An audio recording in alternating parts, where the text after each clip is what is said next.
are streaming. We are streaming live. We're live. We are live with the lovely Brooke Gibson, who's here to provide me with backup because I'm dysfunctional and because I failed yet again to have myself adequately prepared prior presentation. And so she has every right to burn me, or roast me, or whatever they call it. Can you hear me? Oh yeah, I mean, I've just given up on roasting or burning you. It does no good. It's basically a pointless waste of breath. I feel like. Everyone, I got a new head and shoulders and back warmer from Sammy Romero. I had begged Brooke for it to send it to me because I was freezing Thank to death. fucking God. Because But she said she was rubbing herself to the image of my freezing my balls off and shivering to death, turning blue. Okay, that's your one stop right there. I already get to now. Every time you say something I don't like, I get to say something you won't like. So there you go. So how do you think Peter Moon's doing since his wife is leaving him? Oh, no, shit! Hey, God, will you fucking... honey, God damn you. Now, honey. There you go. You lie on me.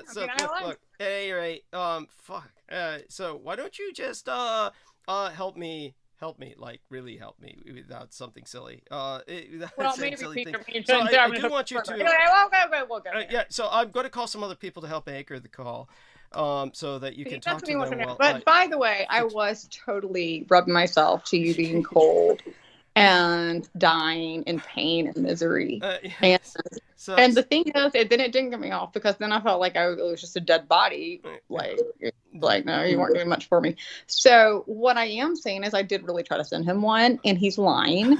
And then he was whoa, you sent me a microphone. You sent me a microphone. No, I sent him a microphone. Yeah. And then he calls me after he doesn't get the microphone because he doesn't answer his door. He doesn't check his door for 4 hours and knows he lives in wherever they steal shit from, which we all get stolen. But I mean, like, if within 2 hours, it's probably going to get stolen. They took a picture. He was like, they didn't live it here. I was like, well, here's the picture from Amazon. Yeah, that was like a taunt. They could have fit that under the door mat. Last time I said mattress, I just bit my tongue. Oh, I'm in pain. You deserve to bite your tongue because then he asked me, he's like, I'm just so worried. You don't worry about it. I'm going to totally worry about me getting a microphone. You just worry about getting your money back. So I'm not that rich. I'm not rich, guys. I'm not rich at all. I'm not working. I'm not rich. Like I got literally borrowed $1,000 from parents and then literally luckily got last year's taxes back this year's. This year's will be next year, next February, March. So that's all the money I had. And he's like, send me. He was worried about me getting my money back. So he's like, I want to talk to you. And I'm like, oh, he's concerned about my health or something.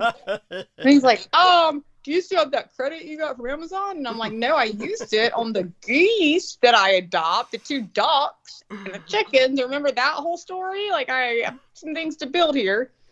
It's way gone. And he goes, oh, well, anyway, it didn't matter that it was gone. He didn't go, oh, well, it's gone. I'll call Sammy. He said, oh, well, anyway, I need you to order me this. And then sent it to me. No, I didn't present it that way. Yeah, you presented it like I'm dying because if I don't have it, I will die because I'm dying. Yeah. You just continue to talk. Like you just did like a Peter Moon. I'm just going to continue to talk about my death spell. And then I was like, okay, I'm not like, there's no point in interrupting him. I'll look at it and see. I was like, how much is he? He's like, oh, just get an extra large, but like, start at $20. I'm like, whatever. So I look at him and then I look at Amazon there. He's like, just make sure this time I have to sign for it. And Amazon, I cannot find a way on my Amazon anyway, on my app, on my phone, that you could put to sign for a $30 package. I mean, maybe they have it for like certain companies, but like Roy was wanting, like, there's no option to sign for Amazon for that. So I just literally thought about, should I feel guilty? Should I call him back and let him know? Yes. And or should I feel as guilty as he does about the fact that I've got to put up fucking like a half-acre fucking fencing that he doesn't give a shit about, the fact that I'm going broke, the fact that I'm fucking sick, the fact that he's not calling on any of this, or the fact that my dog is dying and I'm having to spend $500 on him and I'm like literally, but I'm feeling guilty because I can't get his signature throw over to warm his shoulders. Yeah. Fuck my life. Why do I care? And that's what I finally remembered. Why do I care? Because you love me, right? because But if that's the case, then you don't love me because you're not like sending me something for the dog or the dogs or the kid that's strangling me or anything else. honey.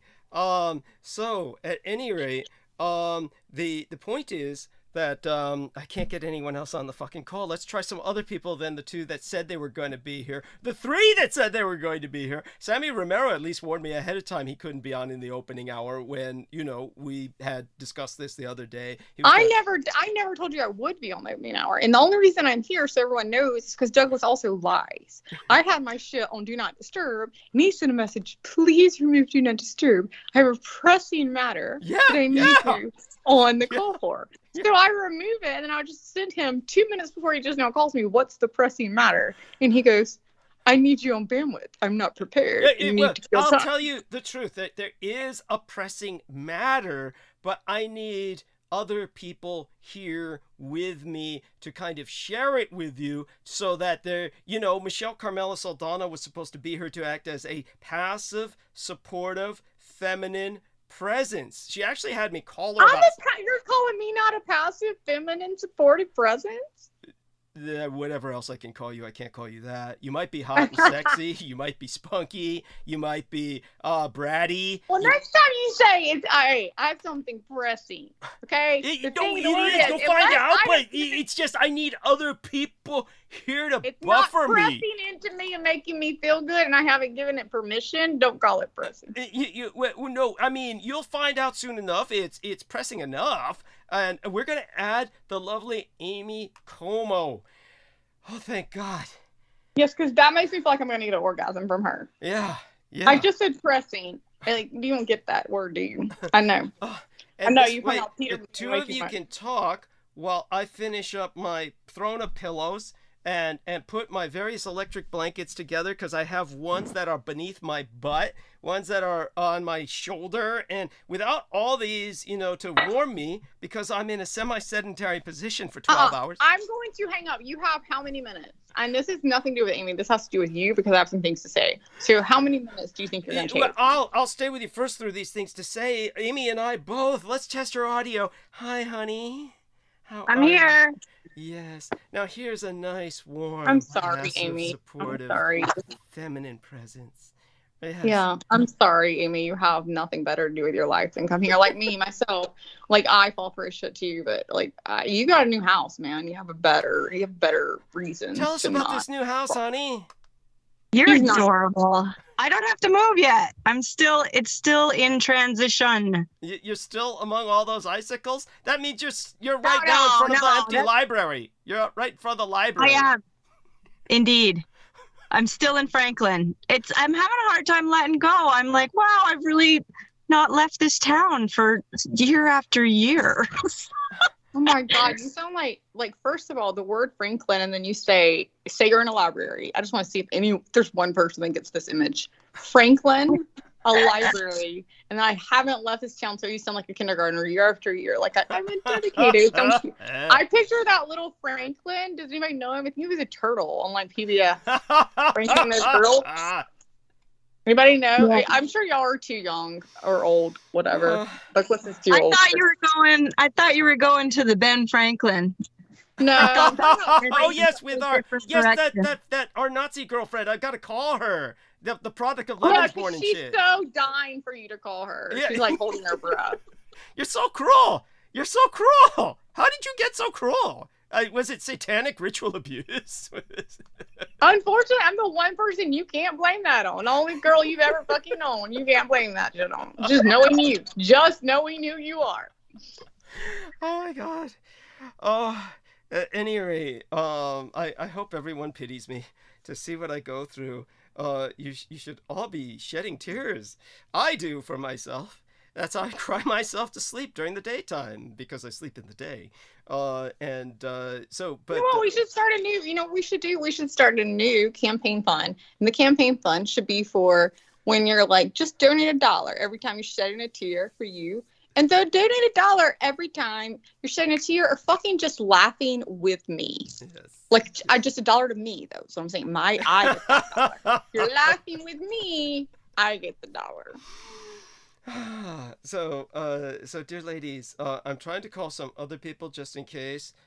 You know, as I said, Brendan Zogit was supposed to be here. Michelle Carmela, Amy Como is now fulfilling that role admirably as the. Well, you've already told everyone that Michelle Carmelo is homeless and lives on the streets, so there's no telling when she'll be able to get to a phone. And not only that, but she goes outside of her Airbnb to speak so she doesn't wake people up. She doesn't have an Airbnb. She said you acted like she was homeless. It seemed like that because, well, what I mean to say is whatever living arrangement she has in that Airbnb, it's almost like, you know, in my mind's eye, it's like a homeless shelter, which is unfair. Hey, why don't you tell everyone about my mind's eye and what you live like? We already know that. How you told people you live, like, which is in a cold, dead box, yes, right? Yes, oh, a crypt, shit, like, a crypt, literally on top of a grave, literally on top yeah. of a grave site, yes, with but an overturned Gold Rush era boat in the back. Literally, I don't know if you've ever seen the photograph, but it's quite notorious.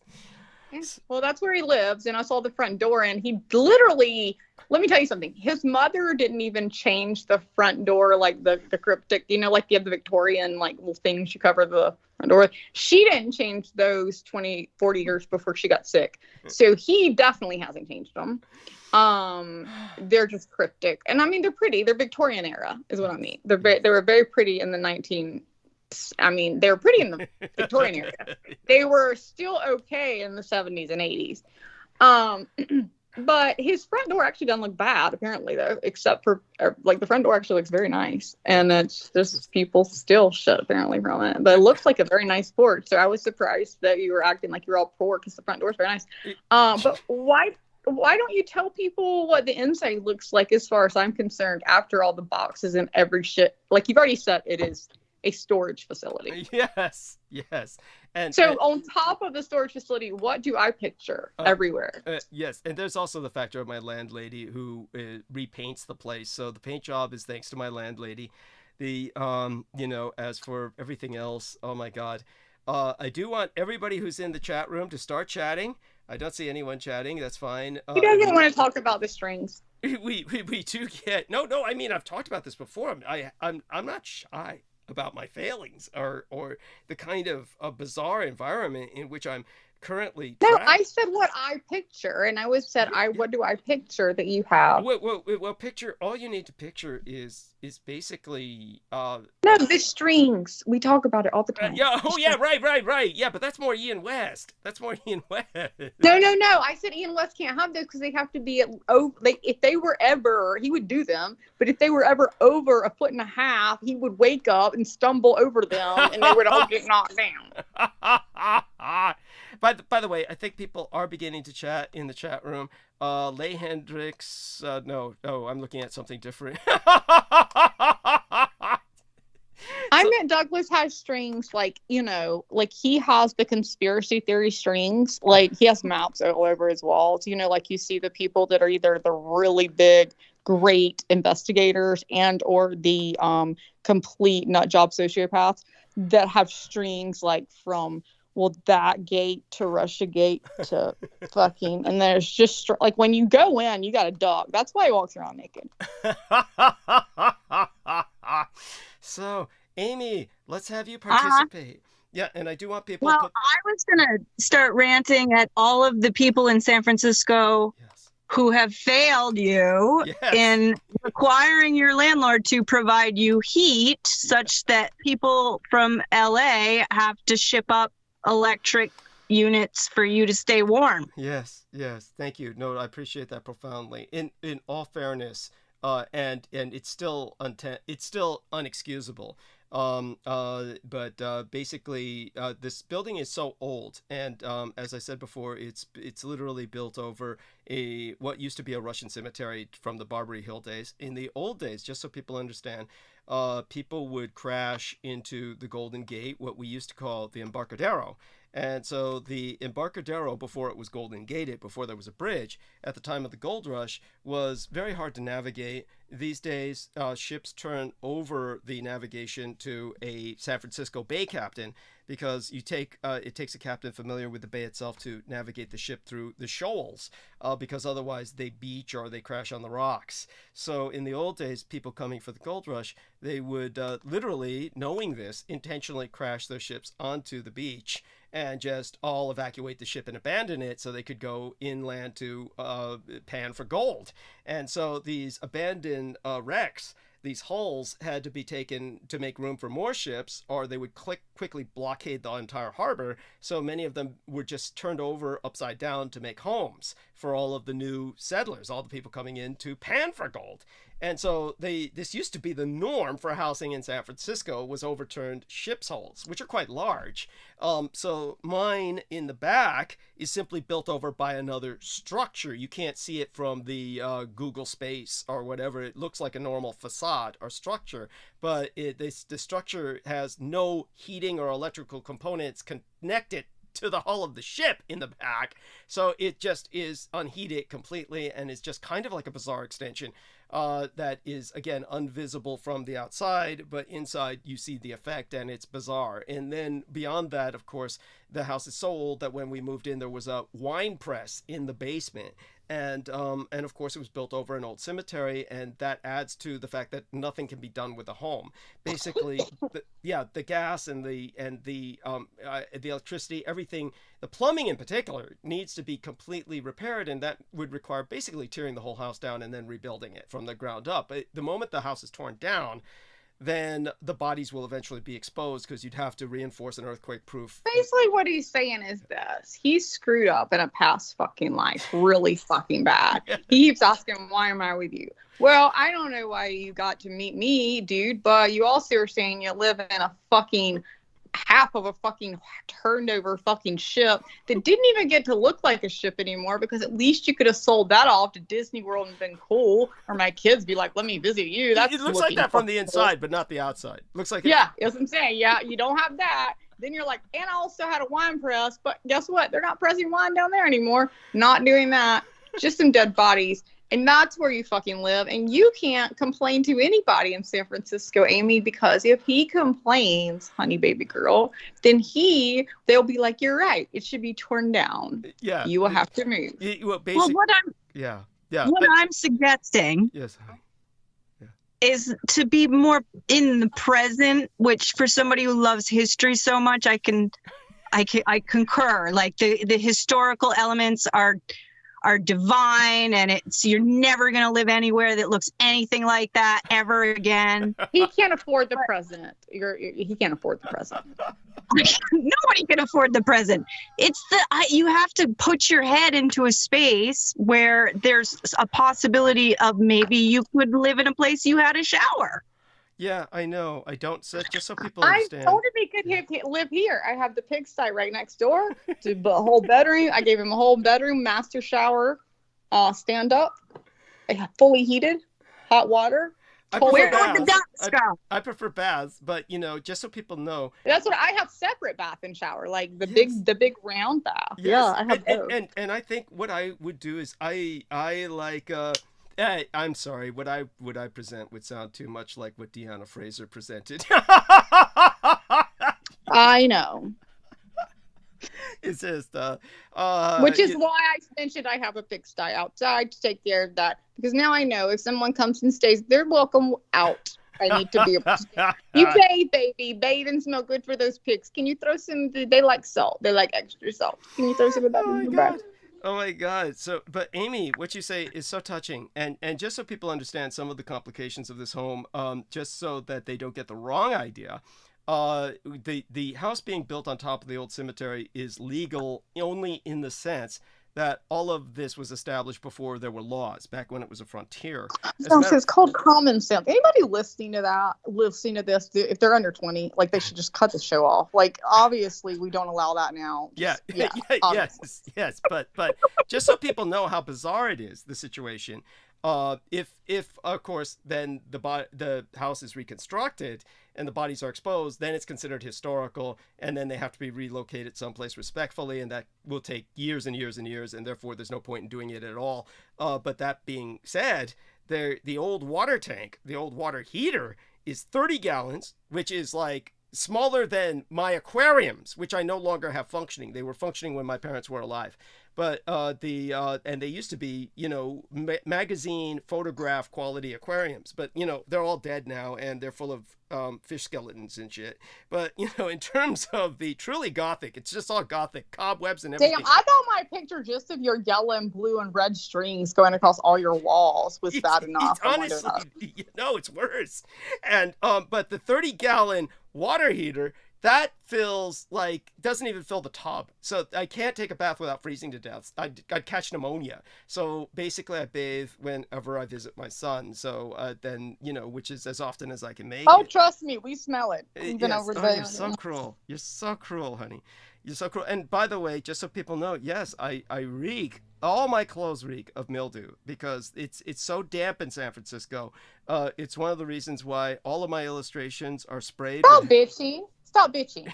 Now I'm done. I'm with Amy. Stop fucking bitching. Get the fuck over. I my clothes now, and then it's so damp in San Francisco, and I can't move it.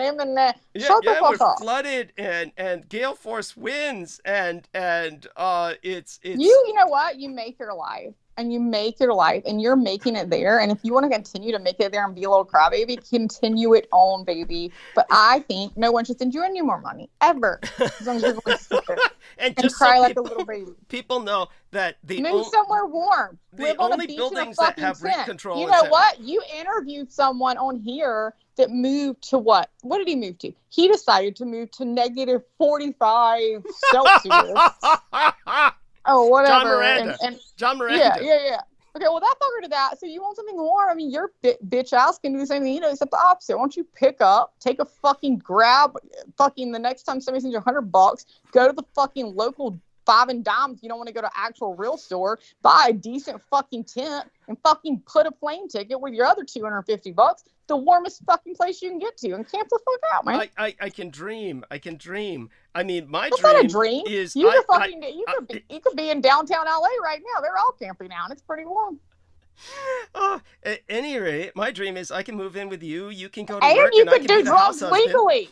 And you get your drugs legally. Every time you weren't high, every time your son wasn't there to pick you up, you could still walk outside your tent and get fucking high in downtown LA.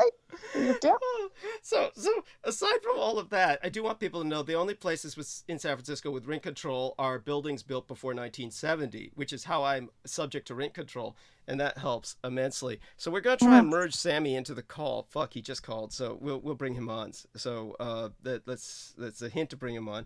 But ladies, once he's on, then maybe all of you can talk, and I can finish fixing my bed. And what we'll do is we'll get to the pressing matters I wanted to talk to you about. Yeah, why don't you? Because I couldn't take Sammy's call last night because I was too upset. I fucking blocked you, not blocked your ass because I didn't block you. I fucking said I don't want to talk, so I made sure it was fucking offline to talk. And then you're like, it's so pressing. You have to It is, but we'll have to talk about it after Peter Moon leaves for the night, and that's when I'll call you again.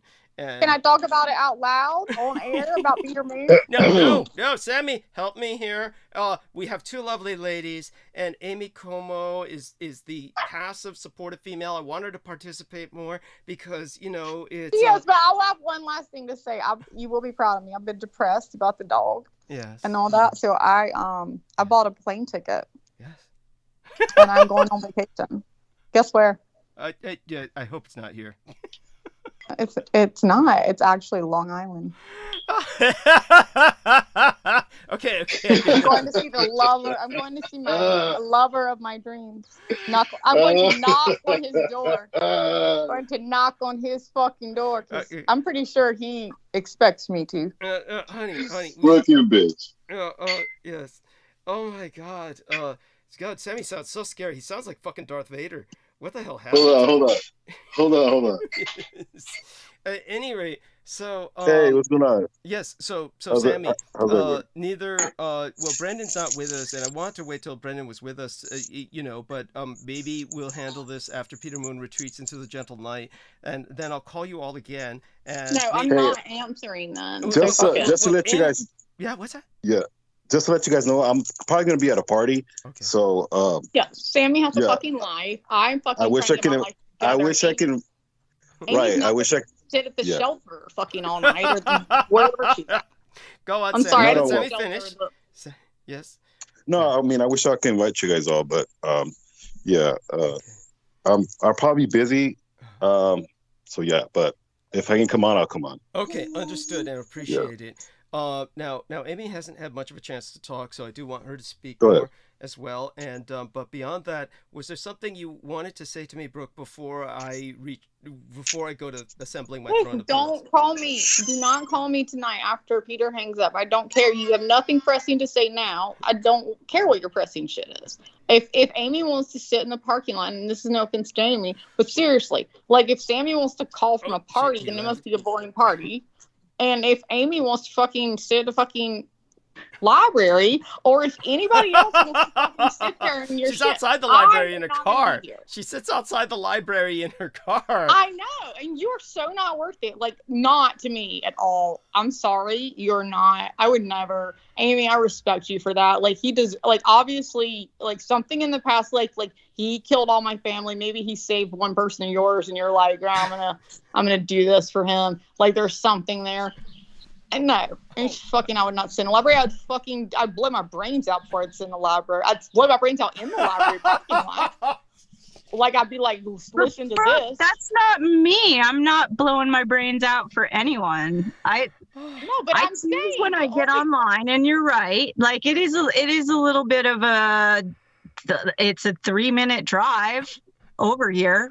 And that's 2.59 more seconds than he deserves. I'm just letting you know. I don't know why you have to put down Douglas so vehemently, but I don't mind being here. Thank you, if honey. I'm awake later, I'll drive back over. Thank you, honey. But I know that there's so many people who were on that Zoom call. Congratulations on a successful Zoom call. Oh my God! So, honey, I don't know if you know the full details behind that. I do.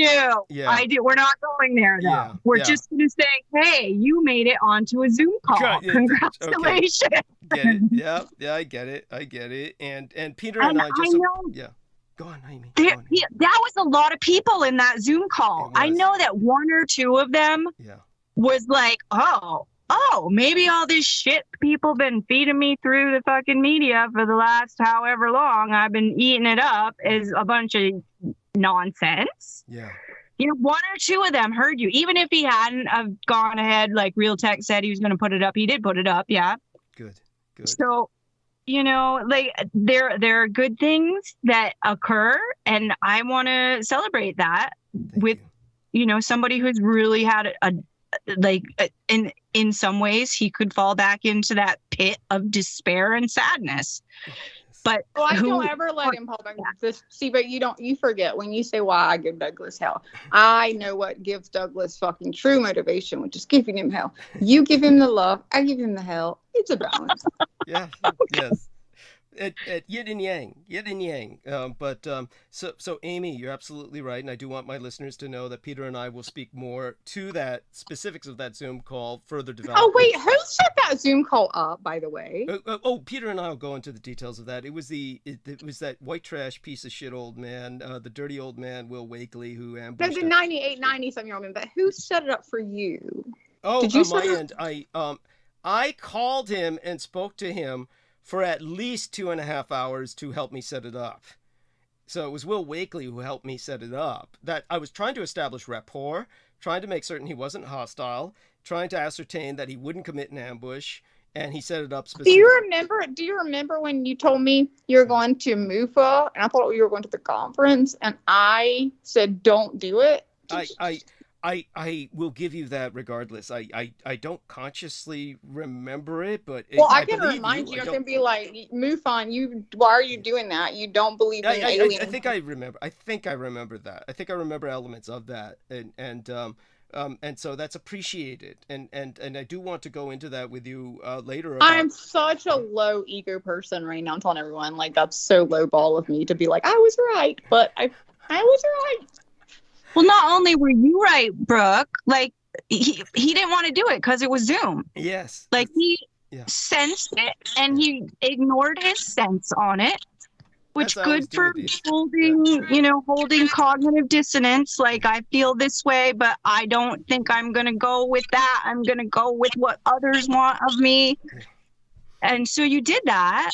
And it, it seems to me like there was like some benefit to it simply because there was a lot of people on that call. I call him every time. I think Zoom is wrong. I think Zoom's the right thing to do. I do think you should do Zoom. I think that's just your fear.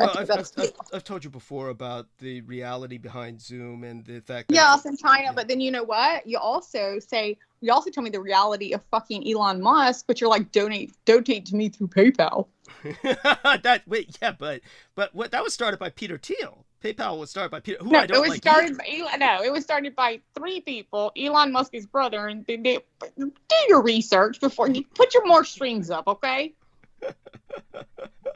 But ladies, do me a favor. I'm going to spend the next half hour establishing my throne of pillows. If the two of you could talk and burn bandwidth for me, I'd be forever. Oh, half hour? That's until Peter Moon comes on. Yeah, till Peter Moon comes on. I mean, well, I'll be back before then. 2 minutes before. I'll talk to Amy. That's fine, but do not. And I'll keep checking in. But definitely. There is something pressing, and if we don't get to it tonight, I'll get to it with you. Tomorrow after transmission. Why can't you say it right now? If it's pressing, why can't you say it right now? Because it's right now. I'm too pressed to establish my throne of pillows that I got to sit on for the rest of the night. You know what? If it's pressing, it's either pressing or it's not, and you can fucking establish pillows while Peter Moon's on the phone. I'm pretty sure. Ladies, have a heart. I have none. Zero. None. You've taken it all from me. I had a little bit. It's pressing enough, but not that pressing. The pillows have to come first, so I can sit my. So it's not press. So you have nothing to say, basically. That's not true. That's not true. But I gotta sit comfortably while I'm cooing to Peter and. Then throw a pillow on the bed and sit down. It's not that simple. I gotta set these pillows up on top of each other and reinforce them and stuff like that. And so I'll be comfortable. Don't you know what? So does my chihuahua does too. Yes, but the heating blankets I have to put on top of them. Otherwise I freeze because I'm sedentary. I'm not moving and heating myself. So the heat has to source from outside. We got it. Douglas. You know what? I'm going to go back to you know what I'm going to do? I'm going to do exactly what I do to people. Like, you'll love this. That's okay, Douglas. I think you should do that. I think you should take as much time as you need. And I want you to. And I want you to take as much time as you need. And I appreciate the fact that you called me tonight. Yeah. And I do. Like and I appreciate everything you've ever said and everything you've ever done. Yeah. And I'm going to talk to Amy because after I reach you, I'm not going to leave her hanging. And anything after that, you will understand. Oh, I love you both. Okay, I'll be checking in. I'm gonna go mute, and thank God both of you are here. There's no need to check in, baby. There's really no need. Okay, I'll be back. All right, and the stage is yours, both of you. I love you both. Thank you so much for being here for me. I'll never forget it. Don't. It will be the last time you ever spoke to me, you son of a bitch. And everybody mark that word. Please, honey, don't threaten me like that. Okay. I'm not. I'll go do what I have to do. I'm not threatening you. It's called a gift. Everyone else will think it's a gift. There you go. I'll be back. Here's your gift. Brooke. Amy. It's our moon is on fire. It's Aries season. We're in Aries. It's my fucking moon, bitch, but it's not an Aries moon. Mine. I have an Aries moon and an Aries ascendant. Oh, well, you're fucked. Then what's your fucking sun?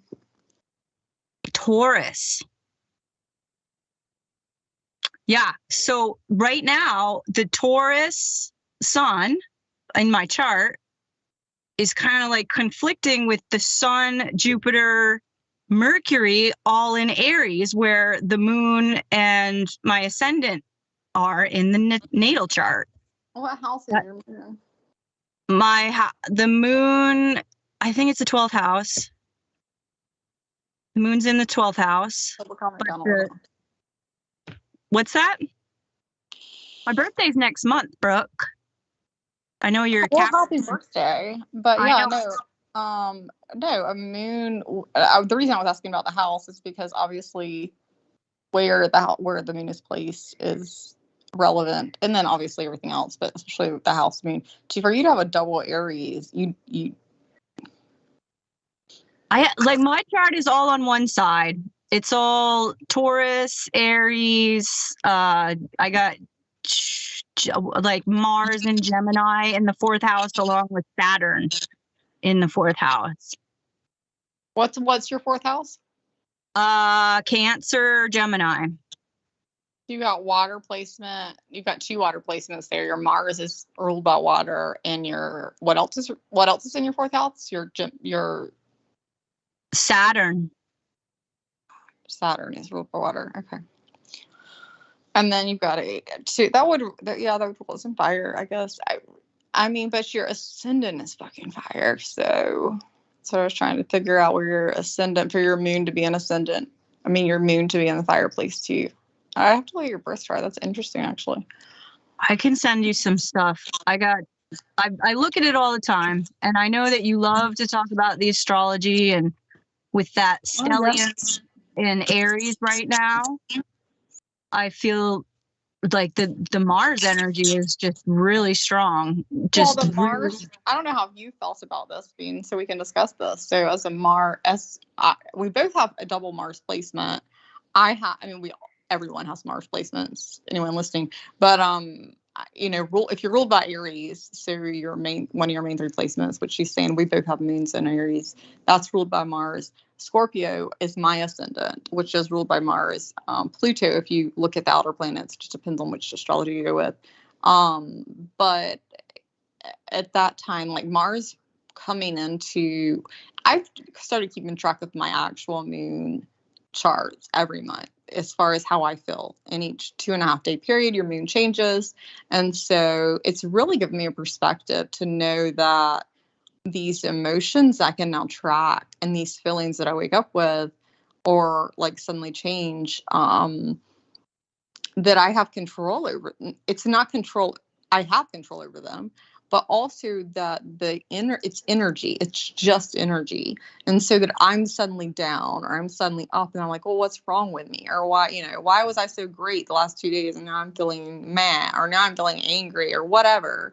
To be able to look at those moon placements is really something that's helped me. I don't know if you've ever done that. Yeah, up until recently, I've just been looking at the sun sign primarily and really focused on where the sun was in my chart. But I'm interested in what it is that you do. And for me, it might be just a little bit of like attention into the root, like getting grounded, being really aware of like the hips and how my hips are centered, like noticing like my coccyx, if I can engage the mula bandha, the root chakra, to get really grounded in order to get to that witness perspective that you're talking about, where you're just saying, this is my mood. But I feel like the way that you even address it, like this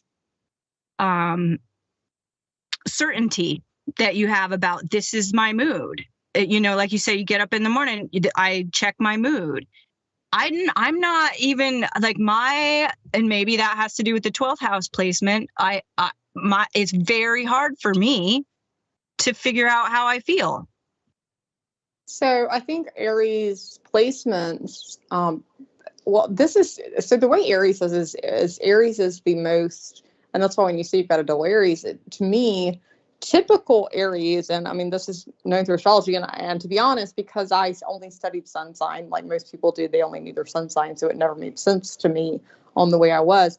But once I understood my astrology chart and my moon sign and my rising and other parts, but like my Mars is in Leo, but and my Saturn is in Leo, honestly. So but to understand, and one's reversed. So my Saturn's reversed when I was born. So to understand what all that means is a lot, and there's so much more. But to just understand your moon sign, like that's what people need to understand. Just like know your sun, your moon, and your rising is just your overall like that's your probably most important, because your chart's just fucking dictated by that. I don't care if you're a sun or a moon or anything. Your rising sign, like that's what was above you the second you were born. You have to know your time of birth very closely within a 30-minute to an hour placement. To be pretty accurate on that. And so, but to know that, it dictates your overall chart, which is why Capricorn, even a Capricorn sun and Aries moon are going to be different based on their ascendant, and then so many other factors, like you said. But if we're going back to this, what you just asked me, how do you know when you wake up? I think an Aries more than anyone knows. Aries rules off their emotions, right? So Aries is the first person to bite. Like you hear me on the air, right? It's like bite. I don't hold grudges. That's why like I can be like off the fucking air and fuck you, and then like 20 minutes later and be like, I love you, whatever. But I mean, let's like ask, say it. We say it. We think it. We feel through the world. We feel through it, so that it's filling through the world. Now, you can obviously, depending on your other placements, learn not to do that. And as you get older, to try not to do that. Oh, let me not feel through the world so much and not say fuck you and own this or that. Or you can own it and just like, that's who I am. And like, I actually like that about me, and I'm going to continue to do it. Whichever it is, that is an Aries. And Aries is feel through it fucking first. Feel through it. So when you wake up every morning with 2 Aries placements, you know how you feel. I mean, there's no way you don't. You know how you feel. You're waking up, you're feeling depressed. You're waking up, you're feeling happy.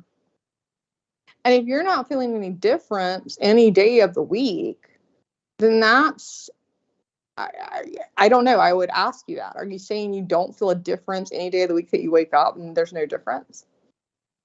Well, or not even just the second you wake up, but maybe within the first, 30 minutes of being awake, to just like feel a difference throughout the day, because when the moon sign changes, sometimes it changes at night. But you would feel a difference from the day before if you weren't awake, because the moon rules water, and as we agree, like we're 90% water. So we already know it rules the ocean. So that's why it rules the emotions. Right. So when I wake up, I generally am like, I'm not very good about doing like morning pages or journaling. Like I have in the past, I've filled books of them, but like just identifying my feelings is it's a struggle for me. And I tend to be more active when I wake up and less cerebral. But I'm speaking about this, in kind of a context of this physiological, psychological connection, where in your mind, in your psyche, and this was presented to me in a way that it would be like training your neuroplasticity in your thinking. So in order to train different patterns of thinking, you would have to, again, look at the gatekeepers of fear, guilt, and shame.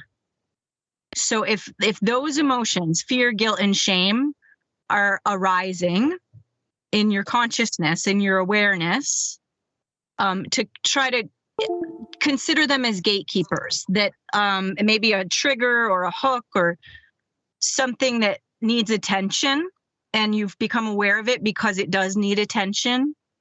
And so when you say to me, when you wake up, if you can't identify how you feel,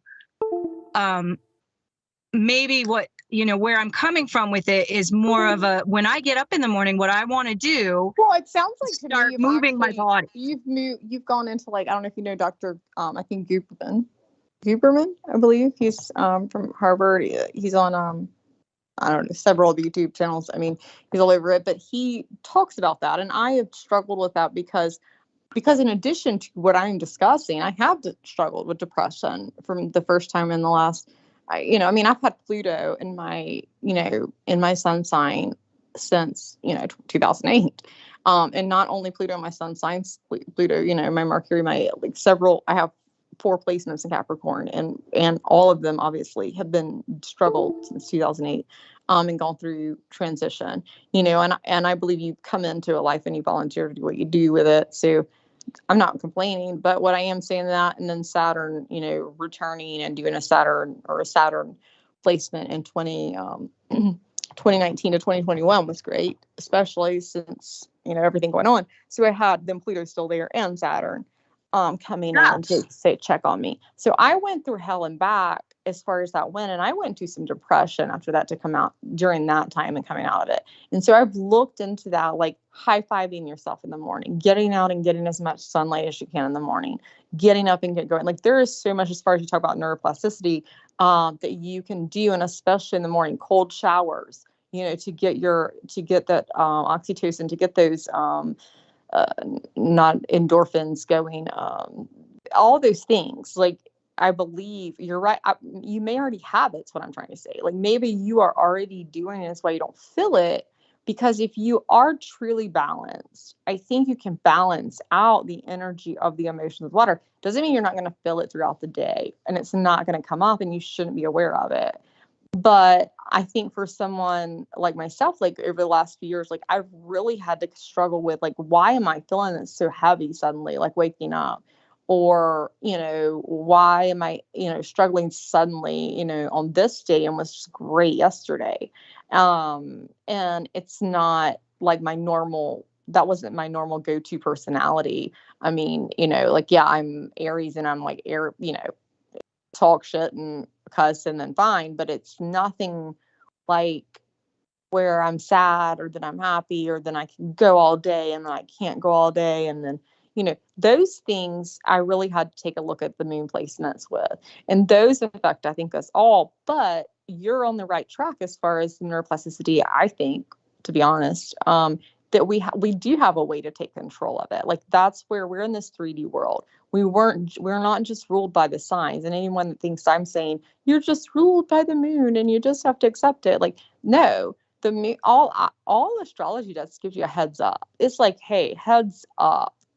If this is going on, like, this might be the way you want to direct this energy or see this energy. But definitely we have control, so much more control than we believe that we do. Actually, much more than even neuroplasticity describes. But that's such a great beginning. And I love that you said that. So go into it more, please.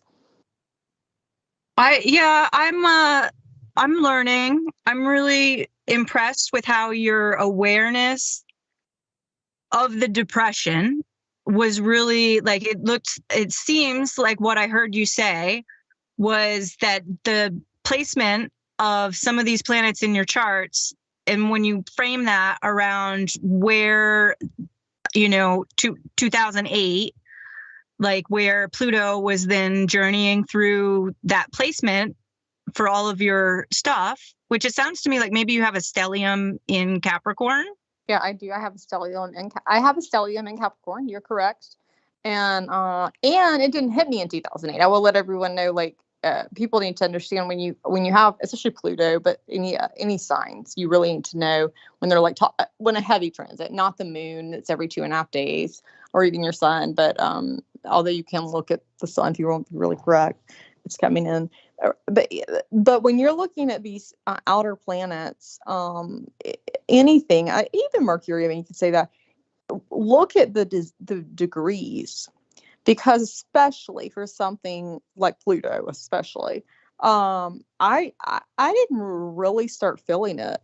And again, I wasn't really heavily studying astrology. I was studying it just enough.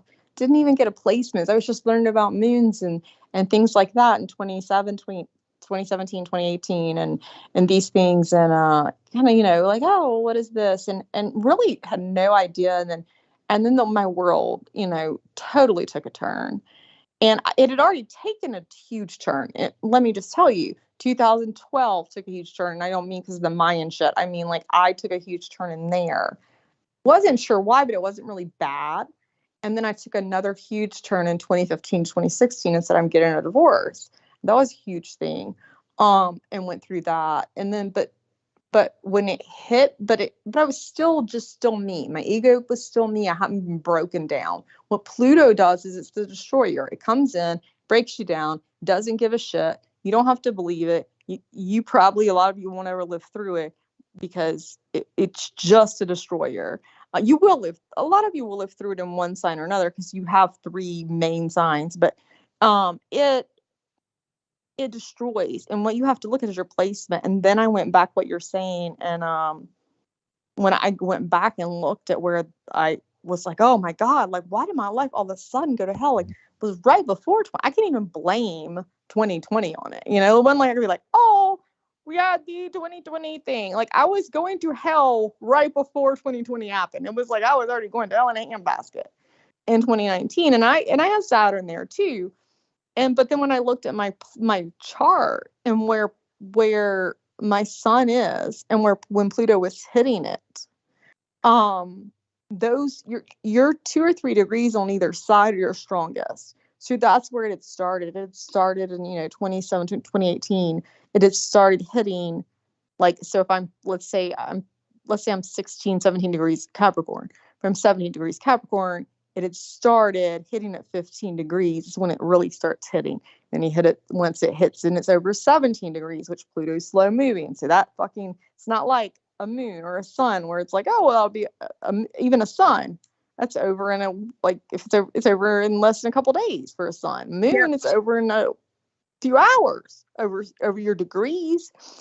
Right. So it couldn't hit 17 degrees. By the time it hit my actual, it's a year and a half, 2 years in. And then it's still, you've got a period on either side where it's just touching you. It's just like if I am at a restaurant and I come up and I look at you and roll my eyes and I'm coming and I give you the finger and then I walk up and say, fuck you. And then I walk away and you're looking at me.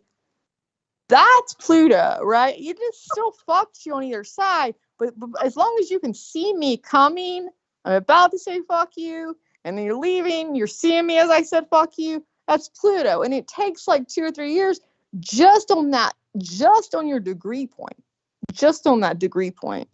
So you have to know where your degrees were. And that's where mine was. And that's where I was able to look back and go, that's where my depression really hit. But I didn't know it at the time. I didn't even, I think I wish I had been that aware, but I wasn't. Well, I mean, I think that if you're not depressed over something at this point, then you're not human. There's so much that is just being thrown at us. And not to just get away from the topic of the gatekeepers and like dealing with your triggers of fear, shame and guilt. Like all of that stuff is super important, but you have to take it in the now. You can't look at it and say that this is coming into the future with me. This is just, it's a moment for me to examine and to be, slicing up the now into smaller and smaller parts to differentiate those feelings, right? Very important stuff. But I also wanted to get your sense of, have you heard of this guy, Michael O'Bernicia over in Britain? He's suing about the COVID-19 scam, how they murdered all of your grandmas over there. No, I have not heard about him. I was actually just speaking with a friend today, which was making me think of something else he said. She's very much a spiritual healer for me. I haven't spoken to her in years, but you can go ahead with that. We did mention COVID, so that was interesting. You brought that up because I was thinking of her. Yeah, so I'm going to go to the chat and then drop a little screenshot of the thing I was listening to before I came on. It's just it's a timestamp for the thing. It also has the name on it, so I could cheat and look at what the name of the video was. I mean, what's he suing for? Is he saying that COVID was fake? I mean, that COVID was manufactured purposely, or the vaccines were? Which one, or both? All of the above. And just so you know that I told you I have a brother, right? And this is going to help you kind of heal over not having siblings, honey, because my brother is younger than me. He lives in Albany, New York. He manages the lab for Charles River, who was the research company who tested 44 rats to find out if it's possible to give the vaccines to pregnant women. Would there be consequences?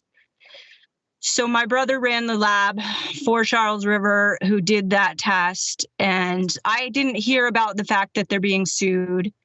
But the Michael O'Bernicia Crimes of COVID-19 84 podcast, he presents the case against Hancock et al. For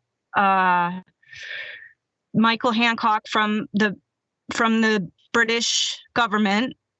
He was the one who willingly gave a lethal dose of midazolam. I'm saying it wrong. I'm not sure. It was a 25-minute thing, and I got through it, but it was like I had to like I don't know the situation well enough to repeat a lot of it, but I put the screenshot of the timestamp where he talks exactly about how much in arrears they are for allowing these deaths. Yeah. No. So, I haven't seen it, so I can't speak to it, but I'm agreeing with some of what you're saying, like as far as that goes, for sure. Yeah. And it's not, I don't have any like personal stories or information or any of it. I mean, like I couldn't do the vaccine because I myself had just gotten over a major blood clot. You don't need, well, you were lucky to not. I spoke, like I said, I was speaking with a friend today, and she's so wonderful. She's talking about fascia, which I don't know if you talked about, like if you've heard about fascia. Yeah. Use your breath, the lymph. If you can use your breath to move your lymph, then you're accessing fascia. And you also use your breath, and you can use different rollers and movements to use to access your fascia, but to move energy out. So we were talking about that, but she's very good at saying she's so wonderful at this. And God, I knew her. God, we were getting high at 17, and she's so wonderful as far as saying, like, she describes her day. I'm like, how was everything? And she's very careful with her words. And I won't say careful, like, I would have to be careful. She's just naturally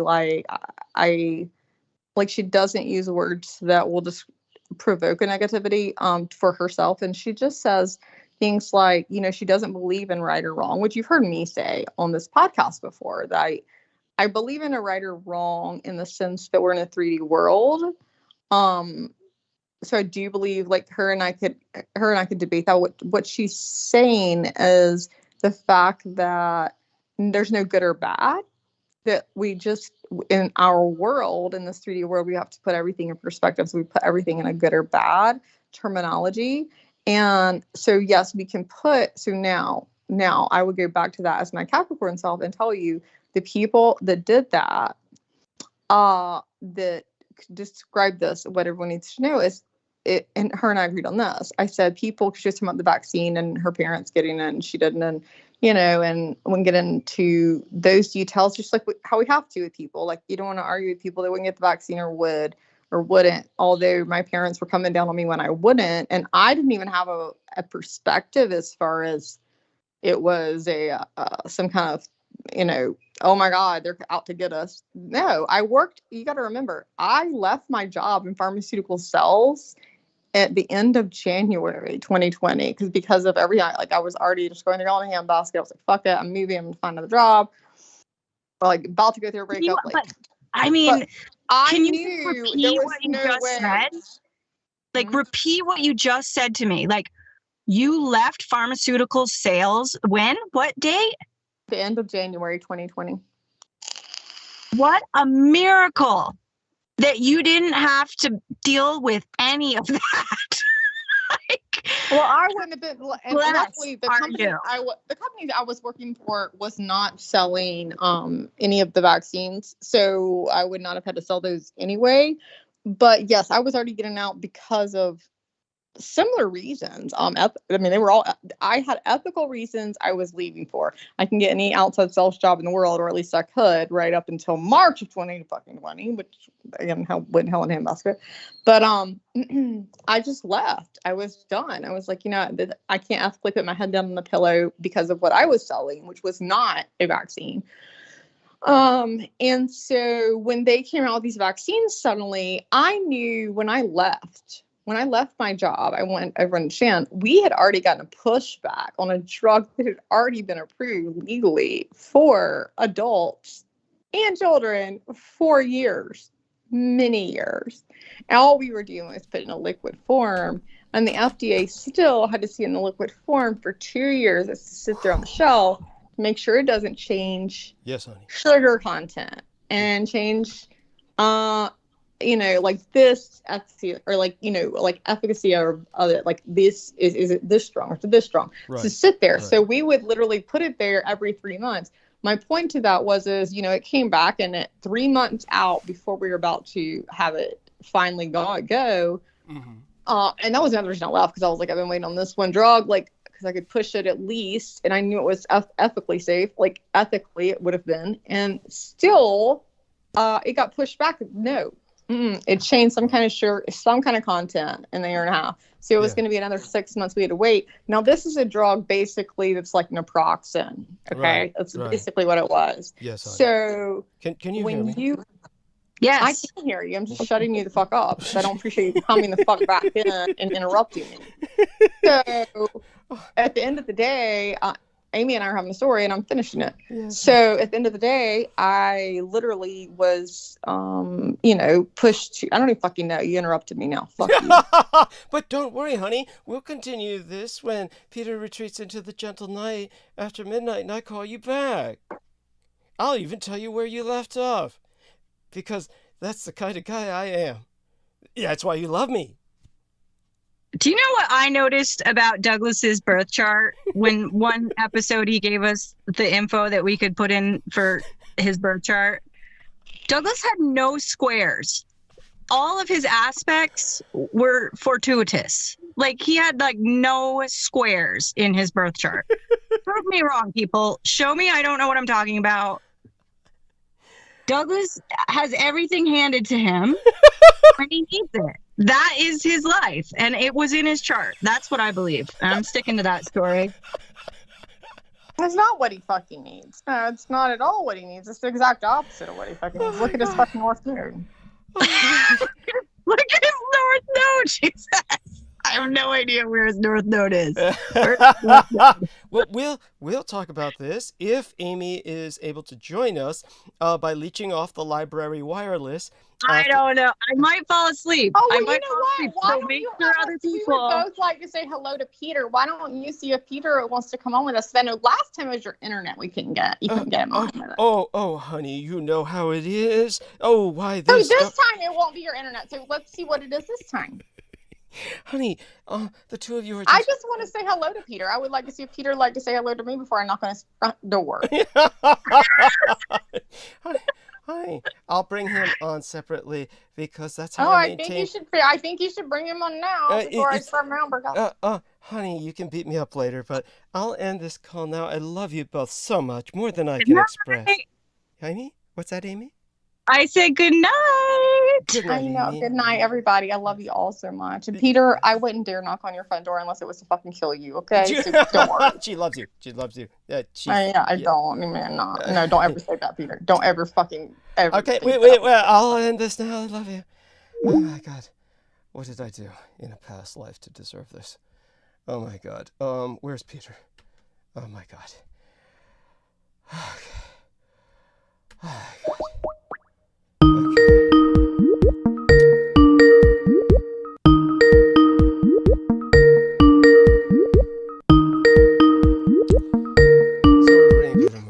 And Peter, thank you so much for your patience. I do want you to know I've gotten everything ready for the rest of the night. The only thing I need to do is maybe grab some bottles of water. I'd like you to just take the stage, say hello to everyone, and of course, we always have new listeners, and I think we have some new listeners since our MUFON meeting, and thanks to the fact that we were able to publish the MUFON meeting, what there was that was not censored. And I do want people to know there's quite a bit that has been edited out even after the recording was turned on. So I do want people to know that that's probably what took so many days.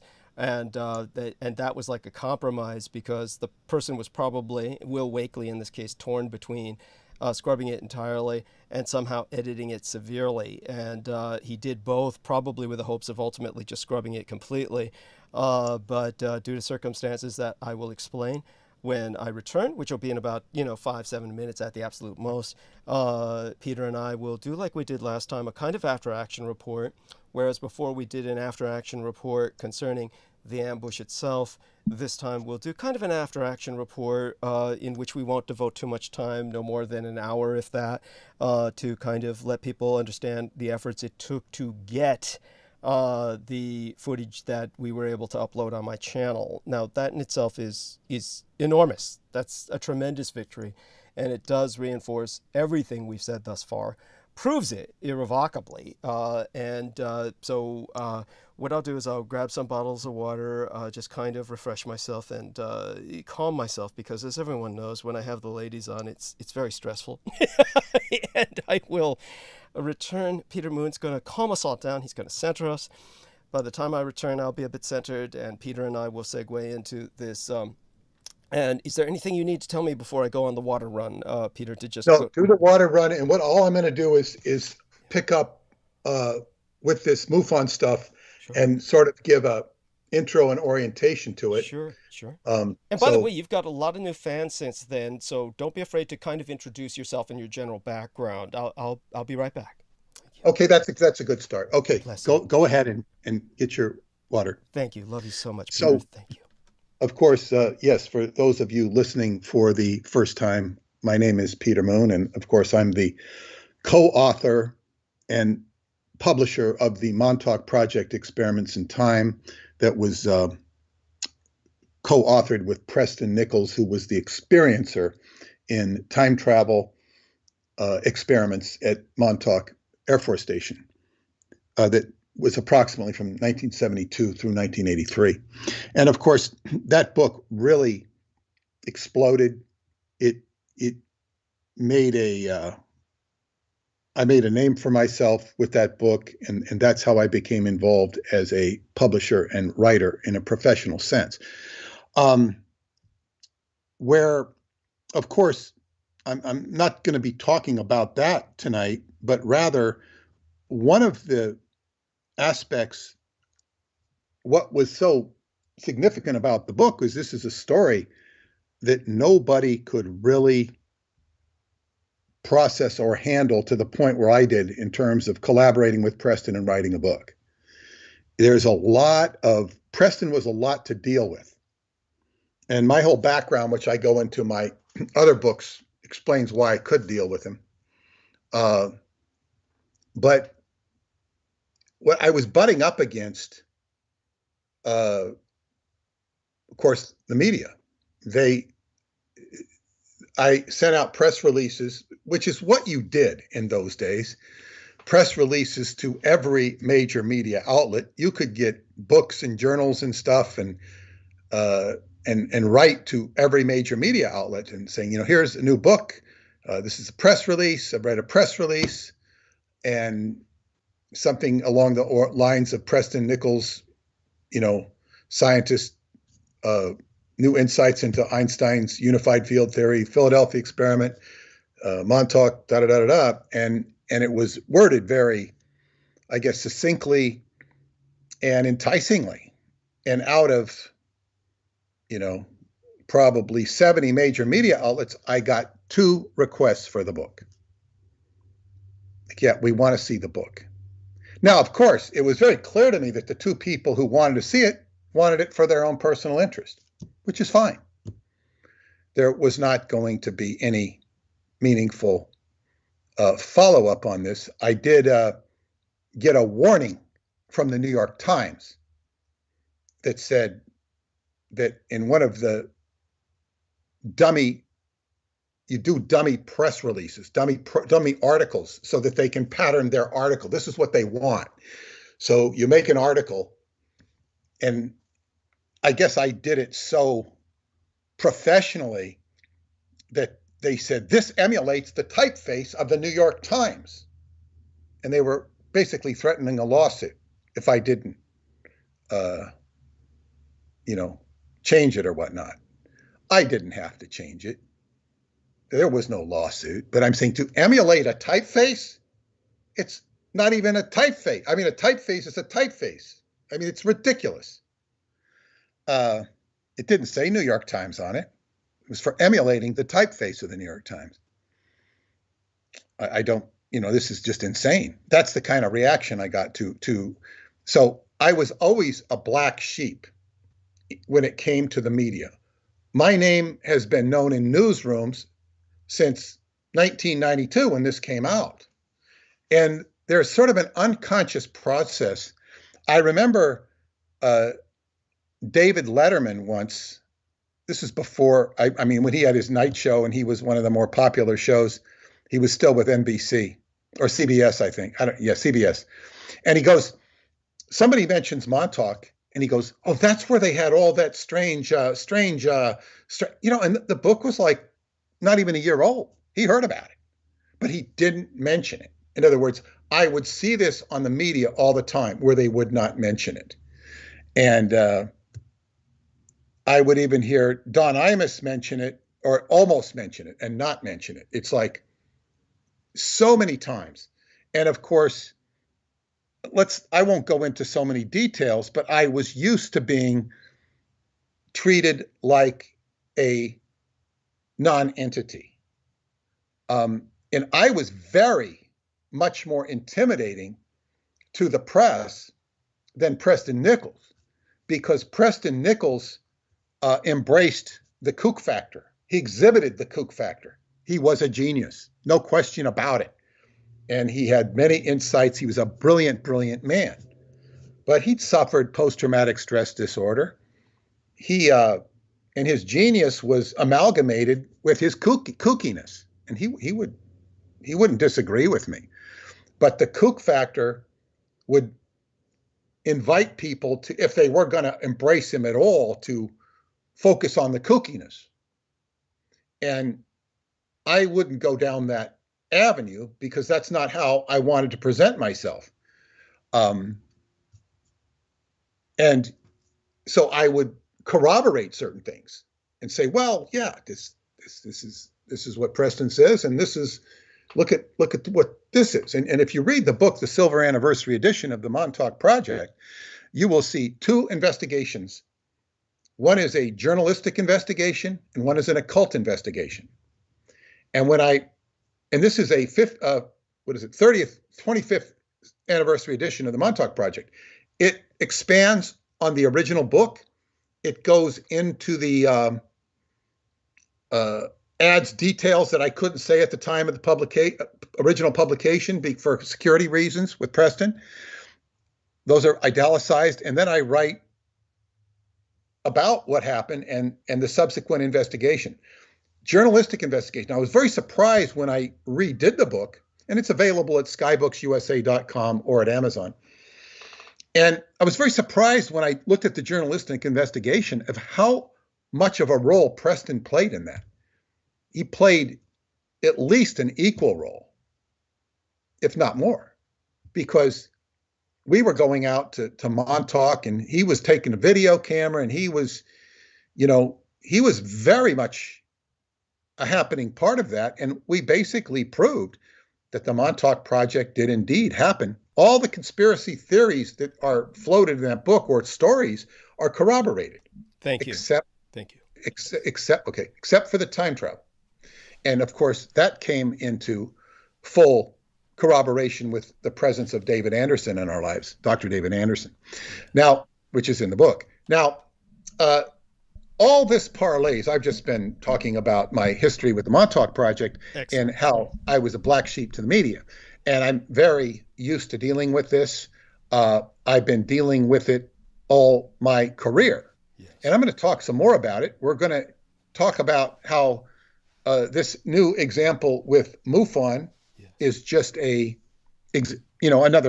latter-day example. And I would also say that back in those days, Preston, he was the main character that would go out and talk, and I preferred to stay in the background. I really still would, but that's okay. Anyway, Preston was never invited to MUFON meetings. I think eventually we did have a small MUFON meeting. Either I was at or Preston was at. I know I did one. Sal, he was a dear guy. He worked at Airborne Instruments Laboratory where Preston worked. He knew Preston from his work days, and he was a local MUFON representative. I mean, these were small library events. They didn't amount to much, but there was a personal connection with Preston there. And this guy was a scientist or engineer, whatever he was. But so anyway, and then later, I was invited to MUFON in Yonkers a couple of times, once or twice. And of course, Yonkers is famous for, that's where the Son of Sam cult was. Of course, my talk had nothing to do with the Son of Sam people, at least as far as I know. It was a very friendly audience, and I guess they were close enough to the Montauk stuff to maybe appreciate it, and that was all well and fine. But other than that, I've not been. There might be an exception or two, but Preston always said MUFON was a government-sponsored, group, and what he said was. But the thing is, if Preston would go to any sort of event like that, it was like he was the real deal. And so all these stories that people would tell, their MUFON stories, it was like tripe. It was tripe. Yes. Just like when David Anderson spoke at a security conference in Manhattan. This is about, almost 20 years ago. And my friend went in to see, she went and attended it by synchronicity. And she said, all these talks on security were so boring and just dull and David was like, David was talking like high powered, eye scanning technology. And I know that David went to work at Bosch on security because he was going to protect his own installation, his own time travel research facility. So that is my assumption, intuition, and I would say it's very correct. He went and learned all about security, so he couldn't be his technology couldn't be compromised. So anyway, I've been dealing with sensitive subjects, and I'm going to go into it deeper after we address MUFON. But so anyway, when I embrace Douglas Dietrich, his thumb, to be metaphorical here, is on the trigger of so much of geopolitics. If not, he might be the most important reference point in geopolitics, the way things are swirling around. Now, you might think, people have a problem with the messenger, no matter who the messenger is. If it's, what's that guy's name? Wayne Dyer? Wayne Dyer. Wayne Dyer, he's a New Age guru. Oh, okay. He's dead. Yeah. Probably and arguable if he was ever really alive, but go on. I think he said, nothing bad can ever happen to me. And then the next day he had a heart attack. That wasn't what he died from. He recovered from that. But anyway, a lot of people love him. But a lot of people reject him because, he can be viewed as very, what's the word? Well, whatever. It's like, whatever. But I'm saying, the guy did speak truths that were palatable and helpful to people. Mm-hmm. So it doesn't matter.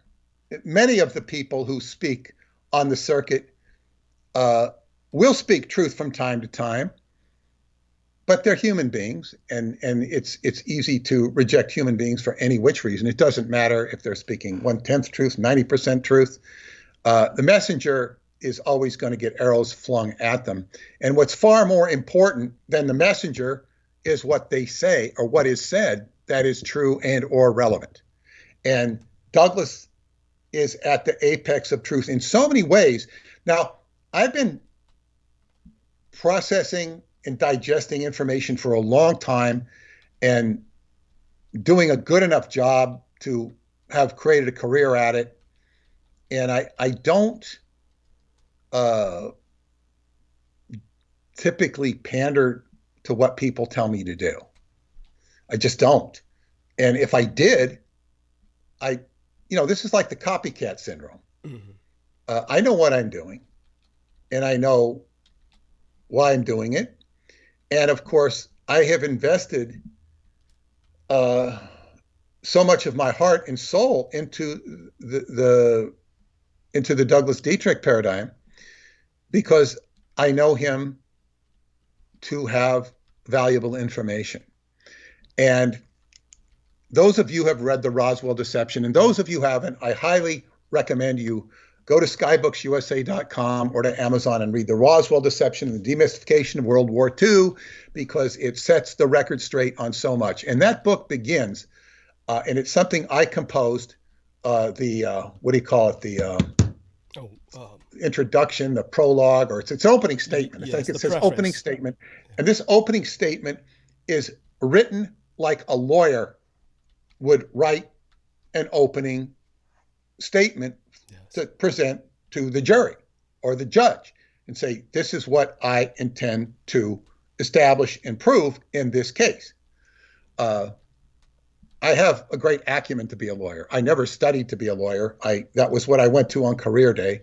My father was very disappointed when I didn't go down the route of being a lawyer. And I'm very glad I did.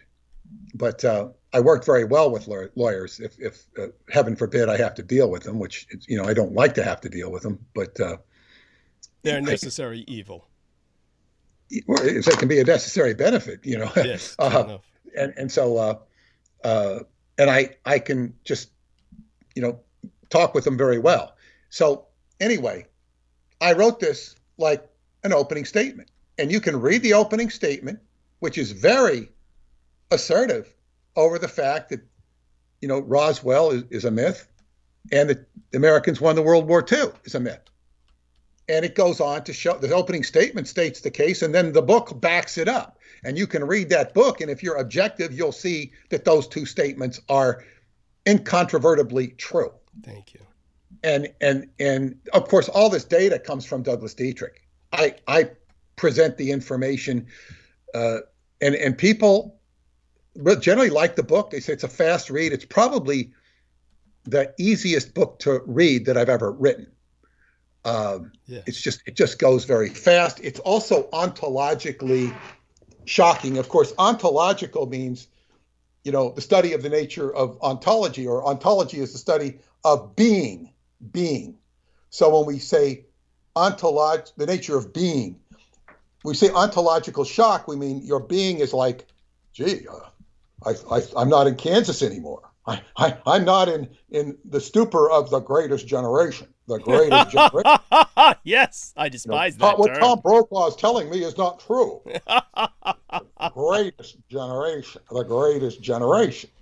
And, the greatest generation is, of course, he's referring to the people from World War II who, where, during World War II, if you saw a serviceman walking down the highway heading towards home on the farm, where many of them were from, even more so in World War I, you stopped by and you picked them up and you gave them a ride, because they were saving our country.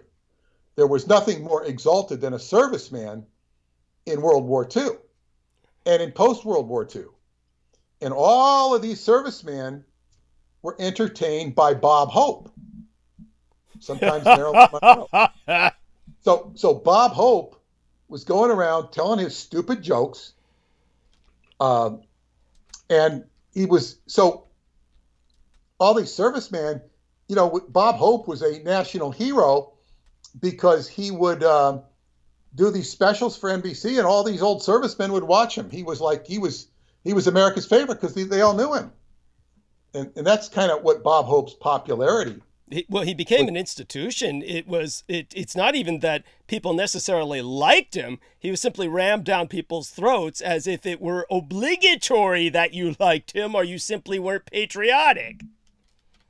Yeah, and he was, he was kind of non-threatening and amusing. He was a recognizable character.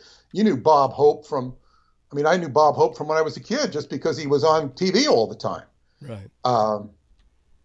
And what was I don't know if I had a Bob Hope joke or what. You know, but I think one of his stupid jokes, what was it about Rembrandt? When he was a boxer, he was a boxer for a short time. He was in vaudeville. He says, yes, when I was a boxer, they used to call me Rembrandt Hope. They called me Rembrandt Hope because I spent so much time on the canvas. Of course, meaning that he got knocked down to the canvas all the time. It was actually a funny joke. But anyway, so this greatest generation, grows up thinking, we won the war, we're the heroes, we're this, we're that. And they were society. These guys coming home, my father was one of them with a GI Bill. He finished off his college education paid by the government at UC Berkeley and became a petroleum engineer, and he had a good job and, provided for his family. And he was just one of many. And that economic boom of the 50s, it was a really great time to grow up. It was a fun time. Kids all around the block, and it was just a lot of fun in many respects. So that was the boom, and so much of that boom, was fueled by trade with Japan. Yes. FDR was strangling the economy of Japan. Yes. He was strangling it, and because they were interfering with his dope trade. Yes. And what was so sad about this was during the Great Depression. Yes. The Americans, not only were the Japanese struggling, the Americans were starving. So when America opened up its trade with Japan, not only did Japan do well, America did well too.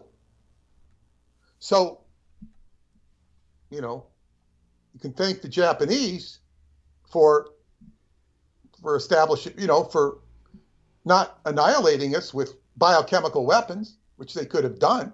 Yes.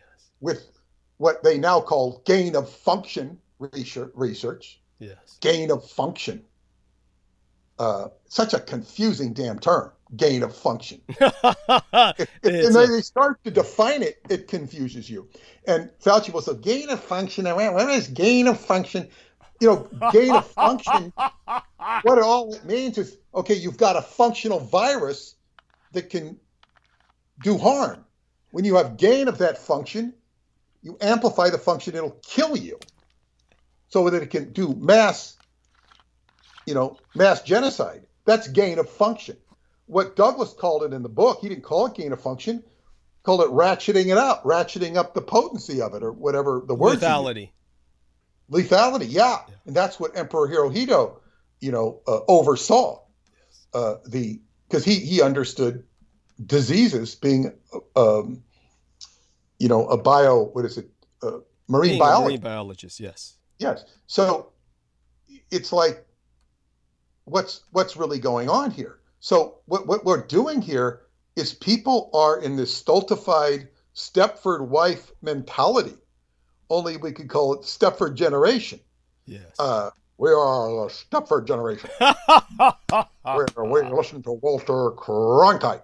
And of course, Walter Cronkite was a big part of that because he was so fatherly and so kindly and an icon that everybody listened to. Another institution, yes.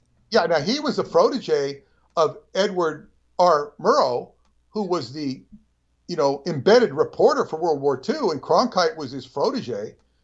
I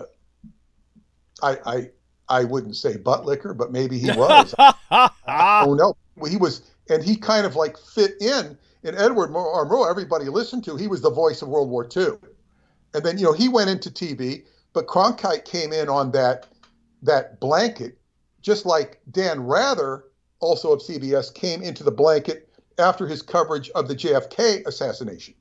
he covered the live. I think he was on this. He was on the scene when Jack Ruby shot Oswald. And oh man, okay, you're the reporter on the spot. You're recognizable. We're bringing you to CBS in New York. And they also brought his cameraman, Mark Roberts, who is in my book, Montauk Book of the Living. What a character, a druid in his own right. A very, his mother wrote, or I think it was aunt wrote the book, The Rape of Europe. About he called it The Rape of Berlin, but it was The Rape of Europe, I think. Okay. And he had, family connections that went into Germany, went into England. Druid also went into Germany. So he was sort of acclimated, if not initiated, to some of these, I'd call them tongs, but they weren't Asian. They were, German, secret German affiliated groups. Boons. This Mark Roberts guy, the cameraman for Dan Rather. Understood. Who I knew personally. Right. And inspired and pointed me in so many directions for my Montauk Book of the Living. Right. And the German word for these kind of organizations was Bunds. Yeah, go on. No, not those. Oh, not those. No. Okay. No, it was more secretive than that. Got it. Okay, got it. So these were more secretive underground. Yeah, underworld. So yeah. And some stuff I don't know. He was just but he was also the one who, interested. I mean, I was very interested in the Ahaggar region of Algeria. He's the one who introduced me to it. I was very interested in going there because they had their own connection to the inner earth. But it's really a taboo place to go. And he was trying to talk me into going with him. And was he the guy who was acting all strange about it? Well, he was so inappropriate. He said that, he first off, he's telling me, he says, oh, these Berber women are awfully friendly. And it's like, it's like he was pimping Berber women to me, and it's like, please, because I mean, he could read the Arabic, the tattoos on their face. Okay. He could read Ogham. Okay. Ogham is the ancient language of the Druids. And this will drive any Druid or Ogham scholar nuts, typical Ogham scholars. Yeah. It's like he could read Ogham in the United States, ancient Native American stuff. He could read it all over the world. And oh no, you don't see the conventional guys would say, no, Ogham is only with the Druids, only in Druid country, maybe France a little bit. But, they just are so, narrow-minded. He could read it. So he's in, it might have been Egypt, but he starts reading the, the tattoos. They wear these like colorful blue henna-like tattoos on their face, and he starts reading the tattoo on the lady's face. And they all started their, what do they call that, that high-pitched yell? The ziggurat. Right. They all start doing that, and they're basically going to kill him. Yeah, that's not a good sign. He shouldn't be reading. No, it can be a good sign, but that's what it's sort of an orgasmic exaltation. But in this case, it was, they're going to kill him because he was doing something very taboo. And then one of his friends that he reached, they kind of said, hey, no, this guy's retarded. He's retarded. He doesn't know what he's doing, because it was nobody outsider could read this stuff. And they just said he was retarded. So then they understood that he was, mentally handicapped. And he wasn't, but that's what saved his life. Right. And he went into some really strange interesting areas in the Ahaggar region of Algeria, which is, it's, forbidden territory. But of course, to get Mark was a very interesting character. And he says, you go to Montauk. He looked on a map. He says, this is where you want to go. Montauk Mountain. And it was the highest point in Montauk. And I went out there and, I wrote about it, discovered some interesting things out there. Maybe I'll visit it with JoJo when I go out there in about a week. That'd be But nice. in any case, revisit it. But anyway, to get back to, he was just a cameraman and who came to New York because of Dan Rather. And there's some other weird synchronicities with Dan Rather and him. But in any case, I'm talking about CBS, Edward R. Murrow, Walter Cronkite, these voices of reliability, because they're iconic. And they all come with World War II. Cronkite was totally connected to the CIA, which is the later day reiteration of the Office of War Information, which was putting all this BS propaganda. Yeah. BS propaganda from World War II, which completely Stockholm syndromes the population of the United States. When I'm growing up in the 1960s, and I'm really not particularly interested, I only have an armchair interest in politics, not an interest at all, really, not in a strong interest. And then when I go to move to Davis to do my, high school years, finish my high school years, I'm embedded, surrounded by politics and surrounded by an expose of everybody in the government is corrupt. Not everybody, but everybody. And the government, all of these, they were the evil people, corporate America, sending people to Vietnam, pretty much all of the youth, except maybe a small faction that would be right-wing type Republicans or country club people, right, might, put their hand over their heart and want to go fight. But even that was few. That was few and far between, because most of those people would get a student deferment or get their, that song by Creedence Clearwater, I ain't no senator's son, it ain't me, I ain't no senator's son, it's a protest song. Everything was protest song. So because my generation, generationally, understood that the war was BS. It was BS, and it was just serving evil ends, corporate greed, so on and so forth, so on and so forth. And this is the background of, and somewhere along the line, my generation got amalgamated into the mainstream. And while some of them remember the good old days, mostly what they remember are the drugs in Woodstock and Crosby, Stills, and Nash. Right. And the poetic days of their youth. And of course, we were protesting. We were young. That's what young people do. I was not, part of that protest so much, but I was exposed to it. I had sympathy for it. I attended a high school moratorium, big deal. I mean, half the student body did, at least, probably more than half. But anyway, it was, so you go to a moratorium, big deal. You write a letter to your congressman. The thing is, it's like seeing the truth, and seeing the truth was this spirit of revolt.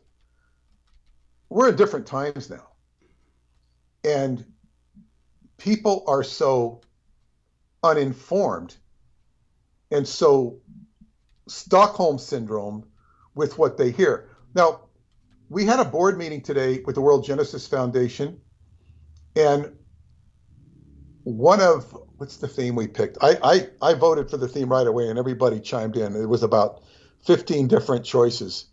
Connecting minds. I think it's connecting minds and creating the future. Connecting minds and creating the future. And one of the things I want to do with the World Genesis Foundation, because one of their missions, and I haven't discussed this with you, Douglas, I discussed it with Heather yesterday. Okay. I didn't bring it up in the meeting because I have to be gentle with this subject. Right. I can say it here. Right. Because I will say it very gently. But their mission, and this is a foundation created founded by Dr. David Anderson of the formerly of the Time Travel Research Center, now of the Anderson Institute. And he sits in the background and listens to our meetings. I didn't even realize, I didn't think he's listened to my meeting today. I forget this. He's sitting in the background listening to it. Very, very Scorpion-like, Scorpio-like, because he's a Scorpio. Right. And I forget that. But I spoke to Heather privately today, his wife, and I said, if the mission of the World Genesis Foundation is to leave no child without hope for the future, I want to start broaching on this human trafficking stuff and, that goes on. Mm-hmm. And I don't want to necessarily overly finger point. So we're having this meeting today. One of the board members says, well, I want to, I think Atlantic Crime wanted to talk about, what was it? Disinformation. Mm-hmm. This is, disinformation. Somebody said, talk about disinformation and what's going on. And another board member said, who was a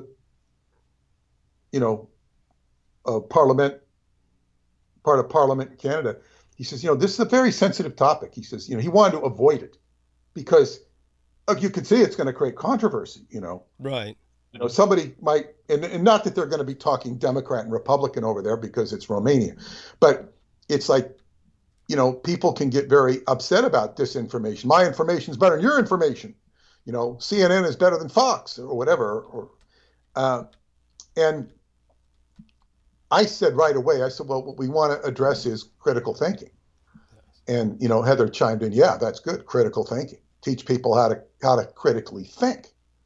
So Douglas, my work with you is gently bridging into that. This World Genesis Foundation. Mm-hmm. And because I was told in my dreams that this is a very important foundation for the future. Yeah. And it's like, okay. David has his thumb on time travel. I've got my thumb, on the spout with Douglas. Thank you. It's really good if we can do something meaningful in the world. And let the spigot of information come forth rather than recycling all this old bullshit from the History Channel, like Ancient Aliens, and, sitting in front of marquees and we're the stars, we're the star of the show. Well, that's really good if you're promoting some series on Netflix to entertain people, Yes, for the sheer sake of entertainment and nothing else.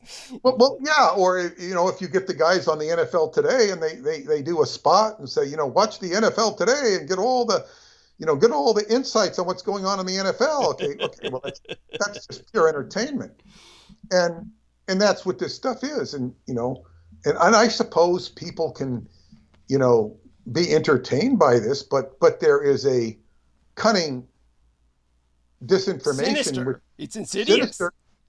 Yeah. And it's, it's going down the poop chute. It's putting your mind down the poop chute. Truly. And I saw Pam Gregory is an astrologer. She's British.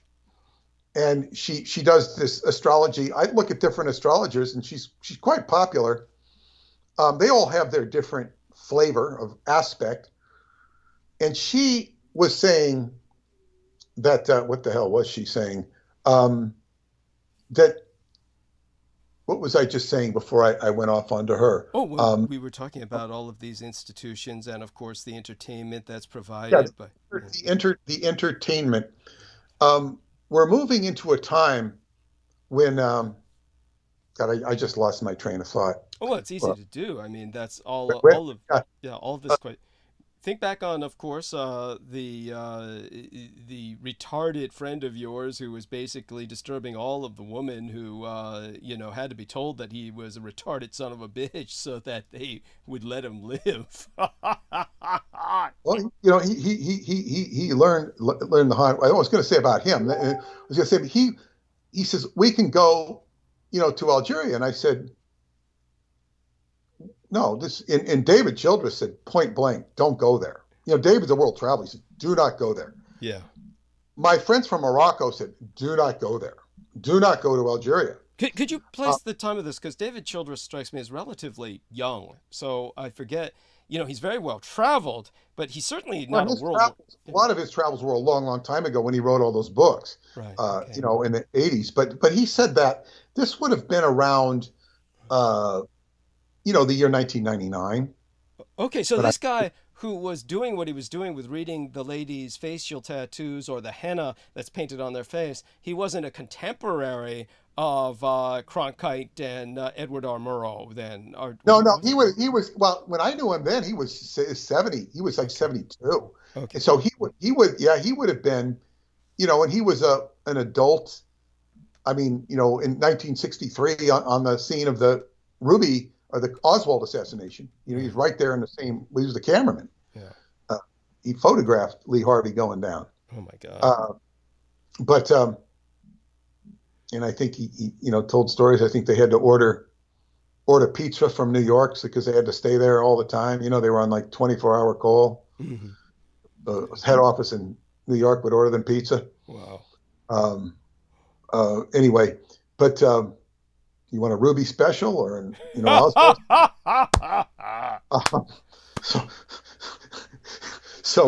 but he says, he says, I can get us in.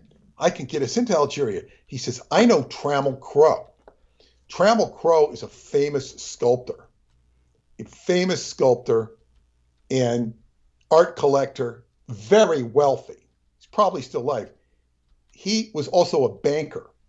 He parlayed his wealth into banking, and he personally was the banking agent for Colonel Gaddafi and bought up half of the city of Dallas. I mean, half of the city, if he bought up 20% of it, he bought up huge amounts of property in Dallas, Texas. And so he says, Trammell Crow is a great ally to Gaddafi and the Arabs. And so much of the controversy being stuck up there was, Gaddafi. So he says, I can present a letter from Trammell Crow that'll, give us safe passage. And I'm thinking like, yeah, okay, so you go up there and you see these Arabs that don't even speak English, and I've got my letter from Trammell Crow here. They can't even read it. And if they could read it, they probably wouldn't care. Right. It's like it just seems so bizarre. Yeah, and my friend Marianne, who brought him to New York and introduced me, she said, she always felt he was selling snake oil. Mm-hmm. He had good information, but he couldn't get the snake oil out of his personality, selling snake oil. But whatever. So, and that's a tragedy. The astrology of the times is we're going to have big changes. And in coming as Pluto has now entered Aquarius, it'll go back into back into Capricorn a few times, but we're getting our first taste of Pluto in Aquarius. It will mean huge changes in technology. It's the advent of Star Trek type technology, and that would include the technology of David Anderson. It's, or that type of technology. It's going to start coming online, just like the internet, came into our lives in the 90s and really has now become a permanent part of everybody's life, pretty much everybody's life. So we're in for, she likes to focus on what she calls the dwarf planets that are outside the realm of Pluto. So there are trans-Neptunian dwarf planets. Yes, go on. Yeah, and asteroids too. So she looks at a lot of different aspects which have their own little unique lenses into the cosmos. Right. And but anyway, this consensus thinking that everybody is strapped into, of course, from a Hindu perspective, a Buddhist perspective or an astrological perspective, this is Maya, illusion, Neptune in astrology. It's illusory. The whole universe is illusory. Okay, anybody can conclude that. One of my friends was saying, it's a simulation. It's a simulation, like putting into the AI. Well, okay, simulation is Maya. It's illusion. Okay, whether it's being done by a technological computer or otherwise is immaterial. Right. In the true religious sense of the word, it's Maya. It's all illusion. It's all a game. The problem is you're stuck in the illusion. You can't break the illusion. So you have to find the Tao in the illusion, which is the mystery, the secret. You have to live the mystery. And part of the mystery is uncorking the falsity, the BS, the phoniness, and trying to get at the core of what's happening. And all I've been doing is since I've gotten a professional writer, is I'm dealing with occult things. Yeah. And when you get into heavy duty occultism, which I was introduced to it via the Aleister Crowley drain pipe. Good word for it. Because he had a lot of occult knowledge. Yeah.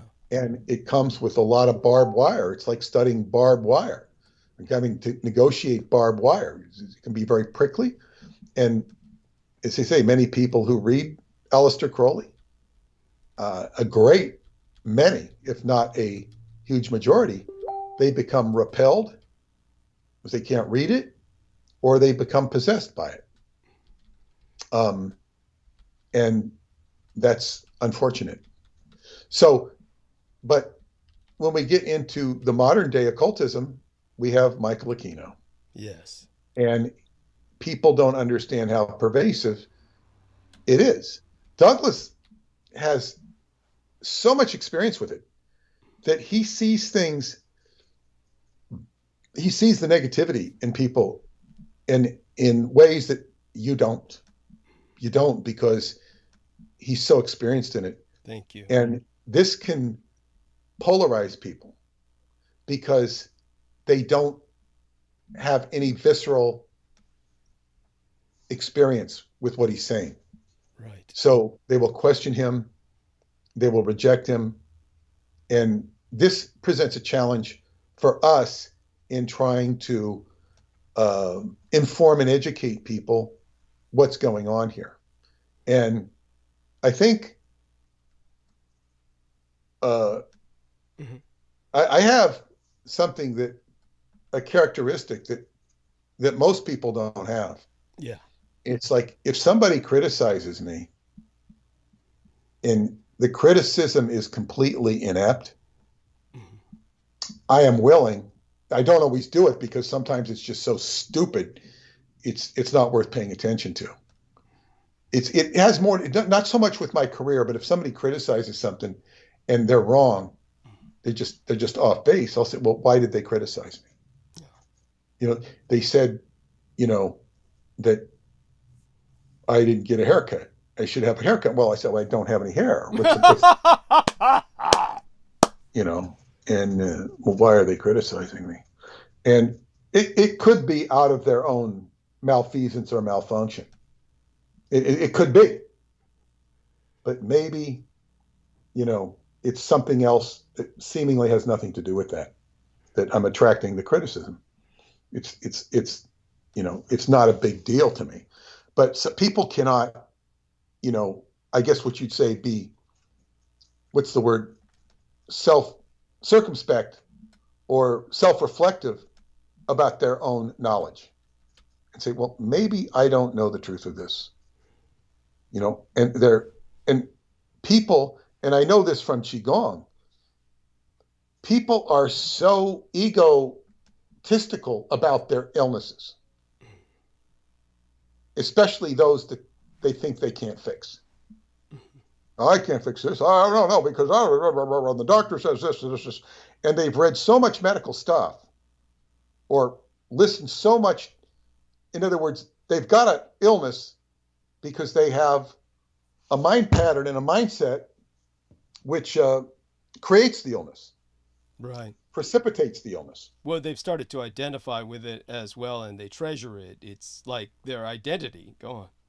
Yes, in a very perverted way, but they become the illness. Yeah. So when you start to get them to get rid of the illness, it's almost like you're attacking them because they have become the illness. So you say, well, look at it from Chinese medicine point of view, look at it from Ayurvedic point of view, and you have to take a big leap of change.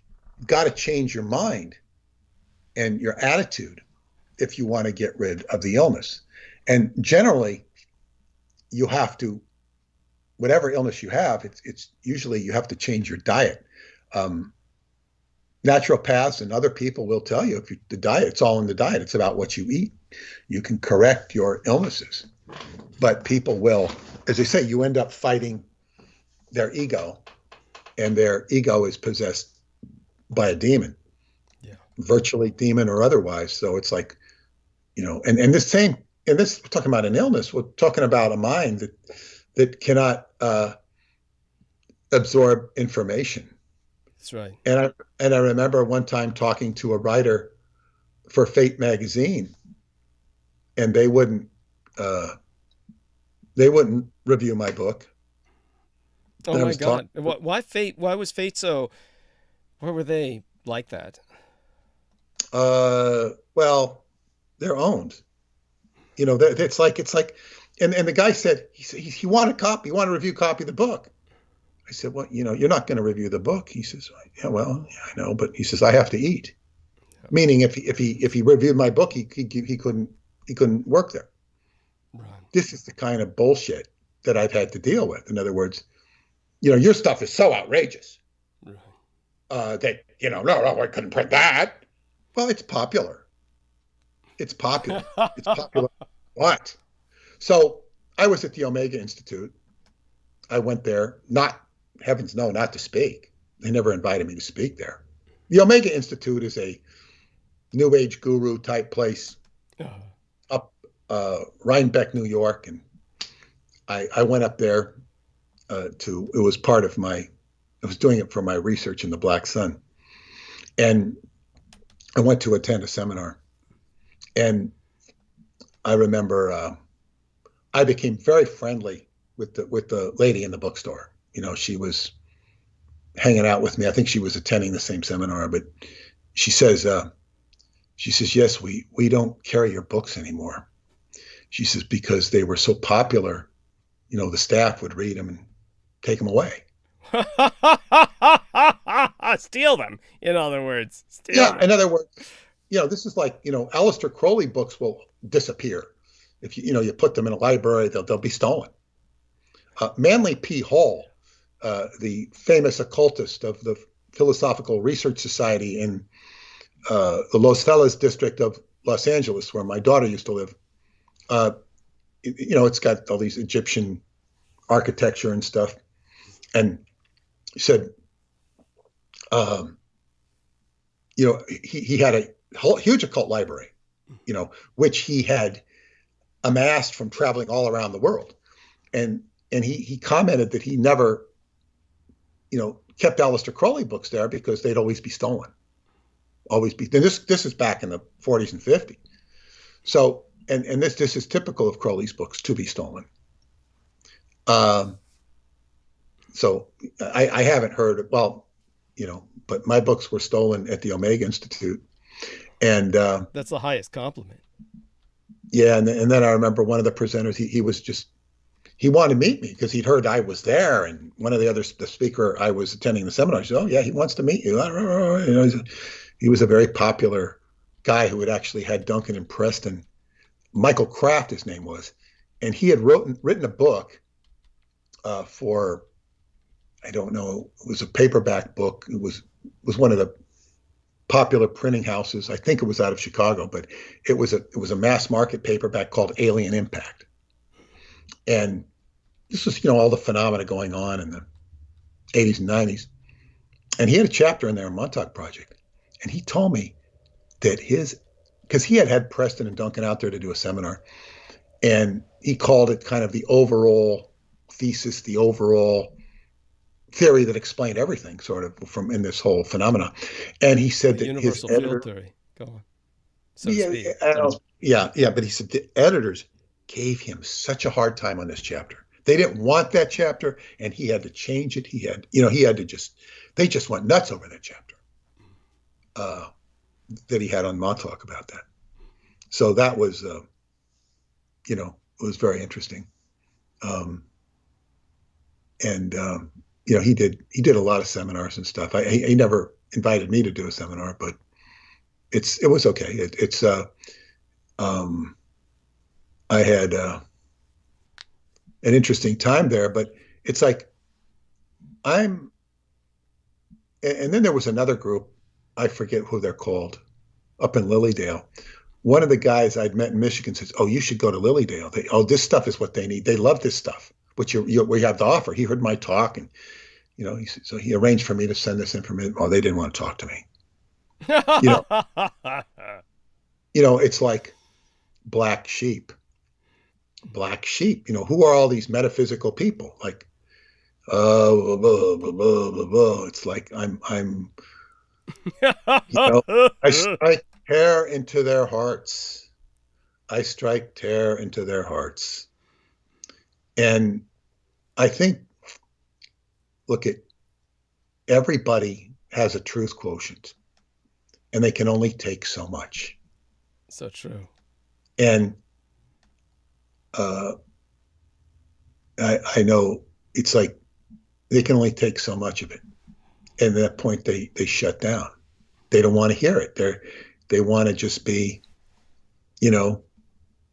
Sam the barber, or Susie the hairdresser, and as long as they can be that and do that, okay, that's their life, and there's nothing wrong with that. But that's all it is, and that's not what I'm doing. So consequently, I'm not going to be going into barbershops and giving lectures. I go to barbershop, I don't even want to talk about what I do. And that's another thing.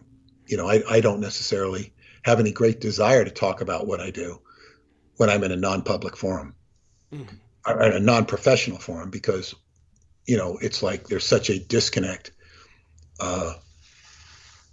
It's, you just have to blend in with what you're doing. I'm not, I don't look at talking to the clerk at a store about what I do, because why? Right. I'm there to buy something. I'm not there to engage in professional diatribe. Mm-hmm. So when we speak to an audience like MUFON, people are curious about things in the sky. They're curious about what they don't know.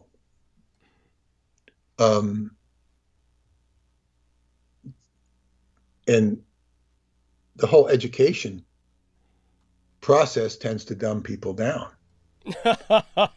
Yes. It really does. And then, they might be tricked in to get a diploma and tricked into thinking they're smart. Yes, even worse. Yeah, and all a diploma means is that you've studied X amount of subjects. Yes. And you can talk about those subjects, hopefully. If that, yes. But I'll never forget when I worked in the restaurant. I was like 19, and one of the waitresses, he'd sit back there and have our evening meal or whatever. And she was going to college. And I said, what are you studying? She goes, statistics. And I go, what is a statistic? She could not answer me. That was a Scientology trick. You define your words. You had to define your words. Yeah. It's just simply a measurement of an activity, or a measurement of production, whatever it is. But she couldn't say that. Right. It's like constantly challenging somebody's education. People can't. We always had to define our words. If we couldn't define the word, we'd fail. Yeah. and have to go back and study what we didn't know. And that was before Scientology became full outright cognitive dissonance. Mm-hmm. Saying one thing, newspeak, saying one thing and meaning the other. Yes. Total freedom becomes total entrapment, mm-hmm. with punishment. So all of this work mm-hmm. that I'm doing with Douglas is putting me even more in the black sheep category, because we're hitting right up against this, ignorance, yes, pride of ignorance. And what's behind pride of ignorance? It's evil. Thank you. It's evil.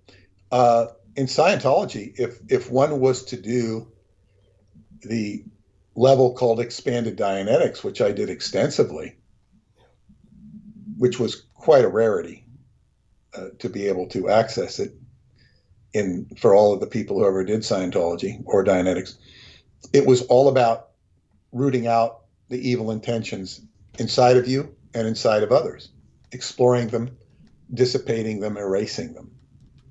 So it's very easy to fall into the trap of being evil-minded and, just to think negative thoughts about somebody, yeah, and to wish, or things, and it could be revenge motivated, envy motivated, all these things. And people have this stuff inside of them. It's what causes illness. It's what causes people to be ill. And it could, it could be from, the aggregate of entities associated with a past life, or whatever you think is a past life, or whatever. And this is why in the upper levels of Scientology, which have been so vilified, you could dig up entities inside of yourself which are, parlaying evil intentions to you. Yeah. Or they could be stuck with other people. So I could look at somebody and immediately spot an evil intention in somebody's head, sort of like Douglas does, but it was a different orientation. Yes. Like I might be doing it, like in a Western cowboy movie, he might be doing it in an Asian kung fu movie or whatever, just a different orientation of seeing it. And that's not the best metaphor, but but the thing is, it's like, you see what are people's motives, and a lot of what you see getting attention. Some people are writing books and just getting attention, and they're pounding their chest, and they're very good at getting attention. And I think I should bring up this this character that I said. Did you get a chance to look at this video that I sent you for 15 minutes? Oh, God. I was so overwhelmed. I'm so sorry, but I will soon enough. But definitely, it's okay. Yeah. I will tell people what it is. Yeah. One of my friends sent it to me, and it says, former FBI agent exposes the truth of the UFO invasion. The YouTube is called Redacted Conversation. 25-year veteran of the FBI, John D'Souza, is exposing the truth of the UFO invasion that the Pentagon is currently promoting. Why now? What is their agenda? It's like, this guy's a best-selling author on Amazon. Of course. And it's and that alone exposes him. Go on. Well, yeah, and he's talking about the Chinese balloon. Yeah. And all of the comments are like, I trust all former FBI agents as much as former CIA agents. Not at all. Yet they buy his books.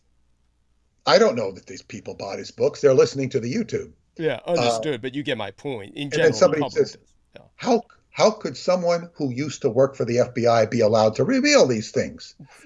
Excellent point. 245 thumbs up. The person says, I trust former FBI agents as much as former CIA agents. 1,000.1 thumbs up. No thumbs down. No thumbs down. It's like... well, the thumbs down don't display, in all fairness. And then you say this guy, I'm ordering his book tonight. This guy sounds totally legit. Listen to his slang and vocabulary. You can tell it's second nature. He may just be selling a book and it's all hype, but at this point, I'm willing to find out. 11 upvotes versus 245 and 1,000. You see, it's it's shameful because he talks about he basically is saying that the government is going to start thinking we have an alien invasion and they're going to start, UAPs are going to come out of nowhere and they're going to start shooting these UAPs out of the sky. And it's, they're going to pretend it's an alien takeover and that we're being taken over by aliens. It's all an act. And it's, the government could never get away with that. No. But they're throwing all of this attention. And what it's doing is it's trying to fill the vacuum that the Roswell deception would fill if people were to find out about it. Yes. It's taking attention off. He also, claims that he had the real files that the X-Files started with, and he kind of... of course, the X-Files were based on his life story. It goes sans saying. Yeah, it's just patently absurd and ridiculous. And this is the type of crap that we have to put up with. And so now we have this MUFON situation, which I arranged, and Dr. Michael Sala was courteous enough to refer me to MUFON San Diego. Yes. And of course, they wanted me to talk about the Montauk Project. But I said, no, I want to talk about Roswell deception, which, he said he read the book. It was a good read, and which I sent to him. And so he agreed to have Douglas on. And of course, Douglas kind of dissected this on the last transmission. And of course, he had a 2-hour conversation with him, and things went very weird. Yeah. So maybe you should now say what else went on. Absolutely. What's gone on since with MUFON San Diego thing. Thank you. I appreciate that profoundly. First thing I'll let you know is that here in your message box on Facebook, I'm going to enter the link to the hyperlink, and this way people know where we're at right now. And so do take a look at that and share that if you would be so kind. And what I'd like everyone to know is that we obviously, as Peter Moon said, we're grateful for the fact that Michael Sala was definitely thinking of Peter Moon and saying, oh, there's an opening here with the San Diego MUFON. And then when Peter Moon was thinking of myself, when he spoke to Will Wakely, then this is the individual who effectively runs San Diego MUFON to the ground, and has been doing that for many years now, obviously, because the clown is 91 years of age. And he's obviously a member of the establishment because he's a former defense contractor engineer. He knows which side his bread is buttered on. And this is part of what everyone has to ask themselves when they're dealing with all of these people who have this kind of background. You are trapped in this paradoxical conundrum.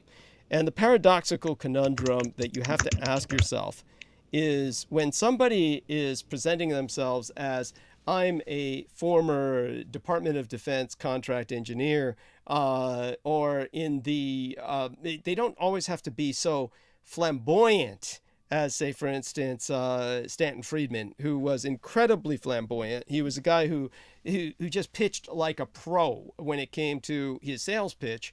So he was obviously someone who was certainly set up for the role, but he was almost too obvious. Anyone with any sense of sophistication, some kind of cosmopolitan level of savvy, or even just cynicism, or just a basic amount of critical training in critical thinking, would take a look at this guy and see him contradict himself on the face of his very presentation. He would say that I know everything that I'm talking about because I worked on nuclear flight via defense contracts. But I never worked for the government, so you can't accuse me of being a government shill. I mean, that is so self-contradictory. It is such a bald-faced, paradoxical lie on the face of it that people should be laughing at him as soon as he appears in the room. But he's aiming his entire sales pitch towards incredibly stupid people who want to believe. These are people who simply, they don't care. They don't care about his contradictions. They don't care about the fact that he's obviously lying, that everything he says is self-evidently based on an agenda. They're there to be sold. They're there to be fooled because that's what they want. They're looking for something to believe in, and there is no logic to their desire. This is a cargo cult. And just so people understand the background of the cargo cult, this was a big part of World War II. This had to do with all of the natives of particularly Papua, but many other places throughout the South Pacific. And within the Southwest Pacific in particular, you had natives that were hit hard by the missionaries. And the evangelical missionaries came proselytizing into these areas and kept telling the people that you've got to get rid of all of your old gods and take on the new God, the God we're presenting for your souls to be saved. And now the incredible contradictory nature of these missionaries is the kind of parallel paradox you see with Stanton Friedman. They are entirely materialistic. They set themselves up on plantations where they would exploit the natives for cheap labor, have them shine their shoes, do their clothes, serve them food, and in return they would indoctrinate the natives into Christianity, which in terms of practical benefits brought the natives fucking nothing. If anything, they brought diseases, they brought poverty, they brought ghettoization. And the natives asked themselves quite rightly, if this God is so just, if this God that these missionaries are preaching are so great, he's obviously good only to them because they're benefiting and they're getting all of the wealth and all of the quality of life and we get nothing. So basically they developed their own idea of God called God Manup. And their idea was that God Manup, if they built enough paraphernalia, facsimile, if they built enough facsimiles imitating the material goods of the Westerners, then God Manup would come and deliver to them. Now, some of this manifested during World War II when the GIs, the Americans, were basically dropping supplies to other Americans from the sky. And America's wealth was so infinite, so boundlessly vast, they could just drop supply bombs that would explode with chocolate and bubble gum and comic books, just a confetti's worth, like piñatas, so that people could pick it up. And this added to the mystique that the natives' prayers were being answered. You see an example of this in the film that was written by, oh my God, I'm trying to remember it now. It was a World War II film that was written by this individual who grew up in a Japanese prisoner of war camp, J.G. Ballard. So it's called Empire of the Sun. So J.G. Ballard wrote all these apocalyptic science fiction films and, novels that often were made into films. And one of the few nonfiction books he ever wrote was his experience of growing up in a Japanese prisoner of war camp. Because it was so surrealistic that it reads as if it's fiction. And but it's a very true story. And you see one of the scenes in the film where himself as a young man is walking through the fields when these supply bombs explode. And these piñata-like confetti affairs explode in midair, and the candy and chocolate bars and comic books all fall out of the sky. And people are just running to pick them up in area. The GIs are just dropping them in vicinity. So with this kind of thing going on, the cargo cults were reinforced but they were truly, truly answered when the Japanese invaded. And whenever the Japanese invaded, they were viewed as avenging angels because they would take the missionaries out and behead them. And that's when the cargo cult natives felt their prayers had been answered. So the Japanese invaders were looked upon as the true avenging angels. The supplies dropping from the sky were viewed as some kind of answer from God. The cargo cults, of course, with that kind of phenomenon, they're still extant today. So what they tried to do was build a facsimile of even American presidents, thinking that this would ultimately bring the presidents to their islands so that they could lobby for social programs that would bring them this kind of wealth eternally. Now, all of this is, you don't even have that kind of reinforcement for the cargo cults of the Mutual UFO Network. What you have instead is just faith without any delivery, just always empty promises. So when you're faced with this kind of phenomenon, you need to combine that with what I had expressed to Peter Moon about the concept of the Amazon rainforest and the displacement of value of life. He was talking before about ratcheting up the lethality index of various weaponized biocidals. And when it comes to ratcheting up the lethality index of various biocidals, you have this kind of commitment to orders of magnitude. So with that kind of, shall we say, commitment, then you are essentially, you're in a paradigm where you're operating based on a value system that, in the case that Peter Moon was mentioning, was technical.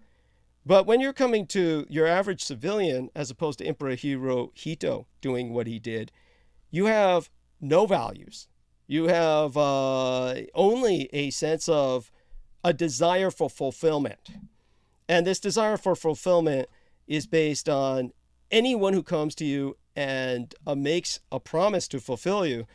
If you're open enough, naive enough, gullible enough, stupid enough, you're going to just accept that promise of this distant thing, rather than what's immediately in front of you, will somehow fulfill you.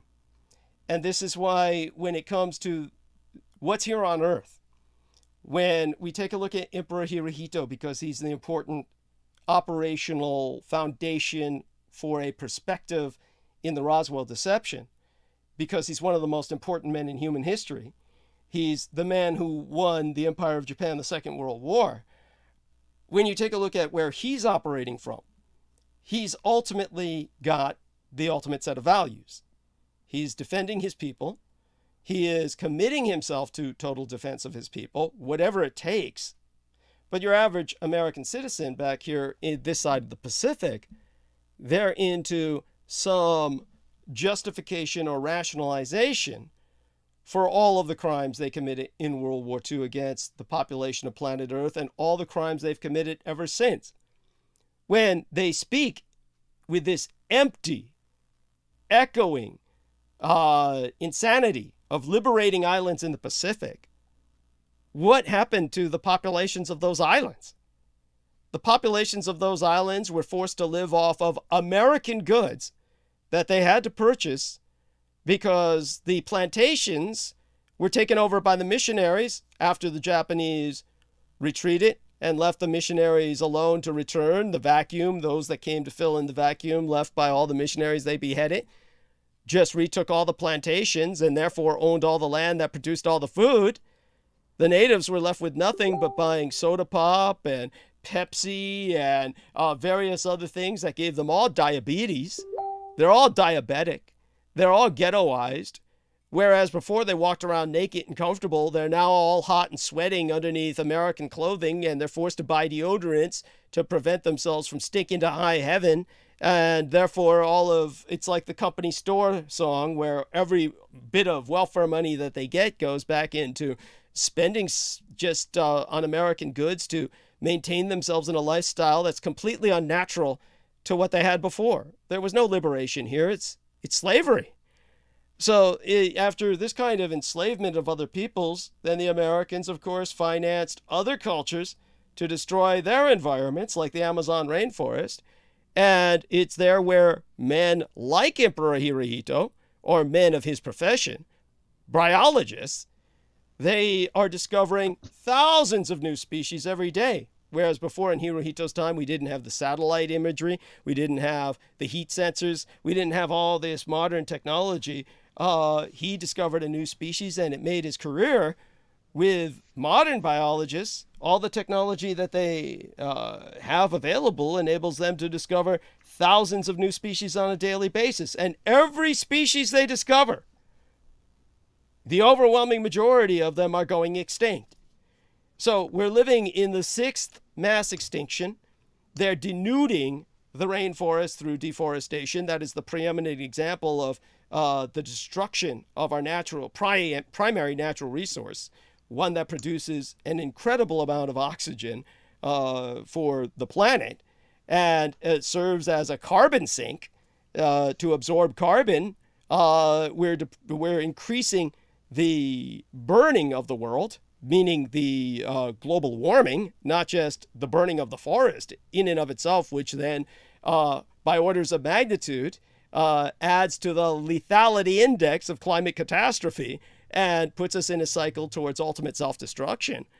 But while this is ongoing, they're discovering thousands and thousands of plant and animal species just to see them die. So they're saying, oh, we're discovering this new plant that could provide a medicine that can cure cancer. We're discovering this new animal with these toxins that it produces that could be efficacious for curing neurological diseases and preventing Parkinsonian symptoms from ever manifesting. All of this can never be pursued because as they discover these species, they're dying, and the source for that salvation is immediately destroyed as soon as they find it. The very symbol of the medical industrial complex, the caduceus, is the snakes wrapped around the rod, because the snake's toxin is used to produce medicines that cure other diseases, including snake bites. So by eliminating all of these life forms on a daily basis, does your average American care?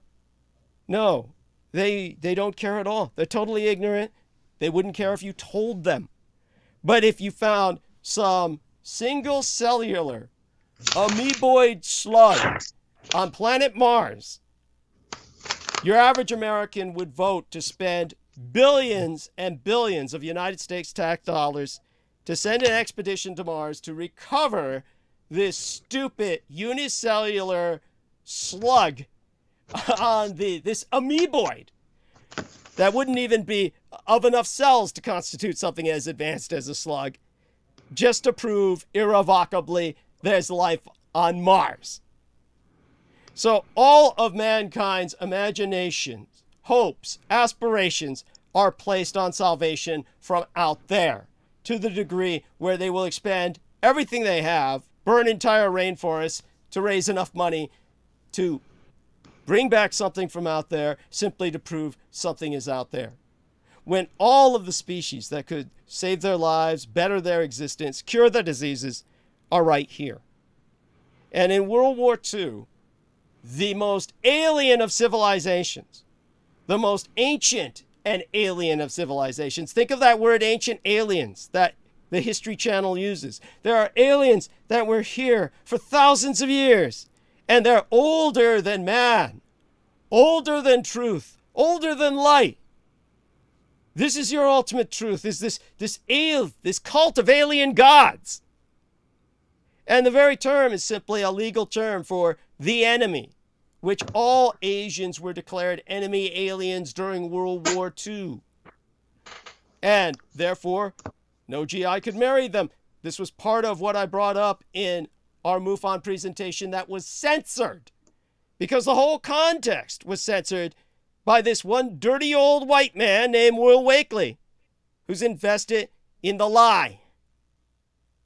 And so when it comes to your American perspective on Asians, just as they're destroying all the botanical and zoological life forms in the Amazon, and are thereby killing ourselves in the hope that we can somehow get enough energy and money raised to go to a different world and discover some unicellular amoeba out there that proves that there's life.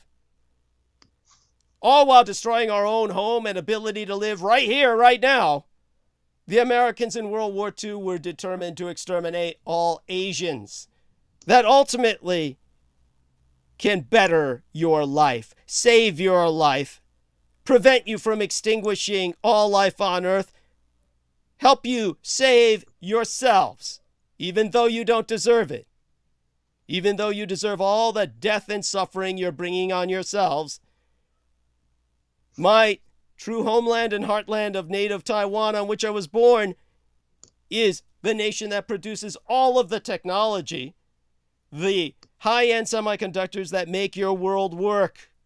All that part of your world which provides you the quality of life you need to exist in the postmodern sense. Without us and the semiconductors we produce, your satellites fall from orbit like stars falling from the sky, crashing and burning like meteorites in the atmosphere. Your jets fall from the sky and hit the ground. Your cars don't run. Your pacemakers don't beat. And therefore, many of your hearts stop beating at all, and your life instantly leaves your pathetic, wretched bodies. And your entire world ceases to function, and you all die. This is all the gift of we Asians that Colonel Philip Corso said we're aliens, that gifted man high technology, that the engineering reversed from the Roswell atrocity is what gave us the pacemakers and the microwave ovens and the television sets of the postmodern age. That all of this was the day after Roswell. All of this was the gift of Asia, that ancient alien race, that race of ancient aliens that you were all determined to exterminate. So when I produced this to the MUFON cargo cult, the white cargo cult, the cargo cult of white trash, Peter Moon was telling them, you're getting your disclosure now. And that's when the listeners began to accuse Peter Moon and I, you're both affiliated, though with what they could not say. And one man who had been sleeping throughout the meeting sat up and began to regurgitate a religious screed. The aliens will come and save us all. Every insect, every man, woman, and child, every animal. The aliens will save us all. Only the aliens from space can do this. Now, that might still be in the video. I haven't had a chance to review the whole thing, but one thing I can tell you about what I did review, when that son of a bitch, this filthy old white man, so invested in the big white lie, turned the recorder on, was when I immediately admonished him. So I know that was recorded. We all know that was recorded. Anybody who was on that Zoom call. Because he said, oh, I'm just turning, with this big, evil, shit-eating, malevolent grin, he said, oh, I'm just turning the recorder on now, 1.5 hours in. And when he did that, I said, you know I can no longer trust you because you told me you were going to turn it on earlier. And I admonished him, and I said that you've effectively eliminated all context for what we're going to discuss further. And all of that has been cut out.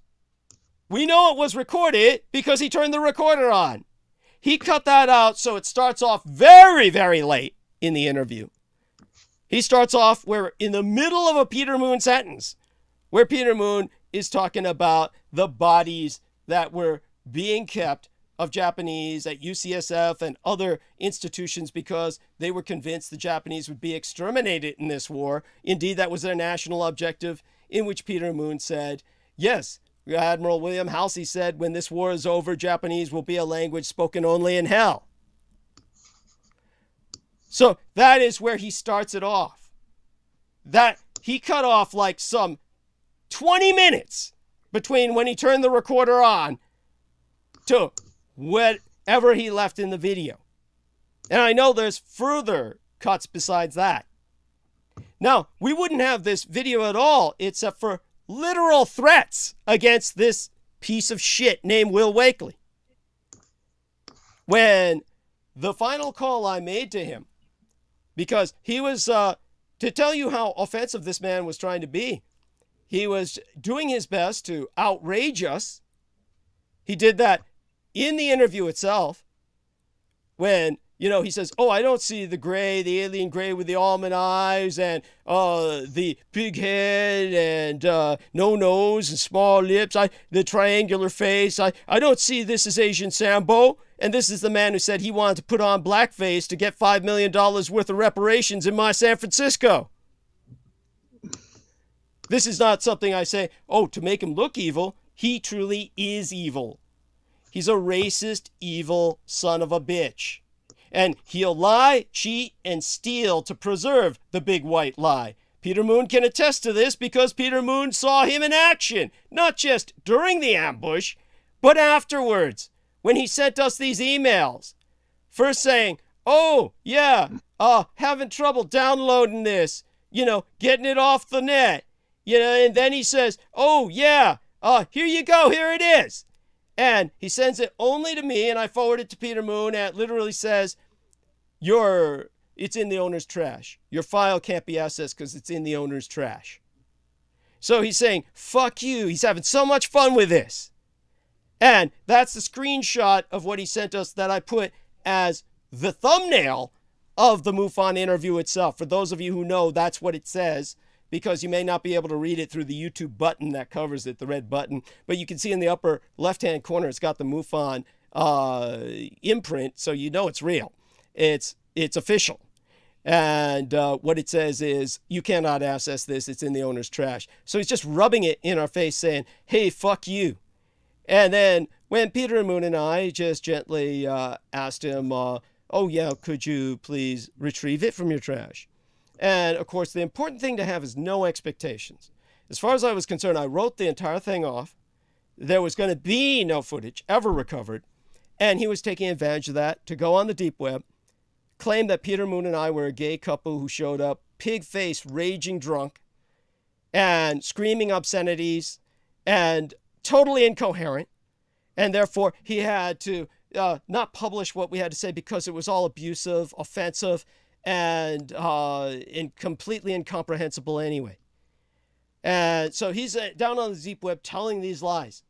And of course, there's only two things that people go to the deep web for. Basically, two major things. They go there for child pornography, and they go there for UFO bullshit. Anything you can find on UFOs and reverse engineered UFOs, they go to the deep web. They go to the dark net. And there he was on the dark net, on his platform, lying through his teeth, saying we're on there saying, oh, you white people deserve to die, and Asians are the master race, that I was an Asian supremacist who got on there and said, oh, and just angry. It's this obsession of the cult of the kings of Edom. The Herodian insurgency is constantly obsessed with portraying me as this angry Asian man, this Jambo the Reese Monkey figure that is out to kill all whites. It's like, this is their obsession, is to present me in this mode. Now, he would have gotten away with it if it hadn't been for threats. The first was a legal insinuation, where I said, you know, that if screenshots are retrieved from the dark web of what you said, and this was total bluff on my part, because the people who brought to my attention his agitation propaganda, his agitprop campaign, were demanding fees, money for the screenshot. So I had to wait until my own affiliates were available, had the time to pursue this themselves. By the time they did that, my other threat had worked, and he had all of his defamatory slander scrubbed from the deep web. By the way, this proves he's government and deep state, because there's no normal person could do that. It's very similar to Philip Corso and his friend Bill Burns, or that idiot who was his co-author, where they were sued by Senator Strom Thurmond And they had to recall every book on the shelves all over the United States in a single day. And we're able to do it. There's nobody can do that unless the federal government is involved. That's like a major operation tantamount to D-Day. And they destroyed all of those books. If you have one of those books with the Strom Thurmond introduction, it's a collector's edition worth thousands of dollars. And in terms of the books they reissued it in 24 hours. This is fully governmental. That's the equivalent of what happened with Will Wakely and his scrubbing the internet of his agitprop campaign. Though my affiliates who conferred with all the sources who had seen it, they all verified that's what we saw. We can't find it anywhere now. And again, think of the impossibility on this, because in the deep web, the dark web, people grab this stuff and they reproduce it. If they're able to just scrub it completely like that, most of the people who might have some screenshots they took are probably too scared to come out. Might reemerge some other day. I'll be on the lookout for it, and you should be too. But so far they said, man, it disappeared. It totally disappeared. We can't find it. But this happened because of another threat. So by the fifth day, we're talking about work weeks worth of time now in which he's shooting bullshit to Peter Moon and I. Oh, it's in the trash. Oh, I'll try and recover it. And Peter Moon saying, well, if it's in the trash, it should be easy to recover, Will. And so then when I called him one more time, and you have to work the way I've always worked with the underworld. You have to make certain you're not delivering a threat. So I did not threaten him, and legally no one could claim I did. But I pointed out to him, I said, Will, at your age, you're 91. If somebody calls in and says you were found dead in your home, they'll probably just issue that death certificate without a question. And that same person could make calls to your utilities company, your internet service provider, and your refuse collection service and say, well, Will Wakely's dead. They're issuing the death certificate. Stop all services to the residents. It's going under escrow. People are reviewing it. His wife's left to move someplace else with the kids. There's nobody in the house right now. It's empty. You just cut all the services off. The idea they would even question that, it's not going to happen. They'll just cut the services. And at 91 years of age, he's going to have a devil of a time proving to people he's not dead. He could call them up himself. They'll think he's lying. He'll, enter a netherworld, a hell, where he technically doesn't exist. Even if only one of his services did that in terms of following up on cessation of services, that's life-threatening. So when I described this scenario to him, saying, gee, it'd be a pity if that would happen, then he said, okay, you son of a bitch, here, you motherfucker, and he sent it out to Peter Moon and I simultaneously, that footage. But it had obviously been edited, censored. So we're talking about a man who's willing to do anything to uphold the great, big, white lie of America winning World War II. Willing to slander the good names of Peter Moon and myself, claim that we were behaving in a way that was totally antithetical to reality itself. And then it took literally a number of presentation of scenarios, both litigious and illegal, that were possible for this man to realize the deep state considers him an expendable asset.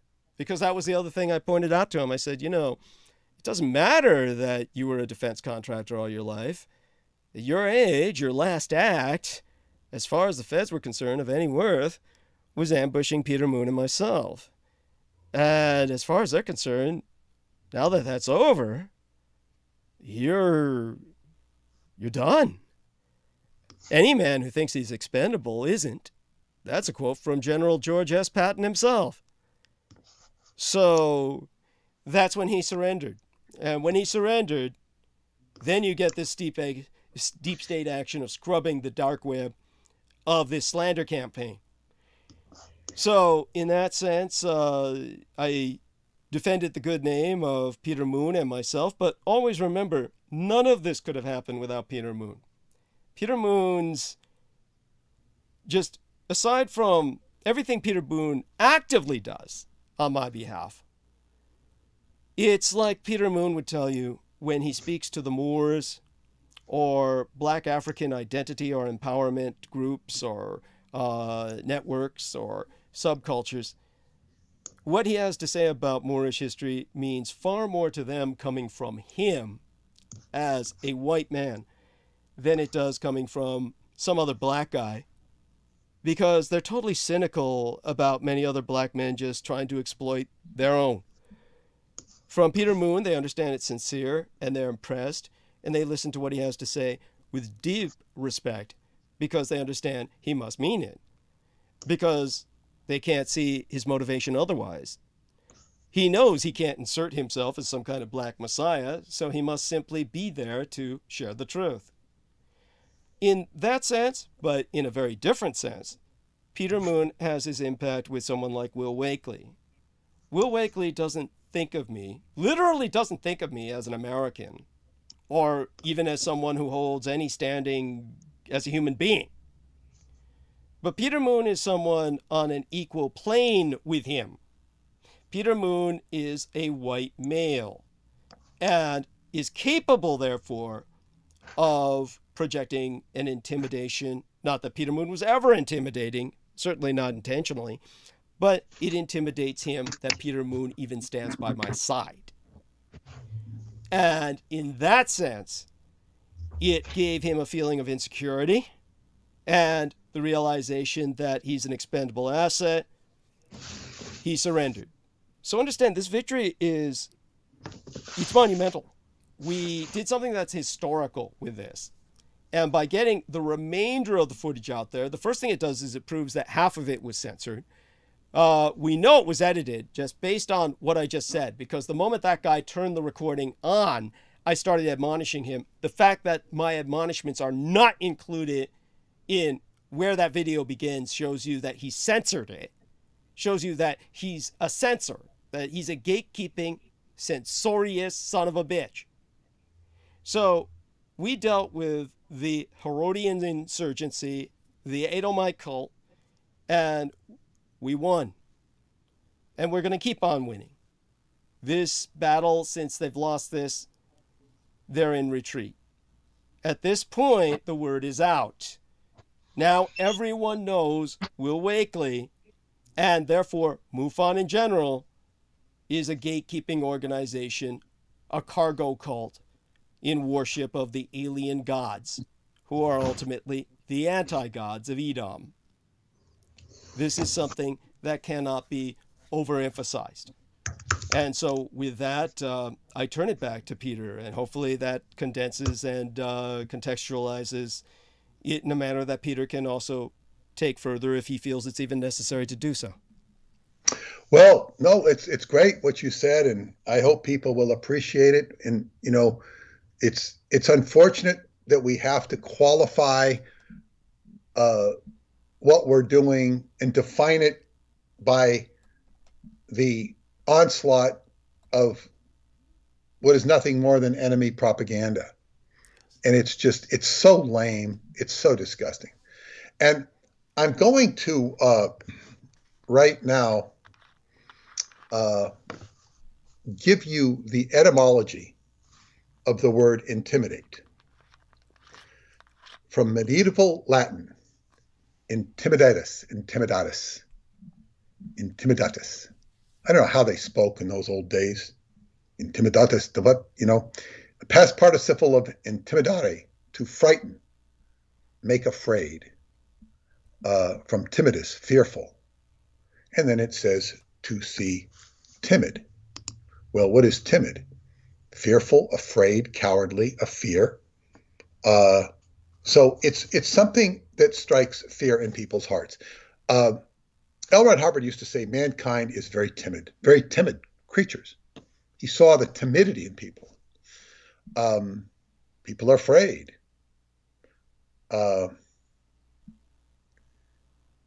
You will sometimes see or hear, sometimes in a movie, prostitutes talking about men that they sleep with, that are powerful people, and they come to bed and make love to the woman, and they become sort of sweet little, talk about their fears and whatnot. They open up and talk about their fears. These titans of industry are often, frightened little boys inside. Yes. And this whole thing of fear is rooted in the solar plexus, the third chakra. In intimidation is related to bullying, tyrannizing, people, personal intimidation. It's like you're hitting somebody's fear buttons. So it's like, you start talking the truth. Like look at, if you take this into a very pragmatic sense of, say you walk into a group of people. It's going to be a talk or something, and somebody says, "There's a thief in the room," and suppose somebody's just ripped off a bank or stolen something from a department store. That person is going to be intimidated. Unless he's some cocky son of a bitch who knows he can get away with anything or thinks he can get away with anything. But, people are going to be feared because you're exposing, or just say somebody's done something they shouldn't have done, and a cop walks in the door a little too close to the time this person committed the offense. They're going to be scared. They're going to be scared. And the reason they're scared is because they think they did something that is wrong or that they can get in trouble for. So when you frighten somebody by telling the truth, people are living in this guilt. They are living a life of guilt. And when this is what they're living off of. It's like if you have a shield of protection around you, armor, maybe it's auric or metaphysical, and it's like iron shirt, qigong, which, it's like, somebody can hit you and boom, boom, it's going to bounce off. That's the whole idea. But we're talking here, and there is a form of iron shirt, which is just not just the physical aspect, but the energetic aspect. My teacher would go to students of Mantak Chia, and they did iron shirt qigong, and he'd put his finger to their chest, and they just fold. He says that they're not learning iron shirt, not by his standards anyway. Of course, his energy was so strong, it kind of overcomes it. But the point of it is that, if you're walking around with a shirt of fear because of all the things you've done and all the things you've indulged in, you're living a life of guilt and shame. And your prejudices are on the outside of that shirt. And somebody comes in and says, well, transgender people have rights, black people have rights, Asian people have, makes them and, I know people from say my football friends that are black. It's like some white people just were so uncomfortable with them. And it's just their conditioning from who you hang out with. They're not used to hanging out with these people, and they're very uncomfortable. But the reason they're not comfortable is because they're, what do you say? They've been participating in generational abuse, yes. Or, and they don't see it. They don't. Of course, the black people see it right away because they live with it. They know it. It's obvious to them. And you know what? They're really nice people. They're nicer than the white people. They really are. I mean, these guys will go out of their way to be nice to you. For me, anyway, you know. And it's not because I'm Peter Moon, not at all. It's because I'm their friend. And they'll go far out of their way for me. Well, as a matter of fact, most of them never even knew that you were involved with writing. Yeah, right, exactly. So it's like, yeah, so it's like, wow, they're real people, and of course, I wouldn't ask the white people to do things for me because it's just not in their structure. It's like I feel like I'd be imposing on them, and you know, and some of them would maybe, but I'd be out of my, you know, I just wouldn't feel comfortable asking them. Not because we didn't like each other, but it just, you know, it just I wouldn't do it. Wouldn't be comfortable. So intimidation, to get back to what we're saying, is when we talk about these people who, you know, believe in the History Channel or believe in UFOs, it's like it's like, yeah, as you say, a cargo cult. It's a religious. It's like a religious indoctrination, and they're like playing a fantasy game of conspiracy. They're conspiracy theorists. Now, I wanted to say it struck a chord when you were talking earlier about people who watch what's going on in politics. And like some of the stuff I'm reading, you know, people don't trust the CIA or the FBI. People know the government is corrupt. They don't like it. But no matter, and whether you're persuaded towards the left or the right, people basically underneath know it's all corrupt. They think maybe if they're fighting Trump, they're fighting a greater evil. So other people think they're fighting a greater evil with Biden. That's kind of what they really think. But some people think Trump is not evil at all. They think he's, you know, like literally God inspired. Right. But the problem is people who watch politics or watch what's going on, they're like armchair quarterbacks. They're like armchair politically active. Which, in other words, all you can do is sit in your armchair and watch the news and bitch about it. And one of my friends who was involved in politics, she says, they're all lying. And these were the party she was partial to. They're all lying. They just lie. And if you begin to go expose the lies, they come after you. So it's like, and in that case, it was Republicans. But I you know, it wouldn't be any different for Democrats. But she was pro on the Republican side, you know, on that sort of sentiment. But it was deadly. So the problem with the armchair political quarterback is that all he can really do is sit there and root for his team. To go politically active is very time-consuming and challenging. But where did people have a chance to become politically active? The Trump rallies, the QAnon feeding, the January 6th incident.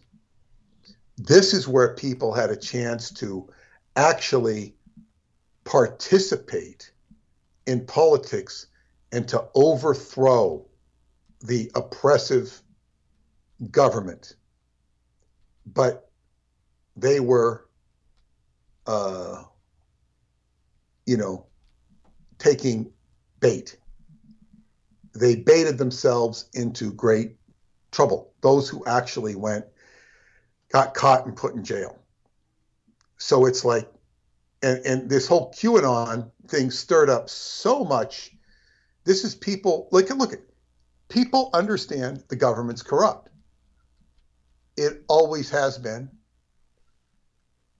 So they're finally given a chance, what they see as an opportunity to fight. And they get pulled into this QAnon thing, and they're hung out to dry. But this channels this obvious, we know people are corrupt in the government. And the armchair quarterback, those people who want to get out of the armchair, man, they were had. They were set up like a bowling pin, you know, and knocked down. Now that's enough to kill a revolutionary spirit. And it's, this is the problem. Like, where can you participate? You can't participate. You really can't. It's, you know, so you just have to observe it for what it is and conduct your life accordingly.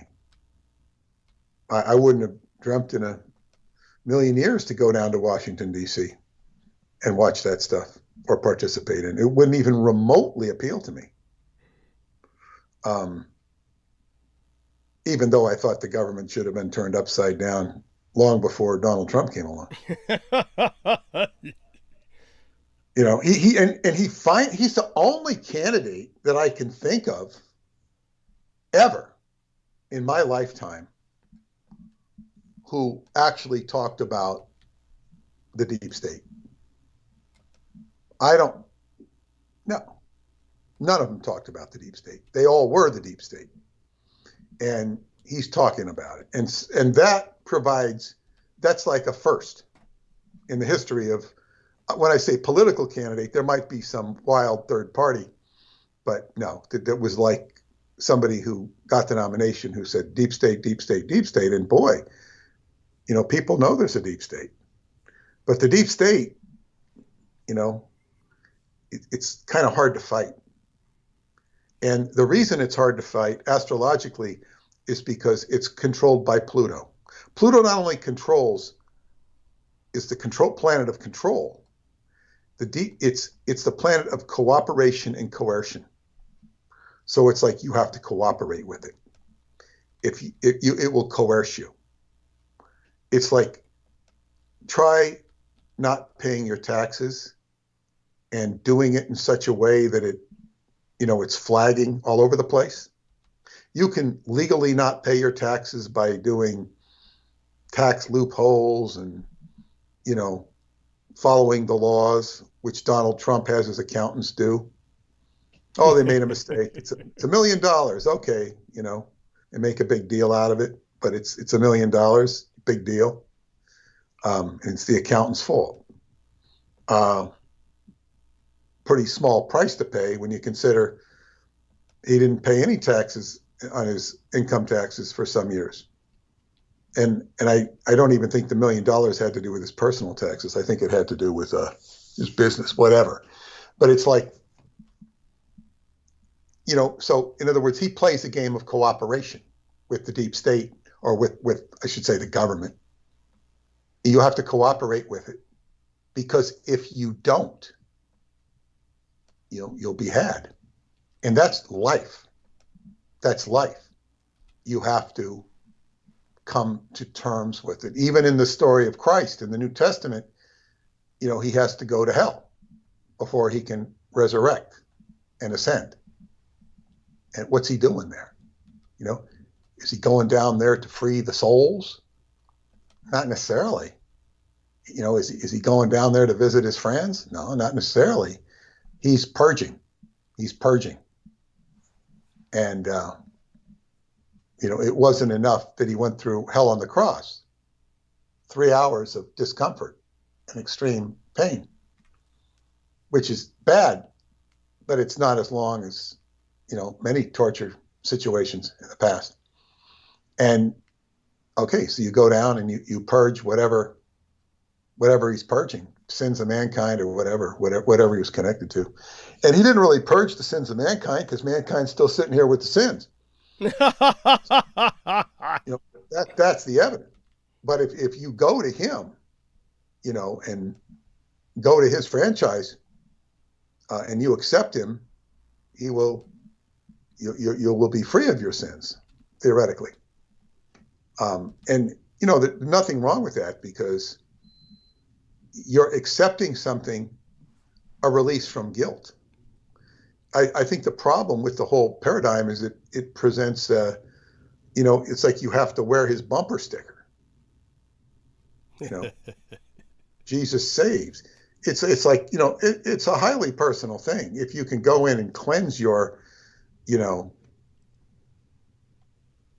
whether you can cleanse your soul by indulging in forgiveness, whether it's self-forgiveness or accepting forgiveness, this is the problem.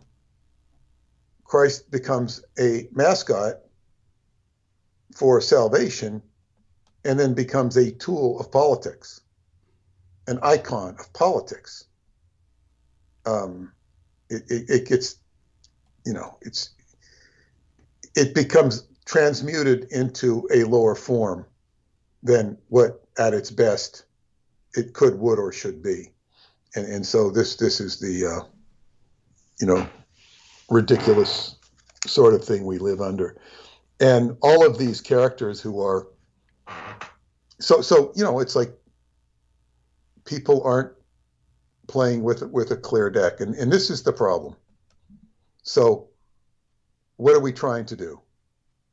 What is it that know the truth and the truth shall set you free? Well, you can define the truth by what will set you free. So you can say something, well, that's not the truth because it won't set me free. I could tell somebody, do this Qigong exercise and it will relieve you of your condition. Or take this medication or elixir, whatever it is, and this will relieve your condition. Now, suppose whatever I suggest will relieve it. And the person can say, I'm not going to do it. I know better. Because he doesn't recognize it as truth. But if he did recognize it as truth, it would set him free. That's on the condition that it actually is the truth. But if it doesn't set you free, it's not the truth. So you can define the truth by what result you get. I would be wary of defining the truth by how you feel. Because, there's not that you should go against your feelings or your intuition, but, people will eat sugar because it tastes good. I feel good when I eat sugar. So, that can trip you up. It doesn't relieve the condition. I'm going to eat the sugar. Oh, the sugar's good. Sugar's good. Sugar's good. And, that's just addiction. And that's the same thing. History Channel good. History Channel entertainment. Yes. You can put sugar on top of shit and it'll taste good. Go on. Yeah.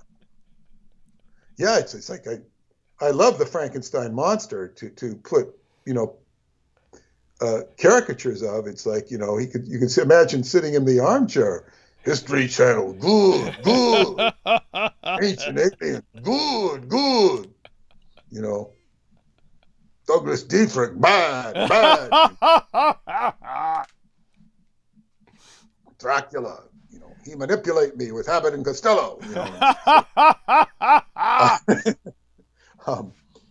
So it was classic how they got all those monsters together in one movie. Yes, it was a classic movie. But so as they say, it's armchair politics watching is very challenging for individuals to participate in. I want to also share with you, Douglas. Yes. I have a very dear friend who is really on the Republican Trump side of life. Mm-hmm. And I had some, dialogues with her, and she just, she's more in the Putin camp than I realized. Oh my God. Because of the affiliation, whatever. Yeah. And it's like, and I talked to you about this personally. Yeah. Because she was saying that, according to her understanding, Ukrainian biolabs are creating high threat mRNA pathogens. Now, this article says Reuters article confirms Ukrainian biolabs are creating high threat mRNA pathogens. I'm going to read this to you. It's a March 22nd article by just the other day by Karen Kingston. Ukraine biolabs are creating highly infectious mRNA viruses that are fueling global pandemics and killing millions of global civilians. Why is the United States funding Ukraine's biowarfare programs? Well, first of all, to my knowledge, I've never seen this. mRNA viruses, or it's all these global pandemics, was COVID, and it was coming out of China. Whether it was created or not is another question. Mm-hmm. It was coming out of China. I've never heard anything coming out of Ukraine, and that the United States is behind it. The United States is complicit with the Fauci stuff. But so anyway, it says on March 11th, Reuters reported that the World Health Organization, here we have the World Health Organization. This is, critical thinking says, watch whatever they say. So Reuters is reporting, and what is Reuters but an establishment news outlet? So I'm just qualifying this so people can critically think. What is Reuters? Is Reuters somebody you trust? I hate to be a teacher about critical thinking. I don't like that role. But here I have to qualify it because some people need to understand this. Reuters reported that the World Health Organization, right there, you have two major flags. I mean, think about it. So why are you quoting this article? Why are you sending this article to me? I haven't even read it. Reuters reported that World Health Organization advised Ukraine to destroy high-threat pathogens housed in the country's public health laboratories to prevent any potential spills that would spread disease among the population. Now, the World Health Organization, from what I know or what I've heard, is complicit in the COVID situation, the COVID virus situation, as is Fauci, as is China. Mm-hmm. So if the World Health Organization is saying something, and they're saying Ukraine should destroy its high-threat pathogens, why are they even saying anything? They have no reputation to stand on. And that they should prevent any potential spills that would spread disease. Now, okay, so this is just an accusation that they're creating viruses in the labs. But, the article says that they're killing global citizens. The World Organization just said to stop it, stop creating these, to prevent. Exclusive WHO says it advised Ukraine to destroy pathogens. The Reuters article now confirms the findings of the Russian biowarfare investigation conducted by Lieutenant General Igor Kirillov, military chief of Russia's nuclear, biological, and chemical protection troops, that the Ukraine has been creating highly infectious pathogens, mRNA viruses, to target citizens of Russia, as well as to create global pandemics. Now, this Reuters article, and I think it links to another one, now confirms the findings of the Russian biowarfare investigation. So Reuters confirming something, I don't know. I'm very skeptical. Russian biowarfare investigation. So Russia's military chief is doing an investigation that says the Ukraine has been creating pathogens to target Russia. Well, of course, they're at war. Now, so do you believe what they're saying? They're going to throw the kitchen sink at the Ukraine. So this article is very weak in terms of its convincing me of anything by the nature of what it is. The big question is, why is the United States supporting a country that has been creating bioweapons for use on global civilians? shouldn't the United States be supporting Russia, the nation that is trying to seize and destroy the bioweapons that are being used on global civilians? Well, first off, I don't know that any of this is true. And I'm not even going into the detail that Douglas knows, might or might know about the situation. I'm just reading this on the surface. And of course, the United States creates its own bioweapons. Yes. They all do. All the big ones do. So this is just obviously propaganda. And it says the answer is because President Biden is acting on behalf of the enemies of America. Now, I don't know what that means. He's acting on behalf of the enemies of America. Who are those enemies of America? The enemies of America, I believe, are Red China. Yeah. But is he acting on the behalf of the Chinese here?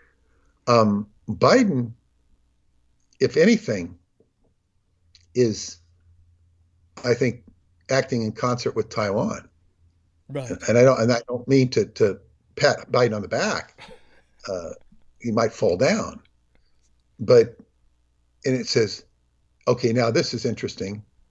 I don't think it's true, but President Biden and his son Hunter helped fund the high-threat mRNA pathogens causing the disabilities and deaths of millions of citizens around the globe. I'm not convinced that there's high-threat pathogens coming out of the Ukraine. I'm just not convinced of that because nothing I've read in this article, now it does quote to go to other articles, but this is so lamely put together that, and he might be involved. I just don't know. When discussing the cause of global pandemics as announced by the World Health Organization, Lieutenant Kirilov states, in light of statements by the WHO about outbreaks of Marburg fever, Lassa fever, anthrax, and cholera in different regions of the world, the extremely difficult situation with economically significant animal diseases, African swine fever, pathogenic avian influenza, foot and mouth disease. Now, I'm not aware of any of these things in different regions of the world have reached pandemic levels that have spread into the West. They might be existing in Africa or someplace, but I'm not aware. I mean, I could be wrong, but I've not heard anything about massive people dying of these things. The height of foolishness appears to be the work done at Boston University to increase the pathogenic properties of pathogens, such as COVID-19, so-called directed evolution, changes that may or may not take tens or hundreds of years in nature, and to create artificial viruses with a higher risk of infecting humans. An analysis of documents, some of which were obtained during the special military operation, shows that such research on enhancing functions of dangerous pathogens conducted, including in the states of Central Asia and Transcaucasia, is systematic, and large U.S. pharmaceutical companies are involved in its implementation. You know, this might or not be true, but I don't know what he's talking about. And I'm not saying it's not true, but it doesn't, I don't know. It doesn't reach me. And because this is coming from a Russian, general who's at war with the Ukraine. Yeah. So why he's going to iterate propaganda by the very nature of the fact that he's at war. So all this stuff has to be taken into account. Lieutenant General Kirilov states that the cause of global pandemics are artificial viruses or pathogens created by labs funded by the U.S. government and directed by the Pentagon's Defense Threat Reduction Agency. The U.S. Pentagon was conducting research using these highly infectious mRNA pathogens on civilians in Transcaucasia. I wouldn't put that past the United States government, And then the article which kills me. This is not Russian disinformation, is a headline. This existence of U.S.-funded biolabs in the Ukraine created highly infectious viruses to target Russian civilians and create global pandemics is not Russian disinformation. The Reuters article confirms that the Ukraine was creating high-threat pathogens. Lieutenant General Kirilov confirms that these artificial viruses are the cause of global pandemics such as COVID-19. And it's well planned out by the Pentagon. Now, I keep an open mind because, as I said, I haven't read all the sub-articles here, but the way this is presented to me does not, and I'm thinking, just common sense. It's like, this is not selling me on wanting to go deeper into the articles, because the way it's presented is propaganda. Yes. First off, it's from a Russian general. Yes. And if you're trying to impress me, this is not an article to send. And I have to, and I'm already poking holes in it. And I would only imagine if I went further, I would poke further holes. And this is when I first heard of COVID-19. First came up, I started looking into it. And it was, everything about it was just illogical. Everything that was being reported to me was just highly illogical. So there was no logic in it. And it got to the point where anybody could say anything about it. Get the vaccine, don't get the vaccine. And all these theories. And, the truth is coming out years later now. It's not even something I care to get into, because it's so fraught with, as I say, disinformation. Yeah. And I just, kept out of the fray and, protected myself, with the Qigong I do and with the supplements I took. I didn't have, I never got vaccinated, and I never had, the illness. So,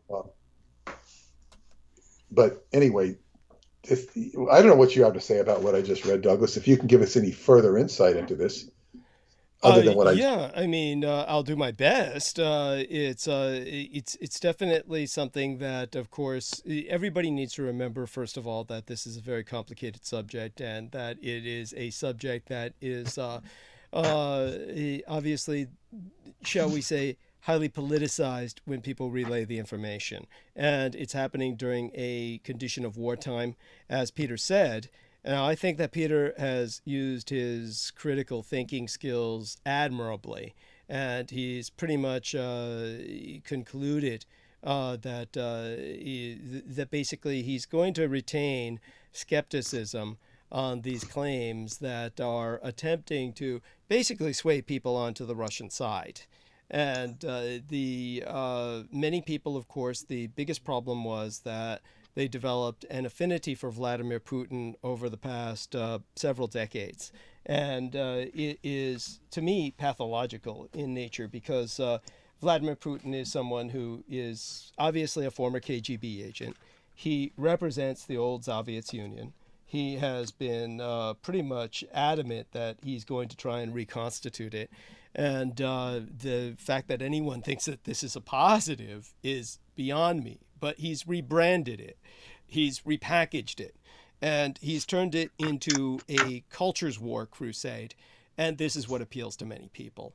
So that being said, of course, when we get into something as technical as the diseases and the weapons, the first thing to emphasize is that when the Soviet Union broke up, this was something that happened along completely ethnic lines. We're talking about ethno-nationalisms.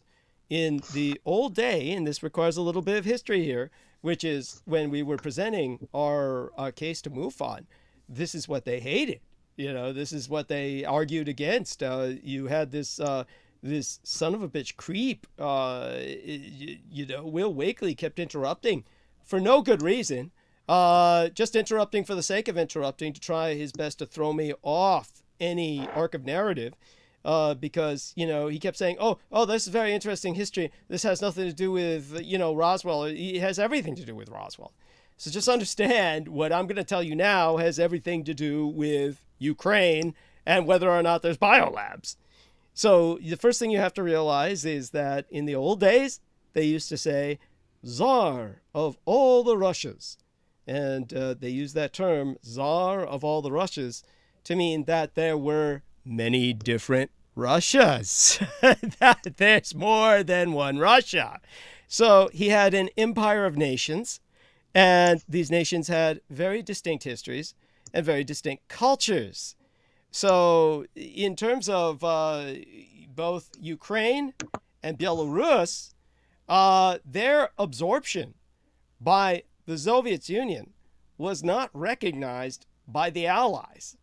So much not recognized that the Allies allowed them, both White Russia, Belarus, and the Ukraine, which simply transliterates as the borderland, Ukraina.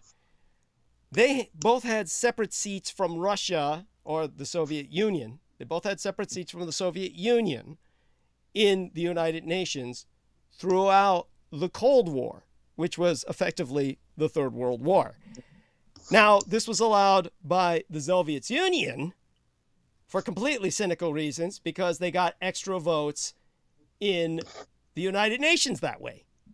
So in other words, to the Allies, it was symbolic and meaningful in the sense that we do not recognize the Russian occupation of these independent nations with completely separate histories and cultures.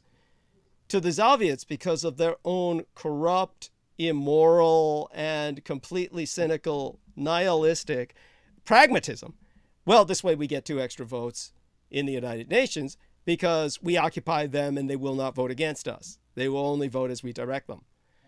So it kind of served its point for either side, both sides, for years. And then the Soviet Union collapsed. And these nations already had their own seats in the United Nations. And now the Russians were fucked. And it's like, oh shit, gee, what we cynically took advantage of for half 100 years is now working against us. And isn't it horrible? And now we must invade.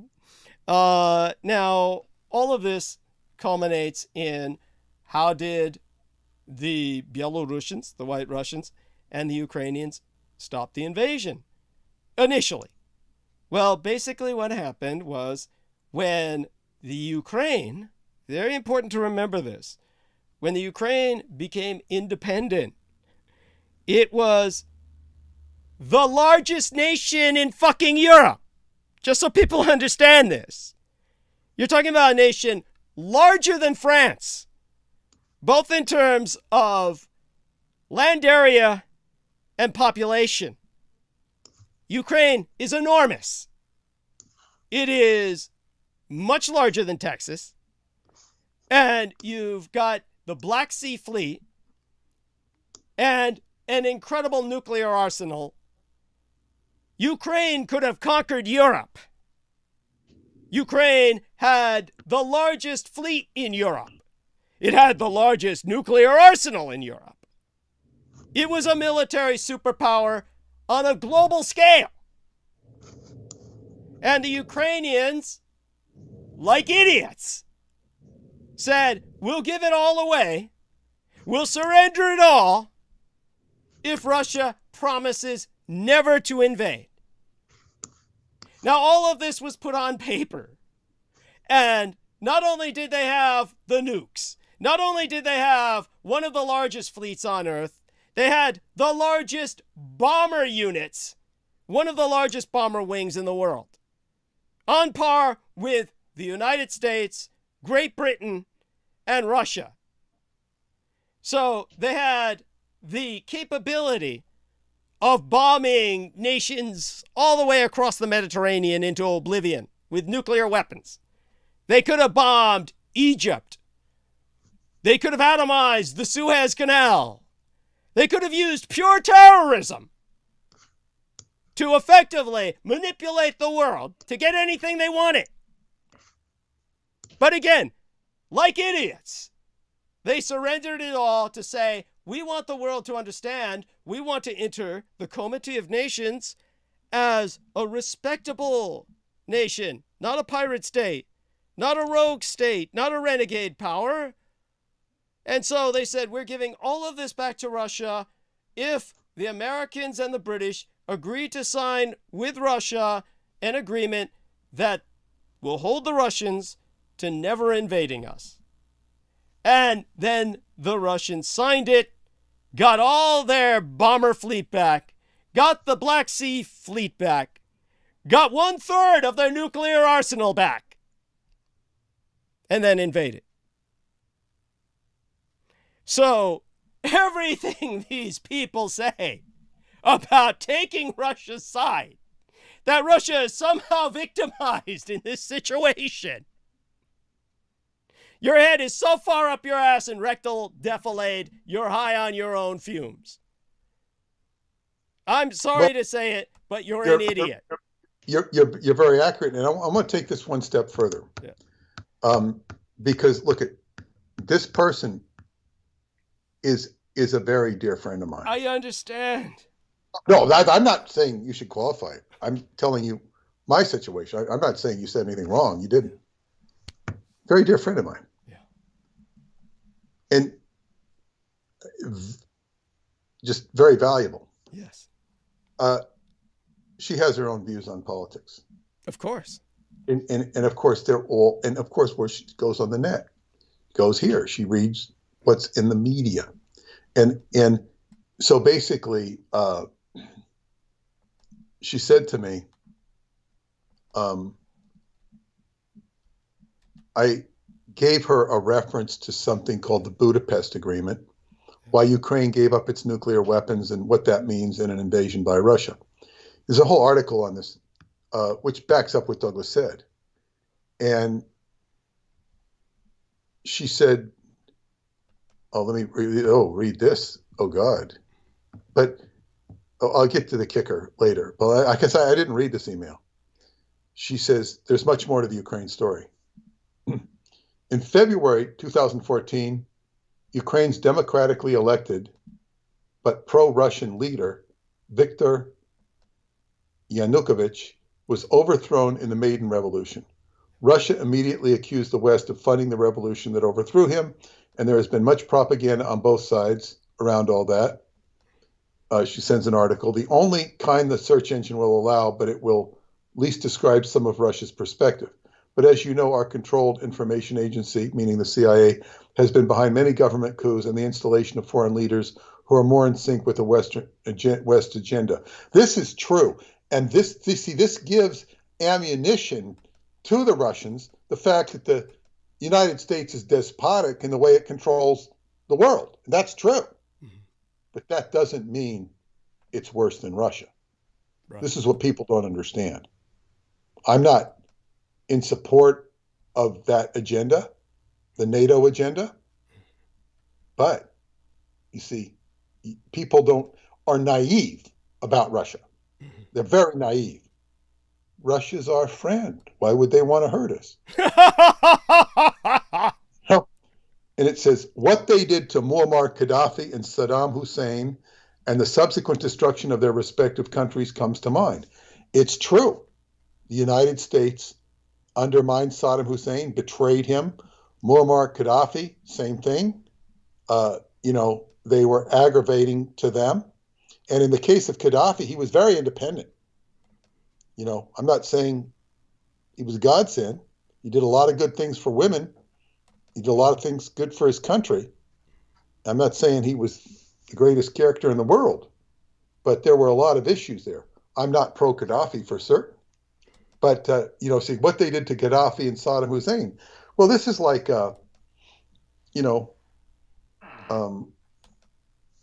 one pirate killing another. It's like, okay. It says, anyway, what they did to Gaddafi and Hussein and the subsequent destruction of their respective countries comes to mind. A common theme in these coups is that leaders rejected the integration of their country's financial system with the West's banking system. This is the globalist elite's ultimate instrument of control, so they have been working for many years to integrate the monetary system of all countries into one global banking system. Once they have that, they can implement their new world order. Well, it's true that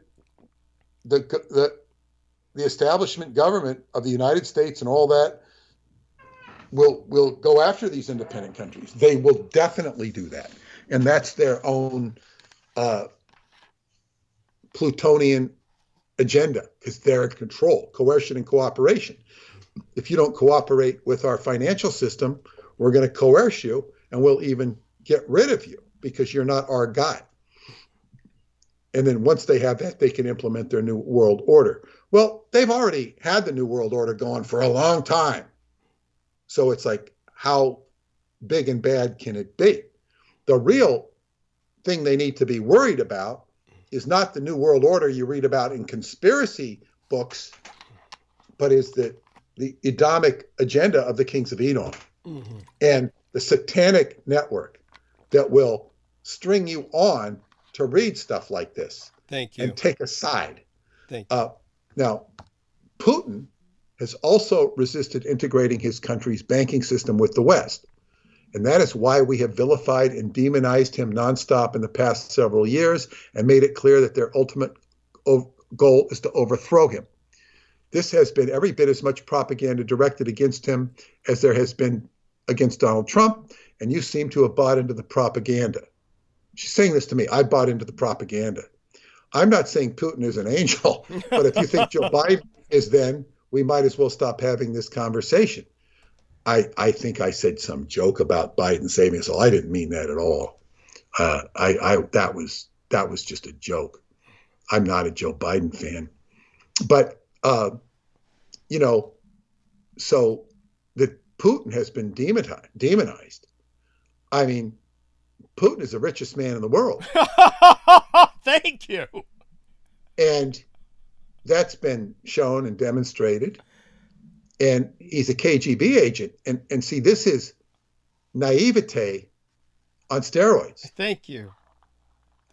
It's like, there's a lot of propaganda against Donald Trump. I don't know that I've read propaganda against Putin. I don't know it's propaganda. It seems like what it seems to be objective reporting, sometimes speculative about his health. But I did his chart, and he's just pure evil. Thank you. I mean, beyond the fact that you might say that, let's just put it this way. Until Putin invaded Ukraine for the second time, don't forget he invaded Ukraine in 2014 and occupied the Crimea. And even then, the media just went easy on him.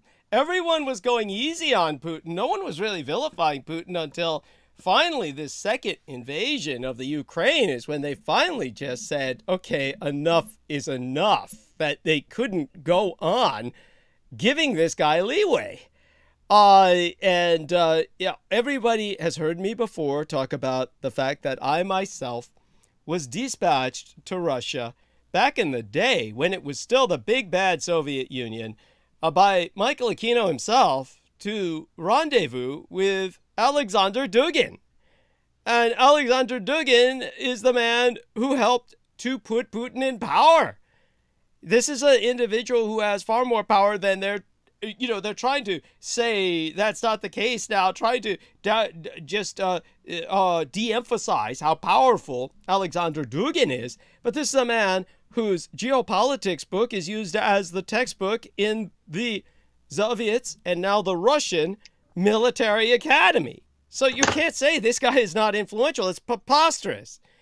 You have to be politically connected for something like that to even happen. So the fact that Alexander Dugin, who is Putin's Rasputin, a man who I can vouchsafe, as well as other people familiar with the occult know this man's satanic background, literally satanic, but going deeper than that, through his connection with Michael Aquino, Edomic, and therefore anti-godly in the purest sense, beneath and below satanic. So to add some further context to this, I'm going to put links in the message box of Peter Moon and the chat room, and I'll do this simultaneously so people get just a little idea of what we're dealing with. And so I want people to understand that the first link I'm putting in is basically just a summation, but it's a summation of the Soviet biological warfare program that the Russians are the inheritors of. And look at the last sentence. That's all you need to see. It's a nice little paragraph summation, but basically, take a look at the last sentence. Under pressure from the United Kingdom and the United States, Russia, not the Soviet Union, but the inheritor state thereof, Russia, agreed to discontinue its biological weapons program in 1992. But no access to the United Kingdom and United States inspectors to biological weapons sites has ever been granted. So these are the people who are bitching about Ukraine maintaining biolabs? God knows if they gave away all their bomber fleets, their nukes, and their nuclear-powered ships on the high seas, their entire nuclear navy to the Russians, you would hope at least they would retain their biolabs. If not, they're even bigger idiots than I thought. Well, let me carry on. Here it says, Putin rejected the Budapest Agreement after the 2014 overthrow of Ukraine's government because they felt the West had also underhandedly acted in bad faith. I don't know, it's like, and that was just the start of intentional provocations of Russia by the West, specifically with regards to Ukraine since that time. They wanted this war and provoked Russia just as they provoked Japan in World War II. Talk about a grotesque analogy, but go on.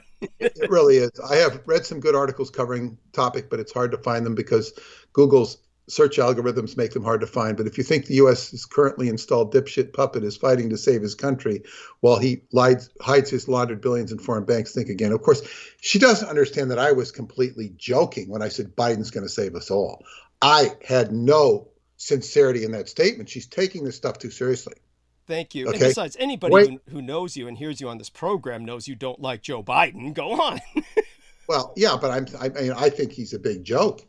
But it's like I'm saying, but in any case, it's like she's invested so much of her heart and soul into this and reading this crap, but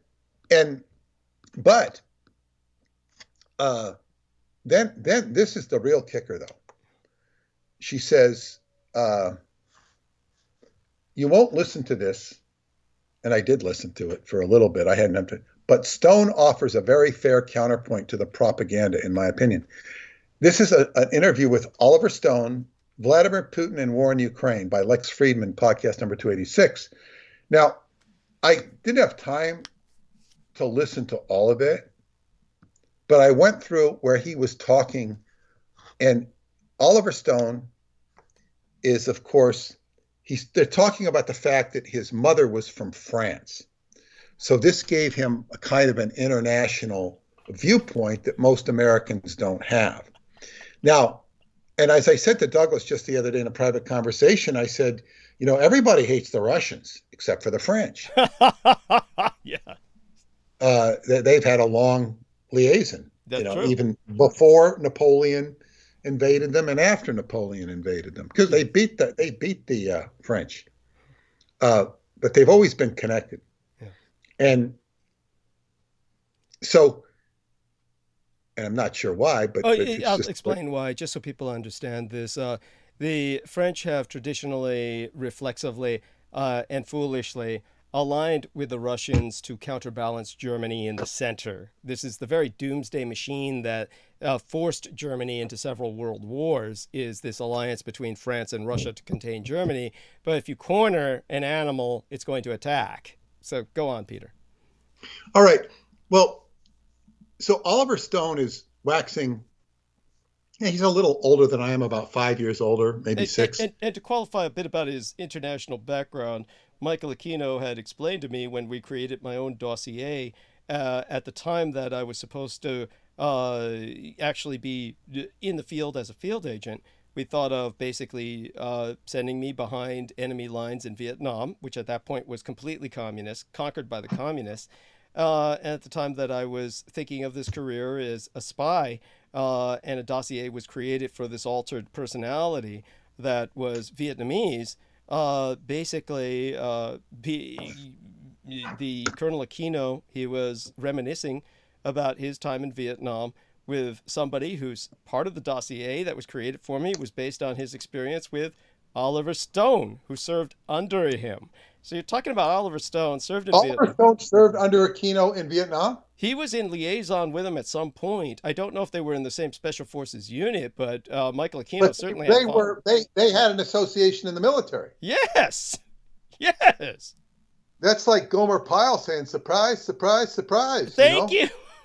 I didn't know that. That explains so much. Thank you. So you're talking about both Alexander Dugin and Oliver Stone are Aquino cultists that are affiliated with Vladimir Putin. Well, I want to hear more about this, but the real kicker in listening to Oliver Stone is he's talking about how, when we grew up, there was all this phobia about the Soviets, and it's like there was Jig or Hoover, and, if the Soviets were this, the Soviets were that. And, we were just indoctrinated to think bad about the Soviets. And if you wanted to make it in business, you had to be anti-Soviet. Well, I'll tell you something. It's pretty much true what he says, but what he seems to be missing is that the Soviet Union sucked. Thank you. And he's glorifying the Soviet Union.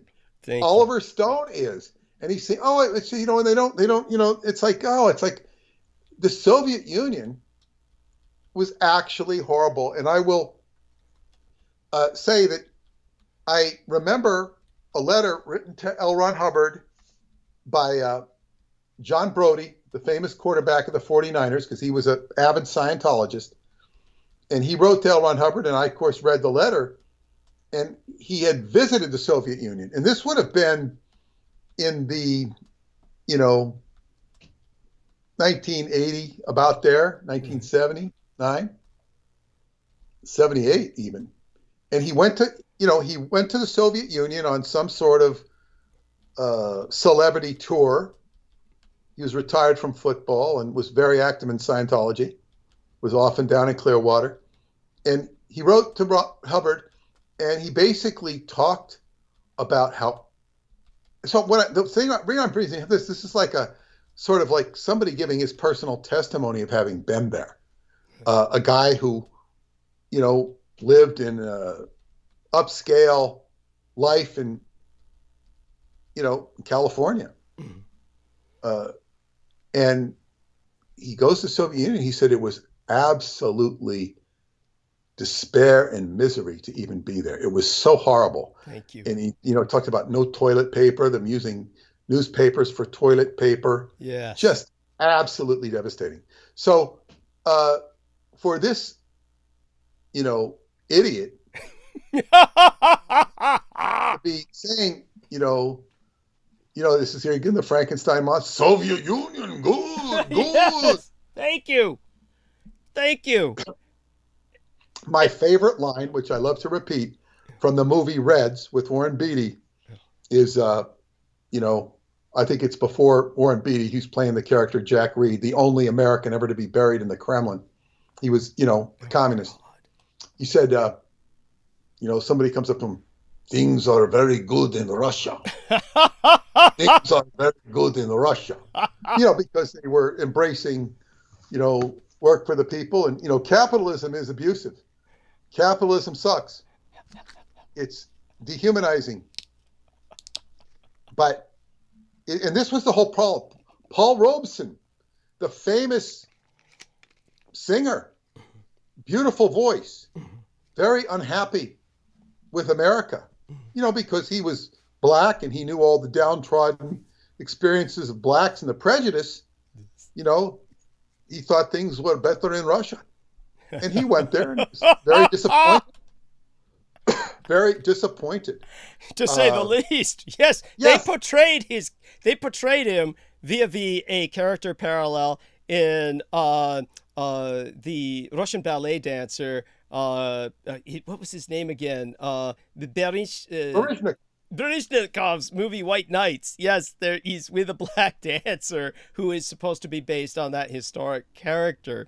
By the way, just so that we can get this out while Peter's with us, I do want people to hear about the COVID, and this is something that's very important. I'm going to put the link in with Peter. There's going to be 4 links here, and only one of them is text. The rest are maps, and they will put everything into perspective, or hopefully will do so. So understand that this is the print, and this is for people to read if they want the information on this. And this is important because this explains the Soviet Union's biological warfare agenda. And it basically said, it's kind of a silly title, or risk factors of African swine fever and domestic pigs of the Samara region, Russian Federation. So that it's kind of like a a rather obtuse title, is what I would say. So, and then we have this map that I will give to everyone now, and it's going to say quite a bit, but I'll put it into context. One picture's worth 1,000 words. I'm going to try and keep it down to 10. So I'm going to give this map to our man Peter first in the message. I'm looking at this map, and I have to say something. Yeah. And the first thing I want to tell people in the listening audience, the Roswell deception is so important because Douglas goes into that book about all the details of how pigs relate to, it's why it's called the swine flu. Yeah. And it's really related to the avian flu, but he goes into it and you understand why. Yes. Now, what I'm curious to ask you, all of these outbreaks of domestic pigs are huddled on the extreme western edge of Russia, which is where most people are. Yeah. And it's right on the border of Ukraine, extending down to Crimea and looks like into Georgia. And I'm saying this makes it sound like there's a huge swine flu problem in Russia, which would tend to back up what that article is saying. Absolutely. Yeah. So I think I got an open mind here, but I appreciate you showing me this. But I think you want to extrapolate on this. I'm going to put it into context. See, what's going on is that the Russians, and this is what the article that I connected in terms of text will help show people, is that the Russians were basically weaponizing African swine fever. And because they were weaponizing African swine fever, here's the other article, another text article that will help put things into perspective. The old Soviet Union did this. The Russians inherited the entire program. They never stopped it, and then they deployed it in Ukraine. So the breakout of African swine fever happened in Ukraine. As a matter of fact, this is the one with the other title was obtuse. This one's just plain silly. New African swine fever map launched. And it just kind of sounds silly, but it's extraordinarily important. Do not let the title throw you off. New map of the African swine fever launched basically was because the Russians deployed African swine fever, which the Soviets had weaponized, into Ukraine to kill off their pig population and basically deprive them of a major source of protein. The problem was the breakout was so pervasive that it broke through the Caucasus. You'll notice there's one breakout way out in Siberia and some of these isolated areas, and those are lab breakouts. And the point is that the Russians had no security control over this, no safety controls. Half the lab workers, quite literally, you can take this to the farm. You could bet your life savings on it. Were pig-faced drunk, to use a pun, and just let the disease run loose. They were told to unleash it, and they unleashed it. Now, they unleashed it all throughout. I'm confused. Who unleashed this? Who unleashed this? The Russians? Yes, all through Ukraine. You can see all of Ukraine is infected. They unleashed it all through Ukraine to kill off the Ukrainian pig population, but then it went all the way through the Caucasus Mountains, and the breakout continued to China, and that's what caused, ultimately, COVID-19. The reason it did was because it killed the Chinese pig population, which is the largest pig population in the world. When the Chinese finally had to start buying pigs from the rest of the world, no matter how many pigs they bought from the rest of the world, whatever the world was willing to sell them could never even begin to replace all the pigs they had lost, because the overwhelming majority of pigs on Earth are raised in China. So the Chinese lost their entire source of protein.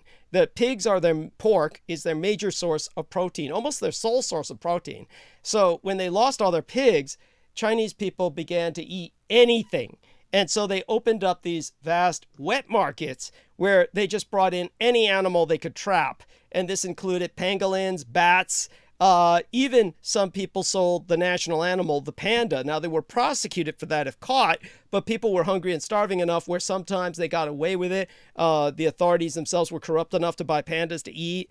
And so all of these were sold in wet markets where this incredible biomass of animals were in cages, one on top of the other. Pandas down below because they weighed the most, pangolins on top of them, and then bats on top of them. And then the bat shit, this is the point that we make in the book, the avian swine flu, and all flus are avian flus, all flus are swine flus, and all flus are Asian flus, if they're natural, that is, that three-way combination, because the largest biomass of humanity in the world is in Asia. The majority of people on Earth live in Asia, and the majority of those people are on subsistence farming, where they farm both pigs and chickens. And the chicken shit will ultimately wind up in the pig food, and the pigs will thereby transfer the avian flu to humans because they're mammals that get eaten by humans, and they're very compatible, so compatible that you can use pig valves to replace human heart valves. So because pig blood can even replace human blood in some cases, then you can catch anything from a pig. And therefore, that's how you catch the avian flu, which then becomes a swine flu, which then becomes an Asian flu. And the World War I American Army and Navy flu was the only influenza in human history that didn't emerge out of Asia. And they called it the so-called Spanish flu because all the Americans in World War I disembarked in Spain, infected the Spaniards, and hence the Spanish flu. From there on, they infected Europe and the rest of the world and killed 200 million people ultimately. Now, when it came to the Soviet engineered swine fever, the Russians unleashed it in Ukraine, all over Ukraine and the Baltic republics. You'll notice there's no breakout in Belarus. There's not a single fucking breakout in White Russia. This is because White Russia is a Soviet ally, a Soviet satellite state, and they didn't disperse it there. But they dispersed it in the Baltics because they're trying to get the Baltics to reunite with Russia, and they dispersed it in Ukraine because they're trying to get Ukraine to reunite with Russia. So they basically threw it at all the former Soviet satellite states. And then it infected through the chain of infection all the way to Asia, killed off all the Asian pig population in China in particular, but you can see also in Vietnam. And the end result was the Chinese had to buy all their pigs from the rest of the world while they were eating all this crap from wet markets. And while these wet markets were brewing the influenza, the COVID-19, then at some point bat shit dripped onto a pangolin that got eaten by a human. And hence, from the mammalian cave animal to the pangolin, they matched the COVID-19 DNA to the pangolin 99.9% match. It's a complete and total match. So we know that the COVID-19 emerged out of these wet markets in Asia. The wet markets, the only reason they existed was because all the pigs were killed by Russian-engineered swine fever. So this is what created COVID ultimately, indirectly. Let me rerun this so I get it clear in my mind. Yeah. Is that the okay? So we saw all this outbreak of pig flu in Russia, and that's because they were lab leaks in Russia, but it wasn't that big in Russia itself. It was all in Ukraine, the Baltic nations, and the Caucasus regions, all the breakaway republics. The first map was in Russia. Yeah. But the second map had a lot of stuff in the Ukraine. Yeah. So I'm just trying to understand the sequence of what happened. It's both outbreaks in Russia. The ones in Russia were lab leaks. The ones in Russia were the African swine fever lab leaks. And the ones that occurred in Ukraine and the rest were actually deployment weapons in deployment. Okay, but why are there two different maps and two different articles? I mean, what is that about? The relevance of it is that one of them is exploring the weaponization and the lab leaks, and the other one is exploring the deployment of the bioweapon. Okay, I get it. And now, as far as this migrating to China, this is because the Chinese were short of pigs, and the sick pigs or any animals, the sick pigs were sent to China, which infected all the animals that were being stored for sale and whatnot. Because the communist Chinese had the largest biomass, the largest pig farms, then It was inevitable that as the disease spread, they'd be the hardest hit. So because their pigs are close together, their pigs are not in hygienic conditions. And it's not like the Germans keep their pigs in concrete in separate pens. The Chinese, they're all together, and the pigs are communists. They're collectivized, they're communalized, and therefore they all got infected at once. I'm being somewhat facetious, but it's actually true. and so the end result was they lost all their pigs due to the African swine fever spreading into China, at which point they were eating anything else. And that's when they opened up or grossly expanded these wet markets where they were bringing in all these other animals, and this entire convergence of all these animals in unsanitary conditions where they're literally on cages on top of each other and literally shitting and pissing on each other, bats on top of pangolins on top of panda bears. Then what happened was the inevitable brewing of a nightmare disease, the COVID-19. So COVID-19 was born, and then COVID-19 infected everyone else out of China after that, because the Chinese co-opted the World Health Organization by bribing them so the World Health Organization would deny that COVID existed, and then later on said, oh, it's not nearly as serious as you think. And by that time that they were bribed to the point where the entire world was affected. It was like the communist Chinese wanted everyone else to get infected with them. So it's like share their pain, so to speak. Yeah. But so this was all, Russian biolab stuff. Basically, it all comes down to Russia, not even China. Yes. Thank you. Yeah. Okay. I'm just clarifying because I have to say that it's so much information. It's challenging for me to follow it, not to disagree with it. It's not challenging to disagree with it at all or to agree with it. It's very logical, but the thing is that where does Fauci in all of his misbehavior come into this? I'd say that Fauci's misbehavior comes into, we know he's got a history of not acting responsibly when it comes to disease response due to his complete inactivity or lack of response to AIDS for like what seemed to be decades. So when it came to COVID-19, he was no more helpful than the World Health Organization. He was essentially just passive. And, just so people understand this, we have what's called a Surgeon General. And the Surgeon General is so people understand this, the Surgeon General wears a uniform, and he's in charge of this medical department of the United States that is supposed to defend the United States from biological attacks. This is a result of the Japanese threats to bring America to its knees in World War II. This is the reason why we have a Surgeon General, so there would be a military branch separate from the Air Force and Coast Guard and Army and Navy to handle biological threats alone. This was like our version of the Space Force, and it was created years and years ago. And this Surgeon General throughout COVID was nowhere to be found. It was like we didn't have one. Instead, they kept going to this Fauci character. It made no sense. And Fauci obviously did not handle the situation well. So his crime is basically, I would say at the very least, a lack of response. He's at the very least incompetent. At the very worst, he may be corrupt, a traitor, some kind of spy. He does bear investigation in that regard. What I've heard, he seems to be complicit in gain of function research to take whatever happened here and ratchet it up and release it on the population. That's the implication. And also profiting off of the vaccinations. I think more of his complicity has to do with the vaccinations and profiting off the vaccinations and, all these contradictions he's caught up in. I think that's whereas like certain people found a way to profit off of this pandemic. Yes. That's the way it appears to me. So, it's very interesting. I don't feel inclined to sit and spell this out for people because, I just don't feel inclined to do it. I was like, who's going to, how many other articles are there out there that, is it going to compete with, And it's very interesting.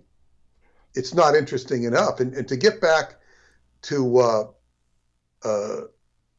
this thread with Oliver Stone and, Soviet Union good, it is so absurd. But what I'm saying is this friend of mine, it's like she's getting her information from to standard sources and doesn't see that.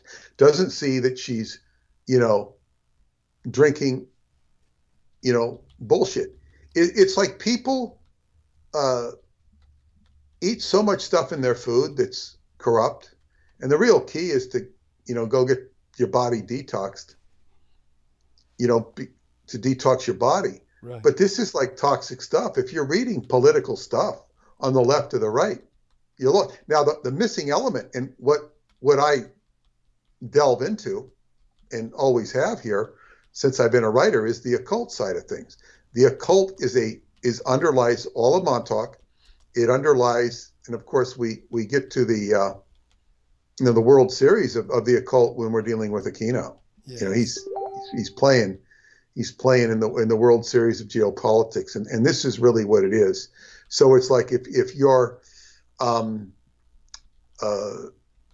studying politics and you're down there in that level of you're like in double A baseball, in the baseball they have the minor leagues, single A, double A, triple A. Above triple A is the major leagues. This is down around A or double A. It's like, well, A, something's going wrong. Double A is, there's a conspiracy, but you're just down there fighting with it's low level. To not understand and embrace some aspect of the occult when you study politics, you're going to be wrong and uninformed. So, unfortunately, because I, traffic in this area, and what I develop is as a senior understanding to geopolitics from this reference frame. Doesn't mean I know everything, but I have a senior advantage viewpoint, because if you don't bring this stuff into your evaluation, you're going to be dead ass uninformed. And of course, people don't like this, because if you're getting occult information and you're talking to them from an occult reference, they can't see it. They don't know it. It scares them. It intimidates them. And this is the problem. So the challenge is to make it more informed, to put out more information and make them informed. And that is a challenge. It's my career. And it's just going up against this gleeful ignorance of, pounding out articles. And the United States is full of a lot of problems. And there's an evil empire. And of course, I know that you would wholeheartedly agree. The kings of Edom are founding fathers. Thank you. The United States is built upon the upside down pentagram. Yes. So this is known. However, that doesn't make the Soviet Union any better. Yeah, it's definitely the lesser of two evils. Thank you. At least in the immediate sense. And just so people understand, when it comes to NATO, I was vociferously expounding upon the negativity of NATO at the time that they went to war against Serbia. But by the time that what the Russians are complaining about makes no sense, because NATO, when it was going to war against Serbia, that was completely illegal. It had one mandate, a defensive mandate, to defend Europe against Soviet invasion. When it went to war against Serbia, this was completely against its charter, completely against its mission statement. When the Russians are complaining, their complaint makes no sense, because nations who were formerly Soviet satellites were rushing to join NATO because they had suffered so much under the Russians. They weren't being forced to join NATO by any NATO invasion. This was not NATO subversion in any sinister sense.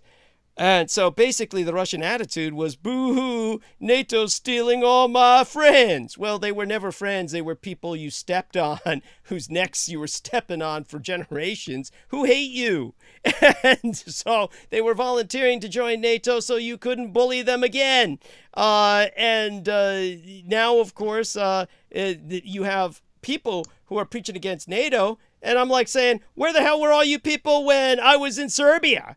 And yet now, when NATO is finally living up to its function, now you're all bitching and trying to join the Russians. This is how upside down and backwards these people are. Well, yes, and what I'm dealing with here with my friend is extreme naivete when it comes to global politics. And in the case of Oliver Stone, you have just downright talk about malevolency. Yes. You know, the Soviet Union is not so bad. It's treason. No, it's like people were prejudiced against the Soviet Union. It's like this is so effing absurd. And you say, yeah, I you know, when I was the same way. I grew up with this stuff he's saying. And yeah. It's like, as they say, that letter I read from John Brody just says it all. It's like, you know, I didn't really need to read that from John Brody, but it certainly didn't surprise me. But it brought it home. It really brought it home. You know, it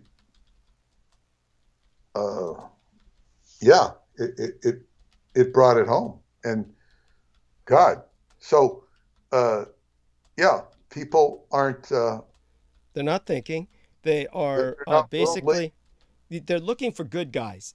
They're looking for good guys in a world full of bad guys. But you have to understand, this is not a world of white hats and black hats. This is a world of greater and lesser evils. And yes, hopefully we can strive towards a better world, but you can't accomplish that by buying into enemy propaganda and becoming an enemy of your own nation state, which, as problematic as it is, and believe me, I've exposed its evils to the point where people think I'm anti-American. The people in MUFON think that I'm like some kind of like Asian supremacist, which, as I said, even then, when Peter Moon read that aloud, I said, whoa, talk about desperation. So it's at a situation where you just have to understand that right now, at this point in history, certainly there's other nations that we need to side with, like my Taiwan, for obvious reasons. Nothing sentimental about it, just pure pragmatism. You'll literally not survive as a civilization without them. But the average person knows nothing of this. Yeah. They know nothing about the politics of Taiwan, what it means, what it represents. They're in no position to even be informed about it. And this is another one of our challenges. It's completely out of their wheelhouse to even contemplate or think about. Thank you. You know, that's the unfortunate thing. Yeah. And it's true. But so be it. It's our job to do our best to inform people. Yes. And to try, you know, to get our information out there to the best of our ability. So therefore, you know, all of you listening in the audience, the only thing I can do, you know, I talk about armchair quarterbacking. If you can send, Douglas needs to raise $200 this month to pay his rent. The Bulgarians, you know, paid him some money to do a podcast. Yes. And it was very nice and generous. Yes. He would have done the podcast anyway. Yeah. And, you know, they asked me, how much should I pay him? And I said, well, he's not used to doing these things. He said, but we want to pay him. We appreciate him. We want to pay him. They're so wonderful. And if he got paid, you know, what they're paying him for every podcast, it would solve a lot of problems. Yeah. But so anyway, he needs another $200 to make this month. And if you could donate whatever you can, if we can get 5 donations of 20 or 1 donation of 100 or 2 of 50 for Douglas, go to douglasdietrich.com, upper right-hand corner, and you can go to the PayPal link. So it's very important. God has bless you, Peter. Honestly, you're the man. Do me a favor and let me bring our man Brendan Zoget on, because this is a very important night for his Vedic culture, his religion. He wanted to share something with us about it. And so he wanted to share that while you're able to be here with us. And okay. So I'll just bring him on for now, and that way he can say hi to everyone while you're still here, because I'm sure you would also appreciate some of what he's doing with his stargazing, spending his night purifying himself spiritually. Brendan, please give us an introduction to what's going on tonight, and say hi to Peter by all means. Greetings. Yes. Hi. Hi, Brendan. Good evening, Peter. Good evening, Douglas. Yes. How's everything going so far? Great. Just remember to shout, because your voice is a little soft out there in the wind. Okay. Yeah. I'm in my I'm in a transportation device, but I think it's going through the wrong thing. Just a second here. Yeah. Sounds good. Is this better? Yeah, a little better. Okay. And Yes, indeed. yeah, so definitely catch us up on what we should be paying attention to tonight. Yes. So first and foremost, there's of course it's the Navratri season, which is when the sun and the moon are in perfect balance, as per nature, and Vedic astrology. Or it's just, I mean, I wouldn't even call it astrology. It's just like practical. Like if you look in the sky, the moon is there, sun is there. And when you pass the equinox point, then the moon goes through its phases. So the Lunar New Year happened as well, as per the Babylonians and the sidereal systems. And so when those 2 points during the year, it happens twice a year during the equinoctial points. When it happens like this, they're considered times to be celebrated because of the balance between the forces of feminine and male, or yin and yang, or however you want to look at it. So it's a very auspicious time, and there are many planets as well. Like right now I'm looking at Venus, Shukracharya, directly in front of me. Very auspicious, beautiful, bright evening star. Athena Pallas of the Greeks, Yeah. the warrior princess, and all of that. Yeah. And so it's currently, if you're going as per Vedic, it's the 6th night of Navratri, called Shashti, the Shashti, which is the 6th evening, and each evening represents an aspect of Divine Mother. From the reason they call it, there's a supreme Ma Durga. Her supreme form is the Nav Durga, which is the 9 forms. So 9 is a very important number in sacred geometry and all this, and it's also related to Devi, Divine Mother, and that's why there's 9 nights in there. And then on the 10th night, she declares victory over the forces of the negative force, not necessarily evil, just negative, or the force of that's going against life, because Right. evil is just the opposite of live. Right. It's Anti-life forces. Yes, exactly. So she's that protector, and she'll protect, that be the ultimate power source that protects all. So the pharaohs bowed to the Divine Mother, Devi, and it's beyond like the human male-female dynamic. So people, like nowadays, there's like the red pill people that are like, oh, women can't run anything, right? Like, those people. Yeah. But in reality, there's a principle that is divine feminine that nurtures everything, and then that can be trusted, of course, not just like worldly and superficial as they've made it, with the so-called red pill, which they stole from the Matrix anyways. Yeah. So yeah, they're just programmed by media, and it's a Right. simplistic analogy. So go on. Right. And just stating facts, like that's what they're saying, is they're stating facts, like males are stronger and stuff like that. Like just stating facts isn't red pill. I hate to tell them. Thank you. It's like beyond that. Like there's a whole, it's supposed to open you to another realm, but they've like hijacked that too. But that's a whole nother concept. But the important part is to acknowledge Divine Mother. She supports all of us. Every resource comes from the earth. And right now, so the moon is in the nakshatra of Rohini. Rohini is the eye of the bull. So it's Aldebaran in the Western system, which is one of the 4 royal stars. And it's like one of the prominent points in the zodiac.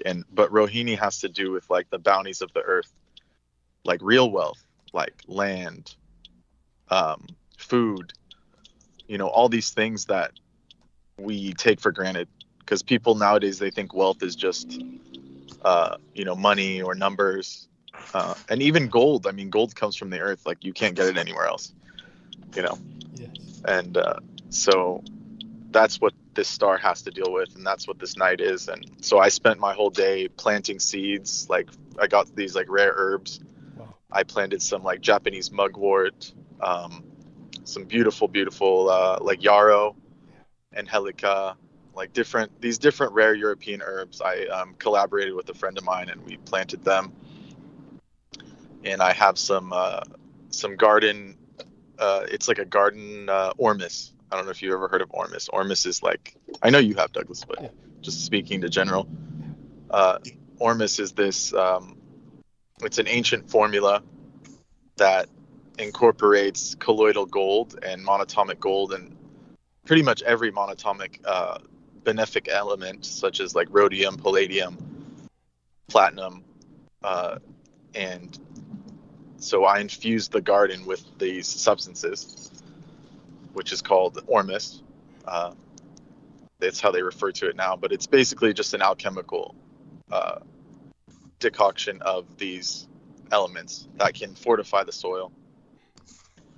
And if you go into the research of the precious metals in the biosphere, which I have recently with someone who's a biochemist, and she's very familiar with these things, and we confirmed that there are genomic proteins that can be created by pretty much any living thing that is in the public domain as well, these genes and these proteins, but they can bind to gold, and they can bind to gold in a way that's actually helpful to the body. And then when those proteins later get used, they can deposit this these single atoms of gold, which is important, into parts of the body, like such as the mitochondria, and which is the powerhouse of the cell, and thereby electrifying your system.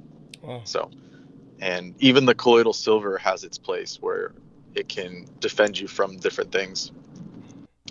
So, yeah, I know I'm kind of rambling, but I'm very tired. I had quite a day today. So. Oh my God, is there anything you care to share about what happened? I mean, I could. Or what didn't happen. It's like, right, what didn't happen. I mean, it's more like morbid entertainment. You know the usual, Douglas. It's like that. Like, I don't know if you're ready for that. But I was telling someone today about, like, because I'll just be brief about it. I'm just dealing with, like, family stuff with, my grandparents are aging, and my grandmother is going through, like, there's like a lot of trouble with the aging process, and it's like some severe like dementia type situations and different things. And I have to, like, I'm doing my best for what I can, but it's funny the way you put it, like how these are the same people that when I took a picture of my when my dad was going through, he's passed now, but he was like, there's a lot of problems with that. And when he descended like, into crack addiction.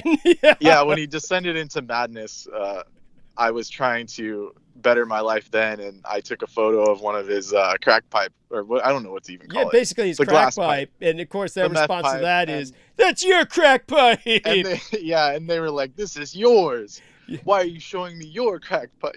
So it was like, so every time I deal with it, I just think about that, and I'm like, really? Like, am I really gonna, feel that much sympathy? Yeah. Like, their guilt trip won't work, basically. Thank you. Like, my uncle tried it earlier, and he's like, you're really gonna be like this? And I'm like, yeah, I am. You've never been pulled out of a car, like, by the police at gunpoint and thrown on the ground and kept in a car for 6 hours.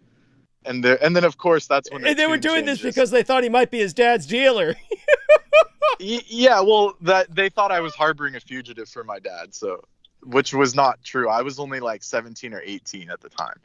So for me to go through all this madness and the whole backstory, don't need to get into, but after the fact, they're still guilt tripping me when when these guys took all the money, and they're like trying to like check out now that they've got power of attorney. The whole spiel. Everyone sure knows.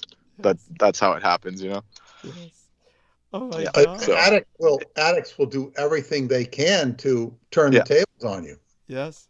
Right. Yes. They will sell their mother's soul. Yeah, but Right. what was worse Right. in this case, Pete, was our man Bren, the addict's family was enabling him, and Bren became the villain.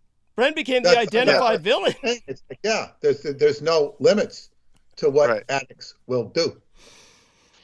Yeah. Right. Well, my family had like my father was like the oldest, and they come from like an old school background of like the Middle East and stuff. So it's like whatever he said we had to listen to, even though he was like towards the end he was totally out of his mind. This was even before the drugs. He like his health deteriorated and he was just like totally out of his mind. And then later on the drugs came in, and by then I'd already like graduated high school. And I literally had to like scrape by to survive and literally beg, borrow, and steal. And then, but every time I would confront them about it, like my life's destroyed because of him, they would say, it's because you hate him. You're not you're listening lazy. to him, or you don't respect him. Yeah. Somehow the fault is you're lazy. Yeah. You're not applying yourself. You're, it's you. Yes. Yeah. It's so it's just like a constant thing. And I mean, I'm better off for it because I can, now I have the ability to understand that, and like from Vedic perspective, it's like family is they're just beings. You don't have to, you don't have to like respect them just off that they brought you into this world. I mean, they don't do you any favors by bringing you into this world, It's about like what they do after that. Like any animal can bring a being in to this world. It's just what they do after that is the fact. And like, that's the, what matters in a sense. So it's like, yeah, they helped me out a lot in certain ways, but then in other ways, my life was completely destroyed. But through divine grace and my own efforts, I was able to restore myself. And Douglas knows it's like, it's gotten better over time, even since I've known him. So. Though we do want to emphasize, so I'm appreciative. That the enemy has definitely. I showed the pictures of Miguel Andahar to Peter Moon. The enemy has definitely been trying to hit you and I hard. Oh yeah, massively. Yeah, and so it's definitely Peter. They find us a threat, and this is Peter. Thank God has come to the conclusion that this is what he needs to be doing at this point in his life. So we're all on the same team. Yes. We're definitely. And so what you came to share with us tonight was the fact that are not the planets in some kind of incredible conjunction? They are in what I would call, this isn't like a real term or anything, I would call it a like a parade. Okay. There's Venus, Mars, Chandra, which is moon, and Jupiter just went combust or close to it. It's now invisible, which means it's beyond the degrees of the sun. So like you can't see it at night anymore is what that means. So, and then, but you can see Venus, and I think Mercury's coming soon if it's not already there. Yeah. So there's going to be like a great time to view. Yeah. Excellent. Now, Michelle Carmela Saldana says, good on you, Brandon, not to give in to guilt. Well done. Well done. Yes, I appreciate that. Yes. Yeah. Now, astrologically, means a lot. Would both of you gentlemen share with us what does all this mean for the world, and what can any of us? How do any of us interpret this personally? But obviously, I think the world is probably what we have to deal with just to be practical, because on the personal level, it becomes case by case. But yeah. Yes, I can speak to this from a sidereal Vedic perspective, which is slightly different than tropical, but the two systems do actually have some connection, because of like the planets remain the same and the signs remain the same. So, and the energies are just exchanged, between the two exactly the same. But if you're coming from sidereal, Saturn is in the heart of Aquarius right now. And that has to do with, of course, Saturn is a practical planet, and it's in its own home sign of Aquarius, which is an electric sign. So these things around us are going to become very charged and very practical, which means coming back to the root and the day-to-day life, of the masses of everyone's daily life. That's where the emphasis will be.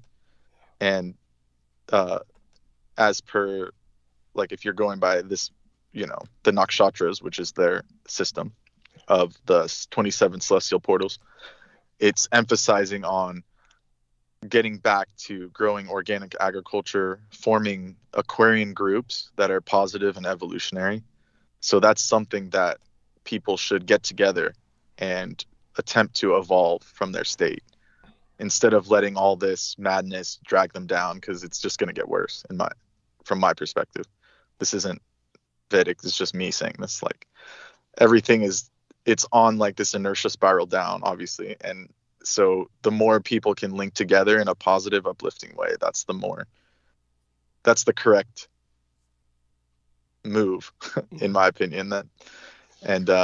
What I would add to that, Brennan, yes. is that Pam Gregory, the astrologer, said that there's a lot of people right now, and she has her own network of information that have given up on the stock market, investing their money in the stock market. I'm not talking about people throwing in, 5 and 10,000. I'm talking about people with big money that are investing in growing new foods and doing all these things you're saying. There's a lot of new community that's not only happening now, but it's going to come forth and will introduce itself. It's not going to be in the news.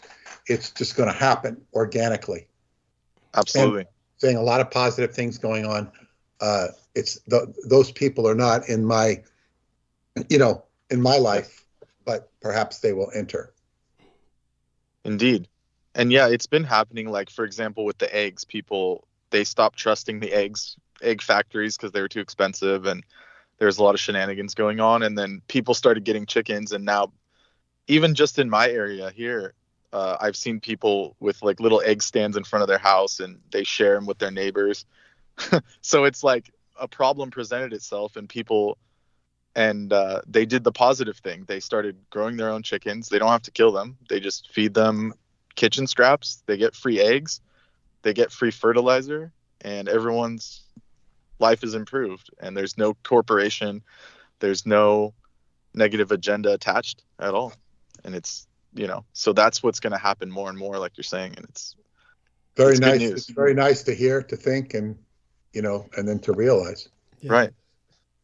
And go ahead, Doug.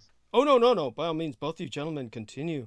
How much longer do you feel you have with us, Peter? Are you going to retreat into the general night soon, or do you still? I'm waiting to sign off. I just sat here to listen to Brendan and say hello, but it's time for me to go. Well, we love you dearly, and please stay safe and be well. And I want you to know that in our chat room, feel free to travel through that later at your own convenience, but definitely a lot of people in there, like Nolani Bouchard, were very impressed by all the information you shared. RJD was in there. Veronica Barrera, buenas noches a todos, señora. And as well, she's señorita now. She's married.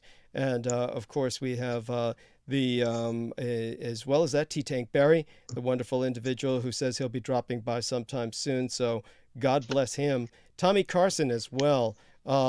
He's very, very supportive. So I just want you to know, Denny Vaughn was saying I rock, but definitely Tommy Carson and the others had many good things to say about. Tommy Carson was saying, I have a question, Peter, if you'd be so kind to answer. He said, I find it odd that Wayne Dyer's mentor was Nisargadatta Maharaj, and Maharaj's entire message was non-duality. Dyer's message was more so New Age materialism. Then he said, thanks for exposing the truth and not joining Aquino's shenanigans, Doug. I think Americans owe you gratitude for that. Nolani Bouchard said, yes, I attended the MUFON Zoom, and they definitely were attacking Douglas. Truth was too much. So yeah, and Nolani Bouchard said, loved all your books, Peter. Act Like You Know 26 says, "Dear Mr. Dietrich, you provide a unique perspective, and I ask you to consider interviewing with Andreas Zertus at Zertus, who already tried to get in contact with you. Thanks." Oh, yeah, I'll try. Geez, been a lot going on. So Nolani Bouchard says a rare hybrid solar eclipse is happening on April 20th, 2023. Effects can last for 5 to 6 months. He said, I visited the PRS for the first time recently in December. It was amazing. The staff was very friendly, answered my questions, and books were reasonably priced. They even let me visit the closed auditorium where Manley used to give his lectures. That's Tommy Carson was saying that. Nolani Bouchard was talking about the rare hybrid solar eclipse. So aside from all that, Caroline said great content. The RJD said Sala seems like a nice dude. The other, not so much, saying the MUFON guy couldn't wait. Is such a trickster move. So yes, so it looks like Nolani Bouchard said MUFON is compromised. He said, I guess the best thing about that Zoom meet was that his true self was exposed. There we are. A lot going on in the chat room. And something about, didn't it move into Aquarius recently? The humanitarian sign. He's got his astrology mixed up. Brennan was doing a vet astrology, so the signs are going to be different. Yes, exactly. Saturn went into Pisces per Chaldean or what we would call regular astrology in America. Tropical. That is different. Really. Yes. And Holly Kaditis Kiefer says, all that, and it's Ramadan. Yes. So important point. Thank you, Holly, honey. Yes. And all these wonderful people, all very supportive.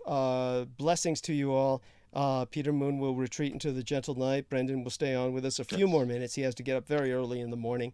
Much appreciation, Peter. You always take us on some good journeys and good talks. And I was glad to hear what you had to say, and thank you for your contribution. Yes. Thank you, Peter. Indeed. Okay. I'll catch up soon again. Good night, everybody, and remember to donate to Douglas if you can. Bye-bye. Bless you. Bye for now. So that's Peter Moon, skybooks.usa.com. I tried to actually publish a post the other day talking about our MUFON ambush, and I actually was mentioning our book, and I had Skybooks USA included where you could get the book from, The Roswell Deception, and Facebook said we can't publish this post because Skybooks USA is an identified terrorist website. There you go. Oh, that's nice of them. Yes. So, and I had to restructure the post. Thank God my entire timeline didn't get taken down, because they do that at times where you just put up the wrong thing and the timeline will just get taken down. Holy shit. So there you have it. So that reminds me of the time I tried to send you the Bundeswehr website, which is like the modern German military. I mean, just defense force, the modern German. It was just the German Bundeswehr, like the actual government of Germany, and they were like, "This is banned content." And I'm like, "Are you kidding?" Yeah. I thought they were down for those NATO fools. Like, what are you talking about? Thank you. Their AI doesn't even know whose side is who anymore. Well, the AI identifies the German people as the enemy. Yeah, literally. That's what it was. It was just like, oh, sorry about that. Yeah. That's the tutophobia is rank. It is pervasive. It's just programmed into it because of all the Call of Duty zombies and all that shit. These little kids that are not little kids, but people my age and younger programming. Oh God, worse yet. I think it's just men of all ages. No. Men of all ages are just programmed to kill Germans. Even though the majority of whites are German descent in America, they're full of self-loathing, and this is why they're all fucked up. Right. And they keep projecting that onto me. But go on. Yeah. Go on. Oh, yes. There's a little bit of a delay. The only people that were ever happy about me speaking German were the sheriff's department. That's the only people that were like, oh, wow. That's amazing. That's fucking amazing. Everyone else was like, I remember I was working at a grocery store and I said something in German to Yeah. one of the workers, Yeah. and they were like, in all seriousness, they were like, "You can't say that here. That's wrong." amazing. And I was like, "You know that the German's a language, right?" And they were like, "Yeah, but that's messed up. You can't do that." And I'm just like, "Oh my God, these people are so ignorant." That's beyond ignorant. That's just crazy. That's math pathology, math psychosis. Right. These people grow up with war films, and it's constant, consistent, and it's just plain fuck you. I'm just so sick of them. Yeah. Honestly, it's like so there you go. I mean, I was just grateful that there's this, I'm not going to name her, but there was this young girl that I found attractive, and and so a friend of mine on Facebook, I was going through her timeline and I saw that she had some post up concerning basically 6 million died because the victors said so. Even though I pointed out the fact that who won World War II is obviously debatable, even on the European perspective, since the war is still ongoing, on the Atlantic side of the American seaboards. I appreciate her sentiment. Just anybody who's protesting against this common, pervasive perspective. Obviously, I've been, preaching against Holocaust denial for years, but it's almost at this point where I'm just so sick of the tutophobia that you're just glad to see, any fuck you to the status quo. Right. In terms of the people that say the Germans are like still violent or still messed up, it's like they've been incredibly tolerant. I mean, thank you. Insanely tolerant to the point where like you can't, like they're more censored than we are, and like they're very sensitive to this. Oh God, it's disgusting. Any mention of it. It's disgusting. I mean, you will go to jail. They've done more than any country to, remedy what they've done. Let's just put it that way. Yes. So for people to still hold it against them, what they did was even wrong. Just to say that. Right. I have to get that out there. Of course. And this is from someone who's not denying the Holocaust. It kind of reminds me of my situation where like I'm like under duress and they're like, "Why did you take a picture of this crack pipe? Like it must be your fault." It's imagine a whole country like that. Yes. How could you, like, people say that, like, how could they just let Hitler take over, or how could they let this happen? It's like, you don't understand how politics works, obviously.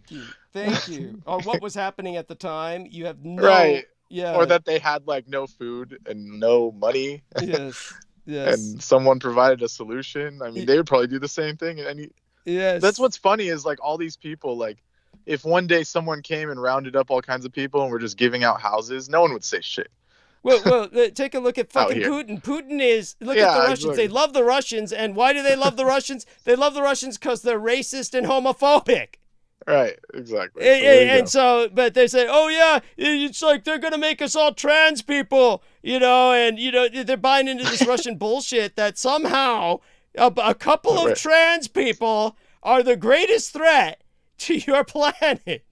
That a couple of people who you find gender ambiguous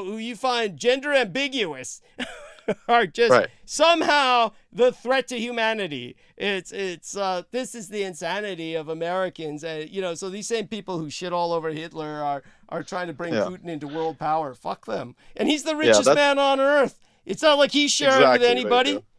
Yeah. The people in his nation live in despair. So. Right. Have you ever heard of Crocodile? Yeah, there you go. Fuck. Yeah. I mean, the man who loved that shit was Jameson Reese. Yeah, they got the crocodile in Russia, man. Yeah, he was probably jealous. He was trying to make it, huh? Yeah. Eye drops in gasoline. He couldn't figure out the formula or something. Yeah. That poor dumb bastard. Fuck. Jesus, everything about that fucker is so... He's just so I mean, that crazy. Makes sense. The rhabdo, like, there you go. Yeah, thank you. Rhabdomyolysis. Yes. Yeah. Him and Derek Talley on dialysis. Like I said, they got the song going. Yeah, Derek Talley, I'm on dialysis. And Jimbo saying, I rhabdomyolysis. Together we're in It's like one of those bad PSAs. Yeah. Okay. Well, let's So, how much longer do you have with us since you're working tomorrow? A few more minutes, or? Just a few more minutes. I have to go to sleep soon. But is there anything like how's the urgent? health of your cat? So I've been doing some procedures, or like protections and different things, and I realized that it's actually tied to my own chakra. Okay. So it's like if you've ever watched Naruto, I'm using like anime terms, but I don't care. I'll just use them. Naruto. There's yes. Naruto. In that show, there's like this concept of chakra. Yes. Basically like your life force, but it can like do techniques, and like you can use it for like things like but there is a real force like chi, Yeah. So I found if my chi is too low, my cat gets like debilitated. Okay. So I've been concentrating on absorbing more natural energy from the environment and doing certain techniques to help my own aura. Yeah. And it's protecting, it's helped heal the cat. So it's definitely tied to my energy, the being that is my cat, or that, it's like there's a link. There's like a biospheric link to the animal. So, which is unintentional in my part, but it's like I just rescued it, So of course there's attachment. There's like strings that form. So you didn't have this cat for a long, long time, or you just rescued it recently? I've had this cat for probably about 5 or 6 years. Okay. Okay. Yeah. So you just rescued it in the sense that you pulled it out of a health dive. No, I rescued it from like the original owners were like putting it in a jar and like blowing weed smoke in its face and like closing the jar and like torturing it. Oh my God, crazy motherfuckers. So like my friend, he like stole the cat from them and he just brought it over to my house and he was like, "Can you keep this cat?" And I was like, "Of course." And because we had a soft spot for him, and it's good. We saved it, and then so. Oh my God! It's just I'm so sorry that this cat has been through that. Yeah. But definitely. But it's like I didn't want any animals. Like I'm one of those people. Like I've had plenty of pets. I'm like my stance is still I don't even want like a bee or a butterfly or like a cat, a flea, nothing. Like, but it's like when they need to be rescued, it's like you have to deal with that compassion and be like, "Ooh, do I really want to do this?" So I did it this time, but I'll probably never do it again. Understood. And because it's a lot of responsibility, and it's it certainly takes energy. But this cat, has repaid its debt in a sense because it's protected me from many assaults of different, like the reason why the Egyptians it's taken the hits from occult assaults. Yes. Yeah, from occult assaults and different beings. Like there was literally like a being that followed me into my house one day. This was years ago at this point, like early 2020, and like it followed me into my house, and this was probably one of the most paranormal experiences I've had. And the cat jumped on it and actually attacked an empty part of the room that it like jumped against the wall, like something that it's never done. And so that means there was clearly a being that had followed me in my house. And the cat, like its ears went back and it crouched. Yeah. And I was like under duress. So I was like, oh, something, I knew something was up. Yeah. And then I walked towards this area of my apartment that was the disturbance was located, and my vision became like fish-eyed. Like I was looking through like a fishbowl, and immediately I knew there was like something non-physical there. And so I was like, I basically told it it's not welcome. Yeah. And then I turned around, and right as I turned around, it was probably going to attack me or do some kind of shenanigans. And my cat jumped from behind a chair and jumped onto it. And then he ran up the wall. Yeah. Right. Yeah. And then the being disappeared. And Excellent. So the point is my cat has helped me out with certain things like that. Absolutely. Well, you may want to always have a cat then, just for that reason. So Michelle, what do you make of that? You've heard this incredible experience. What do you have to share? Cats absorb negative energy. Yes. So if you're overwhelmed or anything, that's why they're considered gods in Egypt, because they were very protective creatures. Yeah. And so and of course both of you have met before, right? Greetings, Michelle. Yes. Greetings. I don't know if we have met, but I've heard you on Douglas's program before. I don't think I've been on. Okay. Yeah. But So- it's nice to meet you. Yes. Yes, nice to meet you as well. Appreciate that. So Wonderful. now that I'm on air, I get to say to your hearing, well done, and not giving in to false guilt. Or Yes. even giving into guilt. Yes. Guilt Right. is so not productive. You Right. know, you just take it as a lesson learned and you move on. Yes. You know, guilt kills. It's one of my Exactly. things. So And the families like to lay it on thick when it suits them, but then when the tables are turned, of course it never works, you know. That's where I would say that's where I put my foot down. It's like it's a two-way street or nothing, you know. I grew up in organized crime, and so Yes. but when I had my children, I would tell them, you have no obligation to anyone but God and yourself. Yes. Not to Beautiful. your parents, which is kind of now kind of productive. I want to Right. I want to think in my situation, but it's not.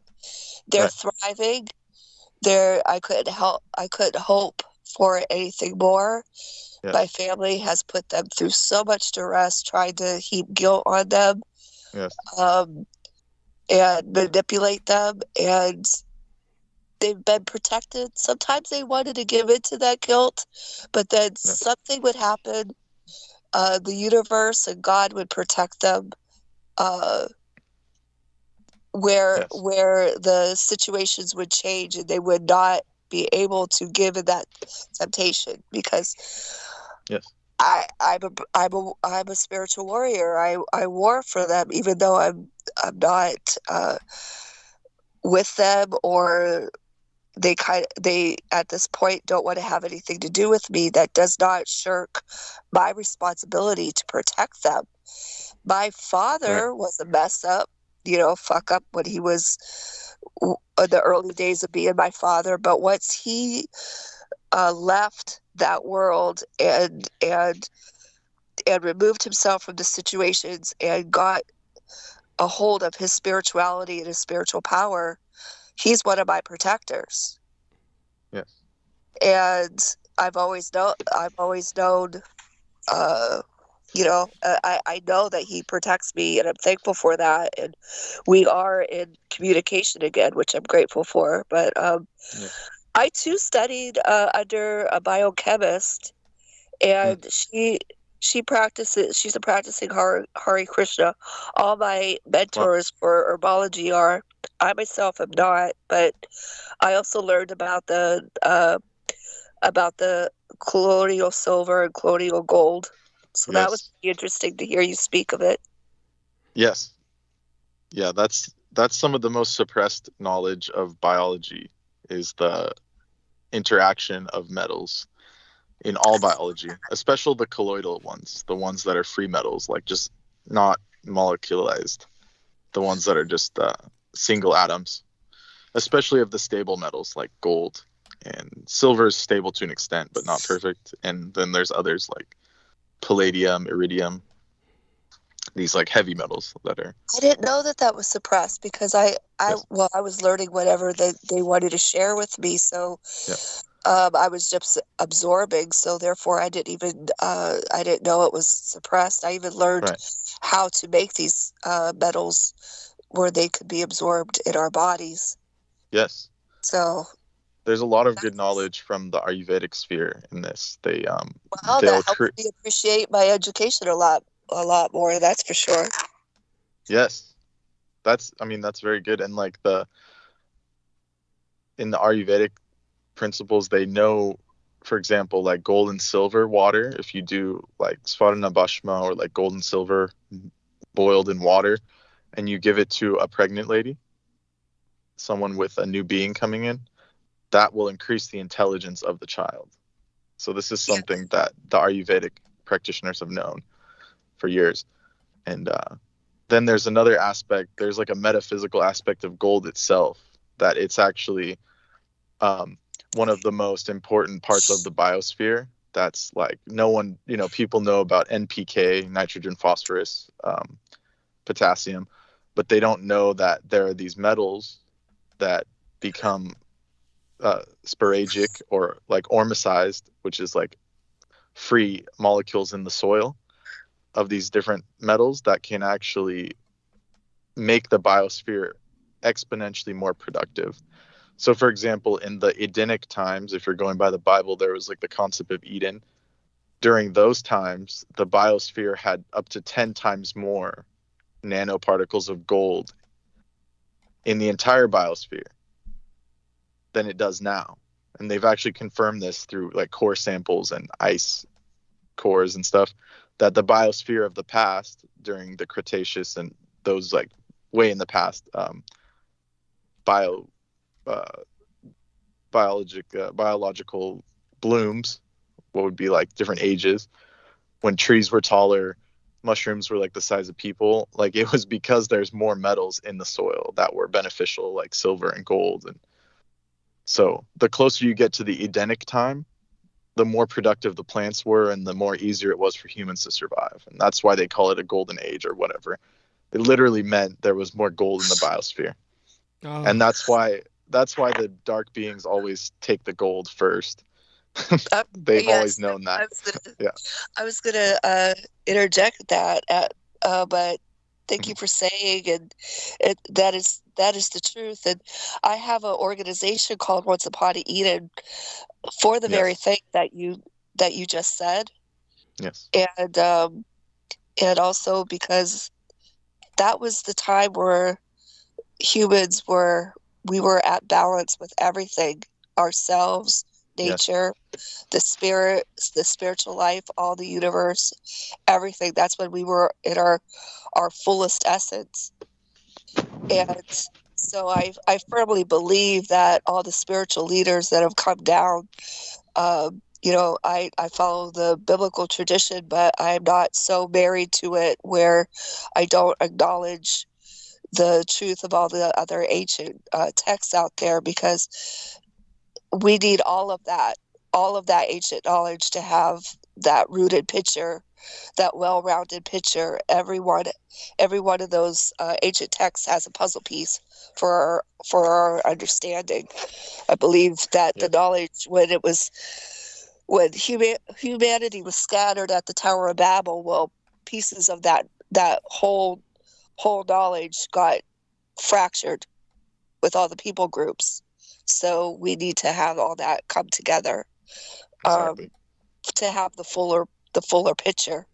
So that's why the organization's called Once Upon a Eden, for that very purpose. And when my herb master, the biochemist, she asked me, why do you want me to share this knowledge with you? And I was like, to purge the hell out of the Christians. And at that time she was taking a drink, and when I said that, she just spit out her drink. She did not expect that at all, but I said, it's the truth. At that time, the number of people that I was counseling and helping with their health and even doing exorcisms, they grew up in the church.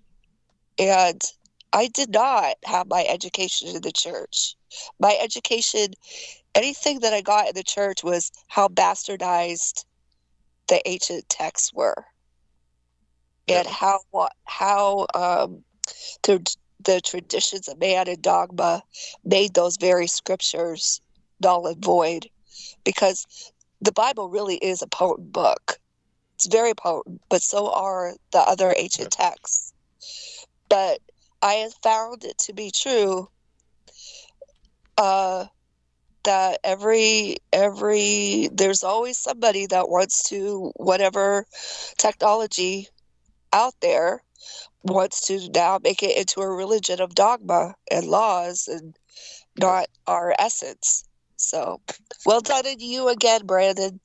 Yes, I appreciate that. That reminds me of like when I talk to these people, like they'll come up and try and preach whatever, the gospel and stuff, and then I'll try and talk about like the Sermon on the Mount, and then they immediately stop. Like they just don't even want to talk to me anymore, because like that's like actually what Christ said, and like I'm trying to bring it up, and they're like, oh, okay, and then they just leave me alone. They won't even give me their flyer after that.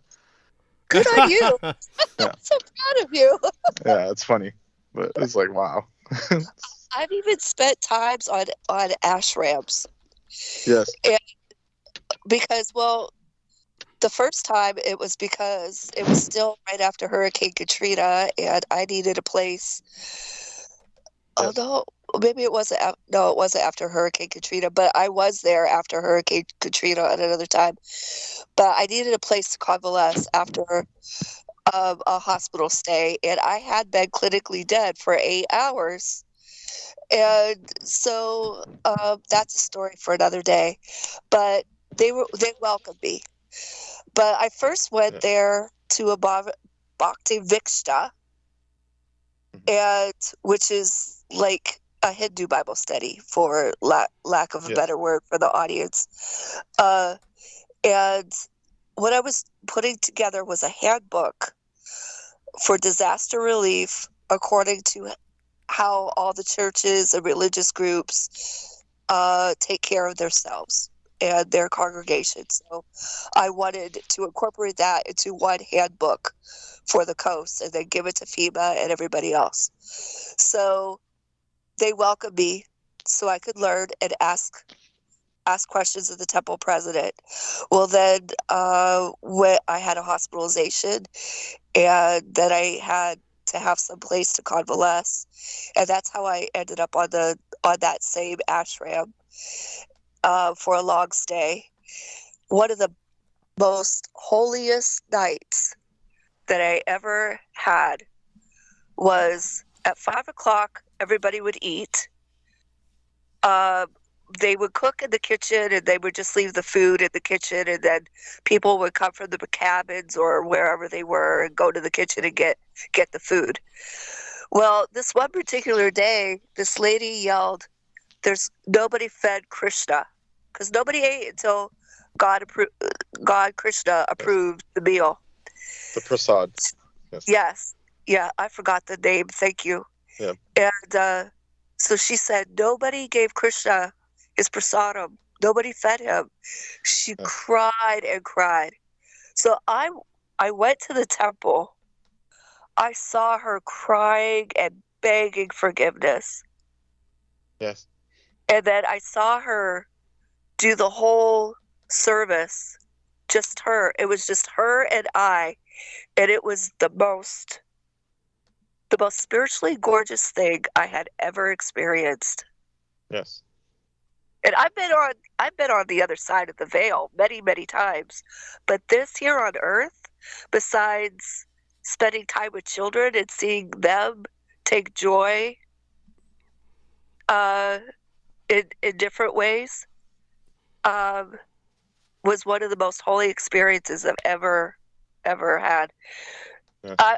You would have thought that I was in another country or in another world or whatever, but here, this was in deep South Mississippi in the Bible Belt at a Hare Krishna temple, having this most religious, sacred experience, watching this woman repent before her God. I didn't even believe it, but I was and I didn't worship, but I was very honored to be part of that and to witness it and to be pulled in.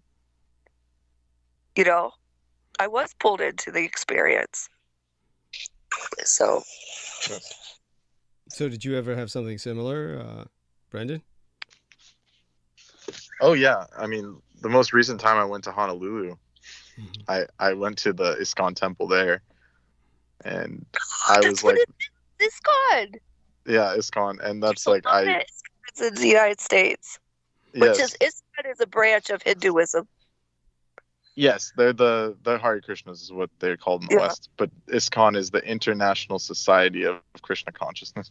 But you know, I don't consider them Vedic at all. They're just they're in the right track. They're doing very, positive things, and they don't eat meat and they take care of cows, so that's good by my book. But there's like a lot that they're missing compared to like the full Vedic, but I'm not like against them at all.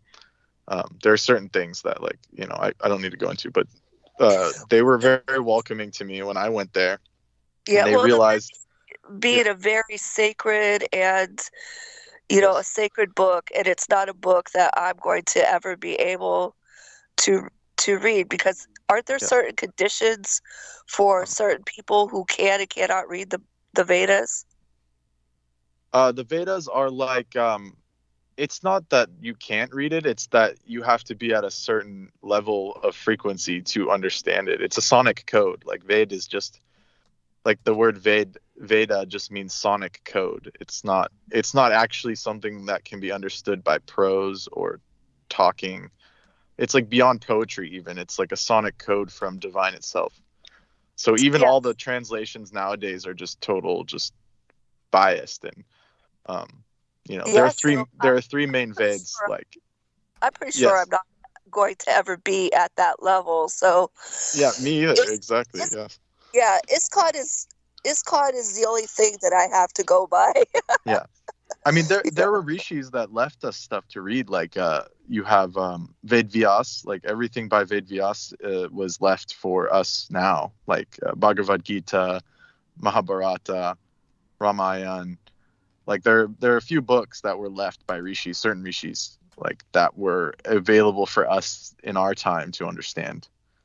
So it's like, that's why they were written like 5,000 years ago, because they realized that the timeline was descending and no one would have as much memory as they used to, and like problems would come up. So they just left like the important bits, I would say, of like how to live and all that.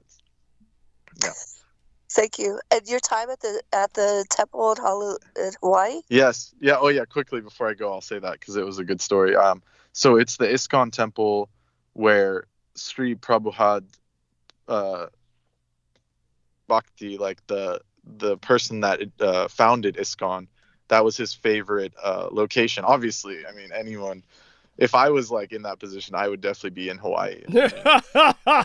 He was a smart guy, but that's where he translated over 90% of the books for ISKCON itself. So all the books that were translated from the Vedas into English, he did this in that study in the room where I was at. And I did like I was by myself doing some tapasya, like I was praising divine, and the Brahmin came out while he was doing his arati by himself, and then he told me, he was like, sing, and so I did my chanting, which I learned from my Vedic background, or like the way I learned it. And he was so moved that he gave me like like a giant piece of the holy tulsi, the Krishna tulsi that was on the arati, the altar. And he said, here, you earn this. And he said, that was the most beautiful thing I've ever seen here. Like, you are the most devoted I've seen, in a way, is what he was trying to imply. And then they invited me back for dinner and lunch and breakfast. They were basically feeding me after that. And but I went and talked to one of the other devotees who runs the shop, and she was like, yeah, the Brahmin told me like that you know what you did, and I heard, she said, it was the most beautiful darshan I've seen, or not darshan, there's another word for it, when they sing and stuff, they have a word for it. But anyways, she told me, you're welcome to go see Prabhupada's personal quarters if you'd like. And so I went upstairs and I spent about like a half an hour like with his personal belongings, his personal bed, and I just sat there like praising divine. And like, if you look out the window, it's like this beautiful view of the backdrop of Honolulu, and I saw like a rainbow coming through, so I knew divine was there. Like whether he was divine or not is another matter, but just divine was there.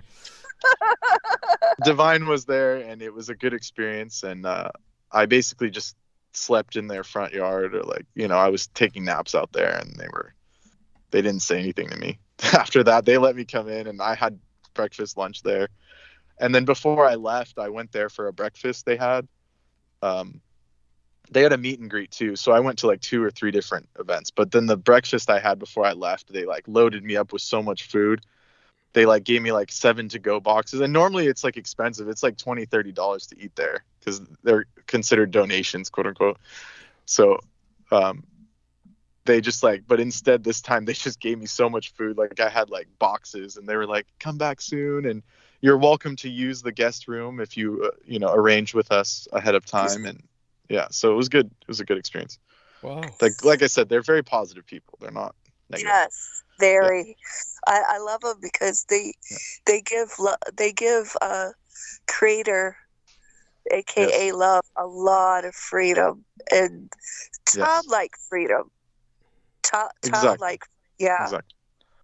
The Ganesh principle is what they have very much so. Yes. Yeah. So I would like to continue, but I have to go.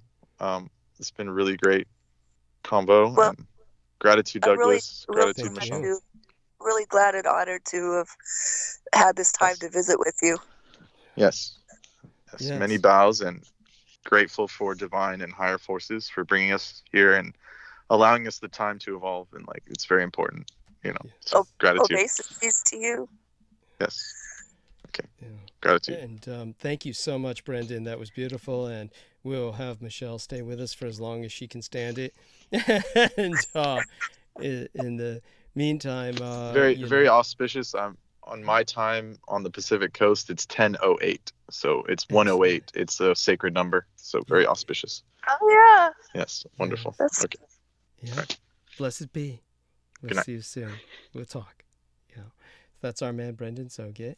And I'm so glad you're with me, Michelle. Honestly, I'll try and bring some other people on, but it looks like you'll hold it with me for as long as you can stand it. I'm not too anxious to go into monologue tonight. I'd like to take a short break to refresh myself, grab a refreshment. Are you going to be able to hold the stage alone for about 5-10 minutes? 10 minutes? Yeah, I could do 5 or 10 minutes. So 10 minutes. 10 minutes. Okay, 10 minutes. 10 so minutes. Let's see if we can bring someone else on first. If we'll try again. If they don't respond, it'll just be you holding for 10 minutes. But it doesn't hurt to try around a little bit first. And that being said, I'm glad that you were listening and always. So how come you were unable to join us in the opening hour? The house cat managed to get into the room today. Okay. I ended up having to take extra Benadryl. Okay. And so I had to sleep, and I didn't realize that I slept through that hour. I ended up waking up at around 6, or a little bit after 6. So I messaged you, and I felt bad because, but anyway. You made it. So sorry about. It's I want to say to the people in chat and to the rest of the listeners, so encouraged by the comments for Peter and Douglas, and I'm so thankful for what Peter had to share about the experience with the MUFON. I watched it, and Douglas had asked me what my thoughts were when I talked to him yesterday, and I said, that's right. Yes. I'd rather not say because Peter might not have any more friends or connections with MUFON. I don't think you need to worry about that. I think he's alienated those just by pairing up with me. So go ahead. But when I listened to what Peter had to say, I was like, oh, thank you. We're on the same page. And I'm not going to be sabotaging anything because I'm very... in my life, especially in my youth, I was used to sabotage relationships. So that's a stigma that I have. Plus I'm very, I hold friendships and anywhere that there's love between people of a very, no matter what form it is, a very sacred thing. So I don't want to ever sabotage that,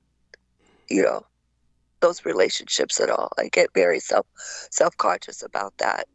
That's probably about the only time that I won't speak my mind, unless I find that an abusive relationship. But if it's a loving relationship, I'm very cautious and circumspect and near walking on eggshells and glass before I speak. So, but I'm very glad that we're all on the same page as far as MUFON goes. Thank you.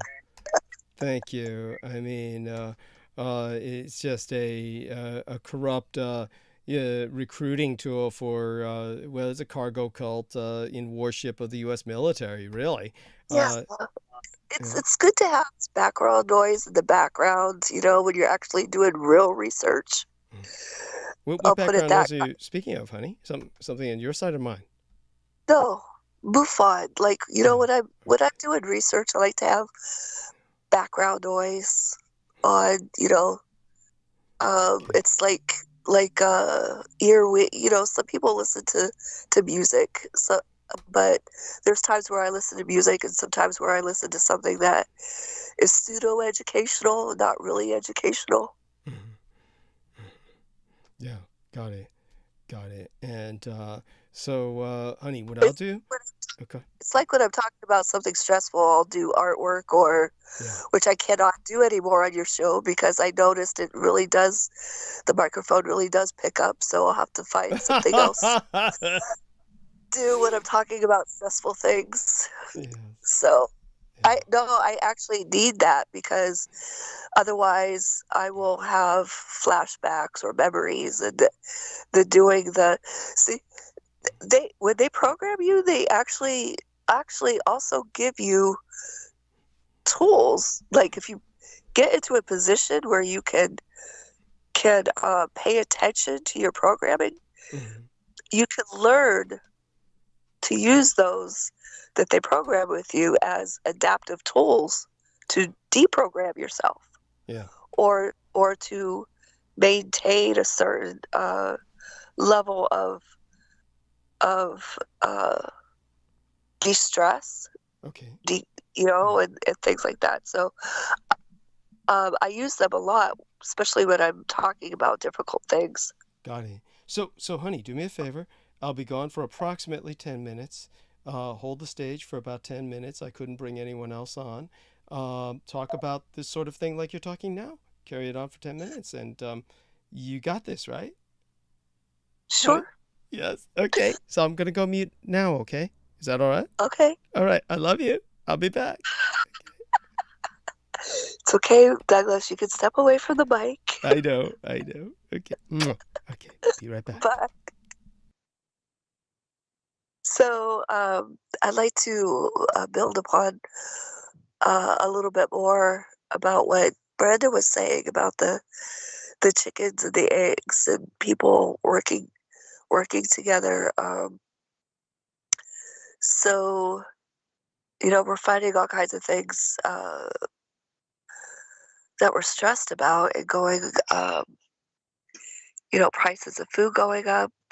Sometimes we find it that it's cheaper to go out to a restaurant to eat than it is to cook at home, but it's not as healthy. I mean, in some aspects, once in a while it is because you have a sense of community, but if we go back to the traditional ways that were disrupted, and when I say traditional ways disrupted, I'm talking about not even 30 years ago.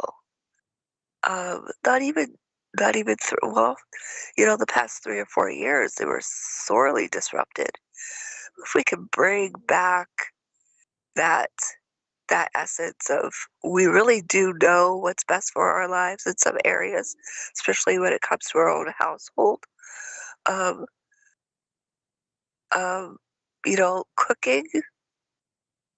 Cooking and cleaning, and people.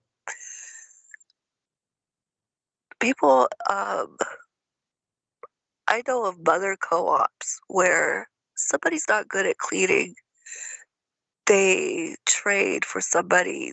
They trade their cleaning skills for somebody who's good at baking, and during the holidays, people will have cookie clutches where they gather for coffee, and while they're drinking coffee and gossiping or whatever they're doing, visiting, they're baking cookies or they're swapping the cookies that they made, and therefore they double out their the varieties that they would be giving as gifts or serving for their holiday feasts, and things like that. Learning people on food stamps who might not be able to afford cleaning supplies. Interesting thing is, vinegar cleans just about everything, and if you don't want that vinegar smell, then a little bit, a drop or two of Dawn bleach with some citrus. You can even boil some citrus and some peels, and you use that as an all-purpose cleaner and air freshener. It's really beautiful smell. I learned a lot from the people who went through the Great Depression. So many of these so-called financial crises, they're man-made. They're not by accident. They have a schedule that they keep. They have their agendas. It's a global agenda. There are several different agendas that affect us. There are global agendas, and then there's every country has their own agenda. Local governments have their agenda, and so on and so on. But if you know what your agenda is and your goals in life are, you can adapt for what's to come. Have this long-term. One of the things I learned growing up, Mafia, is that they have this long-term vision and goals in mind. They stay staunch to this vision.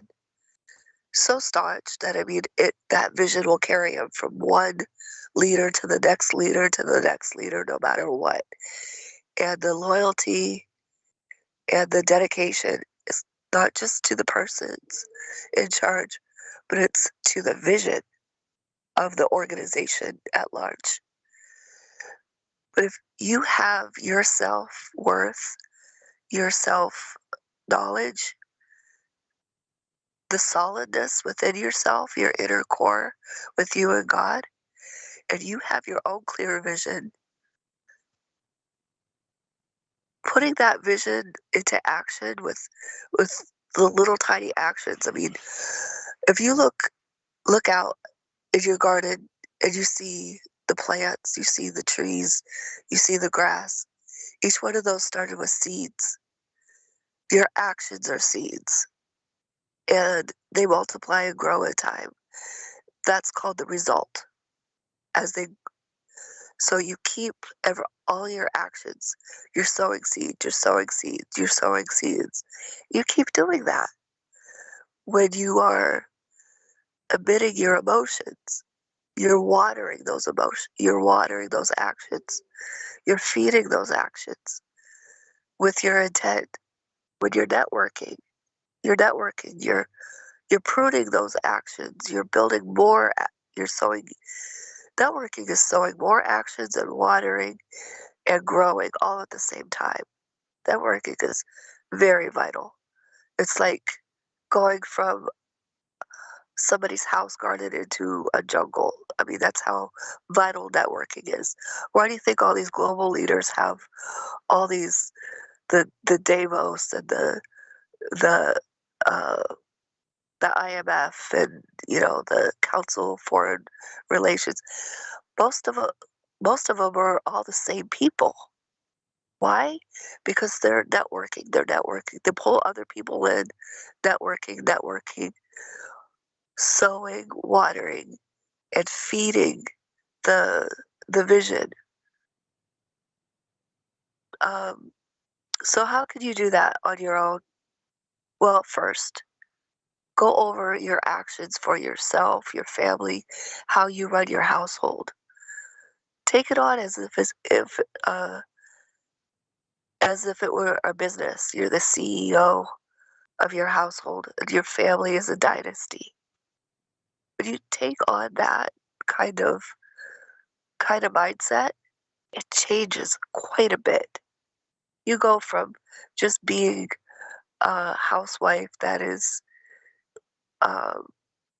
making sure everything is organized, to and clean and everybody fed, which is very important, to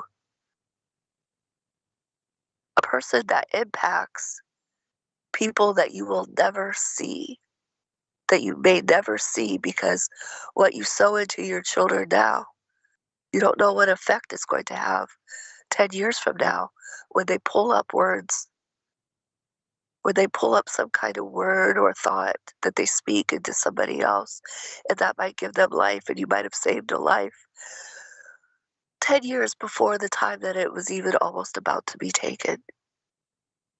In other words, you get in touch with that power and that life force that you were born in. I don't care if you were conceived in rape or something violent or a test tube or something. There is a universal, infinite power that you have. So, okay, for instance, speaking into somebody's life, you don't even know how it's going to come back to you later on. So, when I was 16, this was soon after I was ordained as a Bible teacher. There were somebody down the street from me. They were practicing Buddhists, and they would have me come to their house. They would host these think tanks with world leaders in this small little town that didn't even have traffic lights. They only had 2 traffic lights. And here I was meeting spiritual leaders from all over the world that these 2 people knew. Well, the other day I was praying in my prayer and meditation. One of the leaders came to my mind. Now, he's been dead for several decades, passed on several decades. But he came to me in my mind, and I was full of such gratitude for my 2 neighbors who considered me part of that panel. I was free. I was the only teenager there. I was the only female there besides my friend. And the intellectual conversations that we had were so incredibly deep. I was filled with so much gratitude. I called her up. What I did, they were in the middle of a medical emergency. Now, how was I to know that? I did, but I was able to speak life and thank them for that situation of years ago where they sewed into me, and then here, 20, 30, actually 40, 35, 40 years ago, later, I'm now speaking life into them back. And even telling them how what they sowed into me as a teenager has borne fruit worldwide and generational and multi-level, from little grandmas on the street to world leaders that I've advised. Their impact has been tremendous in my life. And therefore I was able to have tremendous impact with others.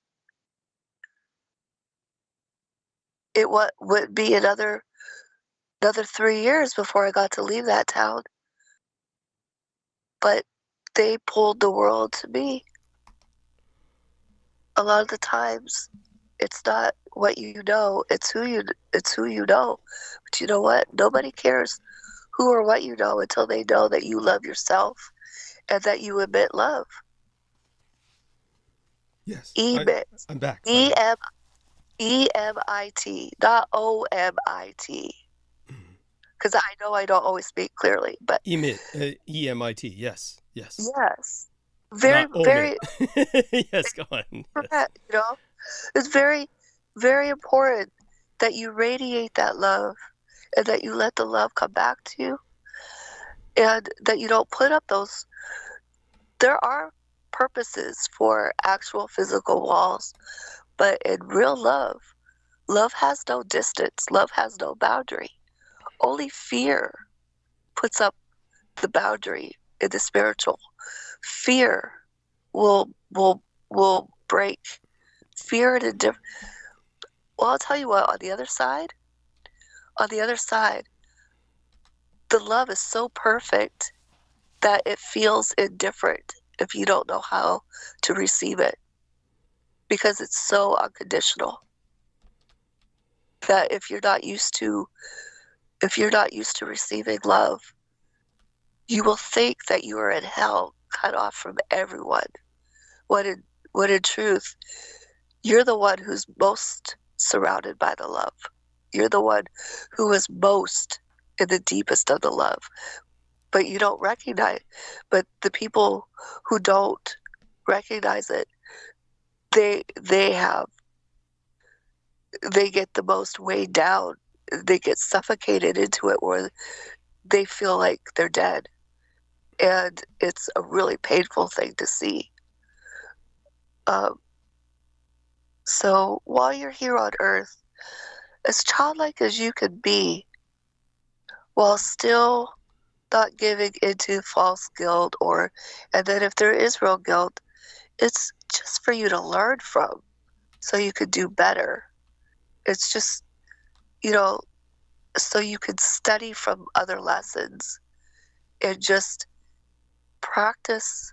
It's like when you're walking or riding a bike, you fall down, you get up and you take off running or you take off racing. So that's the purpose. If you feel a negative emotion, learn the lesson from it. Ask God where he is, or love. Where is the love in this? Where is my empowerment in this? Then squeeze it for all it's worth. Let it be the life force in you, and then keep thriving. There, Douglas. What's that, honey? There you go. There's the time that was occupied while you were gone. Oh, well, I mean, you're doing so well. I mean, it's only 10:29, and you're getting so well at keeping your breath. I'd appreciate you continuing for a while. I'm trying to get my head out of my ass so I can even begin to engage in monologue. Have some pity, devil child. Well, my halo is held up by my horns. Yeah. So, Yes. I mean, I've learned, these are my survival. I'm sharing with you my survival skills, Yes. my lessons learned that have picked me up out of hell. But I'm also sharing with you that it's taken a number of people who have allowed love to thrive in their own lives to help love thrive in mine. Mm-hmm. So, not to say that I haven't had bad relationships, but I've also had very loving relationships, romantically wise, but my health doesn't cooperate.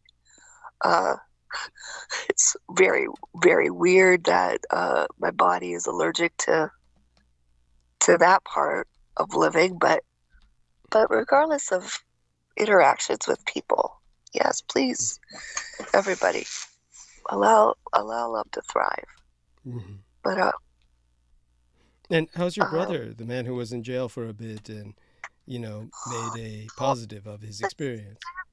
I have such fun news. Uh-huh. So I called another pastor friend of mine from Western Pennsylvania that works with the homeless on behalf of the homeless in Western Pennsylvania, as I still do when I'm able.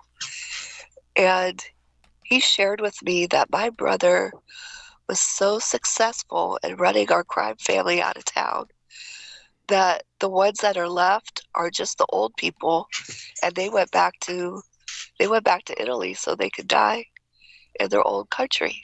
Mm-hmm. Chinese do that too. Go on. Yeah, so I'm very proud that my brother has successfully wiped out our crime family. Oh, wow. That's amazing. It is. I'm so proud of him. And there is, the pastor told me about some new people that are trying to take their place, which this woman, she's very ruthless. But the reason why she's ruthless is because I remember her from when I was active, and they treated her like a wet wipe. Actually, she was kept drugged up, and they're way into my. She was already an adult when I was a child doing these things, but they kept her active doing it, even when I took my stand to no longer do it. And for me, and was working my way out. They still had her when I left Pennsylvania in my teenage years. 19, 20 years old.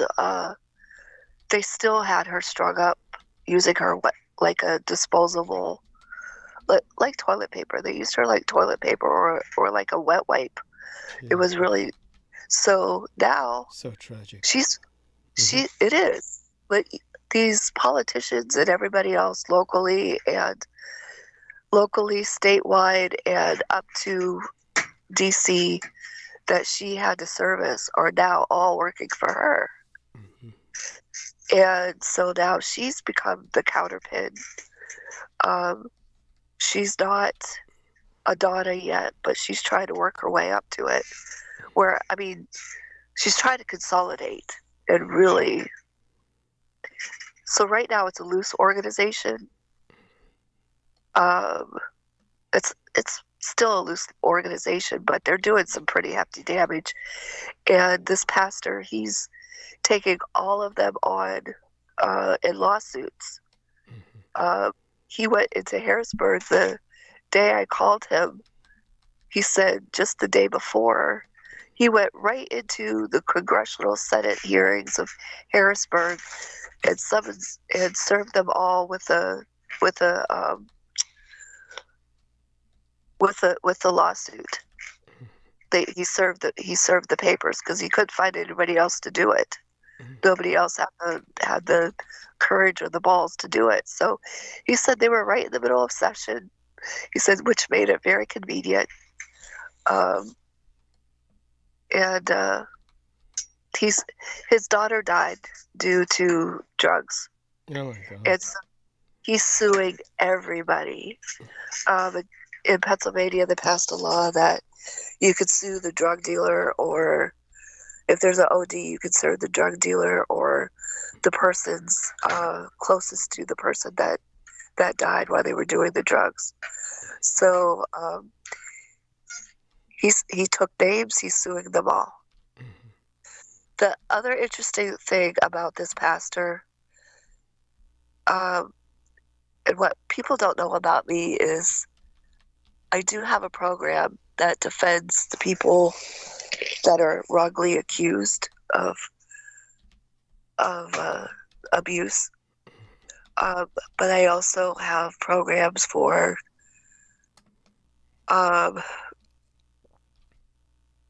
preventive measures, especially in regards to child abuse.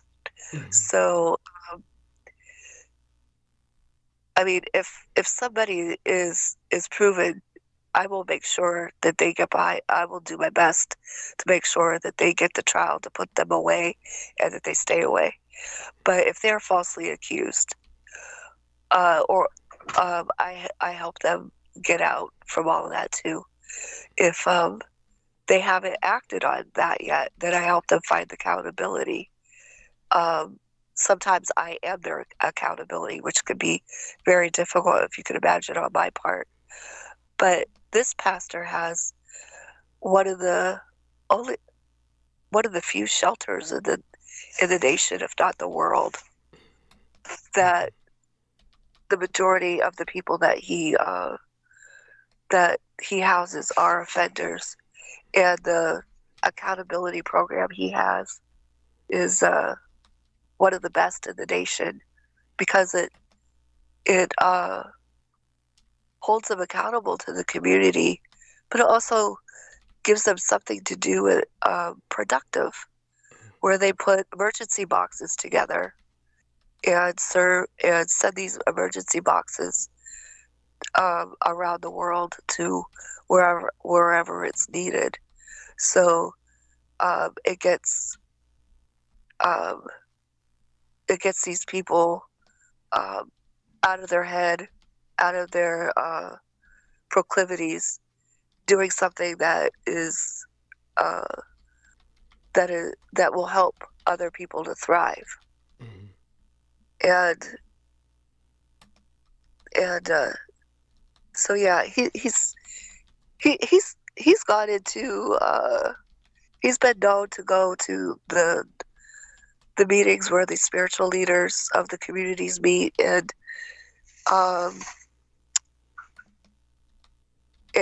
throw figures. And I mean, he's a lot like me. When I pray, if I'm doing exorcisms, I mean, sometimes the words fly. When I find somebody that is a spiritual manipulator, yeah, the cuss words will fly. We're going to be talking about my encounter with Doug Mular pretty soon. Yes. And I'll tell you, when I was a guest on his radio show, the people that called in said that I sounded like a female Howard Stern, and it was really confusing them how I was talking about scriptures, Jesus, and cussing up a storm at the same time, but somehow it was working. And the very person that was trying to censor me, I was like, "Don't you push that gun, that fucking button, you motherfucker!" In the name of Jesus, even that one day, last couple weeks ago, I was like, "In the name of Jesus, this is my time, and I'm going to speak." And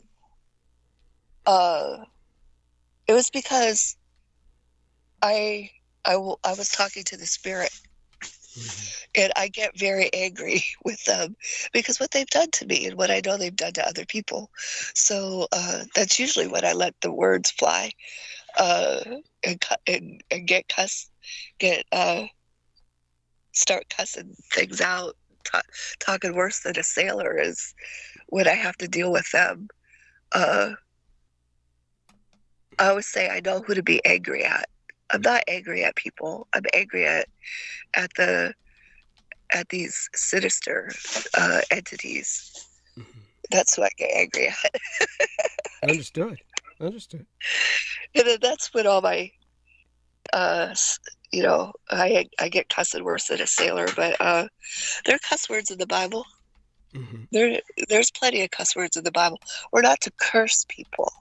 We're to speak life into people. But cursing people, by that you mean actually hurling a curse upon them, like may you die alone and afraid and in terrible pain or something. Right, or go through, or like I did when I was a little girl, like your business burned down, right. You go on fire or you break a leg.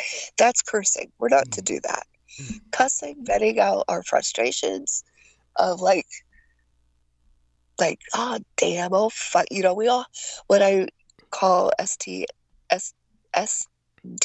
days, shit damn fuck days, or shit damn fuck. That we're allowed to do. We're allowed to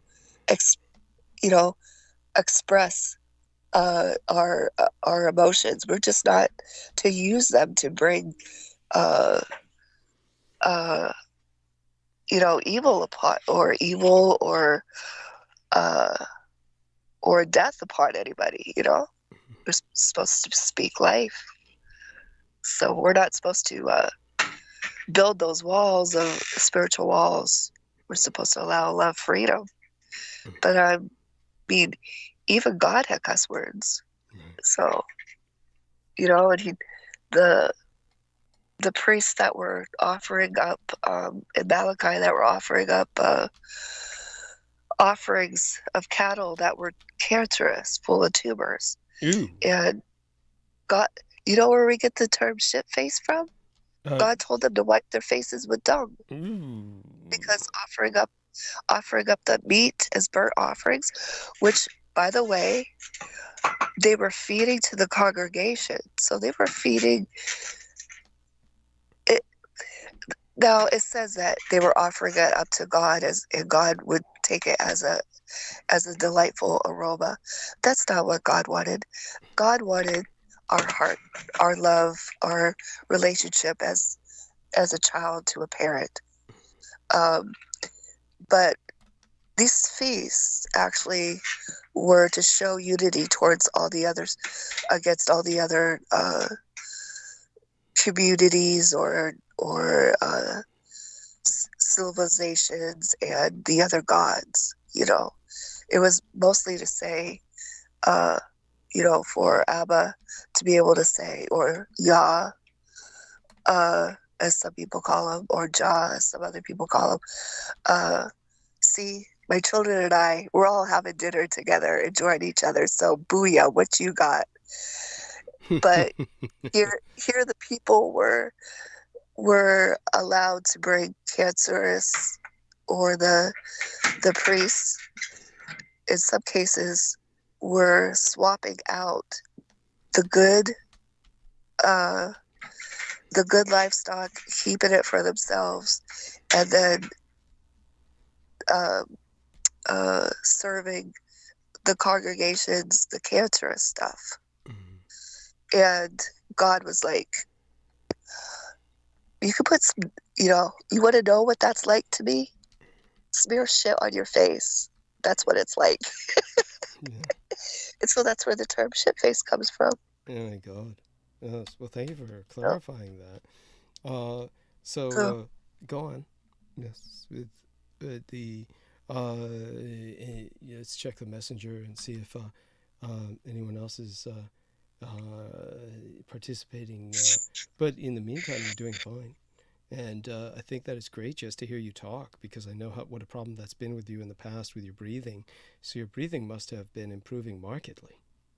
Well, you know, anytime I get to share about these things, mm-hmm. It does give me strength and joy and help with my health. When I was a teenager, like I said, I talked to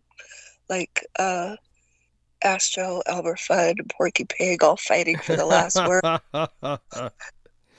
And when you have a name like Michelle Carmela Leslie, and it's coming out Michelle Kamala Wesley, oh my God.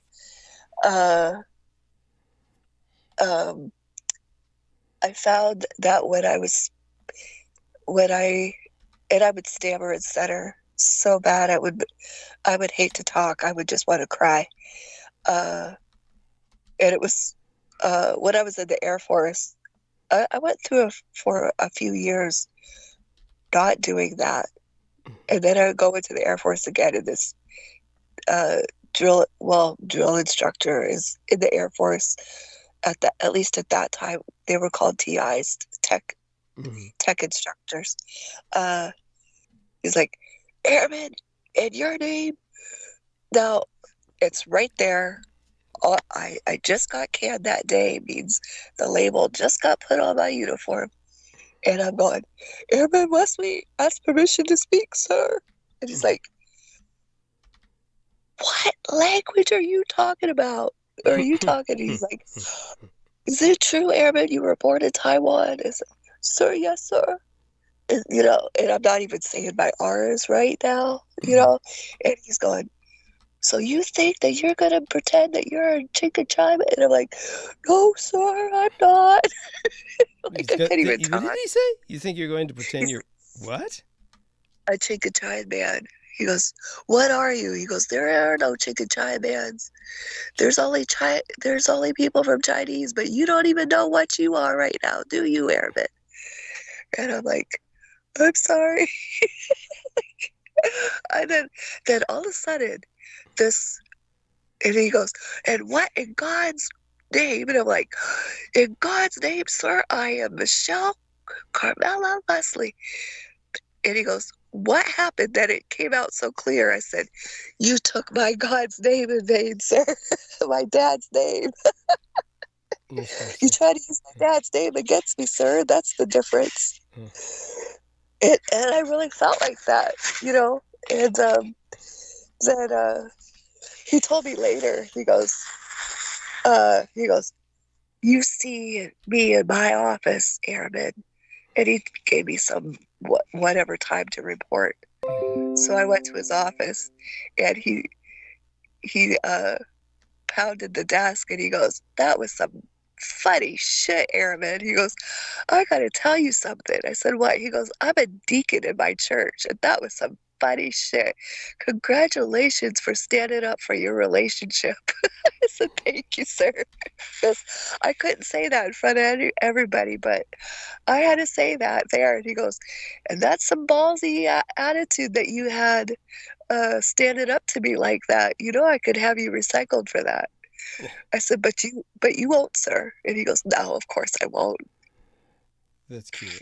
Yes. It is cute. I think, you know, that was only like, 3 or 4 days in, and I was already getting in trouble. Yes. Yes. Well, that's not surprising. And they called me Gober Pyle's sister. that's cute. That's adorable.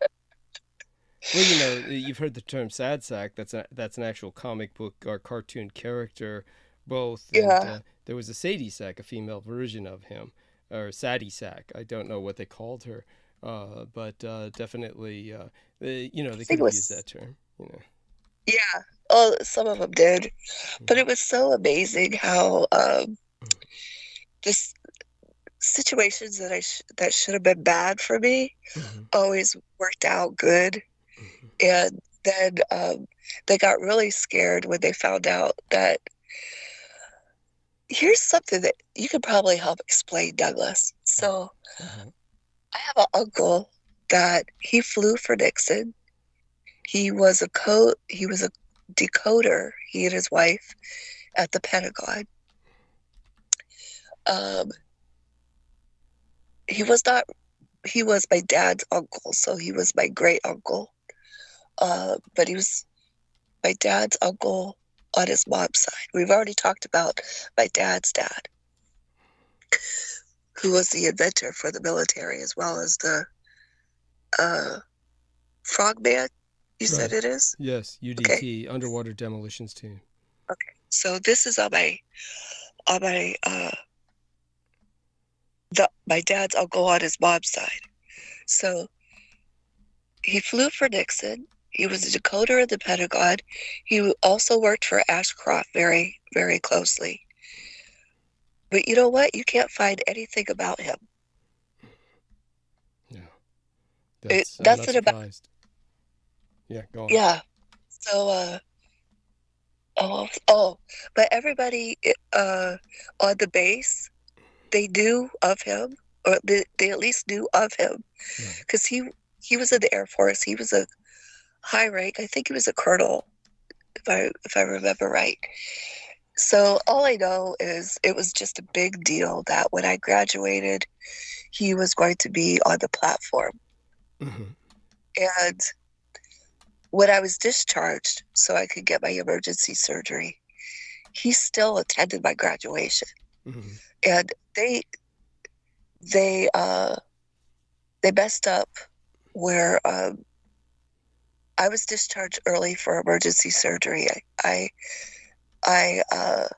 I did not have the surgery, I would have died. I had it within days of being discharged. Because I had a pulsating cyst and one ovary that was about to rupture, and I had fibroids. They were considering doing a complete hysterectomy, and I ended up having a series of operations that summer, as well as being treated for cancer. But while he was there, I did not attend my graduation. I did not graduate the Air Force. I spent that summer, I was only 2 weeks in the Air Force. Oh, no, 2 months in the Air Force. I was 2 months in the Air Force. The last month, which should have been working towards my graduation, the last 2 months were spent in the convalescing unit, waiting for me to be discharged. And I was on delicate duty because of the situation of my what was going on with my uterus and cervix and ovaries and all. So, and it was a matter of life and death. So, he had people demoted. Mm-hmm. And when Champus wasn't going to cover my insurance, I called Arlen Specter, and there was one other person that I called, and I called my uncle. And my surgeries were completely paid for. So that helped me so tremendously. But that was a very strange occurrence because it should not have happened. I knew many other people that went through basic that did not graduate, and some of them ended up in jail for the same, even though they were in the same situation that I was in. Mm-hmm. And that is what I was facing. I was facing death and jail time, just much like last year when the Social Security tried to threaten me with both during that time too. And I was like, you're not getting a dime from me if 3 hots in a cot are okay with me. If you think I'm living on taxpayers' dollars now, put me in jail, and I really will be living on taxpayers' dollars then, won't I? Mm-hmm. So, and oddly enough, saying that took away their argument and their threat. And then I get a letter saying that I owe nothing. I'm still under review, but I owe nothing. So that's, so there went me trying to, them trying to make me pay for something that I don't owe, and threatening me with jail time or for no reason at all. Right. So my uncle, that was a mystery, an astonishing situation because sometimes when he was on lunch, I could call the Pentagon and get his office. Wow. Contact him at his office. Yeah. And I'd have to go through their switchboard. Uh-huh. So I knew that I was calling the Pentagon. And I knew that he was working there. Right. And so that was just very interesting. So yes. Yeah, I forget now what we were talking about before I started going on about my uncle, but well, we were talking about your brother and his time in jail, and now he's putting an end to this crime family, and it might trigger some other memories. Not to curse people like you used to do back when you were fire starter and bringing down buildings and businesses. I still keep those spiritual gifts going. Those are spiritual gifts, as far as I'm concerned. They were able to tap into, but at some point, well, I had a pastor that I still consider one of my mentors, and he taught us to go back in our dreams and use our dreams to heal. To,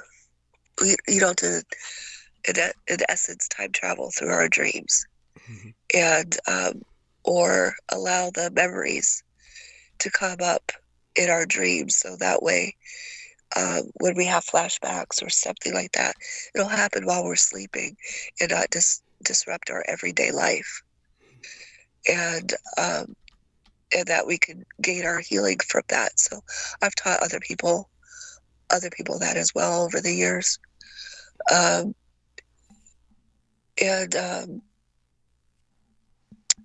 so that's been very helpful. And it's still painful, but it's not where you need to drown out your sorrows with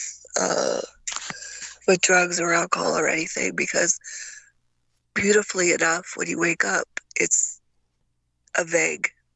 becomes a cloudy, vague memory, but you're able to pull to pull the knowledge, the empowering knowledge out of that situation and incorporate it into your everyday activities. So, and that's what I've done over the years. Yeah. I'm very thankful for what I learned from him to do that. I mean, I was talking to somebody the other day that I counsel who is grappling with the abuse he suffered as a child and as a teenager, and explaining this to him, the importance of pulling out acknowledging the strength that you had during that time to see you through, and that you've been able to hold on to that strength because that was what they were trying to get out of you, or what they were feeding upon, or trying to decimate out of you, knock you down. But and then not to see all of that as, yeah, it was a horrible experience, and acknowledge that it was. Your feelings are legitimate, and allow them to process. But don't allow them to take you into the abyss of demise and insanity. Acknowledge that, but not at the peril of throwing the baby out with the bathwater, so to speak, where all the goodness is not acknowledged or not embraced, you know. So I taught Montessori for years, and explain that term, Montessori. Okay, so Montessori is, there By the way, was didn't Maria. Amanda Ute, do you remember Amanda Ute? Wasn't she teaching in that as well? Yes. Do you remember that? Yep. Yeah. So Montessori was, there was this Dr. Maria Montessori, where I think it was back in the 20s or something like that. There was this thinking in Italy and all over the world where poverty and destitution meant, had the stigma that, much like today, poverty and prostitution equals mental illness, which it doesn't always. So I've talked about that before. You know, the many classifications of homeless people. So I'm not going to go into that. Okay. But, I mean, it's a very stressful life. So it could, you know, bring you into a level of some level of insanity just so you could cope a little bit. But that said, there was a stigma against the children of impoverished people back in Italy. And yes, they were living in tunnels and under bridges, much like the very, very far gone here do in the United States. She had this feeling that they could be taught. And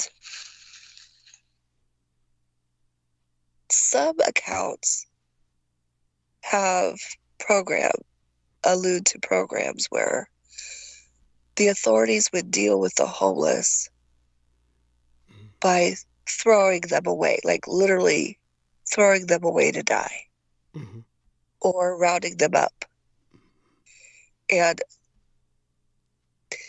in other words, there were euthanasia programs for the homeless.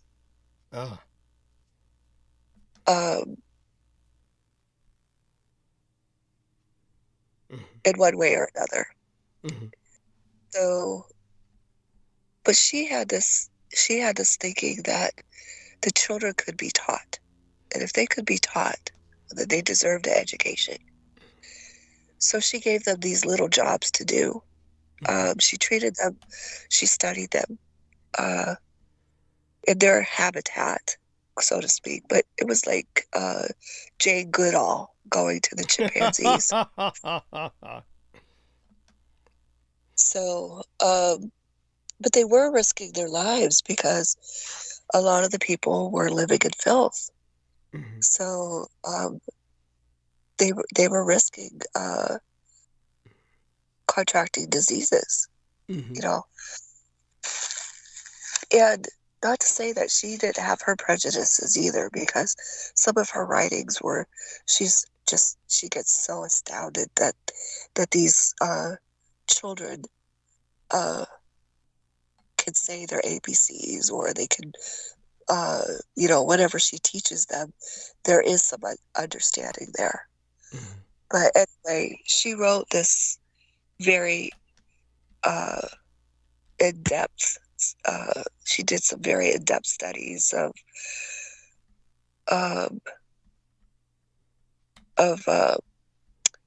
where children understand, they have their opinions or their essence about themselves.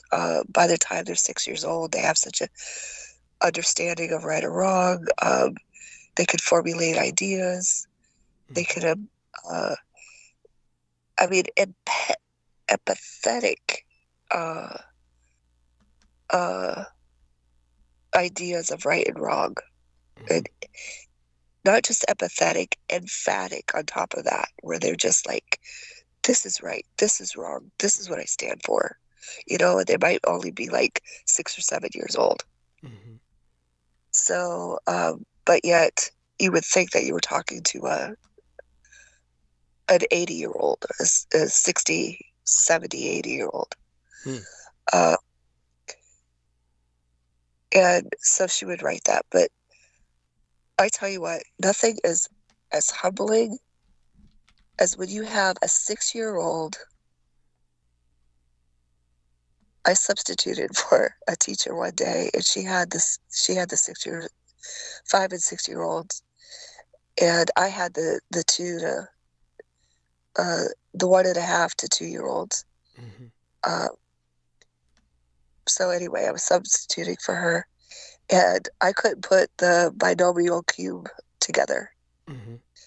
And I put it away like kind of sort of good, but everything actually, when you clean up for the end of the day, all the children help, and everything has to be as pristine as that's part of their experience, their learning experience, and their testing of their knowledge, actually, even that they could put it back together just as well as when they found it, if not better. Mm-hmm. And so I put together the cube, and I thought I did a good job. And this little girl comes flying from across the room. I still remember her.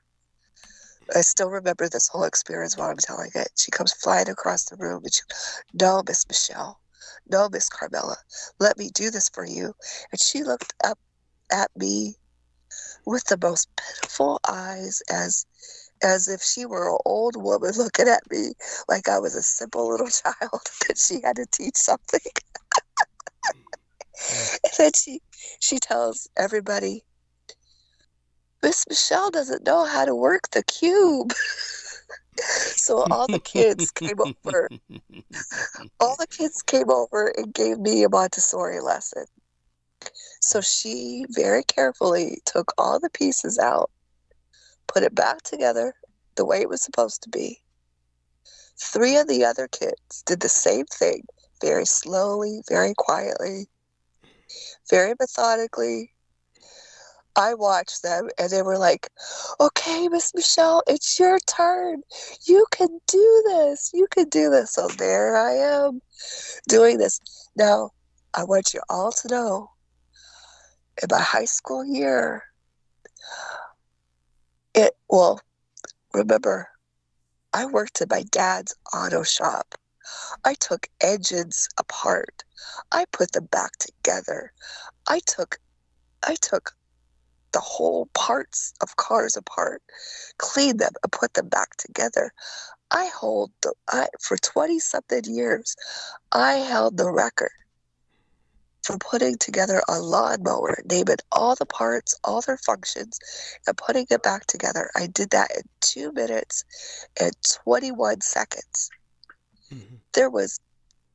I held that record for 20-something years until this kid beat me by 15 seconds. Wow. By 15 seconds. And there I am in a Montessori school, and these little 6-year-olds are teaching me how to put this little puzzle away. I mean, in effect, it was this little puzzle but it was but it was one I did not know. And then the teachers had a Montessori workshop. Mm-hmm. And because I had problems with the cube, we were all given like this job to study. And so we had to learn why it was developed. Why did Maria Montessori develop this puzzle? Yeah, tell us a bit about the whole Montessori system as well as that puzzle. Kind of give us some context as to what the Montessori educational system is about. So it takes in mind that, or the theory is, a person is fully developed in their personhood by 6 years old, 6 or 7 years old. That as they grow older, their biases are either confirmed or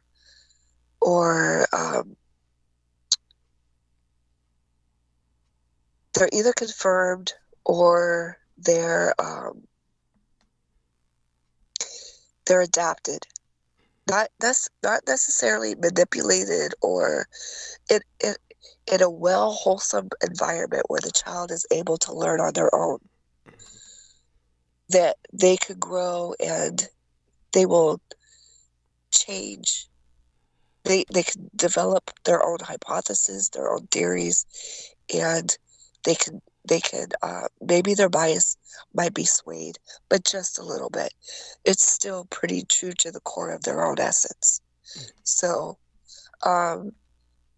change might happen, but it's not change and like you're a whole other person. It's a change as they're adapting. They're continuously adapting for the needs of that environment, and they're continually growing and absorbing more and more of their world at large. So it's more like you plant a seed, there's a sapling, there's a young tree, to a whole forest. That type of thinking. So, but if you give somebody, if you show them once to do it, or maybe twice, no more than 3 times, and they should be able to do it.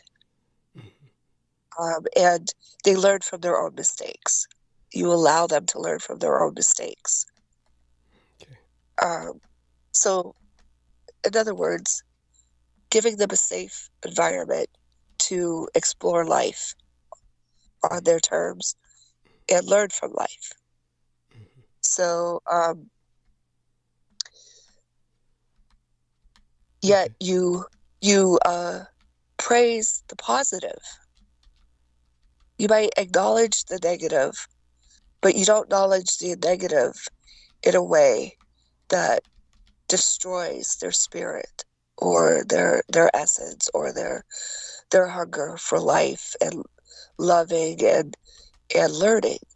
You continue to give them the freedom to be themselves, to live life, to live love, to live the freedom, and to continue to grow and thrive. So that goes back to throwing out the baby with the bathwater and exploring, and when you have a negative experience, you learn from it. Go back and squeeze all the life out of it that you can. I mean, so these kids had really, she documented that many of these kids, some of them went off to continue to be thieves and street urchins, but the majority of them went on to have productive, thriving lives and continue with businesses. They became business people. Then there were a few of them that became, and their names escape me, but there were a few that actually became community leaders, and even higher than that, who could continue to pursue learning. And so she had far more successes than failures, and those who were successful were very successful, in their own rights. Whether it be a business person, they managed to escape poverty. And she deduced that those who continued on in poverty, they did so by choice. Just and their own comfort. And I mean, it's strange comfort, but yeah, it's right up there with better the devil that you know than the devil that you don't know. So maybe that they were more familiar and comfortable with the street urchin life. And then there too is freedom. With freedom comes great responsibility. And that responsibility can be frightening. But, yin yang and everything, freedom, responsibility, freedom, accountability. I mean, accountability is not freedom, really, but you need that counterbalance. Well, freedom requires responsibility, of course. Go on. Yes, like a superpower. It is. I mean, like, every superhero has their anti-hero or a nemesis. So, I mean, there has to be that yin and yang there for us to continue to thrive. I mean, the seeds have dirt and fertilizer, and the weather to contend with, but yet that dirt, fertilizer, and the weather that they contend with ends up also being what causes them to grow. So, hello. What? George. Is it George on? Oh, he came on? Jesus, why doesn't he let us know these things? Yes. How long have you been sitting there? No, that's all right, Douglas. I've just had a few coffees whilst listening. I didn't want to interrupt. Jesus Christ, for God's sakes. I mean, next time... I mean, I've been looking everywhere else but my phone. Uh-huh. And I just... No, that's all right. It's all right, because I've only so been on for about half an hour, but I've only just woken up, so I've had some coffee, so I've been on the chat listening, but I wasn't ready to interact with anyone just yet. So no, it's been by me sometimes. So thank you. I know for myself. I know for myself in the morning, nobody talks to me. I don't talk to anybody until I have my coffee. Yeah. I mean, I give off that aura. Yeah. Nobody look at me. Nobody talk to me. And then as soon as I have my first sip, I'm as chatty as I am now. Wonderful. So while the caffeine is entering your system, George, how long are we blessed with your company today, and what's your work schedule for today? I've got a little while, Douglas, before I do have to make my amends. Yeah, so no, I'm more than happy to stay with you for a little short while, if that's all right, please. As long as you can. I mean, so by all means, start talking, interact with this young lady, and catch us up on what's going on with yourself. In terms of everything you wish to share. Yeah, no, thank you, Douglas. No, and it's been wonderful, and I've listened to the MUFON so please give us your review and interact with Michelle about that. I'd like to hear both of you interact about that and kind of bring out certain things from each other that stood out to you, please. Yeah, please, Douglas. And you might have heard earlier, or did you not? We qualified more about the story, the context earlier in the show. You might have to review that later on your own. I take it you missed that. Of course. Yeah, no, I haven't caught up on that, Douglas. No, Thank you. I've only just tuned in when I woke up this morning. But yeah, no, and that's the reason why I did want to interject at this point in time, because we can go to town with the by all means. I do want everyone to know that I've already emphasized the fact that the son of a bitch basically censored it heavily. Beyond that, we would not have been able to have published it at all in such a manner that anyone could have reviewed it, because he scrambled it. He actually put it through a scrambler. So the person who filtered it through and unscrambled it was John Warrington. So we do want everyone to know that none of this would have been possible without John Warrington. I cannot overemphasize how important John Warrington is to my existence. And he comes under assault from the enemy. He handles it well. I mean, obviously, this man has dealt with a lot of stress. If you don't know Michelle, or maybe you caught it listening casually in the past, but probably not, John Warrington lives in England. He's, I think, pretty far away from our man, George Knight, because the whole greater London area is just so enormous. And but in terms of John Warrington, his brother was a stalker who, can you remember the German supermodel he was stalking, George? Oh, no, I can't remember. I can't recall her name. I do apologize, but I do know. Yeah, I do know. Yeah, thank you. Yeah, so his brother was a stalker, and let me see if I can look up Warrington stalker German model, and see if I can get her name. And here we are, Kate Moss. He was stalking Kate Moss for years. And then what happened was just last year, we had to bring John Warrington on to talk about what his brother had done. His brother just walked out of a high security institution and stabbed his mother to death multiple times and beheaded his father. So that was so he's handled a lot of stress. So the attacks from my gang stalkers mean nothing to him. At any rate, honey, are you there? Jesus, what happened to her? Yeah, I think she's gone mute. I think she's just gone mute for a second. Yeah, fuck, I'd go mute too. Yeah. That's horrible. Yes, to say the least. But here's this wonderful individual. He maintains all of my episodes on backup. And, without him, my life would be much the poorer, as it would be without this other English gentleman, George Knight. So, yes, I mean, everybody's going through tremendous stresses, Michelle. And as you might be aware, George Knight, Michelle herself, has been diagnosed with cancer. She's taking it one day at a time. I'm so sorry, Michelle. Yeah, no, prayers, and you'll remain in all our hearts, specifically mine and Douglas's. I'm so sorry to hear that. That's horrible. I appreciate that. I trust me, you'll come out the other side of this. Keep fighting. We will fight together. Yeah, absolutely. I'm so sorry. That's so sad. My one grandfather said that we're too stubborn to stay down.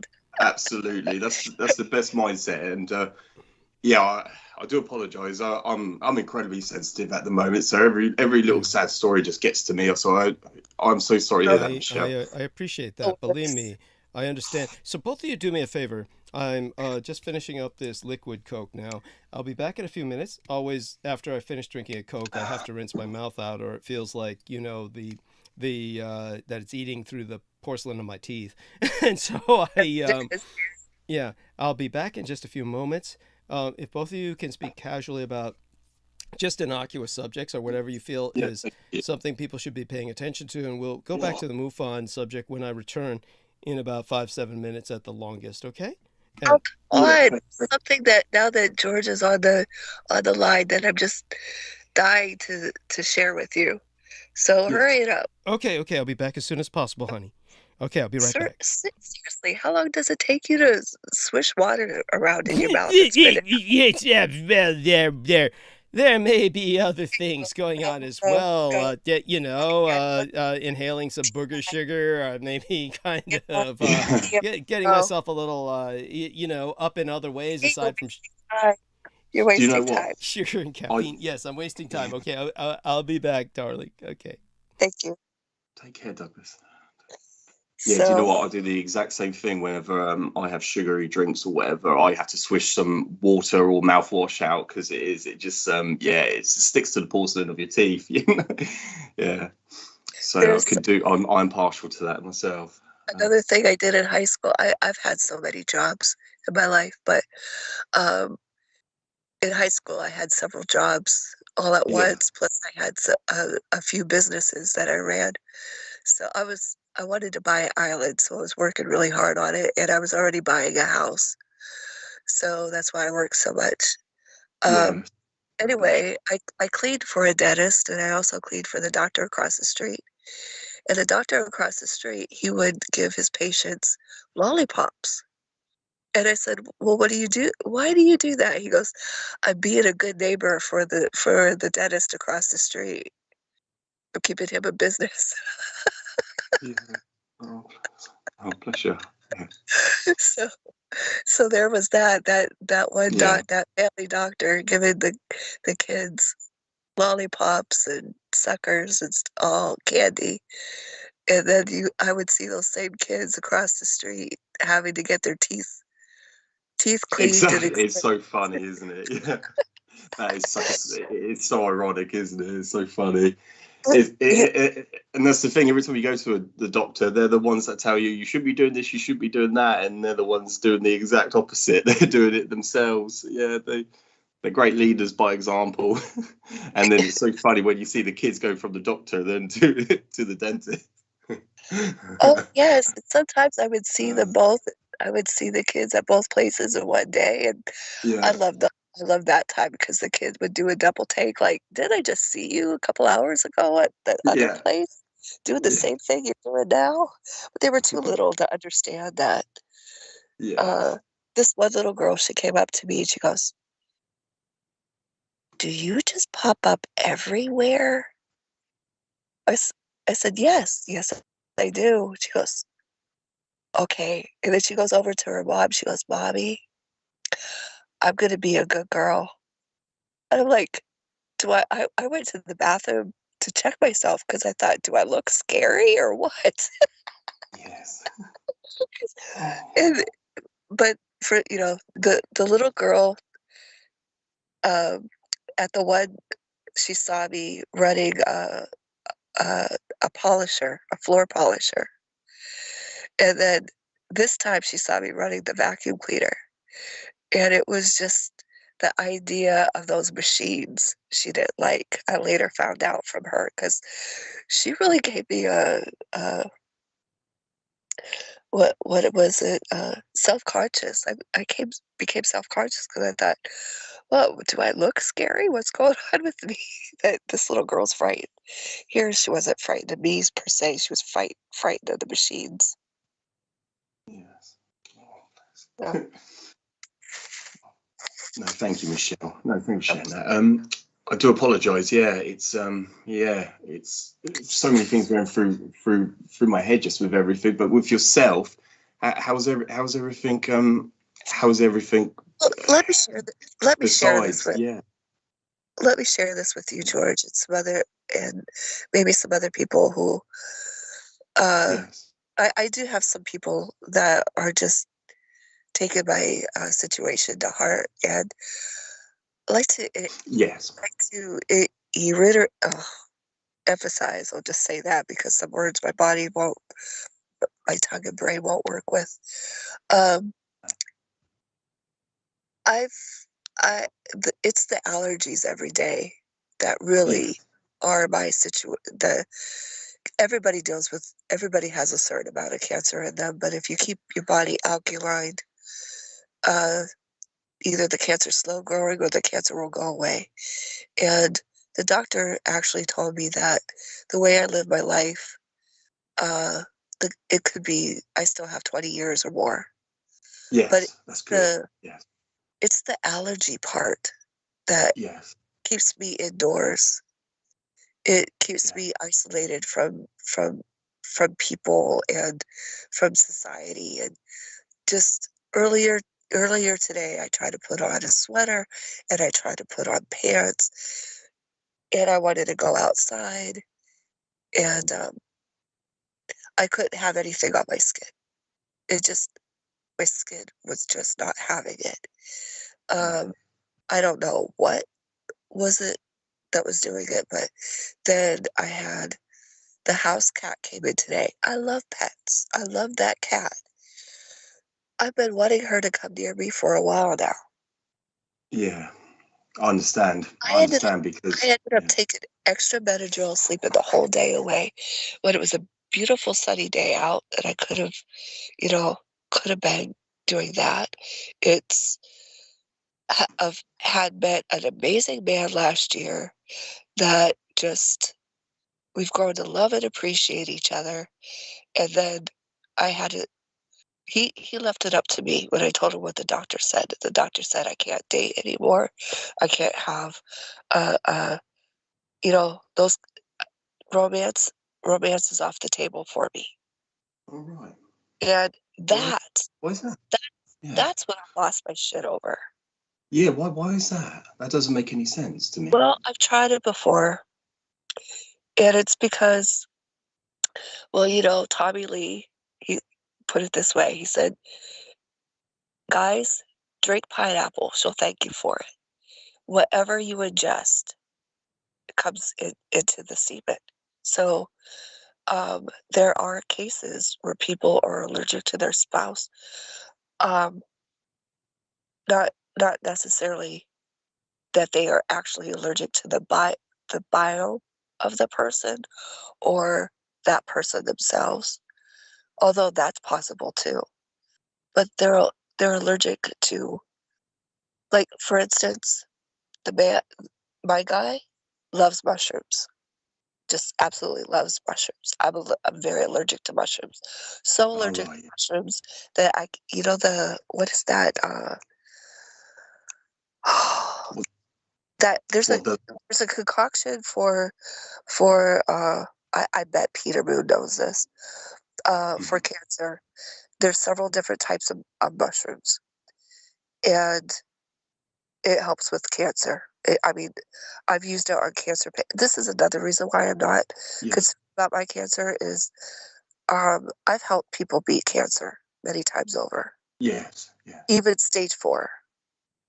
And I'm helping somebody right now that was on the verge of losing limbs to cancer.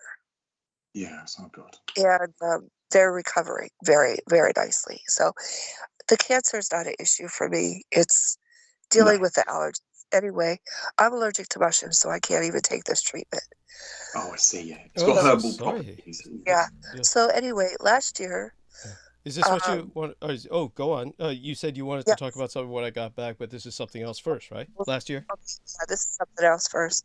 So whenever we would get together for a date, he kept a food journal, or he kept a journal of everything he was exposed to, had me read it, told me what he ate that day, and then asked if it was okay if he hugged me.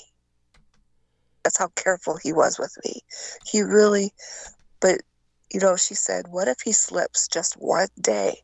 What if he is doing a role in another part of the world, or he eats something that has a hidden ingredient, and then he goes to kiss you? You're done for. And I said, oh, that's the truth, because that's happened in the past with other people. So I've been on life support because somebody I kissed had shellfish, and he kissed me, and I'm on life support for 2 weeks in coma. So, we're very good friends. We're still very good friends. We're not going to be out of each other's life, but that's what I threw the tantrum at. That's where my if you could see me now, I have my space sequestered off. I keep my interactions with people very limited. I take public transportation, and it is such a hardship. If I even go to the grocery store, I have 3 days recovering, because it takes that long for my body to process the allergic reaction, and I won't even be able to tell you if it was for the chemicals in the air, or if it was somebody having perfume or cologne on, or if it was the stress of it all, or if it was maybe something I touched or something I ate. I wouldn't be able to tell you. It just, so I keep my world has become very small. I've adapted my work, to fit this, but on the other hand, here I am talking about going back to Skid Row, but I'm very much weighing it out, because to do so would put my life in jeopardy. Yeah, I don't want you to do that. Oh, thank you, Douglas. I am working on a project that I did share with Douglas, because I know he's been so very curious about it that he's mentioned it several times on the air. So I thought I would call him up, which I did yesterday, and soothe the curiosity some. Mm-hmm. Yeah. And I think doing this research will have a better impact, at least in the long run, than me going down there physically. I don't feel comfortable going down there until I get medical clearance to go down. So it's going to be a while before I go down. Yeah. It's not going to be anytime soon. But okay, so the thing that I wanted to talk to you guys about was in the MUFON, when you had mentioned about the sightings over in the UK. Mm-hmm. George, do you know about these? The sightings over in the UK. What she's talking about is the one. Michelle. What's that? Yeah, sorry. Oh, I was gonna say what she's referring to is the UFO that was cut and pasted and superimposed into the middle of the searchlight beams at the Battle of Los Angeles was which UK UFO incident was that, I believe. So go on. Yeah. No, this is in the UK. The UK. Yeah, UK. Yeah, sorry, Mitch. Yeah, don't apologize. Yeah, okay. Like I told you, just barrel in there, because we got the delay, and the delay makes it impossible. So don't apologize. Go on. Thank you, Douglas. What was the date? Go ahead, George. Sorry, Michelle, you go first. You go first, please. No, I'm carry just on. going to ask you. You were already about to explain. Yeah. So just explain it, George. The sighting that the UFO was taken from, cut and pasted, and put into the middle of the Battle of Los Angeles search beams. Yeah, Douglas, that was over Sheffield, England in 1962. That particular photograph that was taken, but there's several photographs that were taken. I actually have both of those photographs, those on that particular incident. Yeah. But I actually have, Michelle, the link, and I'm more happy to send it to you right now on the chat. Is from all the UFO reports that are on the government website. So the ukgovernment.org, the website, the official website of the UK government. I have all the actual sightings and reports from 1997. 1997 is a particularly vital year because that was when the break-off point between the United States and Unterland took place. So, yeah, that was the separation point. And they were actually overseen. So what they were doing was conducting scouting runs or reconnaissance over the UK. But you will see thousands, and I'll put the link into the chat room so you can see for yourself these are public reports, and there are thousands of them. And you just look through, you scroll down, and it gives eyewitness testimonies to what they were observing, and it gives you the location and whether or not the weather even including the weather conditions. And this was all collated from the government themselves. They were actually collating all the evidence they could. But it's not just from 1997. I have it from every single year. They were actually conducting this research, and it's actually published on the actual government website. It's not something that they're hiding. It's just the narrative. It's just the alien agenda that they are promoting. And like Douglas, and this is why we will go to town on this, Douglas. Yeah. And that was what Douglas was presenting to that audience at that MUFON. With all them, when you watch the video, you can see all of them sitting there, and you can see them dropping. You will see Douglas is presenting to them. This is all war crimes that they were covering up. Yeah. This is and their by the way, loss of World War II. You said something like they're all just sitting there, their jaws were dropping or something. I think you said because you dropped off, you glitched. Right, yeah, no, they're just sitting there, and you can see. And do you know what, Douglas? Yeah, before I go into anything, yeah, it was when I came on the last time on the show.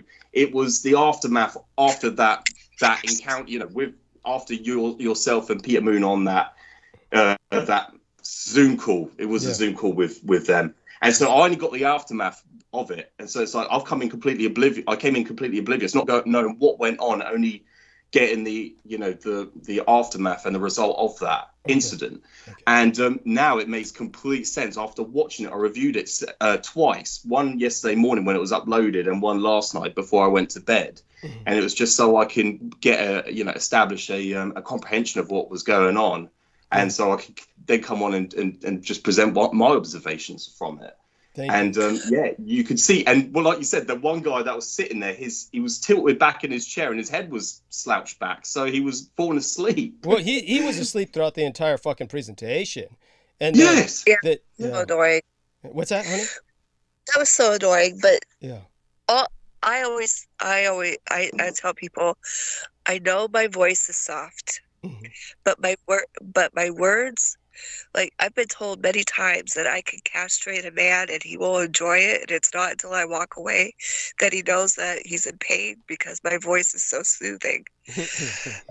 So anyway, there's that. But I will tell people when I start to speak, like when I speak in person, if you fall asleep, I totally get it. But hopefully your spirit hears my words, so hopefully his mind and his spirit heard the truth. Who the hell knows? But I want to interject why that stood out to me is because there's a Lord John Leslie. Mm-hmm. He's a distant relative. John Leslie is like the common name in the lineage, but he's a lord. He was the inhabitor of Leslie Castle. I forget up to what time, but he died at 92, mm-hmm. something like that. And he was a raver. He turned the castle into a rave. Mm-hmm. Party. Okay. It was so bad that Miles, the nearest neighbor, was like miles away and would see the lights and hear the sounds and all, and would call the police on him at 92. Mm-hmm. But he was he wrote one of the first UFO books. Mm-hmm. Okay. So he was one of the first authors of UFO sightings for the UK. Okay. Yes. And and don't forget, George, the link that you put here in our chat, that's going to disappear as soon as the phone call is off from accessibility. Yes. So send that to her in the private Facebook. Are you two friends on Facebook? No, I don't know. No, but no. If you can reach out to me, Michelle, I'll put that in the chat. So what I'll do is I'll give you both each other's links. I'll give you both each other's Facebook links. So let me do that now. While I'm doing that, don't forget to put that link in our chat room in the live stream, George. Don't forget. Okay, Douglas. Yeah, absolutely. Yeah. I'll go on there now quickly. Yeah, thank you. And I'm sure you probably have, but have you guys watched John Wick? Yeah, I had, I was too drunk out of my fucking mind to really, absorb it, but. Okay. Well, there's a scene in, I forget which John Wick, 1 or 2, I think it's 2, where they're having a rave at the castle where he's sent to kill the one girl, the one lady, and she commits suicide instead. So every time I see that scene, I think of Lord John Leslie. Okay. Yeah. But I thought of him too not last night, but the night before when I watched the UFO, the MUFON. Ah, okay. Because of what I brought up about the English sightings, right? Or exactly. Yeah. Exactly. Okay. Yeah. And okay, so let me give you the Facebook link of our man George Knight. And so in the meantime, I think George is back. I mean, from his visit to the chat. Yes.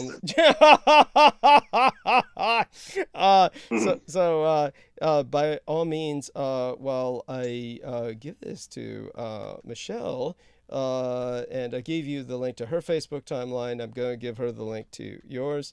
Then by all means, one thing I want you to know is that what you missed earlier, you can review later at your leisure. But one of the things I want you to know is that it was heavily edited and scrambled. Even after all, there's no. I mean, you won't believe the amount of offenses that this footage went through.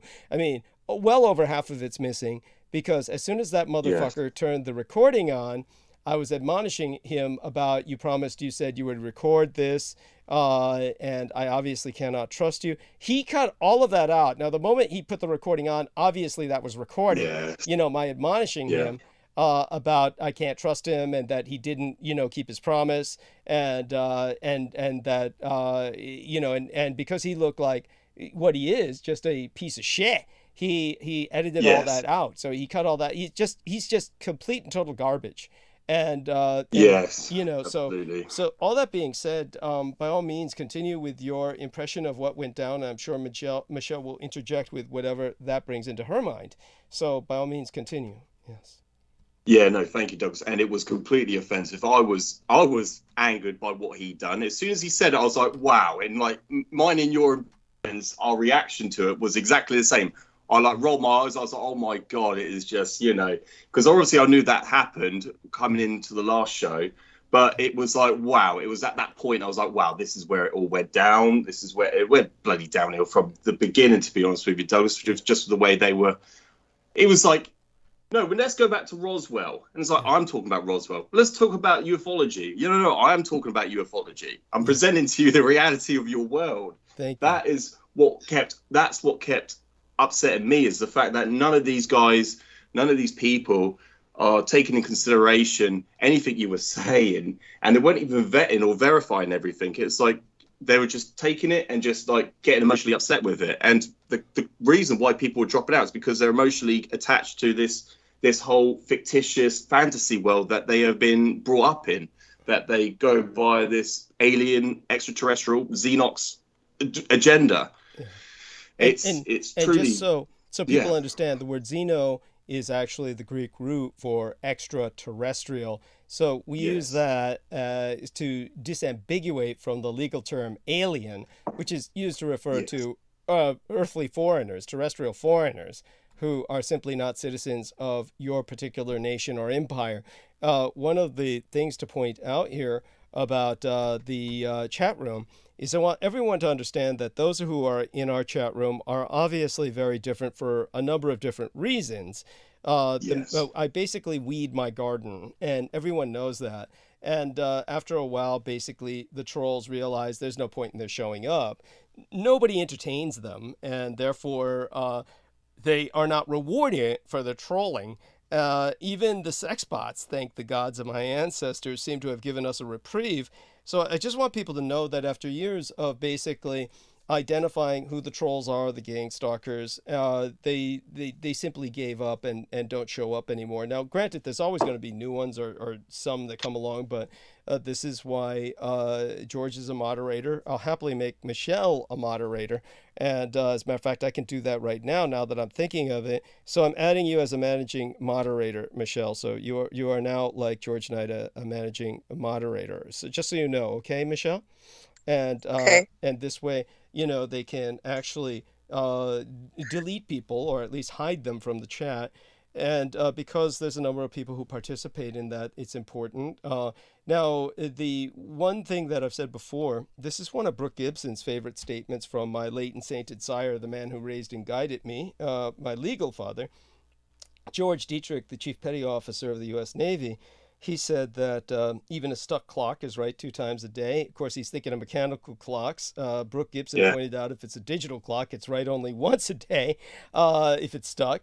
But when it comes to what he said, Mike Ringley, who's someone I despise and loathe, along with Lori and Ann Fenton, both pointed out to me the fact that with the majority of other places outside of my environment, outside of my channel, the majority of other places, the chat room is the last thing on earth that is of any consequence. And one of the things that they pointed out is that if you're running your own program, the chat room is essentially the mosh pit, and I'll explain that to people what that is, of your program. And if you've ever gone to a concert, before you even go to the mosh pit, understand this, that if you're on terrestrial broadcast radio or any talk show where you're inviting people to participate or call in, no matter what your audience base numbers are, less than 10% of them are ever going to actively participate by calling in. And it's only a certain personality type that has the confidence to call in, because, people are afraid for obvious reasons. They're afraid to embarrass themselves, or, don't know how to talk publicly, afraid they'll be attacked for their views. So it takes a very confident person or somebody who's just, a troll, to basically call in the first place. The chat room is like that, but worse. It's like the chat room is basically everybody in a normal environment, not my environment, but in a normal environment like Revolution Radio, everybody in the chat room was just there to play grab ass and exchange drug recipes. They're exchanging recipes for pop brownies, how to mix your fentanyl and meth and shit, and and beyond that, trying to get into each other's pants. So those are the nice ones. Those are the benevolent ones who you actually want to be there because they're harmless. The rest are trolls, and vicious ones at that. And these are basically gang stalkers and people like, when I use that term mosh pit, at various rock concerts, they have what they call a mosh pit, which this is basically what I've seen. Just so people know, you've got the hard rock, heavy metal bands, and they have things that I've seen, like literally strap-on dildos where they're ejaculating. You just press the cords or pull it and, push the buttons, and they're squirting out just sugar water that is in place of seminal fluids through these plastic dildos and shit. And the mosh pit is where all these guys, and it's exclusively guys. There's no woman in her right mind is going to go into a mosh pit.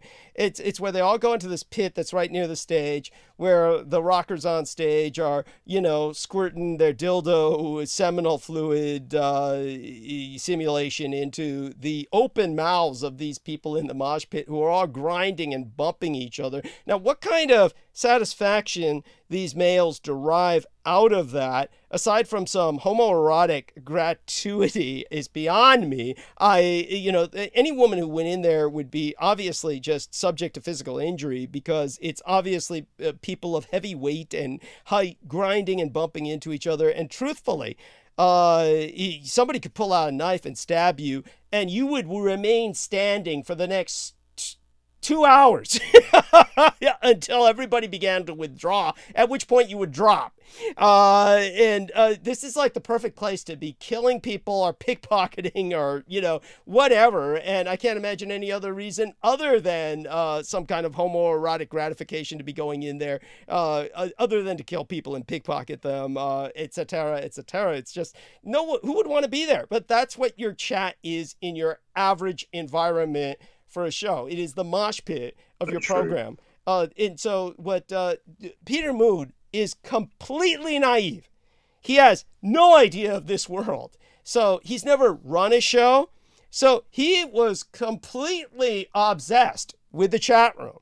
So he was writing to me throughout the program, basically a form of harassment, where he's telling me, Douglas, you're being way too detailed, and everyone says you're racist. And half the people, he said this out loud, half the people have left the chat room, and so beyond that, you've got this white trash piece of shit son of a bitch named Will Wakely, who's basing everything he's doing on the chat room, which makes no sense other than the fact that he's completely malevolent and he knows what he's doing, which is just trying to interrupt my narrative. And so he just keeps saying, and this is in sync, I know, because of what Peter kept reporting to me. This was in sync with the chat room. is basically, oh, people say you're racist and Asian supremacist. Now, by the way, Will Wakely did not say that because he does not have that communicative wherewithal. Instead, he just keeps saying, trying to appear as quote unquote the logical, level-headed host. He just keeps saying, with no logical rationale, let's get back to the subject. Let's get back to the subject, implying that I'm off the subject. And yeah, exactly. This is all the while that I'm on the subject. You know, he asked, and then we'll attack and say, oh, well, you know, let's get back to the subject here. And this is part of the passive-aggressive, this is his form of attack. So it's a passive-aggressive assault and part of the ambush. So, yes. but all that being said, before George gets back into it, so Michelle, does any of that ring with you, or did you get any vibes that remind you of something? Yes. But yes, I felt the exact same way. But then when oh my gosh, your reaction about when they called you a racist, and you were like, my mother went through this, my father went through this, and if you think that I have some kind of allegiance to the United States and some kind of gratitude, you are, of course, paraphrasing and just being, I could never do it justice what you said, but okay, let's weigh this out. War crimes versus space aliens. Yes. War crimes versus space aliens. Okay. One's an amusement park and one is grim reality. Thank you. Unless the space aliens are doing war crimes, which very well could happen. And as far as all the reports that I had to take when I was helping with Hurricane Katrina and doing report assessments, some of these aliens, you know, their experiments that they do on people would constitute as war crimes, would they not? Or some of the, at least some severe medical abuses and but other types. Understand that abuses. Much of this could just as well be my labs or military abductions, honey. Oh, I'm pretty sure that they are. But I mean, that little old lady, that little Southern grandma with fingernail talons for fingernails, you know, she dug them into my arm, and all those witnesses. I mean, she's probably the only, well, and then my experience with all those weird dreams that I was having. But those dreams that I was having was of a reptile working with DARPA. Okay. And I knew it was DARPA. I knew it was, and weirdly enough too, there were also Middle Eastern soldiers. It wasn't just U.S. military. There were I'm not surprised. People dressed up like well, Taliban comes to mind, but that's because I've done some work against the Taliban, but I don't think they were necessarily Taliban. They could have been something else. But anyway, they were Middle Eastern or Bedouin soldiers with machine guns and whatnot. So I want to thank you for having the courage to share that. So in the time we have, it's too weird. I mean, I just talk about all this stuff because you know what? I'm passing through. I don't care what anybody thinks about me. Well, I've suffered too much to care.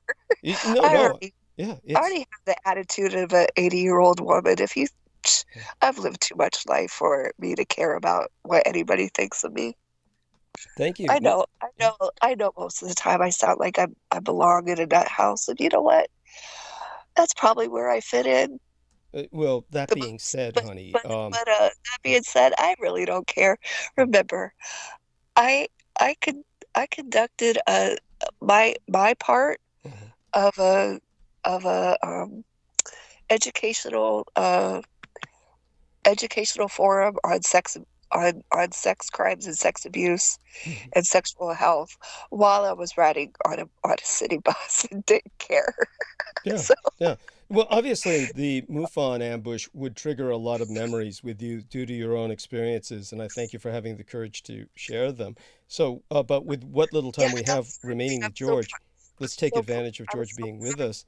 So Well, George, I just want to say I was proud of myself for listening to all that without being triggered.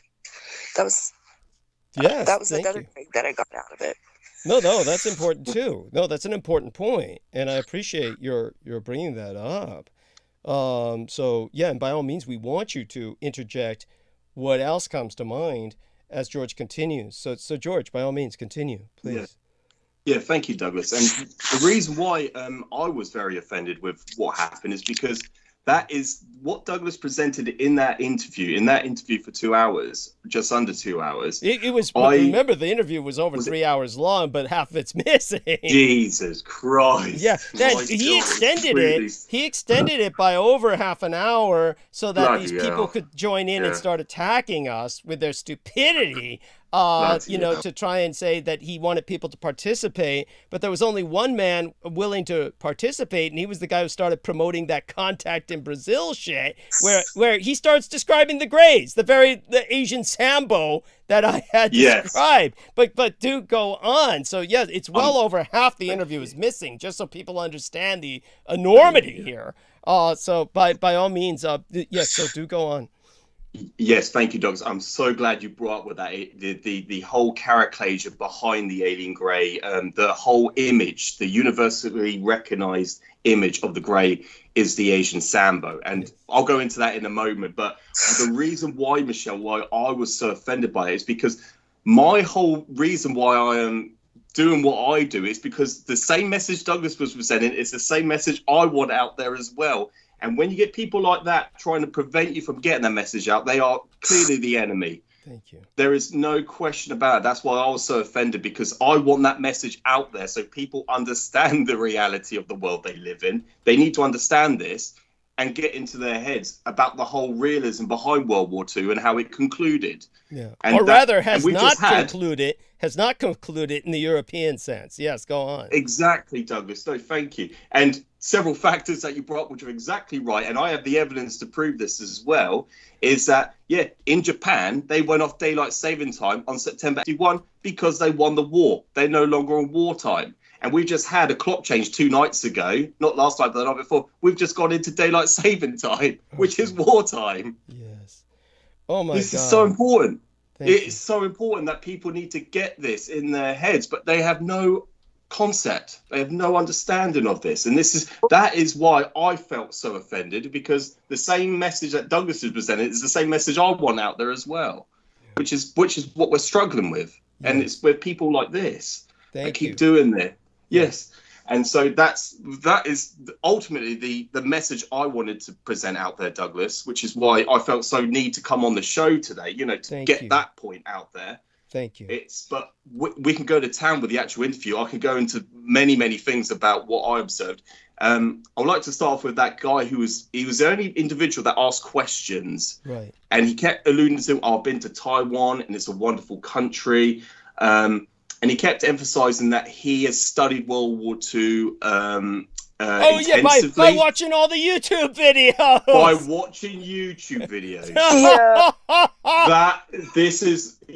And Douglas point out, this is right at the end of the interview, and he goes, and Douglas made the point, just watching YouTube videos. Yes. You don't know anything, essentially. That is what. So what that equivalent to me was, I watched the Pizza Gators. Yeah. So therefore I know. Yeah, what's going down. Right. That was the point. Yeah. Sorry, so I was like, oh, Douglas is going through what I go through when I talk about this stuff. Or like, Kathy O'Brien is, I do believe she went through her experiences and that the knowledge that she has. But I want to everybody to keep in mind, she married her handler. Yeah. So for years, whatever information she put out was still very controlled. Now, I can't say much of anything because I'm pretty sure that my second husband was my handler. Yeah. But I was duped. She was groomed into marrying him. Yeah. And we're going to get more into my story later, but for everybody that I put out, for years I did not have somebody that accessed me the way that my second husband did. And so I spoke very freely, very candidly, just like I am now. And to be shut up, like, it just, all those different, like a flood of different experiences came to me of how I was shut up in real time. And I'm seeing this happened to Douglas when he's speaking the absolute solid truth, verifiable, solid, grounded truth. And people are just not able to handle it because they would rather cuddle up with a lie, Yes. And their little gray rubber sex dolls. Yes. Go on.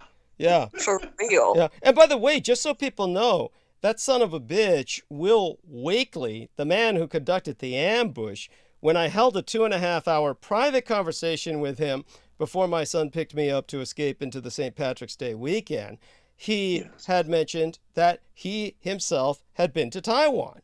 So what he had said was, and I had brought this up in the, I may have neglected to bring that up in the latest episode before tonight's, but they all say the same thing. Oh, it's a beautiful country and all this other stuff. But one of the things Will Wakely said that was so, it really exposed him, not in the sense of even corruption, but in the sense that the Americans don't have a clue. Nobody has a clue. Was he said, as I mentioned before, he had claimed that he was one of the men working with the development of semiconductors from the beginning. He was one of the original engineers for such programs at Texas Instruments, where a lot of this got started. He was, and then he asked me, how did Taiwan get so technologically advanced?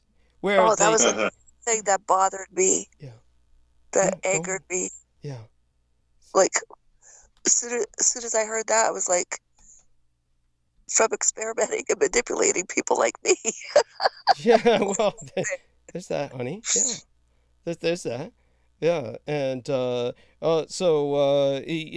by the way, just to remind you, George, Our Lady was born in Taiwan. You might remember that about Michelle.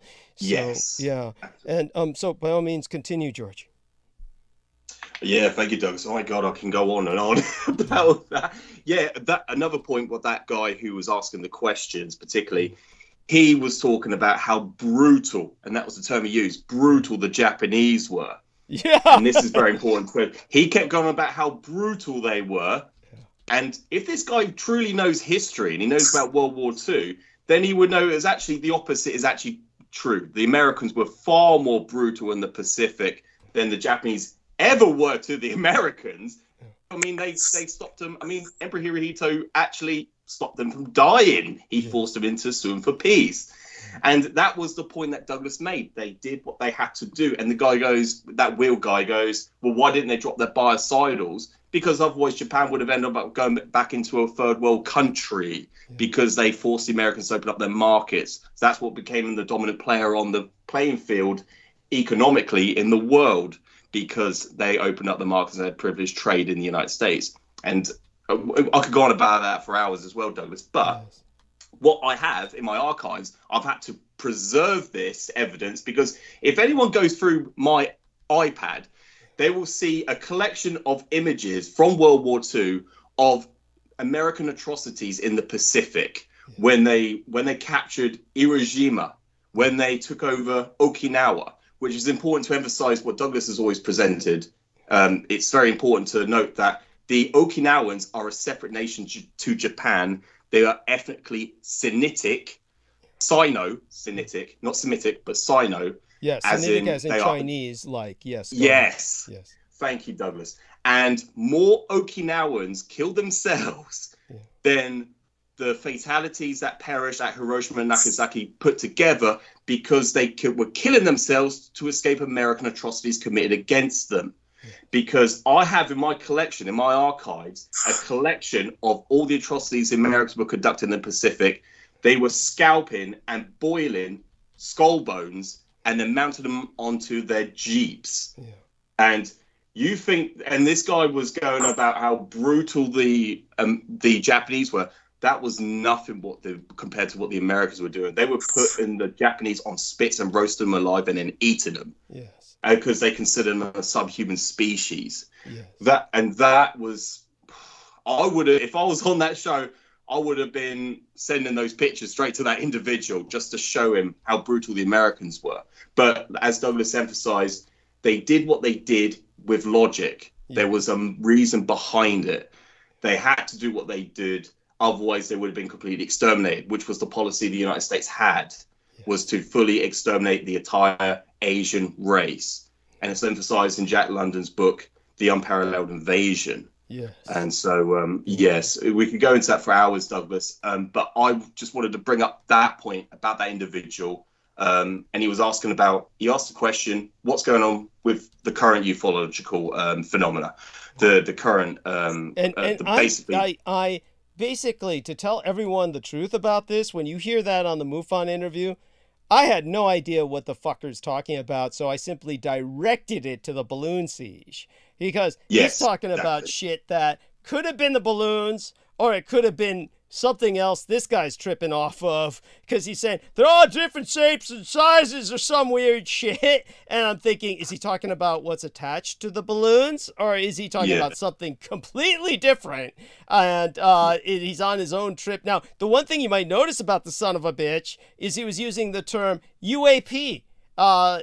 Which is, instead of UFO, he's using the new term UAP. I mean, these people are all using the very terminology the military is feeding them. And that's when he started going into his admiration society screed about the military. He was just regurgitating, they don't have a sense of humor. They don't even know what a sense of humor is. Trying to present the military as some kind of responsible party, as this kind of, this is the father figure to these people. And the insanity is, here's the military that you are saying has been lying to you about Roswell, has been lying to you. This is the standard. This is the foundation of your reality, is that the military lied to you about Roswell, that they're always lying to you about Roswell. Yet you expect them to be delivering this incredible disclosure because they tell you, and then they're telling you, we call them UAPs now.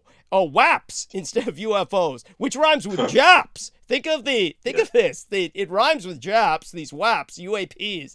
And so it's like this satanic inversion already at subconscious programming. But, when the guy's going into that, they're going to tell us the big disclosure. And, so the military to them is this abusive father. He's lying to you. It's kind of like an alcoholic father who's always beating you. And yet you expect this man to someday put you in his will and give you the house when he dies or something. This is their attitude. So go on, take it from there, George. Oh yeah, thank you, Douglas. And the other point is, I've emphasized this before on the show, the Battle of Los Angeles as well. The one thing that all these people, these cargo cultists, will allude to is the fact that the United States was attacked by Japan, so we declared war on Japan, and we were fighting the Nazis in Europe. And, we were fighting extraterrestrials at the same time. They were fighting everyone in the universe. Yeah. They were at war with the entire universe at the same time. Yes. And they can't distinguish. And this is the whole point. Douglas presented it so well. All the facts. Now, the headlines, after the February 24th into the night of 25th, on the morning of the 25th of February, 1942, the headlines stated that Japs planes were shot down, and they give actual street addresses. Now, that was what was falling from the sky, as well as these basically artillery rounds, these anti-air gun rounds that were coming down, killing Los Angeles citizens. Yeah. I mean, people died that night, and yet the Americans would never address that fact that Americans actually died on the home front that night. And they were killed by their own people. Yes. They were, and yet it's never cited or actually accounted in any of the records. They don't account them because it was their own impotence. Yes. and if you look it up, you'll find it's true. It's they never emphasize it. They'll never bring it up, but it is definitely out there. So go on. Yeah. Oh God, and it's perfect, Douglas, because this is what I could talk about for hours. It's just like, it's so important for people to get that. And I understand everything in that whole interview, Douglas. So I'm talking to you directly. And he was trying to bring up everything you were saying. Yeah, he was trying to bring up the disinformation. You might remember he was like, now I don't know if they left that in the interview. Did he leave that, or did he edit it out where he was talking about the poor bastard who saw the Japanese breaking away with the parasite fighters, and that was right before Roswell. Where the guy was seeing the oh God, and I'm trying to remember the guy's name now. You might remember. I think he kept that in there. I believe. Okay, I believe because they were talking about where I taunted him, where he said, "Oh, the guy later said they were going much faster, like basically he might as well said light speed or something crazy like that. In which case they wouldn't have been visible to the human eye. But he was saying, much faster than he's trying to say that they couldn't be prop planes or reciprocating engine planes. But for those of you who don't know, the parasite craft were what the Americans called Zimmer skimmers or flying pancakes. These were the fastest reciprocating engine prop driven planes there were these craft, and so they would be going quite fast, but he was saying that as if it were some kind of point, and I said, why don't you just say what he said at the last stage of his life, because he kept changing his story as he got more and more people warping his brain, putting psyops on him, visited by all these people from the government and physicists. He kept changing his story, and then finally when he died on his deathbed, he said they were angels.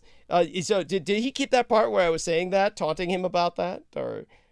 Oh yeah, that was Douglas. That was definitely that was definitely in there. I believe. Yeah, I can definitely recall that being said. Okay. Yes, it's so important. And that alone made him look like an idiot. So I guess he was just too nervous about other things to remember to take that out.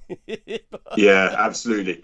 I mean, you made so many important points, and it was just like the fact that wheel guy, he said that, when going off topic, it was like that was just preposterous, him even stating that. Everything was to do with the whole ufological phenomena. It was to explain and put it into context, and it requires context. Unfortunately, for these people, haven't got the time, or they can't invest in it. They don't have the mental energy. They don't have the mental or emotional energy, because then when they start hearing the truth, then the more upset they get, because they're and this is that was another part he cut off, probably, or yes. Was there some part that was kept on where Peter Moon was saying people are responding emotionally, and I said, if you don't get angry about this, you're an idiot. I mean, was that kept in, or is it? Yes. Okay, yeah, absolutely. You kept that in. That was. Thank you for saying that. Yeah, it's so. I'm glad you did say that on the show. Yeah, it's so, because it's so true. And you brought up, with World War One as well. That was important, that people need to understand, and it's important to emphasize about World War One, how the Japanese later on perfected what the Germans were doing. Yes. What the Kaiser had conducted in World War One over the streets of London in World War One, and it was important to note that the search beams were causing so much particulate matter in the sky. You would not see them, so the search beams would search for these dirigibles, but you wouldn't see them. You would only hear them, and you will smell them, but you wouldn't. But these battles that were conducted over London during World War One, they were able to reach altitudes, the height where interceptor plane from the RAF couldn't even reach them, and there was nothing they could do about it. That was so important. But also, there was an important point that I made with Eric the other day. I think it was last week, or possibly the week. No, it was the week before last. I said to him about a debate. I was telling him about the purpose for a debate. The whole point of a debate is to lose the argument. Yes. So you walk away and you learn something. That's the whole point of a debate. He was telling me, he goes, because when he was at university. Yeah. Sorry, Michelle. Michelle said, well said. Yeah, thank you. He said that when he was at university, he would watch all these YouTube videos about all these debates about random things that go on in the world, political, matters and stuff. And he said that he wanted to study it in university. And he agreed with me when I told him that, no, the whole point of a debate is to lose the argument. You're not there to win, because you're never going to win an argument. The whole point is not to win, it is to lose. So you walk away and you have learned something. Then you have accomplished something. You don't have a debate with someone that you completely agree with. And this is where all these people and that MUFON who were tuned into that, and they walked away because it completely fractured the whole paradigm. It completely violated everything, and they couldn't comprehend anything. The mentality couldn't take it. It's because they were learning something, but they didn't want to listen to it anymore, so they had to switch off and walk away. It had nothing to do with what that Will said, that we're not talking about MUFON. We're not talking about the MUFON matter. Everything was to do with MUFON. It was to present the truth. And it's not just the truth, it's the facts. The presenting evidence, which should be self-evident for any person with a logical, or what you call a critical thinking mind, are able to conduct their own due diligence and actually verify everything Douglas was saying was completely true, which is what I have done. And that is what's so important. And that's where people just shut off. It completely, it just turned, it inverted everything in their whole mind upside down, and they couldn't comprehend it. And so, that's the struggle. And people like Will censoring everything. It's not getting the message out there. And we need to really target every individual in every different, basically every single point or division out there, so they are understanding of it. And there'll be one or two, and that's what I've always said. Whenever I've presented anything on Facebook, the whole point of it is not to change every single person's mind. It's just to help, even if it's just one individual, I've accomplished everything I wanted to. And so that's my passion. Sorry, I'm going into a bit personal, but that's the reason for it. Well, it's all personal. I mean, basically what this turns into each time is a personal attack. The attack is on the messenger. So this is why their obsession is to try to portray myself as angry, which is why I had to respond. If you're not angry about this, you're an idiot. Exactly. Yeah. Because I'm talking about Americans dying for no good goddamn reason. None of this had to happen. And all of this has to do with American racism being so extreme, they can't perceive Asians as human beings. And to the point where they basically lose a war, conduct peace negotiations with these Asians, and then have to rationalize it by saying, well, they must be so technologically advanced, they're from outer space. They can't be human. It goes back to they can't be human. Exactly. And do you know what, Douglas? I actually, on YouTube, it popped up, with the whole algorithm with YouTube, how it works. It popped up just a suggested video on the Nintendo Entertainment System from 1986. That's delightful. Do you know what? I watched it just intrigued fascinated to just watch. I was like, I had one when I was 3 years old. So I just had a click on it. And do you know what? This guy, it's basically an interview saying that, this is a Japanese product. It is the most popular toy on the market. This is back in I think the video dates back to 1988 or 1989. It was just basically just an interviewer or a journalist just presenting this is the most popular toy in the United States. And the guy said, the Japanese learned all that technology from us, but how come they have perfected it? How come this toy, how come they can do it and we can't? But he was alluding to, they learned that from us. We're the ones who created that technology, and yet somehow it's a Japanese product and they're making all this money from it. It dates back to World War II. That all dates back to World War II. And I had to present that. I wanted to present that last time, Douglas, because it's so important. Yeah. But that is something I learned from yourself years ago when you said that, what the Americans will turn around and say is, the Japanese are essentially subhuman species of, they're not even human, but what they are, they're like mimicking, they're like copycats. They're like monkeys. They will mimic what they see, but yet they somehow perfect it. And that is the whole narrative, what they try to promote or promulgate, that they try to, in the antithesis, they try to present that to the population. And that's just their excuse. The Japanese were obviously, they're not really humans, but they somehow can copy us and they can make things better. And that's what he said.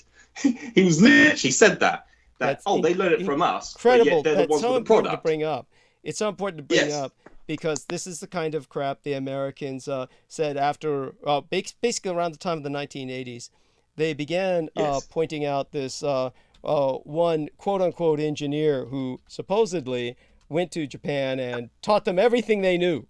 And this is kind of like when they said two guys were up at the, in the middle of Korea who somehow stopped the Soviet advance by waving them, two Americans and telling them, oh, hey, please stop. And of course, as if anyone could even see two Americans through all that smoke of an advancing armored column, the Russians just stopped. Yeah. And, that's how the Korean demilitarized zone happened.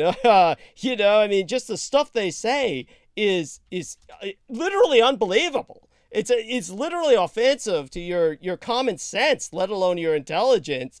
So when it comes to this engineer, who himself is a real person, and just by the way, I did not need to complete the sentence. Looking this guy up, I simply wrote engineer who taught the Japanese, and it finished the sentence for me about quality. So I entered that, and it's Edwards Deming. So just so people know, there's an American engineer named William Edwards Deming.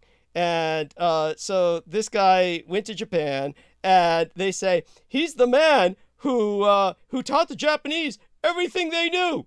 And as if that, just by the way, imagine, this is beyond insanity. It's so offensive. It doesn't even bear criticism. But nevertheless, just so people understand, the man is very real. He is a nice person. He's a person who's not himself racist. He's just an individual who happened to be in Japan and was talking to the Japanese Union of Scientists and Engineers, and he was delivering lectures on quality. So basically what the Japanese were learning was, what do the Americans want in terms of product? And so they delivered what the market was going to accept. So they were trying to basically target the market. This man helped them do it. So, but when it comes to Taiwan, at this point, you've got Taiwan, which is like steps removed. It was a Japanese colony, very Japanized, very, different case in its own right, yet basically an extension of the same phenomenon. But you never hear them. No one is saying, like when this idiot Will Wakely asked me privately, how did the Taiwanese get so advanced? No one is asking this publicly. You notice no one ever brings up the subject publicly. No one dares to touch it. No one says, hey, whereas in the 80s, everybody was bitching about Japan has outperformed us. What can we learn from Japan? What are they doing right? What are we doing wrong? Nobody is saying anything about Taiwan. There's nobody is, it's not being brought up. It's completely taboo concerning that. All anyone talks about is the Chinese might invade. Can the Taiwanese hold off? Are we going to help the Taiwanese? But nobody brings this other element up, which is the whole reason for the war. So, exactly. Yeah. And what does it go back to? Of course, well, there's one factor we all know of. They can't bring it up because it involves the Dietrich Act, which would then involve, guess what? Other crimes against humanity. Yeah, the Americans putting together a bunch of body parts with circuitry, and the Dietrich Act is born. And then what would it also bring up? It would bring me up. And what would that bring up? That would bring up World War II and the fact the Americans lost, because that's what this guy is exposing. There you have it. So Taiwan is like this black hole in the American consciousness, which Peter Moon was saying earlier. Yes. So back to Michelle being born there, and of course, George, go on with your observations, and we'll see if Michelle feels anything that she can interject, as she's welcome to. Yes, thank you, Douglas. And it was so important, because also what you presented is the fact that people should be upset with what you're presenting and what we present here on this show, because going back to the Battle of Los Angeles, you brought the fact that, what about all the troops that were infected with hepatitis B? Yes. That they died from the yellow fever vaccine that was conjured up it wasn't approved by the FDA. Yes. And it was, conjured up by all these aborted babies and cadavers. And they vaccinated the troops, because the troops were saying, well, what about us? Because you're going to quarantine off Los Angeles and then shoot on sight anyone that tries to leave. But what about us? And so the military high command, conjured up this vaccine just like that, without having any, without certifying it, and they killed 50,000 of their own men. And so what Douglas is presenting, at least that is only what is officially acknowledged. A conservative number. Yes. It's a conservative number, but we know it's far more than that. And it prolonged the war by 4.5 years. Yes. So facts like that. Did he leave that in? He left that in where I was saying that was in there. Yeah, absolutely. It was in. Go on. By the way, I was going to say, I just noticed Mark H is with us, so welcome aboard. Thank you very much for joining us. And how much time do you have with us, Mark? Hey, Douglas and everybody. Thanks for having me on again. I got a little bit of time, Doug, and just wanted to chime in. You guys got a great conversation going tonight. Yes. I mean, by all means, because of the limit of time that George has, please conclude whatever other thoughts come to mind, George. Oh, yeah, no, thank you, Douglas. Do you know what? I'll probably stay on for another good hour and a half. I can stay on. I don't have to attend to my duties straight away. I'm actually off today. I'm actually off work, which is great. So I can stay on. I will get my charger in a moment. So if I let Mark talk, I'll go grab my charger. But I do want to stay just to listen to what he has to say first. But thank you, Mark. By all means. So start right away, Mark, and tell us a bit about what comes to your mind. I'm going to presume that you reviewed the MUFON, the MUFON ambush, the wet footage we were able to load up. Douglas, I regret that I have not reviewed it, and I don't know if is it on your channel? Yeah, it's on my channel. It'll be the first thing on the channel. So if you actually go to the homepage of the channel, it's the first video that's up there. It's the first video. It's you'll see the roll. As a matter of fact, I'll do a screen share so I can show you just to make certain that you can see it. So give me a second here. Let's go over to the channel, and here you go. Let me do a screen share. Make sure I don't do something stupid like saying the call up like I did the other night. And so can you see the cursor moving around, Mark? Yes. Okay, great. I do. So basically, if you go to the home channel, which is YouTube it's for our listeners. I'm just saying this for the sake of our listeners. YouTube.com/@Douglas Dietrich. And that seems to have changed over the years. Oh my God, that's kind of changed. /streams. Then if you go down and right now I've got it on live. That's not what you're going to see. If you go to the home, which is the first thing everyone's going to see, and there you go. That's why it looked different. It's youtube.com/@Douglas Dietrich /featured.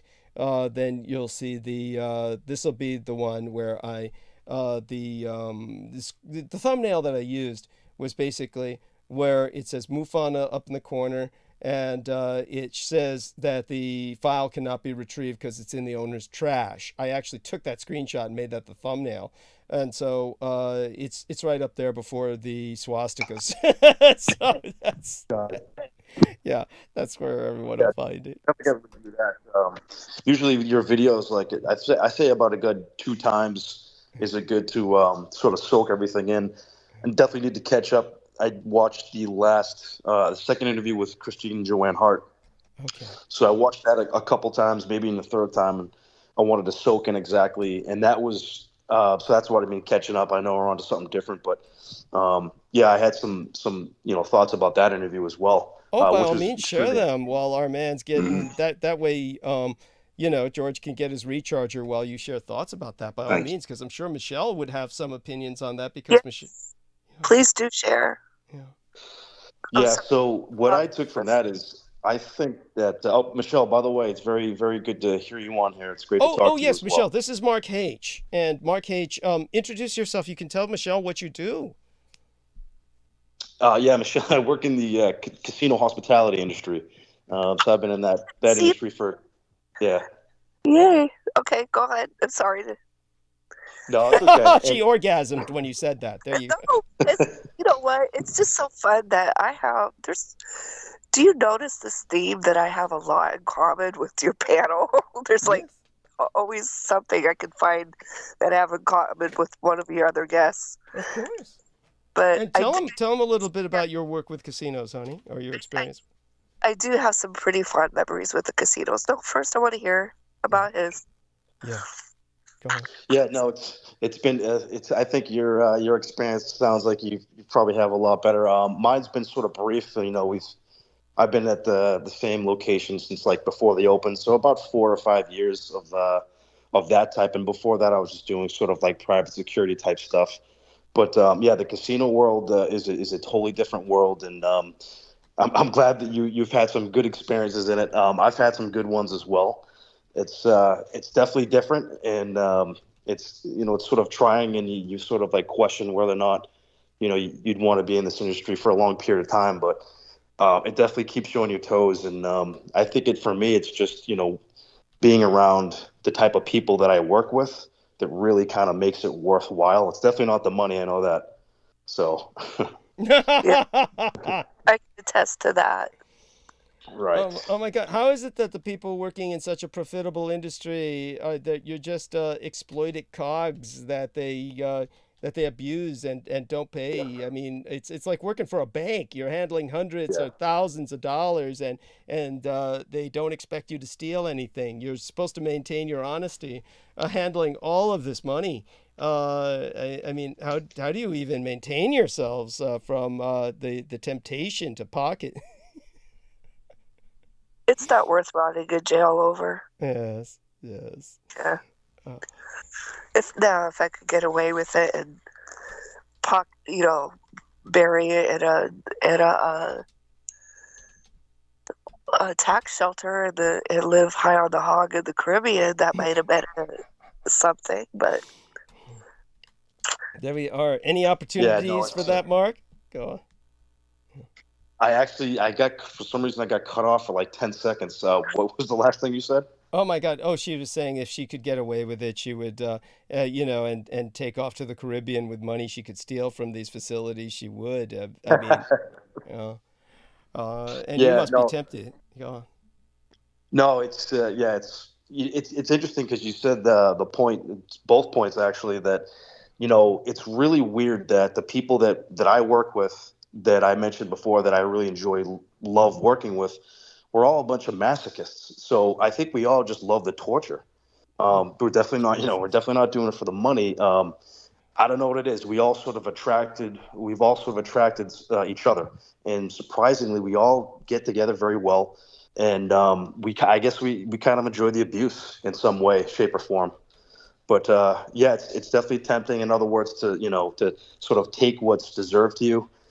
But I mean, I'm sort of a believer in the money energy will eventually find its rightful place and owner. So I'm kind of hoping for that, and we'll see if things change. Yeah. Hopefully they do. And that being I qualified. Yeah. I'm sorry, Misha. did also work at a racetrack where I started off as a cashier taking bets to take $1 bets to being in the money room where I was counting money by the pound. So yeah, they must have to be able to do that. You must have been trusted extremely highly to be in that position. Absolutely. It was very weird because when they were elevating me up to that position, the general manager of the track, he called me in. He goes, "So I remember when we interviewed, and you said in full disclosure, you were born and raised in the mob." I said, "Yeah." He goes, "And that is true?" I said, "Yes, sir." He said, "All right. Well, we're going to put you in the money room." Yeah, well, you're hired. Yeah. He goes, "You go into the money room, and I tell you what, I handled so much money that I had ulcers on my hands." Yeah. Went to the ER, and the doctor goes, "Oh, you're allergic to cocaine. Don't ever snort it." And I All said, that coke residue. Yeah. he goes, "Yeah, the ones in the tens. You handle those the most, don't you?" I said, "Yeah." He goes, "Yeah, coke residue. Okay, slap this on. It'll heal up." Because nothing I was doing was healing my hands. And yeah, he was like, "Coke residue." Oh my Like, God. okay. Incredible. So So go on, I Mark, and tell us what you I, were. I just gotta say, there's like tables and tables of money that were stacked so high Wow. that it was over my head. That's how much money that I was surrounded by. Wow. Incredible. That's actually the whole. I think that's really the in plain sight sort of psychology of the casino itself. The casino itself is a multi-billion-dollar establishment. It costs that much just to build the structure, and it's a living, breathing example of just enormous amounts of money right in your face. And we have homeless people, God bless them, walking up the street, coming in to walk these floors. These floors from the marble that there's only one place in the Mediterranean where they make this specific type of marble, and they bought it out. We have chandeliers that are hundreds of thousands of dollars that are standing right above your head in plain sight, but most people would just walk by and wouldn't even pay attention to it. It's sort of just like a slap in the face to the common man in some ways, but it's also a chance to, it's also giving you that exciting chance to change your life, and if you come in one day and you might strike it rich type of thing. So it's giving you this, literally everything, since if you step into that environment, is designed to just drain you completely dry. Everything is, from the second you walk in the door. Incredible. Even before you walk in the door, actually. They do a lot of studies, a lot of human studies. I mean, casinos are based on human studies. They know everything is designed. You are a mouse in a maze. Absolutely. And the music that they play and everything is conducive to just sucking you dry. Talk about vampires, Douglas. Well, this is more of a true parasite. I've seen people have strokes and heart attacks at the slot machines, still holding on to the handle while the paramedics are trying to take them away. It's the Pavlov. Yeah, I mean, it's the Pavlov's dog. I mean, we have slot contests, right? So I mean, you're literally just watching a bunch of adults just slamming these buttons and going apeshit over it, and they could win some free play, but they'll be right back fucking losing all the money when they use the free play. Yeah. So I mean, it's kind of sad. It's just, people are just wailing on these machines, and just the look of just the vacuum eyes that they have every time you look around. So yeah, I mean, it's just like if you're a person who has some compassion, sensitivity, you sort of have to callous yourself, when you do see this, that kind of thing. Not that it's a huge burden. You do get paid, so. On the other hand, some of the best entertainment and food can be found in casinos. Yeah. Well, you do pay for that experience. Yeah, almost. If you go on certain days, or especially if you're an employee, I've gotten some pretty good discounts. Yes. Yeah. Yeah. So that's really what it is. I think that's really what the hospitality thing comes in, because you have all these people, they're most of the time they're very, depressed, somewhat miserable people. They may have shitloads of money, but they're just trying to find something to do, or they want someone to talk to. And you really do have that opportunity as someone who works in these places. As I know, George said before when he was doing hospitality, you can change someone's whole day, with just a really genuine smile and, just trying to help somebody, going out of your way. I mean, that stuff seems silly to some people, but when you work in that industry, it's free, first of all. You're not charging people, it's your job. Yeah. And you can just change someone's whole outlook, and that to me that seems to be worth it. If they're coming in, they're dropping all that money. And that's kind of like the job of a host. If you have like a job of a host at a casino, their job mainly is to, sort of diagnose and go through exactly what it is that makes you happy as a person. Which is it's a, crazy interesting job, but it's tough because that's, you're literally working with thousands of people trying to make them happy in all different ways. Yeah. what really astounded me was to learn that casinos have daycares. Oh God, That's that scary. That's Yeah. yeah. And tidbit for listeners out there: when you can't get your child into a daycare, the casinos will take your child for the day. Oh my God. You pay a little bit. You pay a little bit more. Yeah. But the casino that I worked in, I worked in the daycare. I worked in several of the locations in that casino actually, but the daycare was one of them. I also worked at some of the daycares in the town, so this is how I know this. I was their Spanish teacher, and at this daycare in the casino, I was their Spanish translator. So I saw many parents that if their kid was sick and the daycare would not let the child go attend the school, they brought their kid to the casino for the daycare for that day, because casino doesn't really care. I mean, no. They could actually start off grooming new customers from the time their child starts with the child all the way up. They kind of the one casino that I worked for had that whole system in mind. First, there was the daycare that I worked, which was a 3-story playland. Then, when they aged out, they went next door, where it was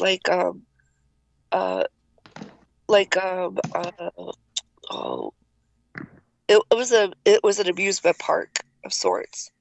And then from there, the kids were allowed to be there until they were like age 20, almost 21, and then from there they went straight to the casino. Wow. That's interesting. I know in this location we're sort of like in the Northeast over here. We're based out of like a really Puritanesque. We had all these Puritan laws, these blue laws as they so-called have them, and Massachusetts is especially ingrained in that. So we have all these laws that were been there for so long, and some of them which like you don't even know how they still exist, but they're still in the place. So it took so long for this area to actually accept the idea of putting the casino in that area because of all these superstitions and whatnot. So they haven't really touched on that yet. But as far as like grooming goes for hand, but as far as what you mentioned, that's exactly what the casino is. It's a playground center. It's a whatever fun house for adults, and that's really what it comes down to. And they try to make it like a mini Vegas, but it just isn't the same. It's just not.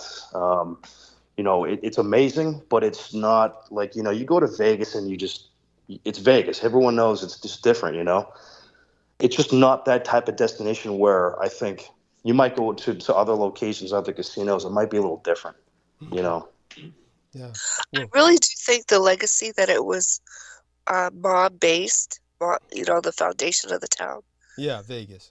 Came from the mob, that atmosphere is intrinsic to Las Vegas. Yes. Yeah. Yep. Everything is well, that's somewhat the issue because everything, all the policies, everything, the structure itself, the business structure and business model is all old Vegas. Everything. It's rigid pyramid. It's so rigid, there's really no going off of that. I mean, the haves and have-nots are very, very fucking clear and played out because that's the whole point. What's the point of being a have if other people have what you have? It's not about that. So that's very reinforced in this business.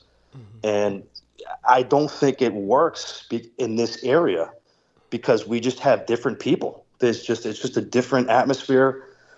And that type of thing. And they're trying to make it, they're forcing it as much as they can. But it's not Vegas. We're just not, Not everything works for everywhere. I always say that about laws and policies, but it's true about almost just anything else. But I like to share with you, gentlemen, a story. So one of my, okay, so this is from the family that I was born into, like the crime family part. So one of the members had, this was back in the 90s, he outed himself with he had gaming, he had slots, he had underground poker parties. Some of the parties would last a week or so. And he had underground gambling, debt and slot machines and all this stuff, which back then was illegal in Pennsylvania. Now it is legal, and my brother has cornered the market on everything. That's incredible.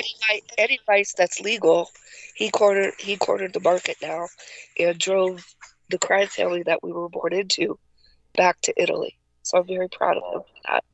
That's so incredible. anyway, this one ended up going to jail for a time, and then he got out because he paid all kinds of fines. But when he got 65 years old, he decided that the government owed him money. He didn't know how Social Security worked, so he never paid taxes. And he went to Social Security and says, "I'm ready for my retirement, so give me my funds." And they're like, "You have to pay into this." You never. Okay, so that's old school. That's some old school Italian shit right there. oh my gosh, yes. And I Rubber band on a calf right there. Oh, I'm telling you, so he's talking to my grandfather about this, and I'm supposed to be a fly on the wall, just serving drinks, serving them food, keeping my own self invisible. But I laughed so hard. I was like, "You stupid! You just outed yourself. You're gonna go to jail for back taxes." Well, and I went over to him and I said, I gave him a hug, I gave him a pat on the back, and I shook his hand, and I squished his cheeks, and I said, "You are now the new Al Capone. Look at you going to jail for taxes." Well, and I walked out of there, and I come back in. I hear him as I was leaving. He's looking at my grandfather, and he's going, "Is she for real? Is she for real? What the world?" And so I come back in, and my papa goes, "You owe him an apology right now, young lady, for being so disrespectful." I said, "Not until I'm done laughing. And it's going to take me a few days. I am so sorry, but it's going to take me a few days to get over this." That's actually... Sure enough, very old school. He was angry about the summons. He was angry about all the letters that started coming to him, and he's like, "Could you believe this? Could you believe this? I'm going to jail for back taxes." Well, it didn't last for very long, of course, because of everybody we had in our pocket. But I mean, just to make it a joke, to make the joke last a little bit longer, we left him in there for a little, they left him in there for a little bit just so they could make fun of him because he outed himself. Yeah. Well, I mean, do you remember obviously, you've probably seen the movie Casino, right? Scorsese? Yeah. So do you remember there's a part in it where one of the guy who was he was running some numbers, chubby guy that Scorsese's mother was the guy's mother in the shop, and he was complaining because he puts her in a lot of his movies. Talking about a mama's boy. Go on. Yeah. Yes. She's funny. She's hilarious. She was, and the father too as well. He was pretty funny as well. Yeah, they're seed stealers for sure. Oh, absolutely. But no, there's a guy that's one of the guys running numbers, and he's getting pissed because he's not getting reimbursed by the family for making these trips. And he keeps telling them, he said, "Listen, if you don't start reimbursing me, I'm keeping track of all this stuff so I get paid." And they said, Artie, no records, no. So the guy, he had a literal notebook, and when they caught him, he had a heart attack because they found the black book with all the information that he was tracking, all the numbers. So, I mean, this shit, I mean, it does, yeah. I mean, my grandpa was in charge of the numbers. That's why they were having that meeting. Yeah. What definitely I want to point out that George put an image in the in the chat, and here in the text chat of our call, not into the. I saw that. That was an interesting image. What is this? Well, this is basically UCSF was keeping the bones of all the Japanese in the expectation that the Japanese race would be exterminated in World War II. So they were in these anthropological files where they were keeping human bones, and so this was the Japanese species of humanity or subhumanity that they expected to not outlast the war. So he's pointing this out because he has many of these images. Am I correct in the assumption of the image that you shared, George? Exactly, Douglas. UC Berkeley, it's the anthropological department. It houses fragments of Japanese, and it has specimen. It has basically got children, women, and men. Yeah. That's because they concluded that and I can cite a quotation from, I believe, who is he? He's a Marine Corps, I believe he's a Marine Corps either general or something, who stated as a quote that the Japanese language will be spoken of only in hell. Yeah, that's Admiral Halsey. That was Admiral Halsey. That's the one. Thank you. Thank you, Admiral Halsey. Yeah, when this war is over, the Japanese language will only be spoken in hell, or spoken only in hell, is what he said. In terms of that was something that that's essentially where the video starts. The video starts with my citing this and Peter Moon citing that. Later on, you hear Peter Moon responding to somebody who claimed that, there was no, yellow fever outbreak in Los Angeles, which is, Peter responding to him saying, that's not what we said. We said, no, exactly. Yeah. And so, I guess the guy had to keep something in there. So he was basically, cut off everything that he could that I guess mostly applied to himself or made himself truly look like an idiot. But other than that, just kind of like, scrambled the rest. Like I said, we wouldn't have been able to have put it up at all without it being uncorrupted. Basically, the way that John Warrington expressed it was that the entire file was corrupted. So he had to filter through it using several programs. He gave me this detailed explanation, and he had, some certain links as to what he cited, as to what he had to do technically to fix it. Obviously, I don't know what to make of any of that other than the fact that I have every confidence that what he says is completely true, and that the file was corrupted and he had to filter it in order to unscramble it and get it publishable, which is, so just understand, everybody who reviews it, the efforts that went into preventing you from reviewing this at all. And we're talking about half censored and only like a third of it, like an hour out of what was 3 hours, because the other 45 minutes are a bunch of crazy people, bringing up stupidity. Like, the guy who says, I know World War II, I watch YouTube videos. And then the other crazy guy who's sleeping and drooling and then suddenly wakes up and just like an automaton starts screaming out a screed.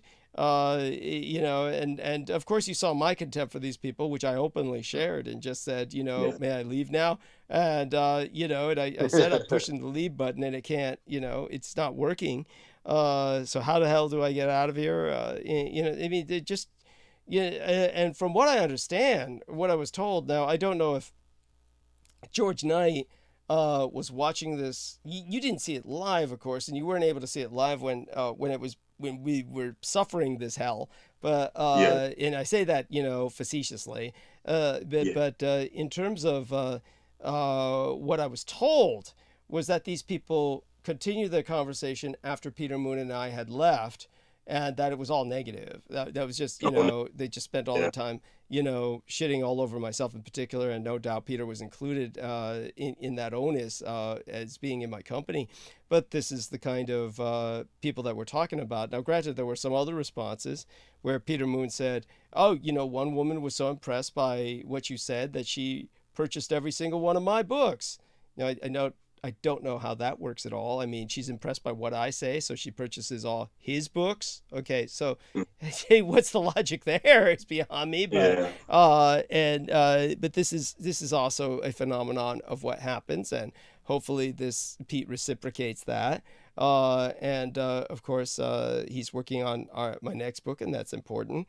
But so Mark, in terms of what you saw with Christine Joanna Hart speaking to me, what did it bring to mind with you? What was it, the impression that you got or that you felt was most relevant as a takeaway?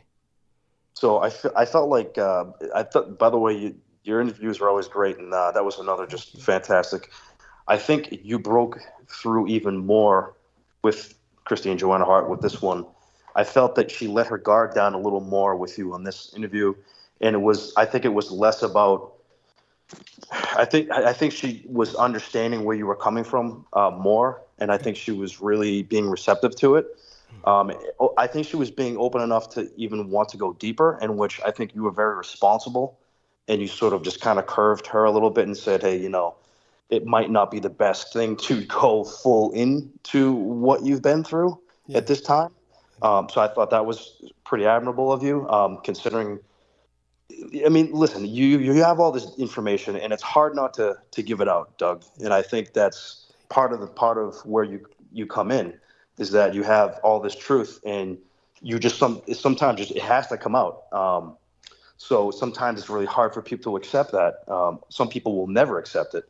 So I think in this most recent interview with her, I think she was really coming to grips with a lot of different things. I'm not sure if you've talked with her since then, but that's my take from it. And it was interesting to learn some other things as well on the way. But that's what I got from that one. Thank you. Definitely, I spoke to her, but briefly, in the sense of some exchanges of communications. She was concerned that people might be complaining about our interviews. As a matter of fact, she reported some attacks from certain people specifically who were attacking Marina Sarin earlier. Marina Sarin, of course, has been on this program a few times. She also communicated with myself saying that she was under heavy attack. And so I tried to communicate with her after that, but unfortunately, Christine Joanna Hart is more reliable in the sense of responsiveness. But with Marina, it's her response rate it's very erratic. And she of course is younger and very involved with basically earning her living in her own way. And basically she I can see why she would get kind of distracted and not really get back to me for periods of time. But obviously she has her challenges in terms of people not being open to the fact that she has a positive perspective on Nazism and the Reich and the aesthetic, and that they don't understand, of course, what she's a product of, which is what I was explaining to our dear, Christine Joanna Hart. So Christine reported to me, of course, that after I had conducted the latest interview with her, or rather she had conducted it with me, we were kind of interviewing each other because she kind of turned it into a therapy session, which is understandable. And that, by the way, just so people know, that was like the common format of her show back in the day. It was very much kind of a therapeutic format for her. But in terms of what she's been through, it's not all that different from Marina Sarin. It was kind of like a different generation of what was going down when it comes to if Michelle ever reviews it, she'll probably, like, if she reviews it before Wednesday, when she's going to be on with us Wednesday to talk about David Schroeder, just so people have that to look forward to. Michelle will, if she reviews my interview or Christine's interview with me up there on the homepage, and just to show you where that is, Michelle, let me show you where that is. Then you probably would feed into some of what you're going to talk about. And so Douglas, I did catch it. Oh, you did catch it. So you did review that. Yes. Okay. Yes, and if you remember, I said I had a few questions. That's right. I think. Comments. Yeah. But since we're on the topic now, and you give an assessment of Christine Johar um, and Marina. Oh, Marina Sarin. Yeah. Marina Sarah. I would like to ask you what your assessment is of me, in a sense that you would be explaining me to myself, which I think would be helpful. I think that we could do that on Wednesday to a degree, because you'll be bringing up things that are more relevant to that. But as a starter, I would say that obviously you were born in Taiwan, and there was this kind of, say, at least in my receptivity. Yeah.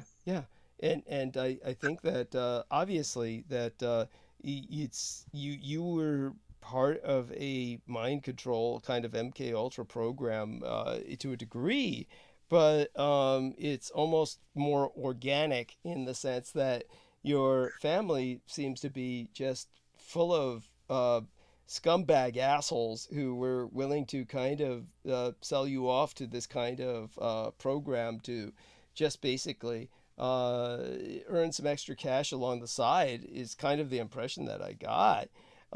Because all of the experiences that you had goes a bit beyond kind of like the mafia or Freemasonic cultism.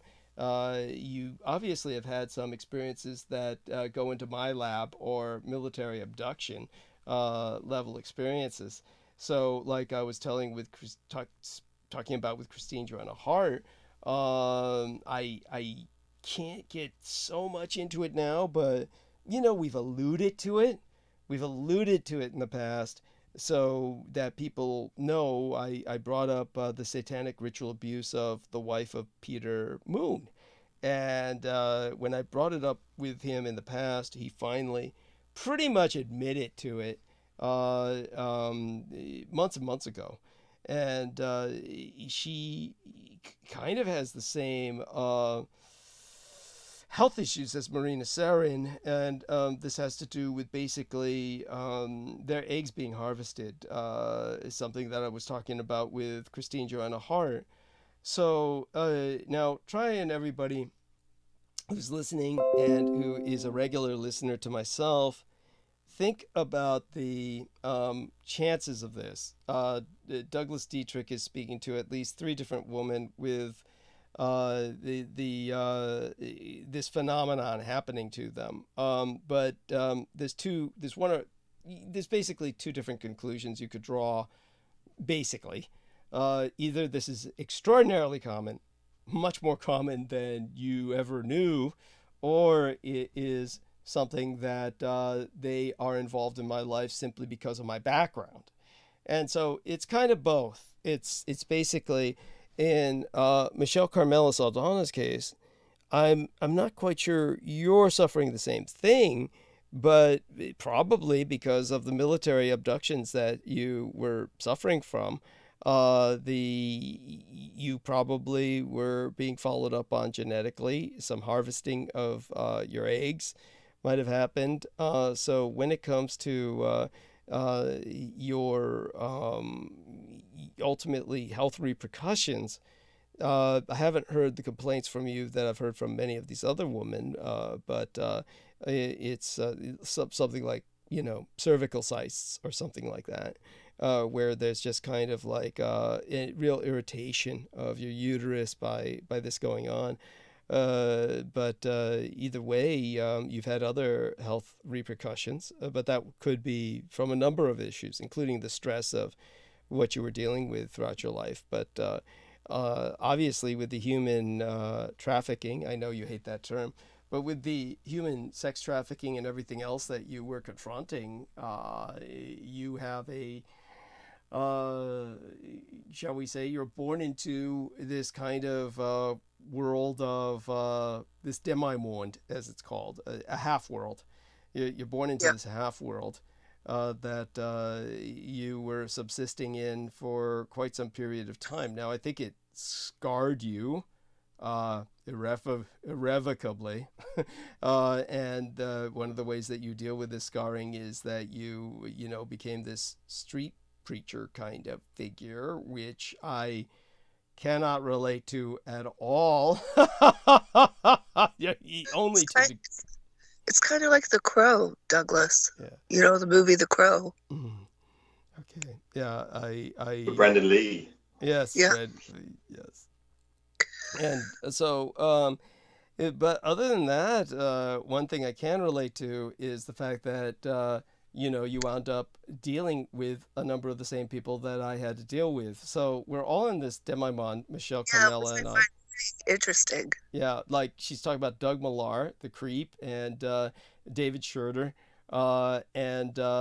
So she kind of had this impression that, well, she'll talk about it Wednesday.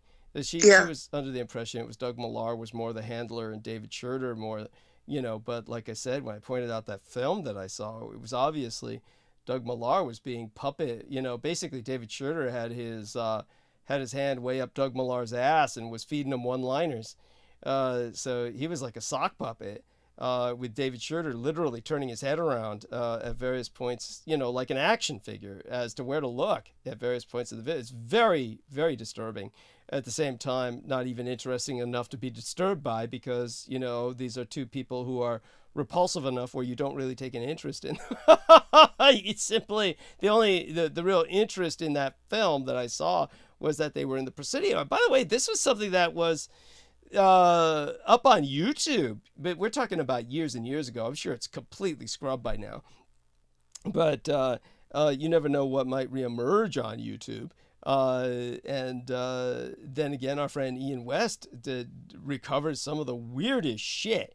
And, just one of these videos that he had up there was, or shared with me, was some guy claiming, hey, I was walking along and then this lizard turned into Michael Aquino. Yeah, this lizard was staring at me and turned into Mike. Yeah, and I'm like saying, how the fuck does this guy even know about Michael Aquino? And Ian West says, everybody knows Michael Aquino. That wasn't the case when I was growing up.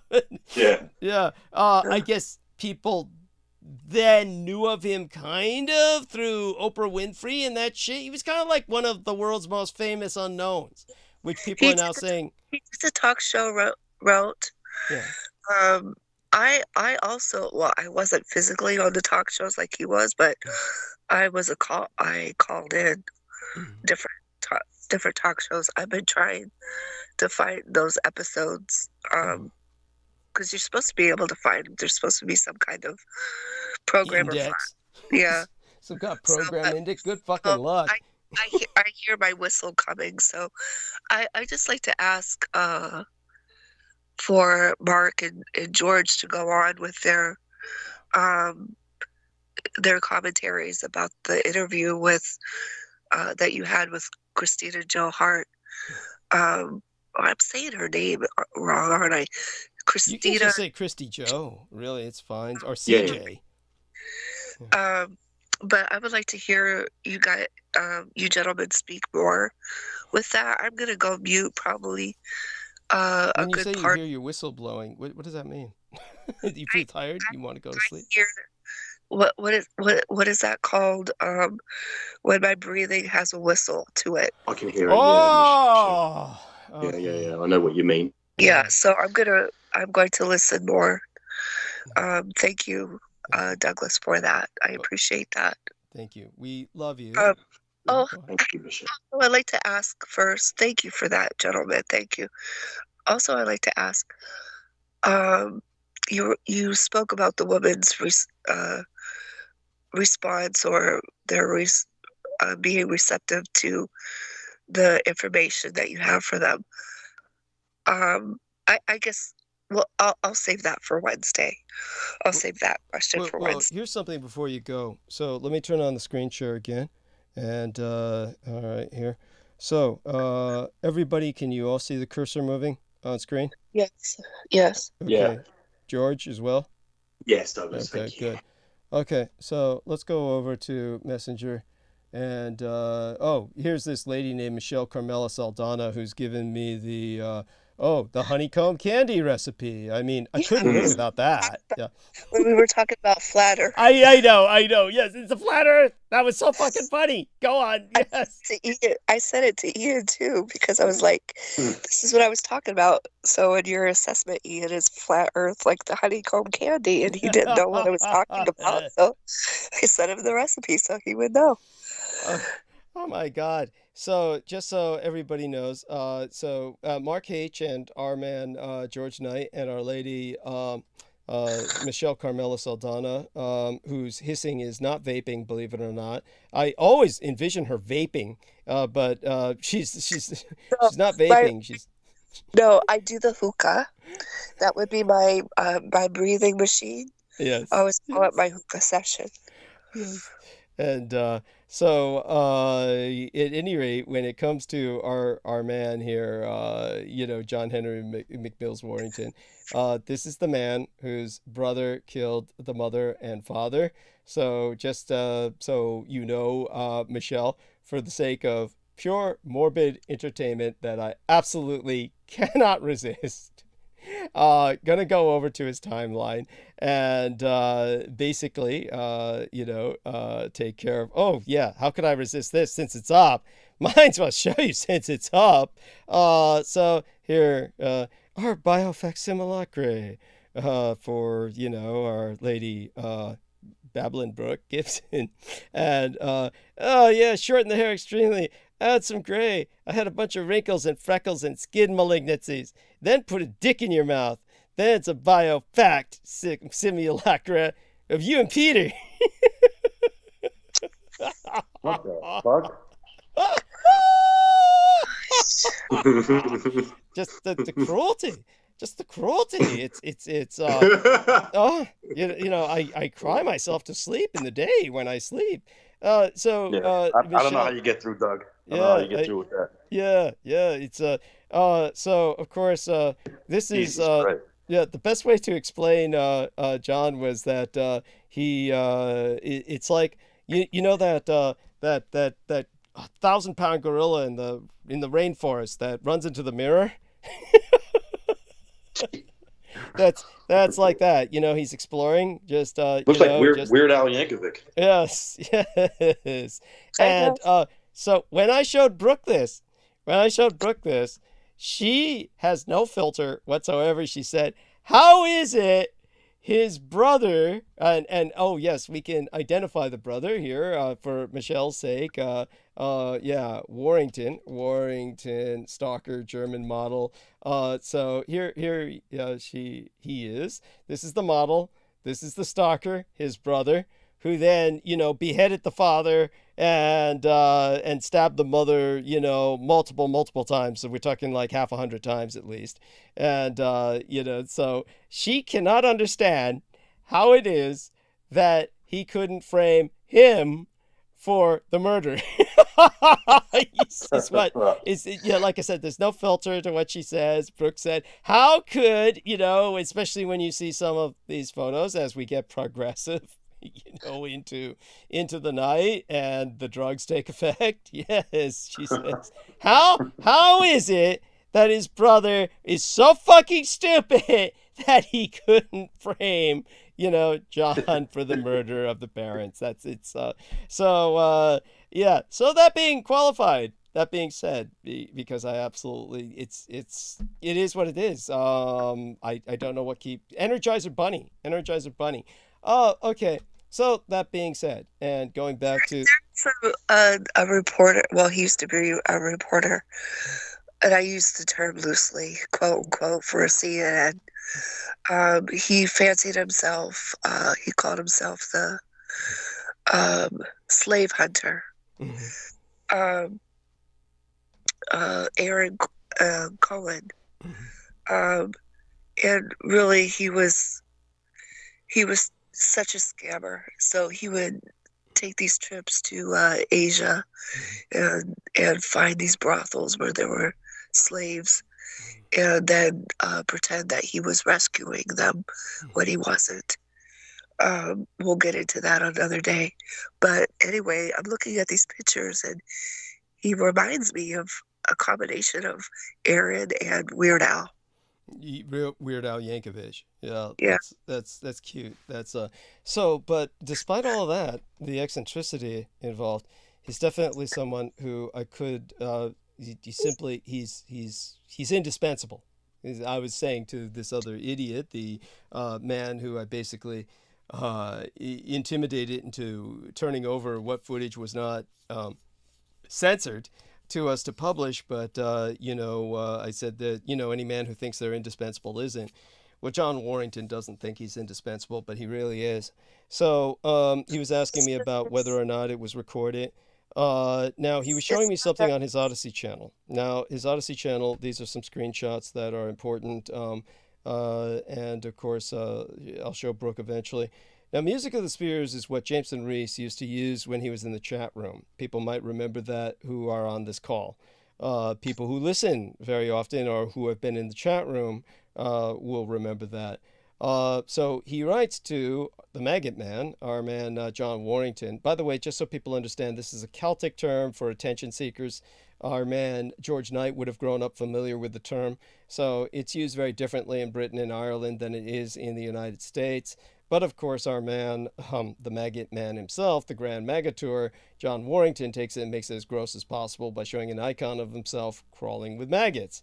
So he basically maintains my shows. And with the latest one, Doug Dietrich and Peter Moon after ambush analysis, essentially, Music of the Spheres then writes. Now, what's so bizarre about this was one time in the past when I was upset with Brendan Sogia, because I had lent him some money or gave him some money to buy me vitamins, and he couldn't do it because a number of very strange things happened, and he ultimately returned the money. But during the time that he had it, I was deeply inconvenienced, and so I was irritated.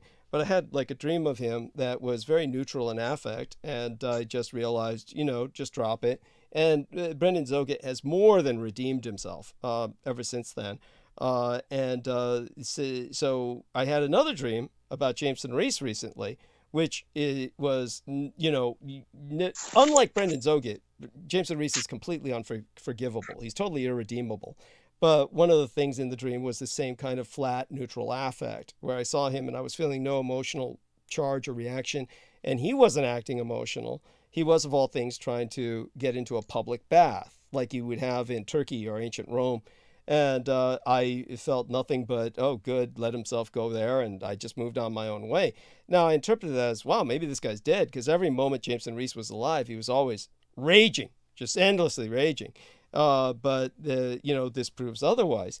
But basically, he goes on to say to, I believe, John Warrington, he's speaking to me, your days are numbered. All of your assets are gone. Now, by this, he means human assets. So he says, your plan to use Sheikh and Mireles against me failed.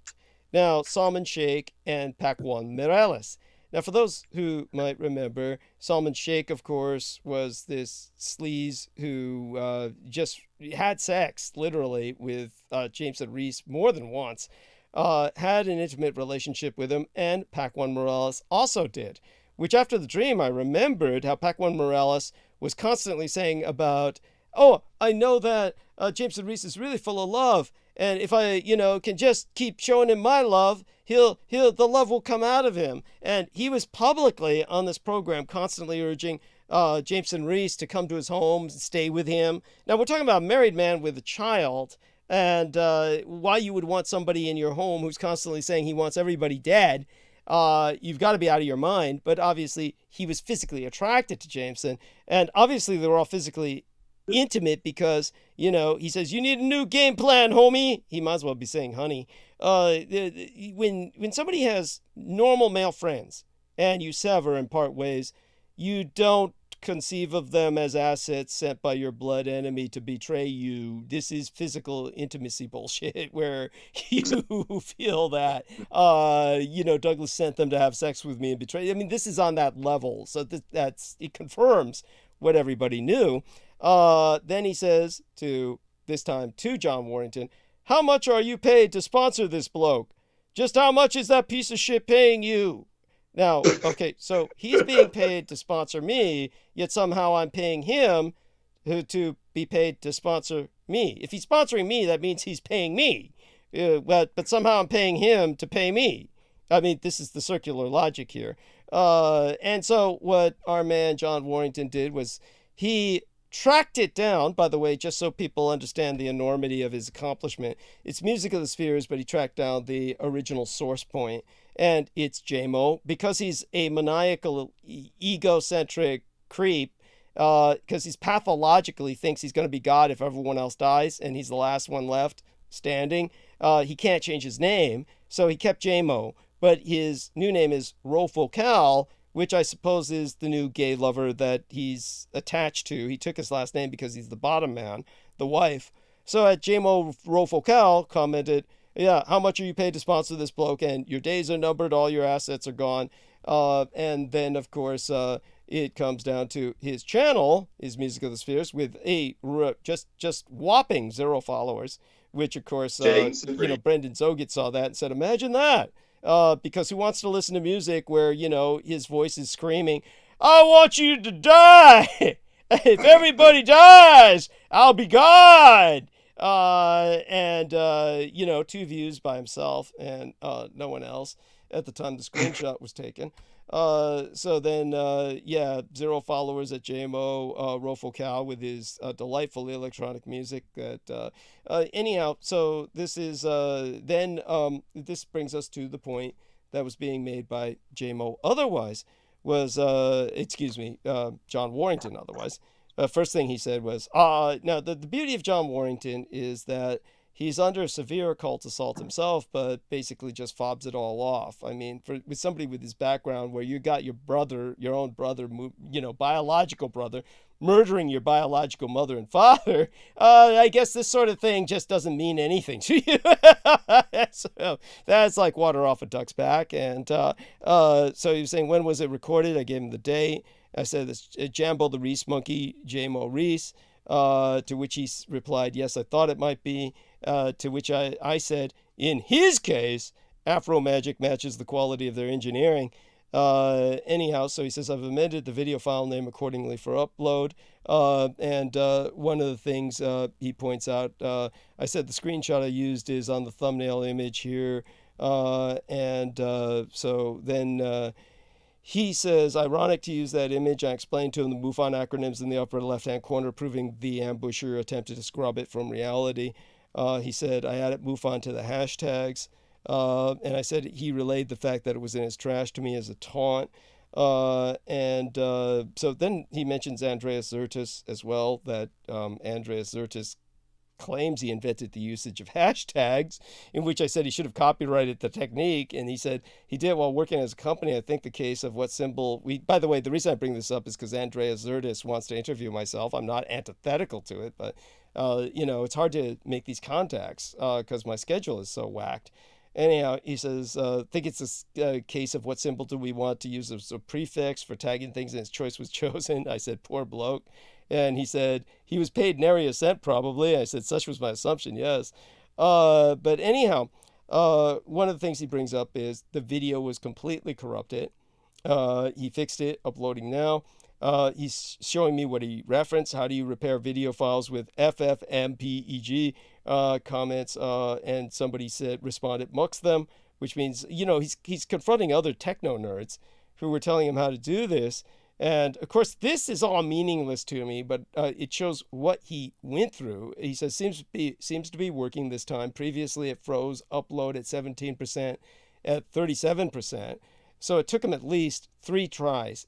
And I said, we should consider ourselves most fortunate that the enemy in this case is too mentally decrepit to have infested it with viruses, which, of course, if people understood the guy's 91 years old, this is like, that would be beyond him, but he still managed to corrupt the file. All of that's intentional as part of his attempt to hide it from the public. Again, just want everyone to know the efforts that Jonathan Warrington has gone through. I'm going to try to remember to add his name onto the summary of the video so that he's given some credit for this, that we wouldn't have it at all without him. But again, it shows the enemy and just what they're willing to go through. It's something that, and this engineer, Will Wakely, claimed he actually read the book, which makes it even more remarkable. So he's like someone who read the book and is still trying to commit to an ambush. Obviously, he's working for vested interests. And, there you go. So I want to share that all with Our Lady Michelle, because Jameson Reese is obviously still active. She might remember him. She was contacted by much of the enemy for over many years, Lena Shea being one of the people who reached out most recently, I believe. Yeah. Well, John, thank you for all your hard work. I'm sorry that you remind me of Aaron, but you have a conscience, and you are on the right side of, you're on the side of good. So thank you for that. Yeah. And again, to George Knight and Mark H. So what I've said about JMO, does it bring anything to mind with any of either one of you? Probably neither one of you is surprised. And you see, they're turning against each other. The cultists this is what they do. They turn against each other because they're agents of chaos. Yeah, exactly. I bring up something, Douglas? Am I allowed to be facetious? Of course. Thank you. I wanted to bring up to Michelle that once upon a time, Jameson Reese was a very buff cut individual. When I was first introduced to him on the show, he was like, oh, he's into, looking after his physique, because that's what I used to do. I did it for 8 years.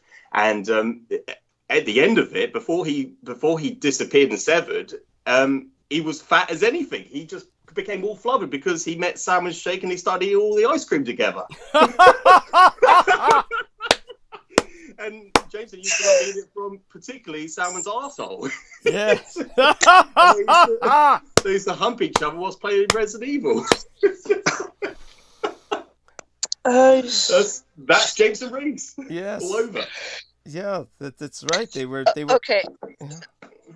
The video games were their reality, honey. I mean, their entire reality was video games, and with you would add movies with Salmon Shake. It was movies and video games for Salmon Shake. With Jambo the Reese Monkey, it was drugs and video games. The no doubt all that cough syrup, because he would slam that cough syrup like you and I would. Well, you and I would never even drink water at that rate. But this guy was drinking cough syrup. And, Brendan Zogit said when he was younger and in a really bad space, what they used to do was slam the cough syrup to completely numb themselves before they would bodyboard on skateboards like under 18-wheeler trucks and shit. In San Francisco. Holy. Yeah. What was that, honey? I just went, holy. Yeah. Then you couldn't feel anything. You couldn't feel the gravel from the, street, rubbing your face raw and ripping your skin off while you're, being decapitated.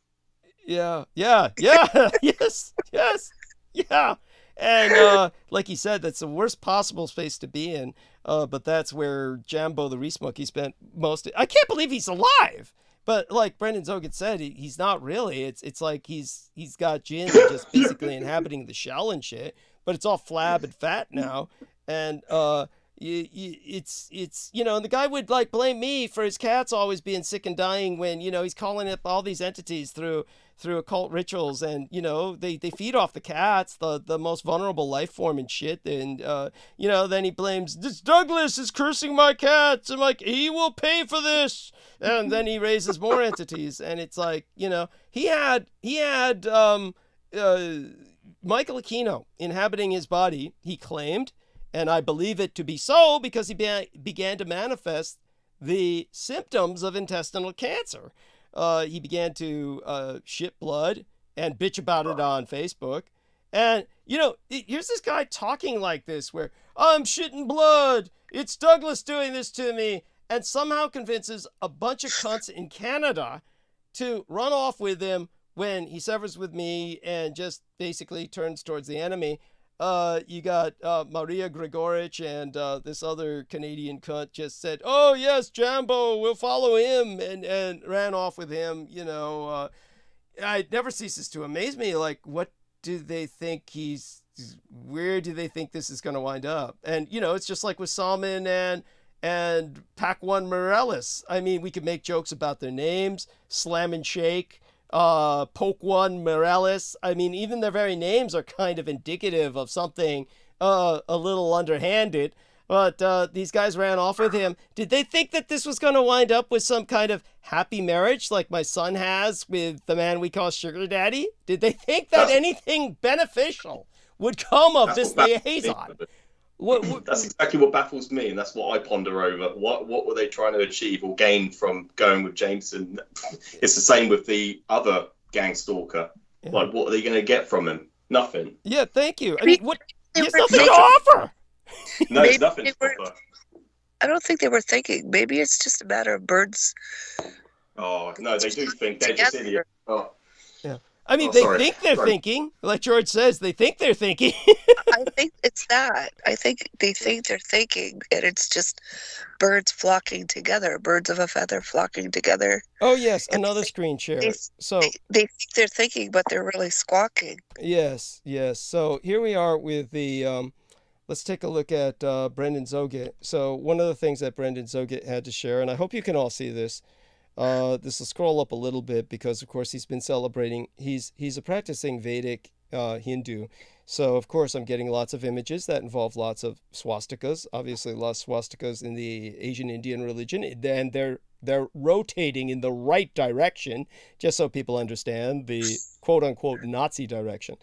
And so one of the things he pointed out was Lena Shea, who, by the way, was using the name Lena Crane, moved up to Vermont so she can run across the border into Canada when the FBI comes for her. By the way, I don't say that casually. I mean, she's been investigated for raping children. Happy 8-year anniversary, Joseph Shea. What, they didn't get divorced? I mean, whatever content there is hidden. I mean, these fun times with Nikki Lynn. Now, I know she wouldn't be partying with all these people while still staying married with her husband. So, I don't bring this up for any personal pettiness. This is like the woman who was contacting Michelle Carmela Saldana, telling her Douglas Dietrich is not Douglas Dietrich. That basically using the stage names and the runway names that my son was using for the photographs he was professionally taking, she's trying to claim... She was saying that you plagiarize photos and I'm like, I'm looking at this, I'm thinking, I don't even care. Thank you. Do you know what? Yeah. So my response was, thank you for this information. And then after that, nothing, because they're like little puppies. They just want a little pat on the head. If you give them a little pat on the head and then like, get out of here, kid, you bother me, it's enough a lot of the time. And besides, they're not going to say anything that, look, if I could, I know Douglas's proclivities. I know the context that they're in. If it was somebody, and this is how I am, I take everybody on a case-by-case basis. I mean, I take you as you are, and then if I have to research, I research for myself. And I have researched many cultures from around the world, and I don't put things in westernized context. I put it in the cultural context from which it comes. Thank you. No, definitely. Because it makes all the difference. It makes all the difference. Because again, what works for one region is not applicable always to the other region. Yes, this is what brings us to the case of Miguel Andahar. So just so everyone knows, Miguel Andahar was someone who kept trying to talk Brendan Zoget into becoming his sorcerer's apprentice, apparently invested in Brendan enough where he was, not apparently, this really happened. He was sending basically mushrooms and various other drugs through the mail to Brendan, who appreciated that. But obviously it's a federal crime. If either whether one of them were caught at it, that's federal jail time because you're using the federal services for trafficking in illicit narcotics. So what happens is he's a busboy in New York who was convinced that the black woman who claimed she wrote The Matrix and claims she wrote the Terminator, was going to write his life into a film, which he thinks is just his life. He thinks his life is worth filming, which is because he thinks he's the incarnation of the Pharaoh Akhenaten and Bruce Lee and Nikola Tesla all rolled into one, which you would think is, well, I guess he's got all the bases covered. So he left for Indochina, specifically Laos. He was trying to interact with the Chochoa, which is never a good idea. He's now in the Philippines. Now, just so people can understand the rationale behind this, he's produced a video called Yara, the Divine Child. And just so people understand, I was born in the year of the fire horse, 1966. For people who don't understand that term, there's 5 elements in the Chinese alchemy. And each year, each animal has one of those elements assigned. So if you're born in the year of the horse or the rooster or the dog, your animal also has an element, which you probably never knew. And so you have to find out what that element is. And this way you need to understand that you will likely die before you see that year come back again, unless you live to be, a ripe old age. So the year fire horse comes only once every 12 cycles, times 5. So we're talking basically 60 years. So you'd have to be 60 years old to see your second cycle pass of your elemental animal. So I was born in the year of the fire horse, and he claims to be fire horse. He takes that as his hashtag. He wants my identity. And so then he's talking about spells in the occult in the Philippines.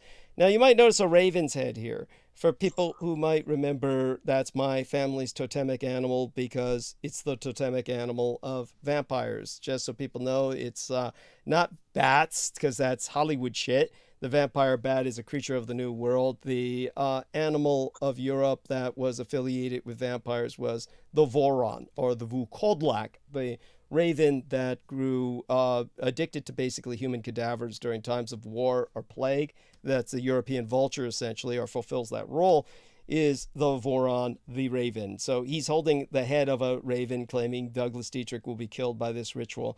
And that, of course, he is using necromancy. Now, one of the rituals calls for a prostitute, and you use her naked body as the altar. So he was pouring the blood of the beheaded raven on the body of this Filipino prostitute that he employed, who he made look like an American Indian because he feels that he's the incarnation of Native American spirit. And, of course, dressed himself up as the Joker. So he's in the Philippines for one reason. There are many children's cemeteries in the Philippines that are very poorly kept. Many children die in childbirth. They bury them in children's cemeteries. And he specifically has been accessing children's bones. So he's been using children's bones in the rituals, and this is necromancy. It's called necromancy. So with all of these poor dead children whose bones he's been using, he's been making them into jewelry. We'll probably even be able to smuggle them back into the United States by saying they're animal bones, if he ever returns to the United States. But this is what Brendan has been dealing with, because this is the individual who has been hurling nonstop curses at Brendan. And Brendan can tell you some of the things that have happened. Now, just to give one example, Brendan, of course, understands the protective value of the Hakenkreuz, the hooked cross, the swastika, and has jewelry with the swastika in the Asian, Indian, Vedic sense. He had one of these rings on his finger, and then what had happened was he took a nap because he works double shifts, comes home to take a nap, then goes works the night shift. And when he came home and lay down and took that nap, he swears he went to sleep with his ring on, woke up and it was missing. He tore up the house looking for it, found it in the laundry hamper where he knows he didn't place it, and then put it back on his finger, walked out the door to where his car was parked. So the car's parked basically in the street in front of his home, and someone had totaled it. Basically, he called the police as he had to have the car towed away, and the police said, whoever did this, they literally rammed your car, must have done substantial damage to their own car doing that, because they rammed it front first, smashed in your car's side. And we should be able to identify it if we knew the make and model, but we'll be on the lookout for a car with significant front damage to its engine block as well. The car shouldn't have been able to even run after ramming your car with this force. But, obviously someone kamikazed his car while it's parked. You cannot take this as a casual accident. So this happened while his ring was off. This shows you the power of the protection of the ring and exactly what happens when you don't have it on and the enemy taking advantage of that window of opportunity. This is the kind of occult assault that has been happening on a daily basis to Brendan Zoget, and the person who has been claiming responsibility, sending him videos of, look what I'm doing with all these babies' bones and decapitated animals, is Miguel Andahar. This is the nature of the enemy. So understand that these people, you can find their videos uploaded where they spend all day raving against me, and they attack anyone affiliated with myself. But it gives people, again, just so you understand, this is the Herodian insurgency, the cult of the kings of Edom. They turn against each other because they're all in different aspects of the cults. There are cults within the cults that each worship a different anti-god. In Jameson's case, it's the god of plagues, and there's no point in even naming these barbarous names. They're meaningless to the average person. Yalstik is essentially one pronunciation of the cult of the Pyomias' plague god. In the case of Miguel Andahar, it's the anti-god of violence. In the case of, say, for instance, Lena Shea, it's the cult of Shub-Niggurath, which more people would be familiar with from the Lovecraft novels, which is the anti-god of perverse sexuality or rampant sexuality, uncontrollable lust. So it goes on, but they are ultimately, in the case of Salman Sheikh, it's the cult of Samedi, the cult of intrigue. These are all cults that ultimately are vying for power. They unite in a united front when chaos has an identified purpose, but can never usually maintain that united front because they're chaotic. They're agents of chaos. But what's united them in the past has been myself and anyone affiliated with me that they're attacking. The great unifier. So, and by the way, I should have showed you this before cutting it off. A comment by Brendan Zoget on Peter Moody was saying, Moonrock, quite the night owl. At any rate, deeper story behind that later. So all of that being said, hopefully people now have a bit more of an idea of what we're dealing with, what we're exposed to. Any thoughts, Mark H. and George Knight in particular, from what I've just shared? I would just say, it's one of those things that Bill Cooper, I'll reference Bill Cooper because he did mention a lot of things that you spoke about in the past and you have been speaking about, that, knowing your enemy is very important. Because if you don't even know what they look like or what they are, you have no idea what you're dealing with. So it seems like your experience with that is just beyond anything that I've ever experienced myself. So it's incredible. Thank you. I mean, but of course you've seen enough of it simply by following me for a number of years to you vicariously, at the very least, and to a degree personally, know these people, even some of the gang stalkers.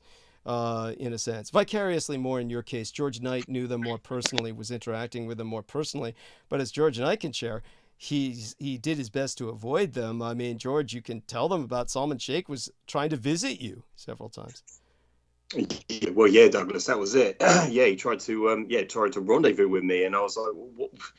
I ignored it because I was like, what are we going to rendezvous where to and what we're going to speak about? There's nothing to talk about besides obviously Douglas, because it's the only thing that we have in common. Yeah, because you have nothing else in common with some weird Pakistani guy who basically tries to molest children in the park by passing out ice cream.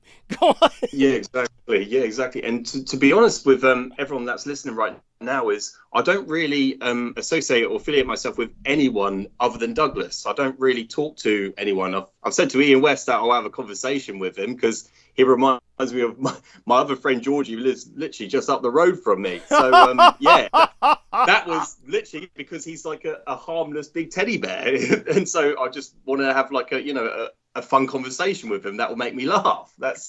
But other than that, I don't really interact with anyone other than Douglas himself because I've got unless anyone has any important questions, which I'm always inviting people to ask me questions. Whilst we've got the opportunity, Mark, if you have any questions for me right now, I'm more than happy to go answer any questions that you have. Right. Before me and Douglas turn back towards MUFON, or anything else that needs to be brought up. And actually, Mark, before you ask that question, I do want two things to address. I want to say thank you to Tadpole21 who says can't see it. I'm sorry. I want people to know that I need to download a special program to expand my online broadcasting software to actually be able to have Skype screen share, to actually be able to use the camera so that I can appear on my own Skype programs. It's like something that it's a risk for me because I am ignorant. I'll need somebody to guide me through that. I'm not technologically a very savvy or adept person.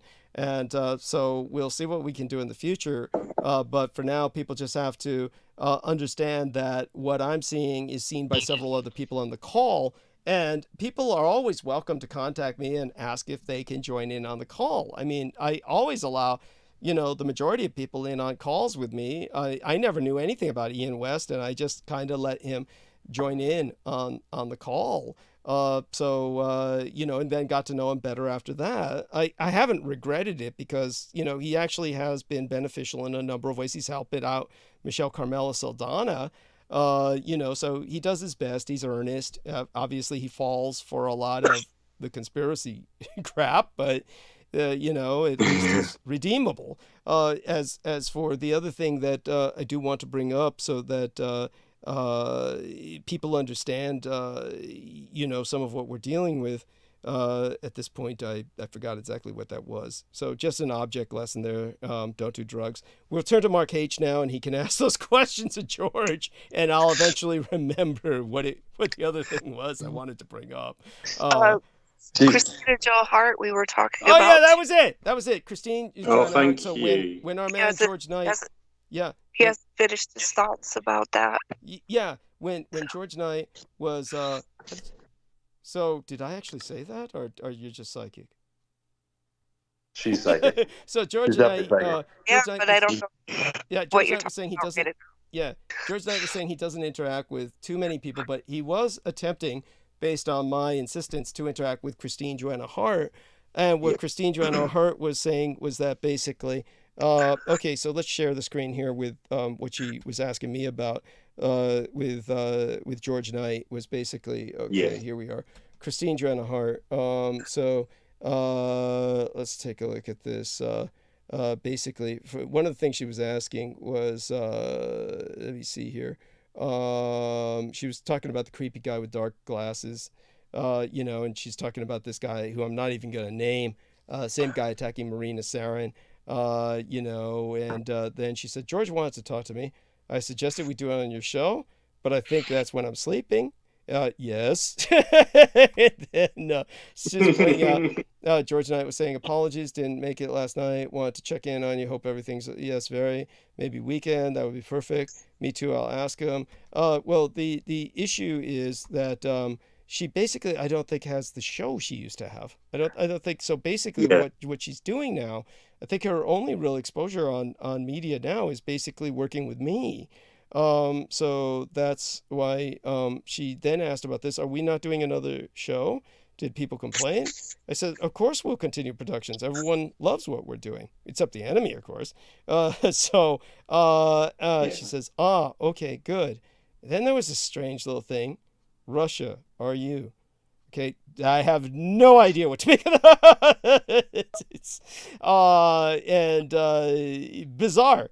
But one of the things that I do want to point out about her was that, what was it? That it what had to do with when I was doing my interviews. Oh yeah, Salman Sheikh. So when Salman Sheikh had conducted an interview with Christine Joanna Hart, in which he literally was just basically, how do I, help me out here, George. He was basically pressing her in this vile manner where he just kept saying, "What about Douglas Dietrich saying Michael Aquino had sex with your son?" And if you can imagine imposing yourself on someone like this and then saying, yeah, with follow-up and consistent assault in this regard, "Come on, tell us about Douglas Dietrich saying Michael Aquino raped your son." I mean, just the offensive nature of this line of interrogation. And she refused to say anything negative about me. And he scrubbed that video from his channel. He had a video posted for a short while, decided it was nothing other than positive in terms of what she said about me, and therefore he couldn't exploit it for his propaganda, and therefore he took it down. But I realized later that she had threatened him with a lawsuit. So that's why he took it down. Another factor added to that, just so people understand, again, the nature of the enemy that we're dealing with. What does that bring to your mind, George? Yeah, because that's my first impression of that whole interview, because I watched it, segments of it, and he was trying to basically retrieve information from her, or try to juice information out about Douglas Dietrich, but there was nothing negative she said, and she just made one point, and that was what I relayed back to Douglas, is from my observation from reviewing the video. And then he soon afterwards, after publishing it, he removed it because he didn't get anything that actually detrimised anything of Douglas. It wasn't a proper character assassination, which was what the attempt was. But I can understand her point of view, because if someone was trying to get out that, trying to interrogate me like that, I'll be in exactly the same, I'll have the same reaction as Christine Joanna Hart did, rightfully so, because it was a complete offence. It was horrible. I'm surprised she handled it as well as she did, because I would have just, and thankfully at the end of it, she goes, "No, I'm going for another interview now. I've got another interview." So she just packed up and left. So that's what happened, because nobody can review that now because it's been taken down. Yeah. And you saw that interview, did you not, Mark? Yes, I did. I believe I don't know if I saw it. I think I just heard it, but it was pretty. It wasn't great. I don't think that was very fair to Christina Joanne Hart at all, and it was definitely it wasn't a very pleasant thing to listen to at all. Thank you. But of course, it's like Sammy Romero said. I mean, first off, the guy's gay in the most negative sense, to the point where he's misogynist, and he has no concept of how to talk with women anyway. So he's got no care for her emotions, and is just basically trying to exploit her. So obviously that, plus her response afterwards with threatening him with a lawsuit, he backed down and took it down, and he should never have published it in the first place. But these are the kinds of creeps that we're dealing with. Michelle, does that remind you of anything before we move on to Mark and his questions for George? It reminds me of a lot of people, but we'll talk about it on Wednesday. Sounds good. And so Wednesday we will be covering things we can't cover tonight. But just to make it clear, everybody, there are people who've tried to take me down, take Douglas down. My attitude for myself is, I already know that I'm a mountain of mess, so you're not telling me anything different about myself. And my reputation, my own family has done their best to shred my reputation. I have thousands of people around the world that I've helped over the decades. I'm good enough with that. And as far as Douglas goes, I already said I take his life in context. Plus, I'm pretty sure just even my attitude and how I am personally, Douglas knows that he's going to hear any criticism straight from me. I don't have to go through anybody, and I don't have to go around either. I say it to people's faces. So there we go. There's that. Nick, just out of curiosity, obvious. But then on the other side, Yeah. anybody speaks against Douglas, I either ignore you, or if you push at me and try to steal my time to try to get me to go against my brother, I will come at you. Thank you. I will come at you. Like a hurricane with all the debris in it, I will come at you. Thank you. No, that's deeply appreciated. Now, for all the years that the enemy approached you, they obviously knew that because of your background in combating human sex trafficking, they probably wanted to exploit that background to basically get you to speak against myself, probably in that context somehow. But that being said, I didn't hear about you until I saw the video. yeah, I heard about Michael Aquino from a few people, but which baffled me because I'm like, how do you know about him? I only met him for a few minutes. But and then the other thing that baffled me is that I would randomly meet these people that knew Aquino, and that was the same way that I was surprised to come across you. But yeah, the few people that I ended up meeting after you were the ones that were trying to just discredit and whatever. And I'm like, we each have our own thing. We each have our own way of processing. We each have our own. You're a human being. You're on the planet. If you were so perfect, you wouldn't be here anymore. So you wasted my time. I'm really big on breath, time, and words not being wasted. thank you. And that's understandable. By the way, your voice has sounded comparatively clear. There's no real whistling that I'm hearing, but you're certainly welcome to rest it if you feel the need to. Definitely, it's been a pleasure to have you and an honor. Go on. I changed position, and so I'm like half laying down, half sitting, and I've been quiet for a little while. Okay, cool, wonderful. So by all means, one of the things that George put into our text box here on Skype has been the Tulle Refuge, the outline of which I basically stole from the U.S. government, where they had an outline of its layout based on their own attempts at reconnaissance. So that is there for both of you to review, meaning Mark and Michelle. Someday George will put some of these things onto, I guess, some file that can be linked into the live stream chat room. But probably best he doesn't do that, because then people start taking these images and running away with them and doing God knows what. So Mark H., I'll leave it to you for a few minutes here to ask George any questions you wish while I refresh myself. I mean, I'll be here. I'm staying here, just drinking some water, and any questions come to your mind, please feel free to ask them, or anything you want to share. I know you've had your own experiences, maybe not directly related to everything that we're talking about, but certainly I'm certain some things come to mind. So take it away for a few moments there. Absolutely, Douglas. Couple things, George. I know you guys were talking about the Japanese and the technology. I remember vividly when I was younger, one of my uncles, he was a courier, so he would always go overseas and things like that.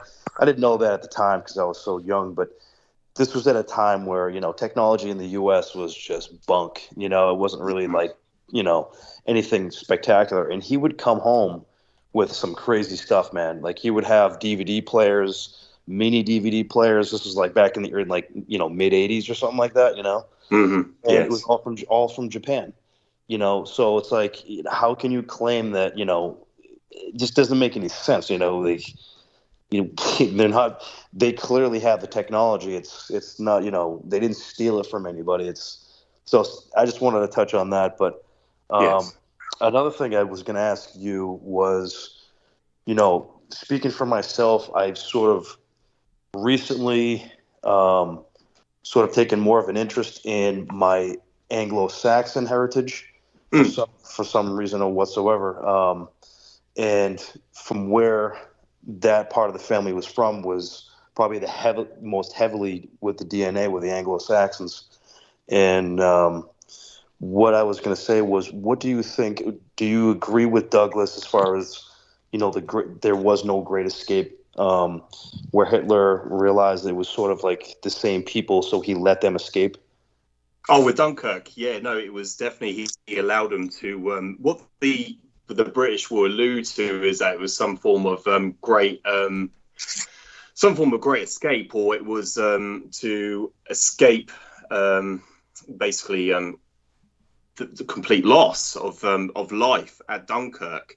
And the British will, in their textbooks, will tell you that it was a great victory on the British, but actually, no, you're absolutely right in saying that. No, Adolf Hitler did himself allow the British to escape Dunkirk. They never had a policy or the mission statement to eradicate the British people as an ethnicity or a population. He had no desire to ever completely cleanse or depopulate or genocide, whatever you want to call it, the British population, which is why if you ever look at the photographs of London, it wasn't, you compare the state of Dresden compared to London, it was a walk in the park. You could literally walk out in London and you're not going to you could have been walking in London when the air raids flew over and you're not going to get attacked. They were strategically, it was precision targets that they were doing, they were conducting. They were never there to kill the population. That was never the principle or the purpose. And at Dunkirk, Adolf Hitler allowed them to escape. And the purpose behind that was to gain the support or to leeway the population into basically supporting and just a general understanding. But of course, that was not what Churchill's he had a different agenda. Churchill himself always promoted that, it was a great victory on the British. We escaped destruction at Dunkirk. But no, the reality is that they were allowed to leave. It gave them the opportunity to escape any form of annihilation, because Adolf Hitler was trying to persuade the British to lean towards them. So that was the whole purpose of it. And it's because, they were. And I'm trying to recall, you can actually see an interview with one of Adolphus Jacob Hitler's top echelons, actually in an interview, and I can get the link to send to you, Mark, where he states personally that no, he doesn't people because they are so. He considered the nobility of Britain very similar to the Germanic peoples. They were very related in a way, not just by their morals and principles. Yes, Herrenvolk, brother. Herrenvolk, yes, thank you, Douglas. Yeah. And thank you, Douglas. All the British nobility, they're all German descent. Go on. Exactly. No, so that was, it's preposterous to even suggest. It goes in. It's laughable. It really is laughable. It's like I remember having a conversation at my former employment, my former job, where about this individual. He's exactly 30 years older than me, and he stated that he's actually retiring this year. He actually stated that about Rudolf Hess. They sent him over to conduct these peace talk down processes with the British. And no, the reason why he was, excuse me, I'm actually trying to recall, I'm trying to recall some facts and some details from that visit. Yeah, but excuse me, this, by the way, just so our listeners understand, and I do want to mention something to Michelle and all of you that I remembered just now, but in the historical sense, what people need to understand when it comes to Rudolf Hess is that this is the one of the major points of disagreement that Peter Moon and I have.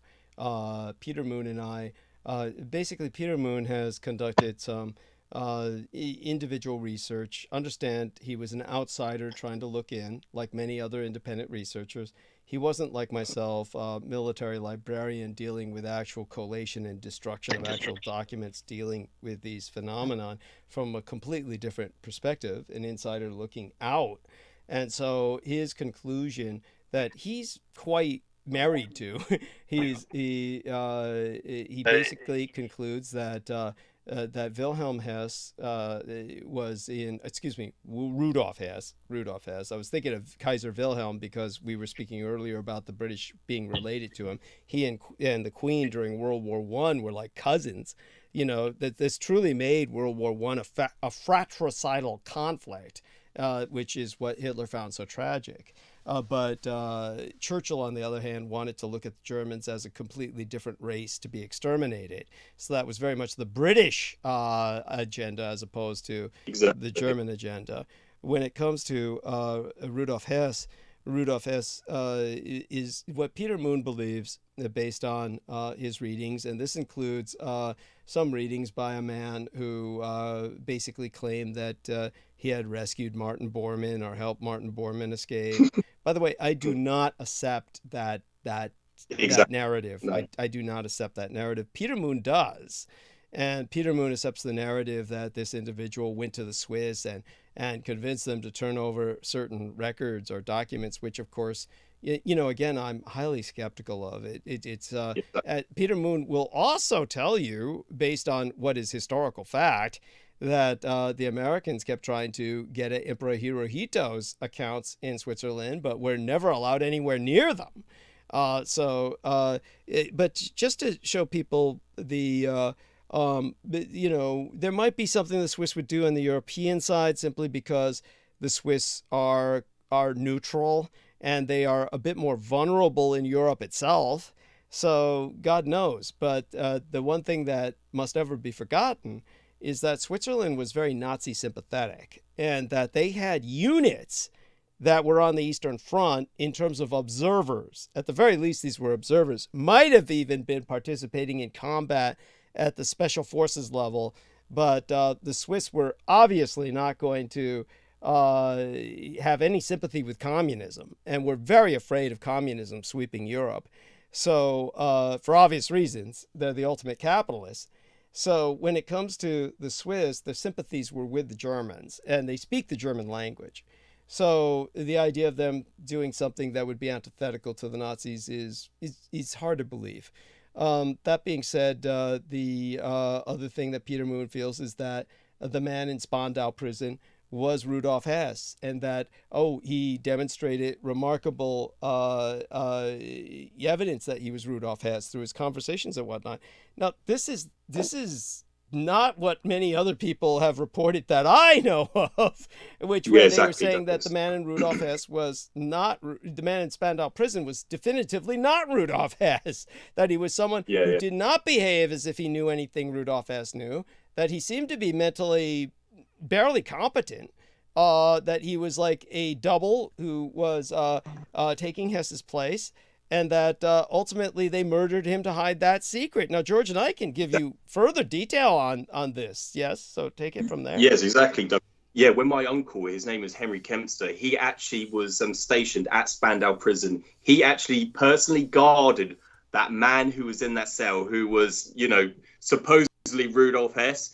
He always stated years later that the British killed him. That individual, whoever he was that was in that prison cell, that he guarded personally, because they took it in turns between the Soviets, the Americans, and the British. They took it in turns watching his cell. And he always referred to him as the top echelon in the Nazi party.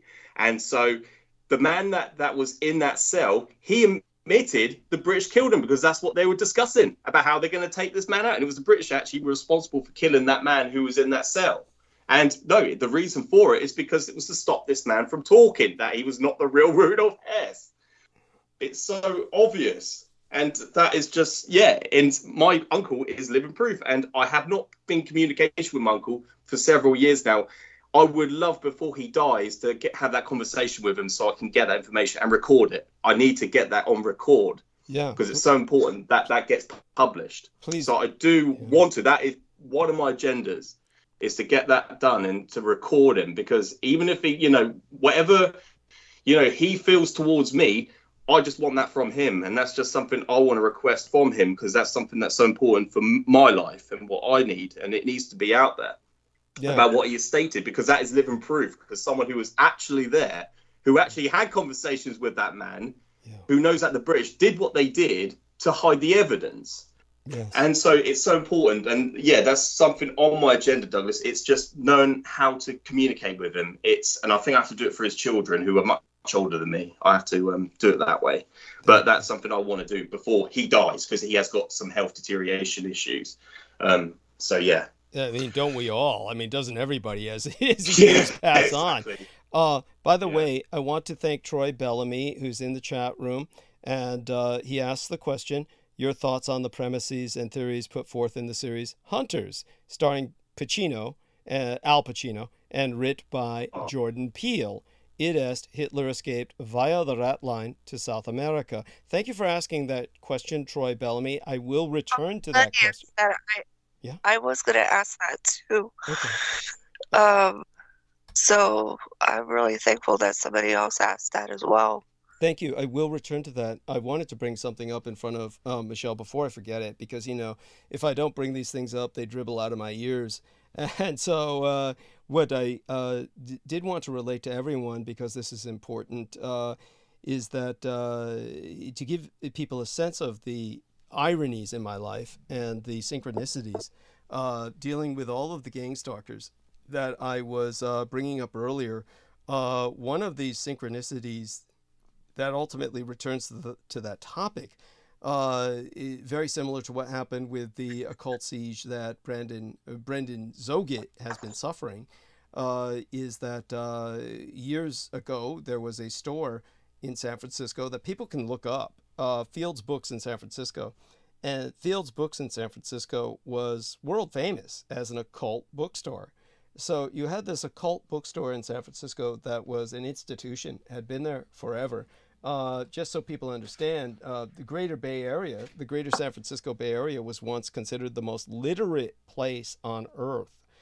We had more bookstores per city blocks than any other city in the world. We were just seething with bookstores, and all of that died down with the internet. And it was completely tragic. Yeah, at the same time, I knew enough about these bookstores to realize it wasn't necessarily that much of a loss, because many of these were neurotic owners. Hey guys. What? I'm listening, but I gotta check something. Okay. So when it comes to this bookstore, Fields Books, what had happened was I got acquainted, they knew me so well, they even allowed me to use the restroom, which they almost never do in many facilities. So they obviously knew me quite well. My late and sainted Cyrus, my mother, I used to bring her on walks, and as her health deteriorated and after her brain injury, I would take her to the bookstore to sit down while I would go through their books. Yes, here we are, Unterland, The Metal. Yes, this is provided by George Knight. And so there we are, deeply appreciated. And so as always, George Knight, it's incredible what he's accumulated. And he's, between him and John Warrington and so many others, this is what makes Team Dietrich. Again, George Knight is indispensable, an indispensable individual, who without we're simply truly fucked. And so in terms of this bookstore, it closed, and it became a salon. And this salon is where I rendezvous with my cosmetologist V. So what had happened was, after I was drinking and drugging and partying, basically turning myself into the kind of human train wreck that I am recognized as, I wrecked myself, and then en route to the MUFON ambush, I rendezvoused with V at the salon, which used to be this occult bookstore. So we go to the back room where she can massage me and basically clean me up and render myself presentable. So when we strip me down, she notices there's a perfect M carved on your right shoulder. And so the first thing she thought of was Michael Aquino, but what I thought of was Maluk Tausch, the Peacock Angel. which makes perfect sense with that manifesting due to these curses being hurled at me by these various occultists, whether it's James Reese or the Miguel Andahar or these people. This kind of thing would manifest as kind of a response by that entity, which is essentially taken up as, well, basically my possessor and my protector in a very real sense. So either way, no matter how kinky the sex I was engaged in over the St. Patrick's Day weekend, I doubt during all my drugging and drinking and that somewhere along the line someone could carve an M into my shoulder without my noticing it. So the fact that it manifested was kind of interesting. And then after that, she decided, because she was disturbed enough by the sight, to conduct a spell of protection, which may well have, just so people understand, may well have helped in recovering the footage from that ambush. I mean, God knows all the help that's needed is needed in these situations. So this truly is a war of different people participating in spell casting.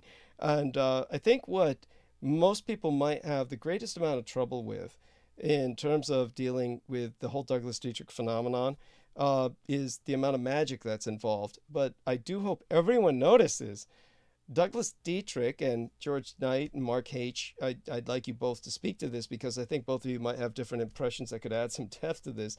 Douglas Dietrich himself is never one to promote magic. I try to explain it because there's so many people out there that don't understand it. But the fact is, you notice I'm surrounded by people who are obsessed with it. By that I mean the gang stalkers. Exactly. Yeah. Yes. But I myself have never tried to encourage people to use it. Exactly. That's what I've never asked you, Douglas, about anything related to that, because I know the ramifications of it. I understand it is so detrimental that I've never, and that's what I'm actually one of those few things in this world I'm afraid of. I'm afraid of even asking.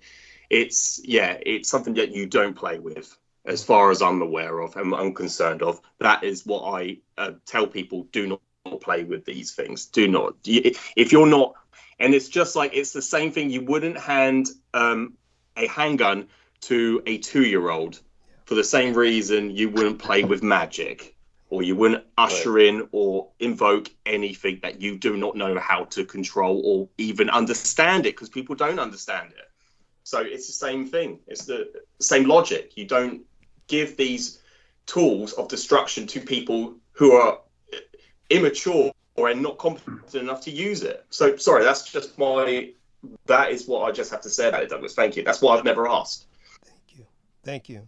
And I do want to emphasize that this really changed a lot of my perspective on V, because, we've known each other for so long and we have a very dysfunctional relationship. But I do know that the ritual she conducted, she would charge others hundreds of dollars for. So the fact that she did that out of her concern for me, I really reassessed my relationship with her. And it was important to see that. If nothing else came of the MUFON ambush, I was certainly glad to have had that manifest.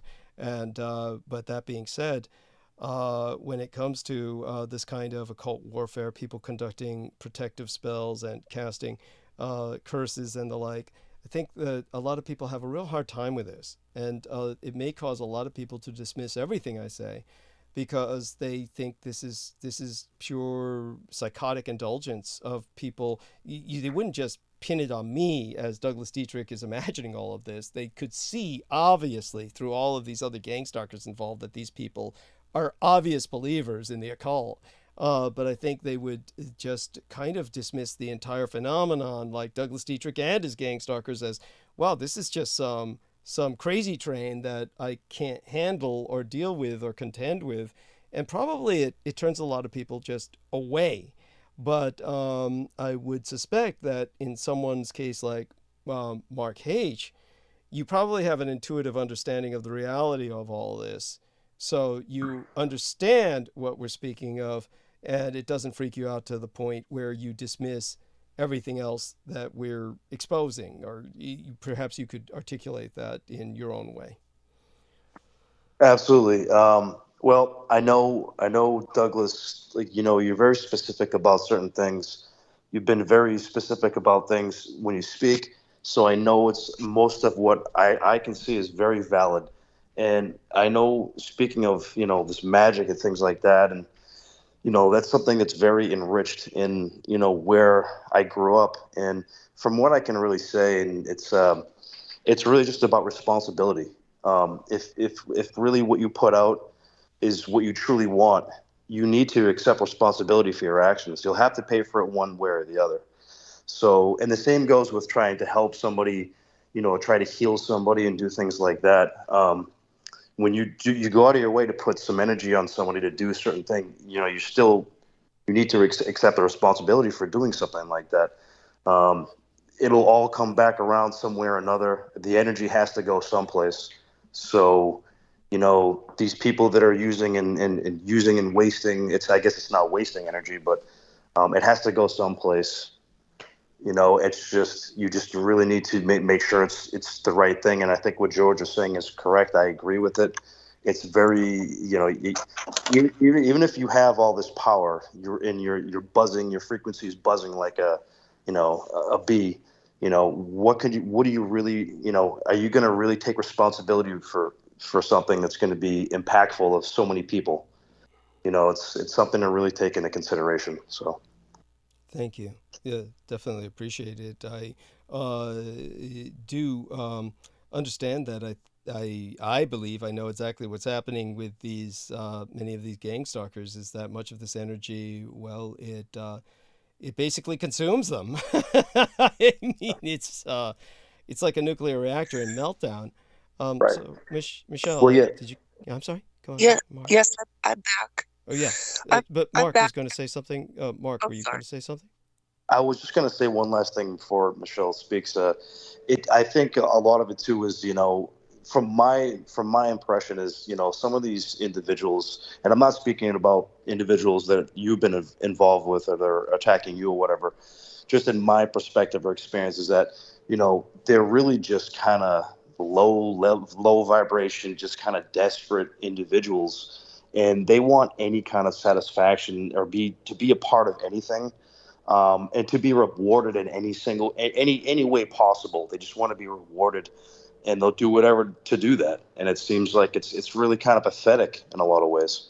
Yes. But yeah, I'll let Michelle go. No. I mean, the one thing I want to respond to first is the first thing you notice about all of the occultists that have surrounded myself, the people most obsessed with the occult, is the incredible poverty, the actual borderline homelessness, or their super adolescent man boys living in their mother's basement. The closest to an independent adult would be Miguel Andahar, who basically is a busboy in a New York restaurant or a series of coffee houses or something of that nature, but otherwise makes his money by drug dealing. And this is not to try and give him a negative, slanderous, like, oh, look at this man, he's a drug dealer. It's just simply the fact of how he makes his profits. When it comes to someone like Rose Dio, people might remember Amber Rose Dio, who was living in her van, and just I remember. oh God, how could you forget? She was uploading my shows onto her My Stick Warrior channel using public libraries in Colorado,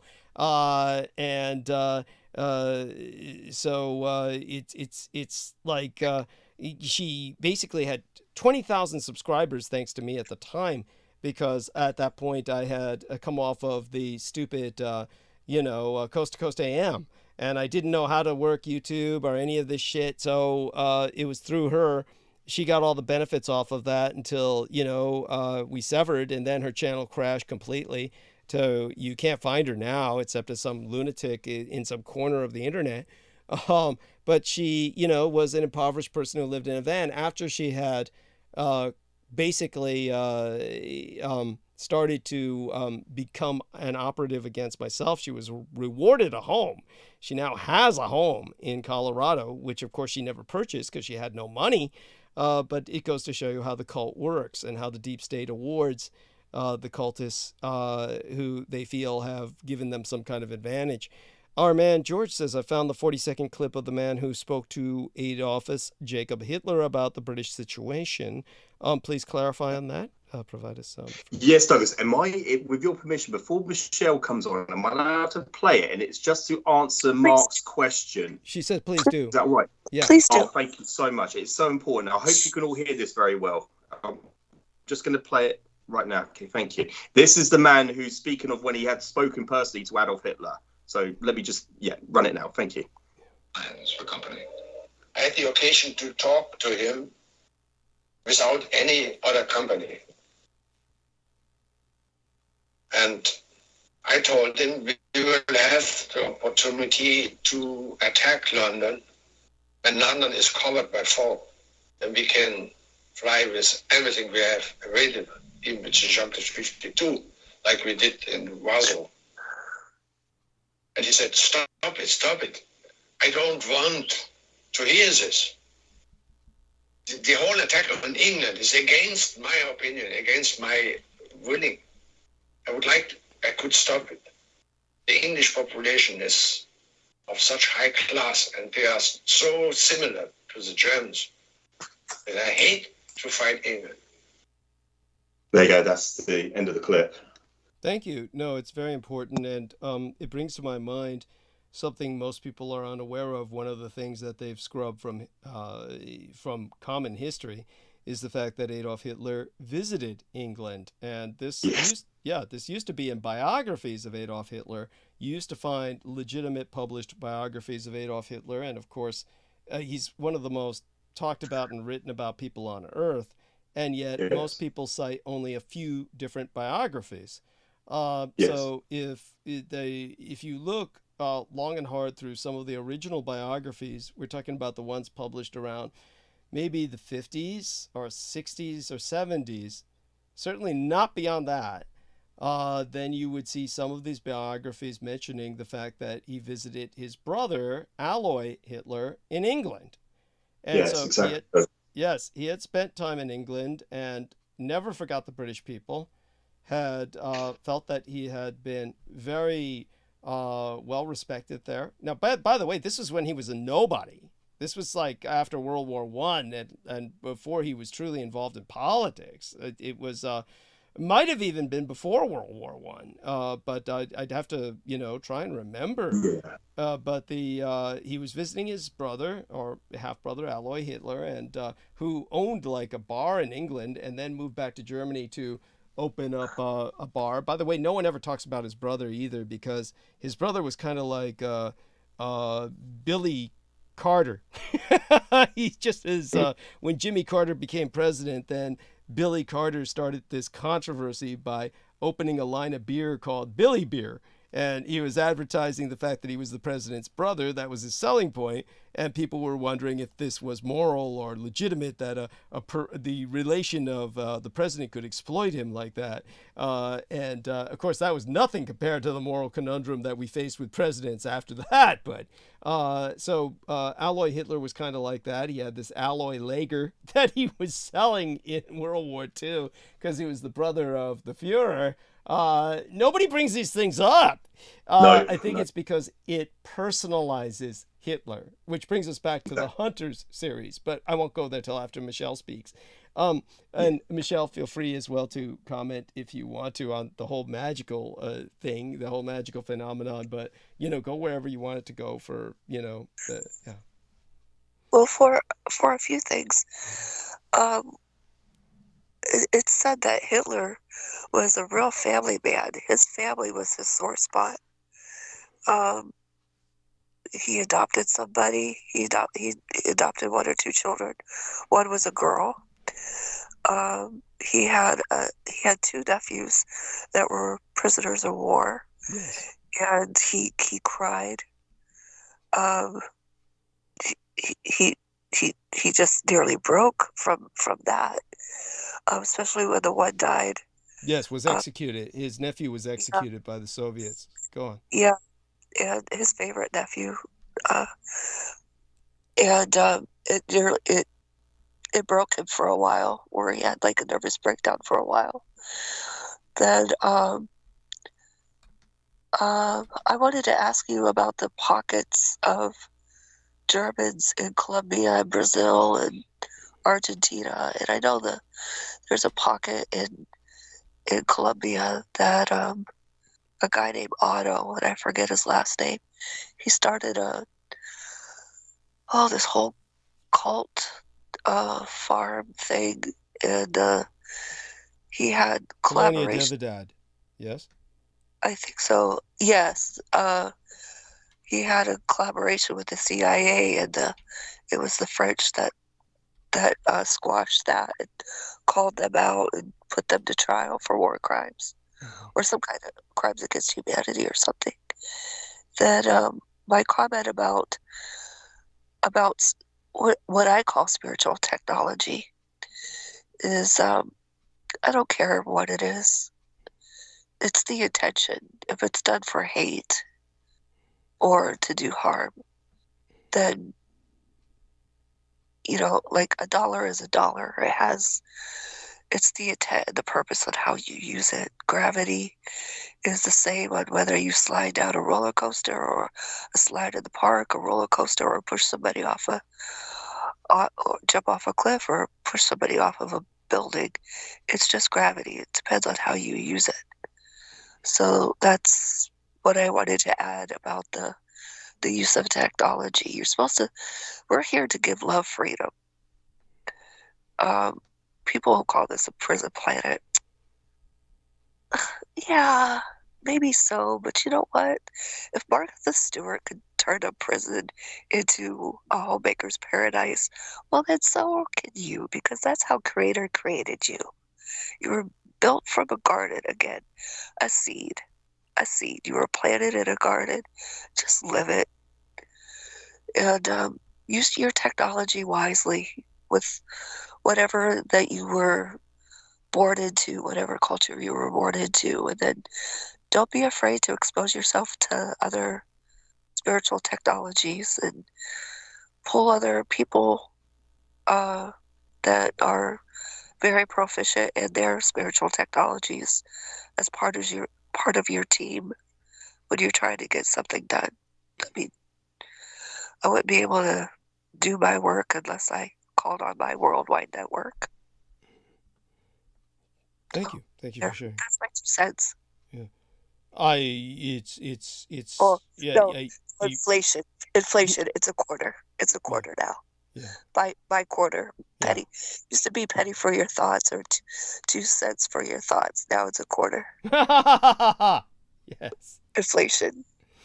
Yeah, no, definitely appreciate you sharing that. And so in terms of what you brought up, Colonia Dignidad, and just so people understand, spelled Dignidad, but I believe in the Espanol, and understand that each one of these countries or regions in South America and Central America, they speak Spanish very differently.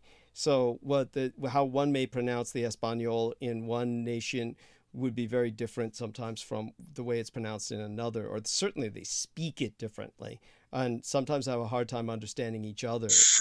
So I believe that the way it's pronounced is probably Colonia Dignidad, but it's what it means is dignity community of all things.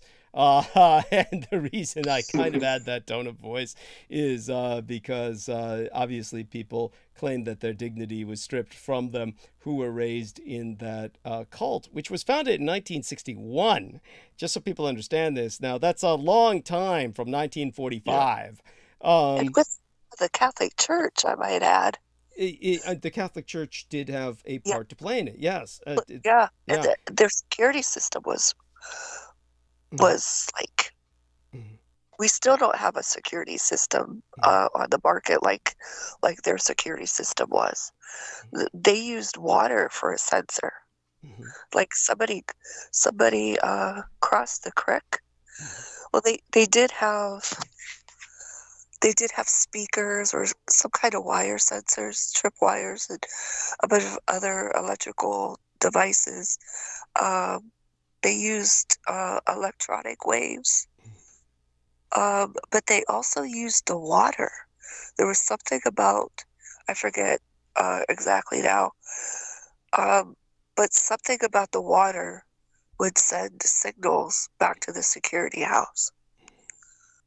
So people couldn't even walk in the water to escape because they had some kind of signal, electronic devices that the water would register. Yes, in other words, advanced technology was being used that was based on Schauberger technology. Schauberger worked with water. I'm sorry? Yes. It's extremely advanced. Thank you. Schauberger was working with water technology. It was based on Schauberger's work.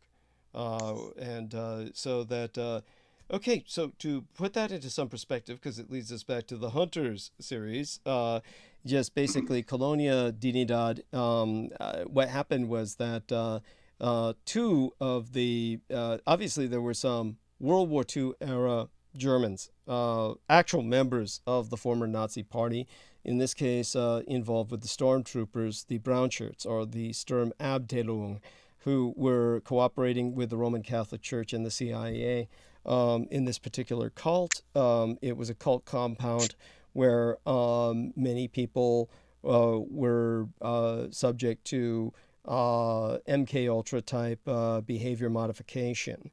So these residents, they were subjected to systematic abuse of psychopharmaceuticals, torture, ultimately murder if there was enough resistance and dissent. So these people grew up very isolated in this fortress-like compound, which, as Michelle has just articulated, was impregnable. Now, I know for a fact the year that my mother died, which again was just a week before Fukushima Daiichi, Hartmut Hopp, who was Colonia's physician, the right-hand man to Paul Schaefer, the German founder and leader, the World War II era individual. He represented not Schaefer, the man who was running the compound, but the right-hand man, Hartmut Hopp. Hartmut Hopp, he represented Colonia in external affairs. So he was sentenced in Chile to understand that during the Pinochet regime, this was entirely a state within a state. It was given free hand, kind of like Disney World is supposed to be like a state within a state, basically its own country. This was something similar, which, of course, our man Ian West, not without reason, compares Disneyland to a setup like this. But in 2011, when my mother died, and just weeks before Fukushima Daiichi, that's when Hartmut Hopp was sentenced to 5 years imprisonment by the Chilean government post-Pinochet. So that people understand that Pinochet's Chilean government was very fascist, very Germanic. The Chilean army, you can find them on parade on YouTube, and they wear just Prussian and German uniforms. We're talking like you would think that this was Germany in the wars. I mean, like literally from the wars of Frederick the Great through to World War II, because they're wearing those era uniforms going all the way back to Frederick the Great in their parades. Dress uniforms that harken to that era, World War II uniforms for their more modernized military. These are the last vestige of true Prussian culture is maintained in Chile. But at any rate, under the more liberal government after Pinochet, then basically they sentenced both Hartmut Hopp and O.L. Reinhard Doring. He was one of the first Germans to follow Schaefer to Chile and help set up the settlement. So he was one of Colonia Dignidad's leaders, obviously, familiar with what happened. So he was one of the few residents with direct contact to the DINA, which DINA, that's an acronym in the Espanol for the Chilean secret police. And so what happened was that during between, I'd say 1973 and 77, DINA, the DINA, was the most influential intelligence service of the Pinochet regime. and it was stationed in part on Colonia Dinedad's grounds. So you understand this is truly state within a state territory. Now, these men, basically, I think by about 2019, well, what had happened was, took till about 2019 or 2020, and the Germans basically closed the case on these two men. You see, what happened was around 2011, when my mother died, was slain, essentially, as they use that term for vampires. Basically, during that year, Hopp and Dording escaped to Germany. They left for Germany. In Germany, when they were confronted by the Chileans to return these human rights criminals, Germany just said, fuck you. And by 2019, closed the case. Now, by the way, this, of course, has upset thousands of Chileans who were victimized by the colony. I have to confess, and I will probably lose fans and friends over this, but I am simply so sick of the righteous indignation of these basically Mossad connected and communist affiliated so-called Nazi hunters that I can only say I'm satisfied with what happened. Just consider it. I take satisfaction in the slap in the face to the communists and the Zionist elements here. The Judeo-Bolshevik hold on propaganda in the Western world is appalling.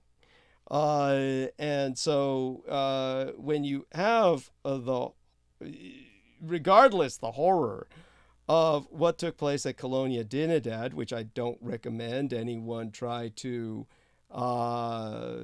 shall we say, recreate, it is nevertheless one of these things that when I want to give you an example of the kind of person who quote unquote exposed Colonia Dinedad.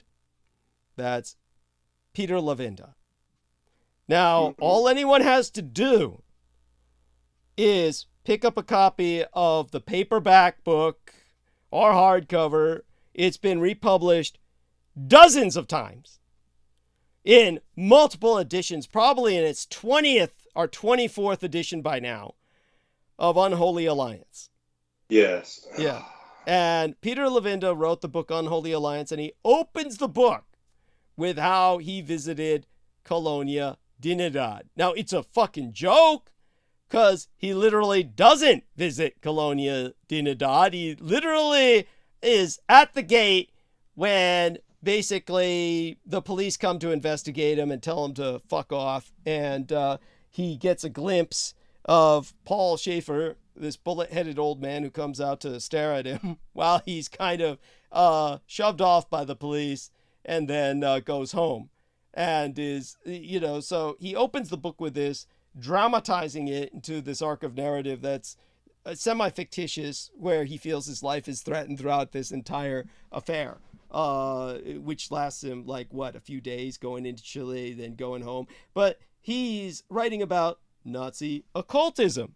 This is his idea of Unholy Alliance. And so when he writes about the Nazi occult connection, you're talking about a man who's a follower of Michael Aquino, who tried to have Brandon Young, a semi-regular on our show, killed.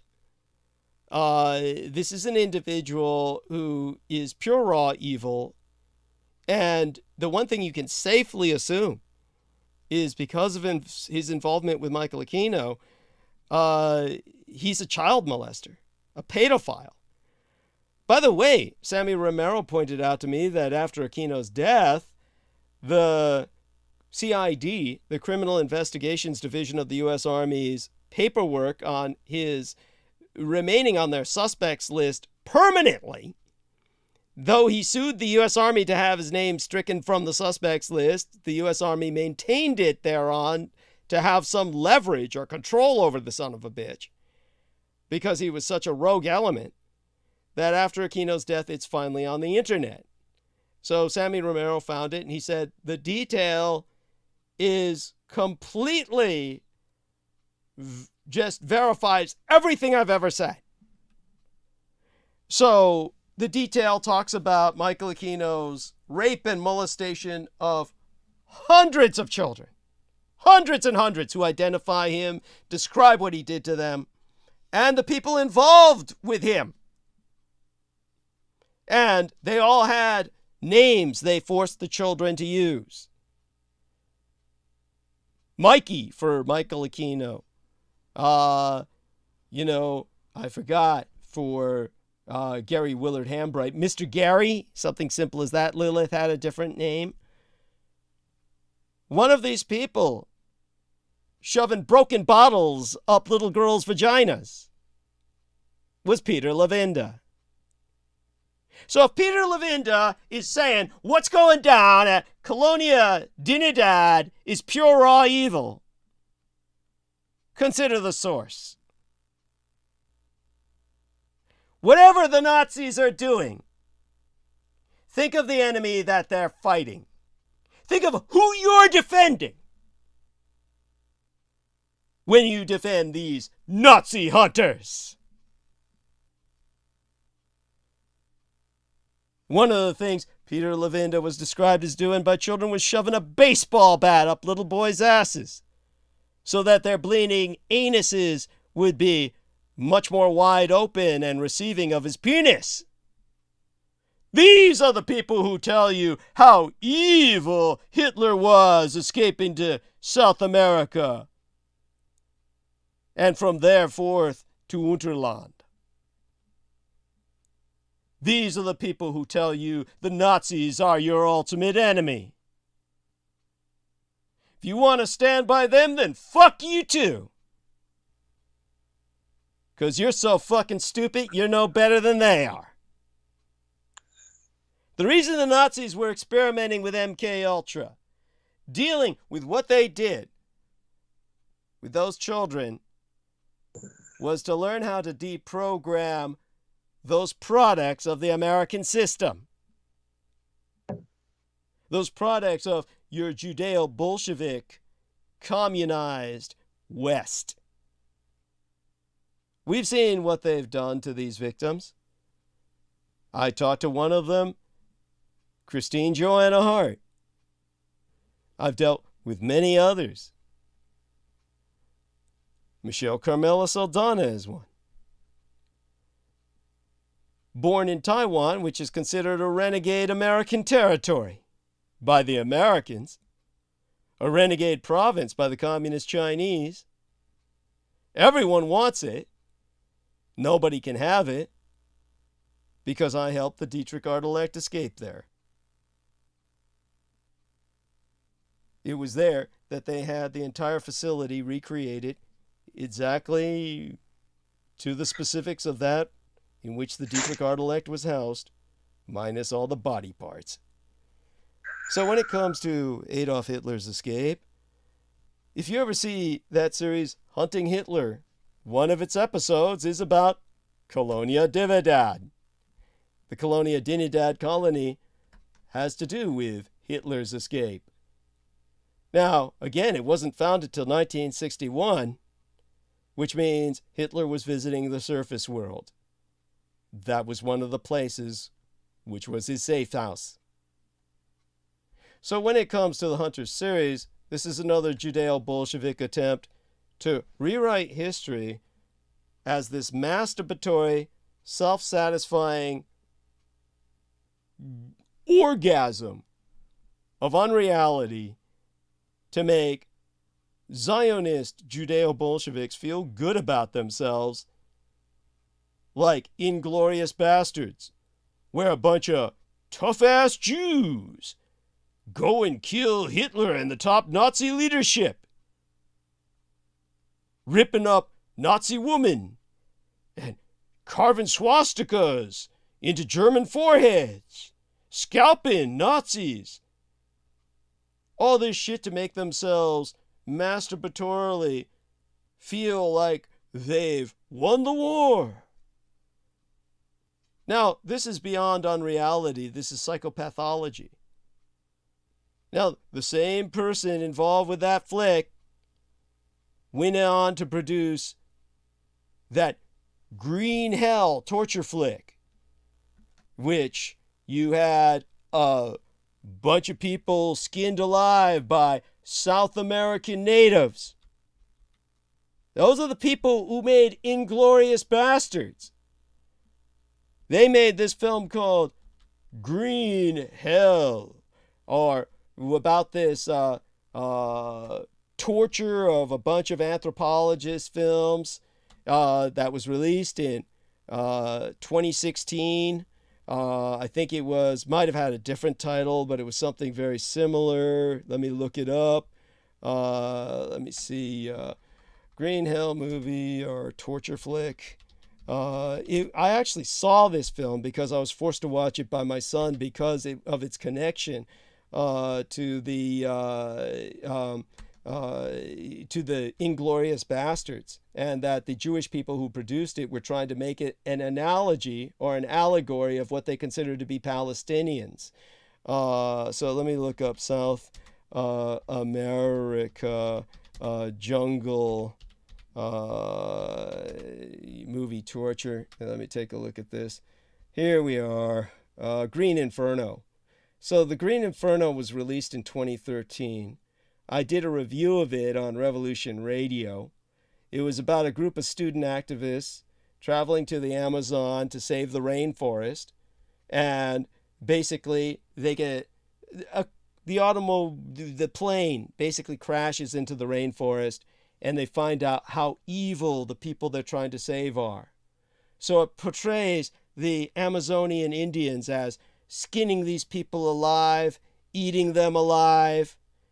Now, the Jewish people who produced Inglourious Bastards produced this film trying to say, you see, Americans, you feel sorry for Palestinians, but the Palestinians are like this.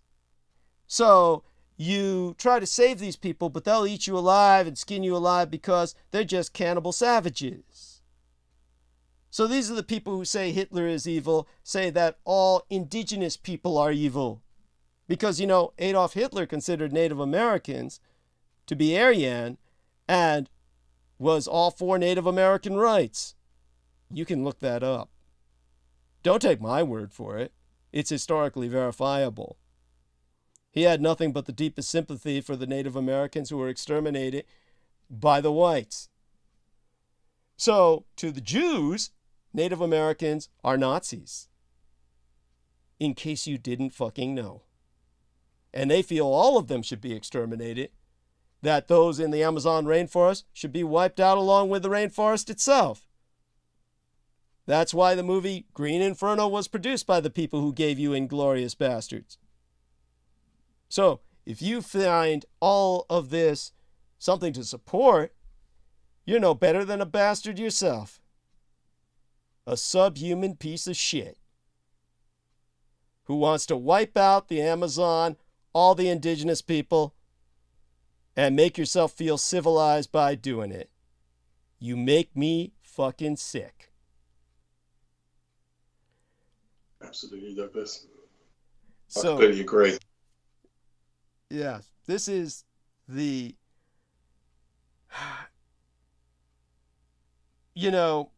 take a look at some of the reviews for Green Inferno. Group of student activists discover that no good deed goes unpunished. That's from IMDb. Another review. There's no depth in the plot. This is a monster movie focusing on partying youths getting chased in the forest by savage creatures. And that's it. Only these savage creatures are the indigenous peoples of the rainforest. Showing you that your real enemies are all the native people you exterminated in North America, but you didn't finish the job. Yeah. So, understand that Colonia Dinidad was fighting against this. When you're dealing with an enemy that's that perverted, that sick, that ruthless, raping kids with broken bottles and baseball bats, and advocating the extermination of indigenous populations and the wiping out of the rainforest, you have to be just as bad, just as bold, and you can't pull any punches. You're fighting against the anti-gods, the Edomites, the Herodian insurgency that would have killed your God if they had a chance, if you're a Christian. The people who affiliate themselves historically with the man who gave the order to kill every firstborn son in his country to try and kill the Christ child. The people who sent Henry Wallace into Mongolia to kill the incarnation of the Christ child. Exactly what my mother was fighting against when she was there, as part of the Onmyoryo, the Japanese occult police force. Understand that when it comes to their portrayal of Adolf Hitler in Hunters, I really wasn't that offended by it. They really make him look like somebody who's not particularly senile, or he's aged quite well. He's basically a badass. So it's not something that I really took offense at any more than I took offense at The Man in the High Castle, where he's portrayed as someone who seems to know exactly what he's doing, even being aware of multiple realities, the parallel timelines. More and more, they seem to have portrayed Hitler, for all they hate him, as someone who seems to be pretty much in control of his situation, and someone who's aware of what's going on around him, hardly a person who's manipulated or a pawn in anyone else's games. So when it comes to that, they may portray him ultimately as someone who dies. I'm not going to even address the Inglourious Bastards film, because that's so pathologically masturbatory, it's laughable. It's just, it displays the kind of Jewish sickness where they have to recreate reality into a fantasy where they're always winning and somehow macho, the total opposite of what historically happened. Thank you, Douglas. Yeah, absolutely. I had to look up the name of this individual who I purged from my memory because of obvious reasons. The name is Eli Roth. Yeah. He's the Jewish individual that participated in the movie Inglourious Bastards, and he was known, his character's name is the Bear Jew, who with a baseball bat would kill Nazis by battering their brains in. And this, like Douglas said, it is completely offensive. Completely, it literally makes me shake. It's horrible. It's the most, and this is what Douglas is articulating right now. It's so important. But yeah, that's the individual, and Brad Pitt starred in that. And the man that brought him and Angelina Jolie together and Mrs. and Mr. Smith is Arnold Milhon, who was the man who was an intelligence officer in the Israeli army, and he is a mass producer of Hollywood movies. He's the man that brought Brad Pitt together with Angelina Jolie, and Brad Pitt also stars in Inglourious Bastards. So. Yeah. And Angelina Jolie obviously underwent some kind of MK Ultra programming, because exactly, yeah. she basically had both her breasts removed for no reason. Yes. That just goes to show you how psychologically damaged she was. Yes. And it's this is the kind of people that we're contending with, people who damage people to that degree. She was considered one of the most beautiful women on earth. And so, and then to the satisfaction of her handlers, she has both her tits cut off. Yeah, exactly. Yeah. It's yeah. It was for the possibility. Just now, mind you, the possibility of having cancer. She didn't even wait to have confirmation whether she had cancer.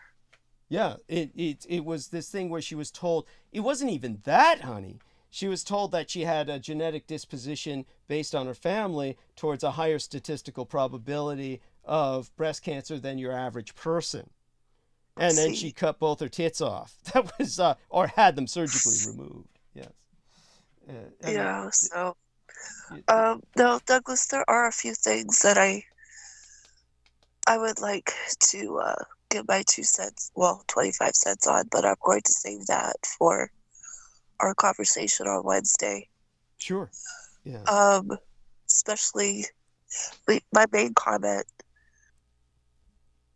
is in regards to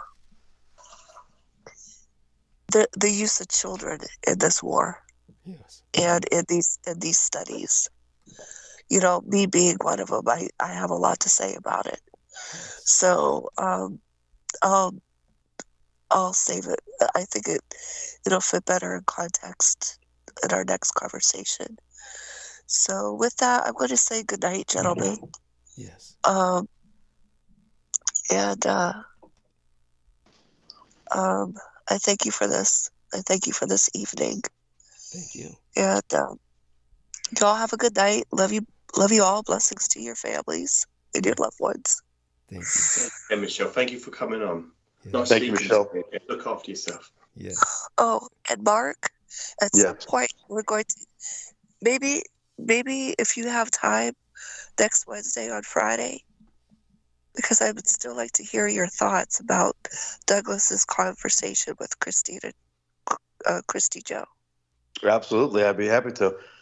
Okay. It was my pleasure talking tonight, and God bless you. Have a great evening, or actually guys- morning. God have a good morning. You Yeah, as well. thank Good you. night. Yes. Take care, honey. Stay safe Doug- and be well. So with that, just a sausage party left. All us men hanging out with each other for at least a few more minutes. Definitely appreciate these gentlemen here. I definitely was not in the mood to get into monologue too early tonight. I'll probably guilt myself into getting to it eventually, but again, I'm in no particular hurry. My head is pulled out of my ass at this point where I could actually conduct it. But before I go there, definitely will hang for a little bit more. I think that the point to be made is, again, Hunting Hitler was one of these chronic television series. And we're not talking about the series called Hunters with Al Pacino now. Getting back to that in a moment, but I think I kind of did that. So I think Hunting Hitler is nonfiction.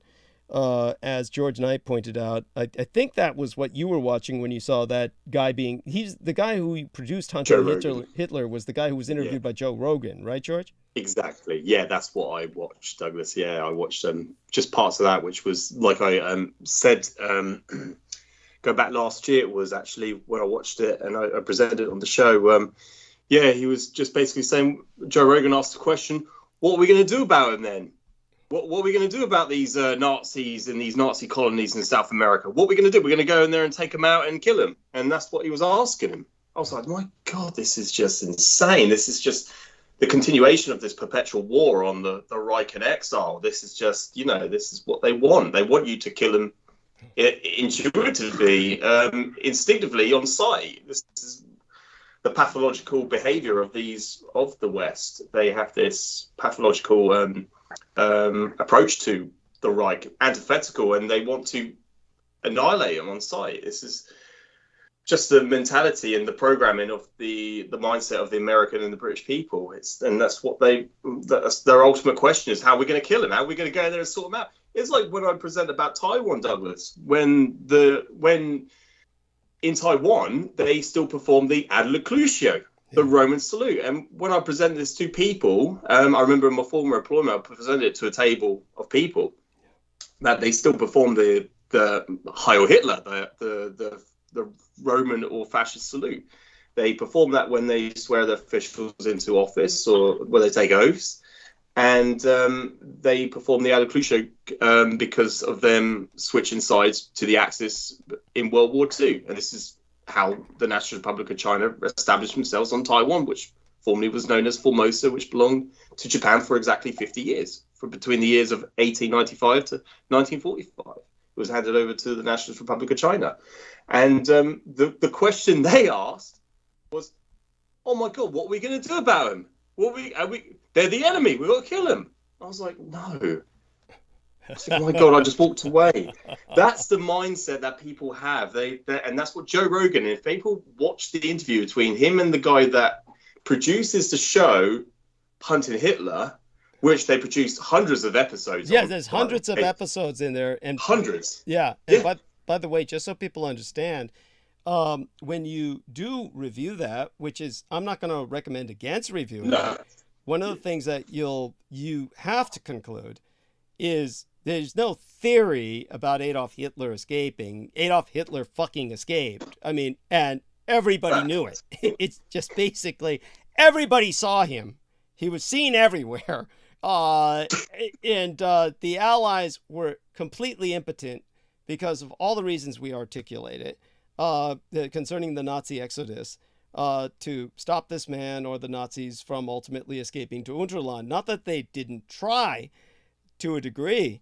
And you might say, oh, they didn't try hard enough. Well, believe me, they tried to the point where they launched enough atomic bombs to create an artificial Van Allen radiation belt that blanketed the Earth and upped our cancer rates by orders of magnitude to the point where cancer became a common disease that almost everybody gets. So, yeah, they were willing to destroy the quality of life of everyone on planet Earth to try and stop the Nazis. So this is apocalyptic warfare on an exterminatory level, a racial war that has never ended. You are involved as collateral damage in this race war. You're not even a pawn. You're a mote of dust. If enough of you get together, you form a dust bunny. But none of you are at the level of even being a pawn. So this is a war in which you will be swept away. So if you support the anti-Hitler stance, the anti-Nazi stance, you're supporting your own vacuuming away as they campaign to wipe the chessboard clean, because as a mote of dust, or en masse, a dust bunny, you'll simply be swept aside. And that's what's going to happen if they try to invade Unterland or provoke Unterland into invading the surface world. Now, another point to be made about the Green Inferno, because as I said, as anyone can imagine, I did my best. By the way, when my son forced me to watch this film for very legitimate reasons, I could not argue with him because he pointed out the connection with the makers of Inglourious Basterds, the fact that this was a Jewish anti-Palestinian propaganda film, the fact that they're portraying the indigenous population of Palestine as similar to these South American natives, as people who must be exterminated because if they ever catch you, they'll eat you alive. At the end of the film, the single white girl is rescued by the military that is going to wipe the natives out. They're going to exterminate them, but she defends the natives who killed all her friends in the most horrible ways by boiling them alive and eating them alive and skinning them alive. She defends them by holding up her cell phone to basically say to the military she's going to record it if they conduct a massacre. And so the military backs down and she leaves with the military. And the point of that was that Bear Jew, Mr. Roth, is trying to claim this is the liberal progressive mindset. They are pathological liars. And even if they survive the Palestinians as hostages being rescued, they will still defend the Palestinians as human beings. And this is their great flaw. Therefore, the enemy must be exterminated and you must not have this form of conscience. And that's the message of the film. So understand that this is your enemy, the Zionist Herodian influence on media that dominates your perception of reality. So these are your enemy, the people who produce these films, the people who say hunt Nazis. So understand, it's not a theory. Hitler escaped. Hitler escaped to the point where his escape was so brazen that everybody knew it. There's hundreds of episodes of Hunting Hitler, and all of them bring together, just in the end, indisputable evidence that there's no way he could not have escaped. Everyone saw him every inch of the way, and the Allies were impotent to stop him. So you're talking about somebody who had a great deal of control over his situation, which is, to an extent, leaked through in the Hunters series, albeit nowhere near doing justice to the reality of the situation. And understand, he didn't stay in South America. He visited. He would visit the surface world, but predominantly stay in Unterland. And do understand, when he traveled to the surface world, he wasn't rock climbing. He was taken by basically anti-gravity craft that you would consider to be flying saucer. Hanabu or various other craft would bring him to the surface world. It's not something that where he was involved in some kind of cave climbing or something. So this is a situation where Adolf Hitler has the chances there that he's still alive today because of the extension of his lifespan. I'll be discussing this with the Bulgarians. I'll have to ask the Bulgarians if it's possible that there's any way that people in America could see their episode. We'll find out. As Peter Moon said, these are people who appreciate me, are paying for my time, which no American person who interviewed me ever did. Indeed, all Americans have ever tried to do is ambush myself. But this goes to show that Eastern Europe, of course, people understand the fact that as Hitler's son, they feel I should be respected. Now, this is something to be encouraged by. So when it comes to the situation in Eastern Europe, they did express to me that there's certain topics I have to avoid, even with them. Now, understand that when it comes to not them personally, they would talk to me about anything, but there's their audience. Now, it's different from Germany itself. In Germany itself, you cannot say anything about Holocaust denial. Yes. And of course, notice I've never said anything denying the Holocaust. Indeed, they would be impotent to put me in jail because I would enforce the fact that more people died in the Holocaust than the Jews will ever admit to. But they don't care because the rest of the people who died weren't Jewish. Exactly. That being said, when it comes to Germany, their sensitive point is the Jews are a protected species. You can't say anything about them. And that's pretty much their byword, their law. In Bulgaria or Poland or any of the Eastern European satellite states between Germany and Russia, they don't give a shit about the Jews. They couldn't care less. They have no sympathies because they've suffered enough themselves. They're not going to spare any guilt or sympathy towards the goddamn Jews who basically acted as the commissars who tormented them and killed millions of their people. So that's not an issue with them. What's toxic is, say, for instance, talking about the Turks. Now, what people might have noticed is that the Turks are voting against and preventing Sweden and Finland from entering NATO. And so the Turks are doing this because they're effectively a Russian ally.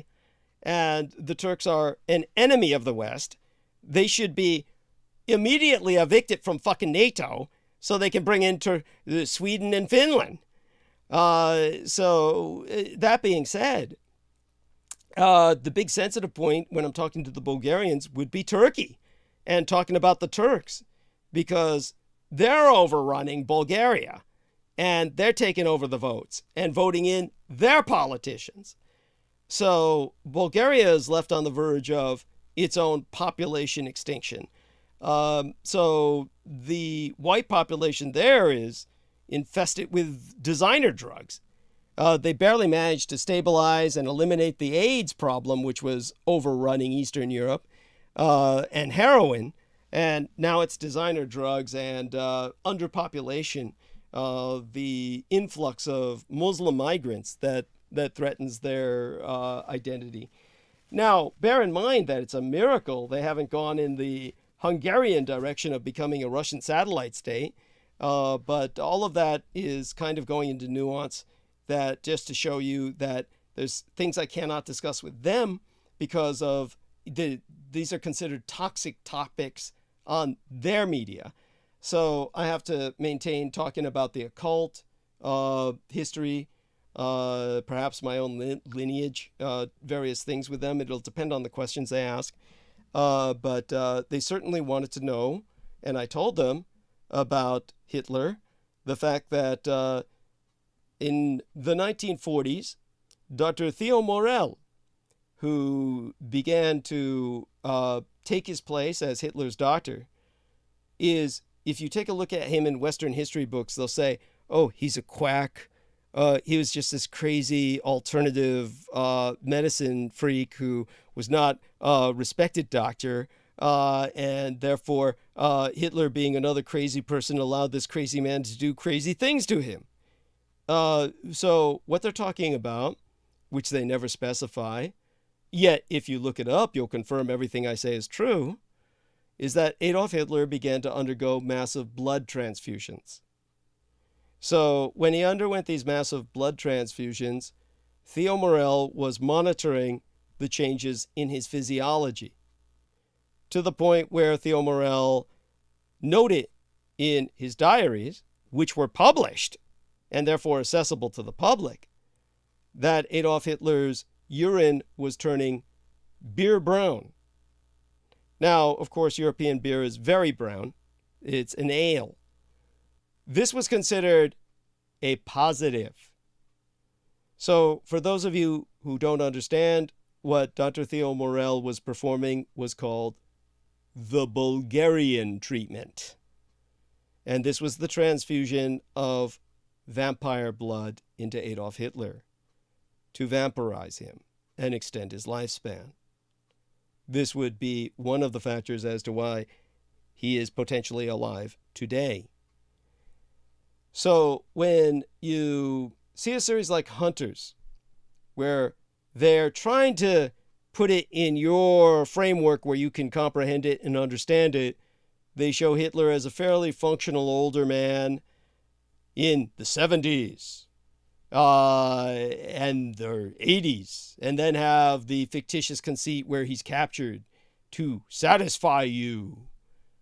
All of this, of course, is this sick masturbatory indulgence like Inglourious Bastards.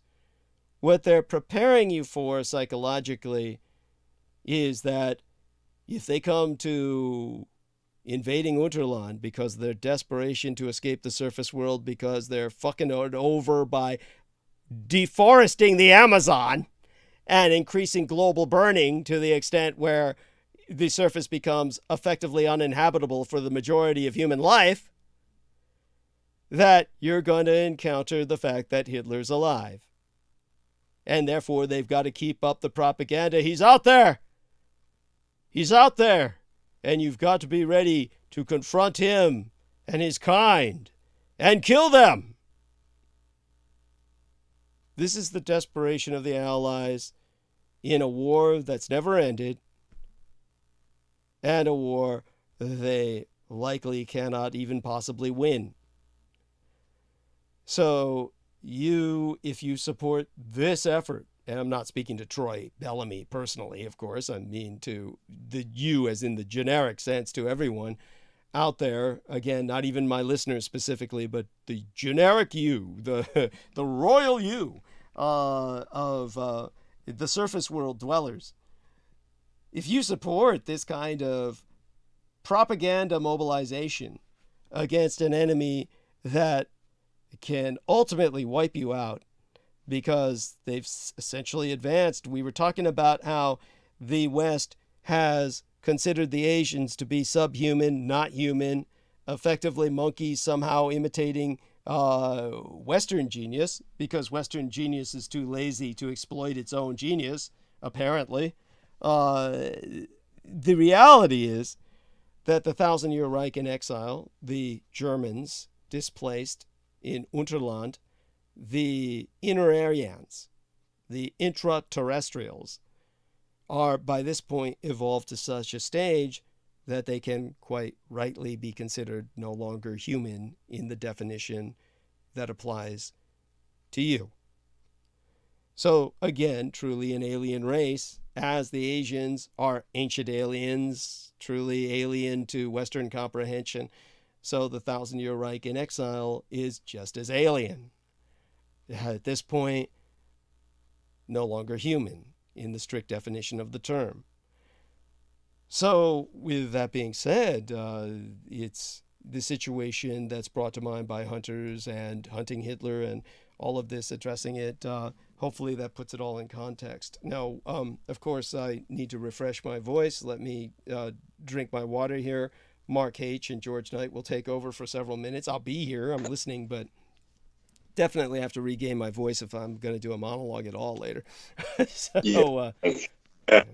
Thank you very much, Douglas. No, that was very, very well put, very well contextualized. It made a lot of sense. I really appreciate you saying that. And what I was going to say was one of the best comments I heard the other day, Douglas, about Nikola Tesla. About, Nikola Tesla, he was considered an alien enemy of the United States. He was heavily alienated after they revoked his citizenship, because of his technology. And you got this individual, Elon Musk, who's created the company Tesla, which Elon Musk's biggest mistake he's ever made was being born. And I love that. I love that. I'm choking, you son of a bitch. Jesus Christ. Sorry about that. You said that while I'm drinking. Oh my God, I'm choking. Yes. It all went up my nose. I love that. Yeah.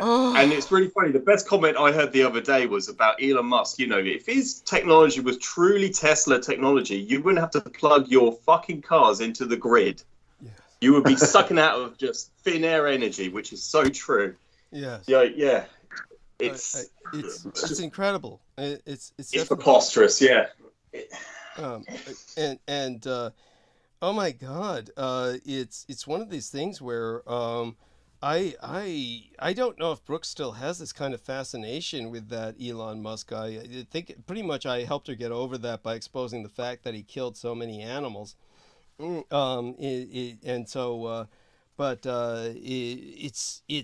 how do I say it?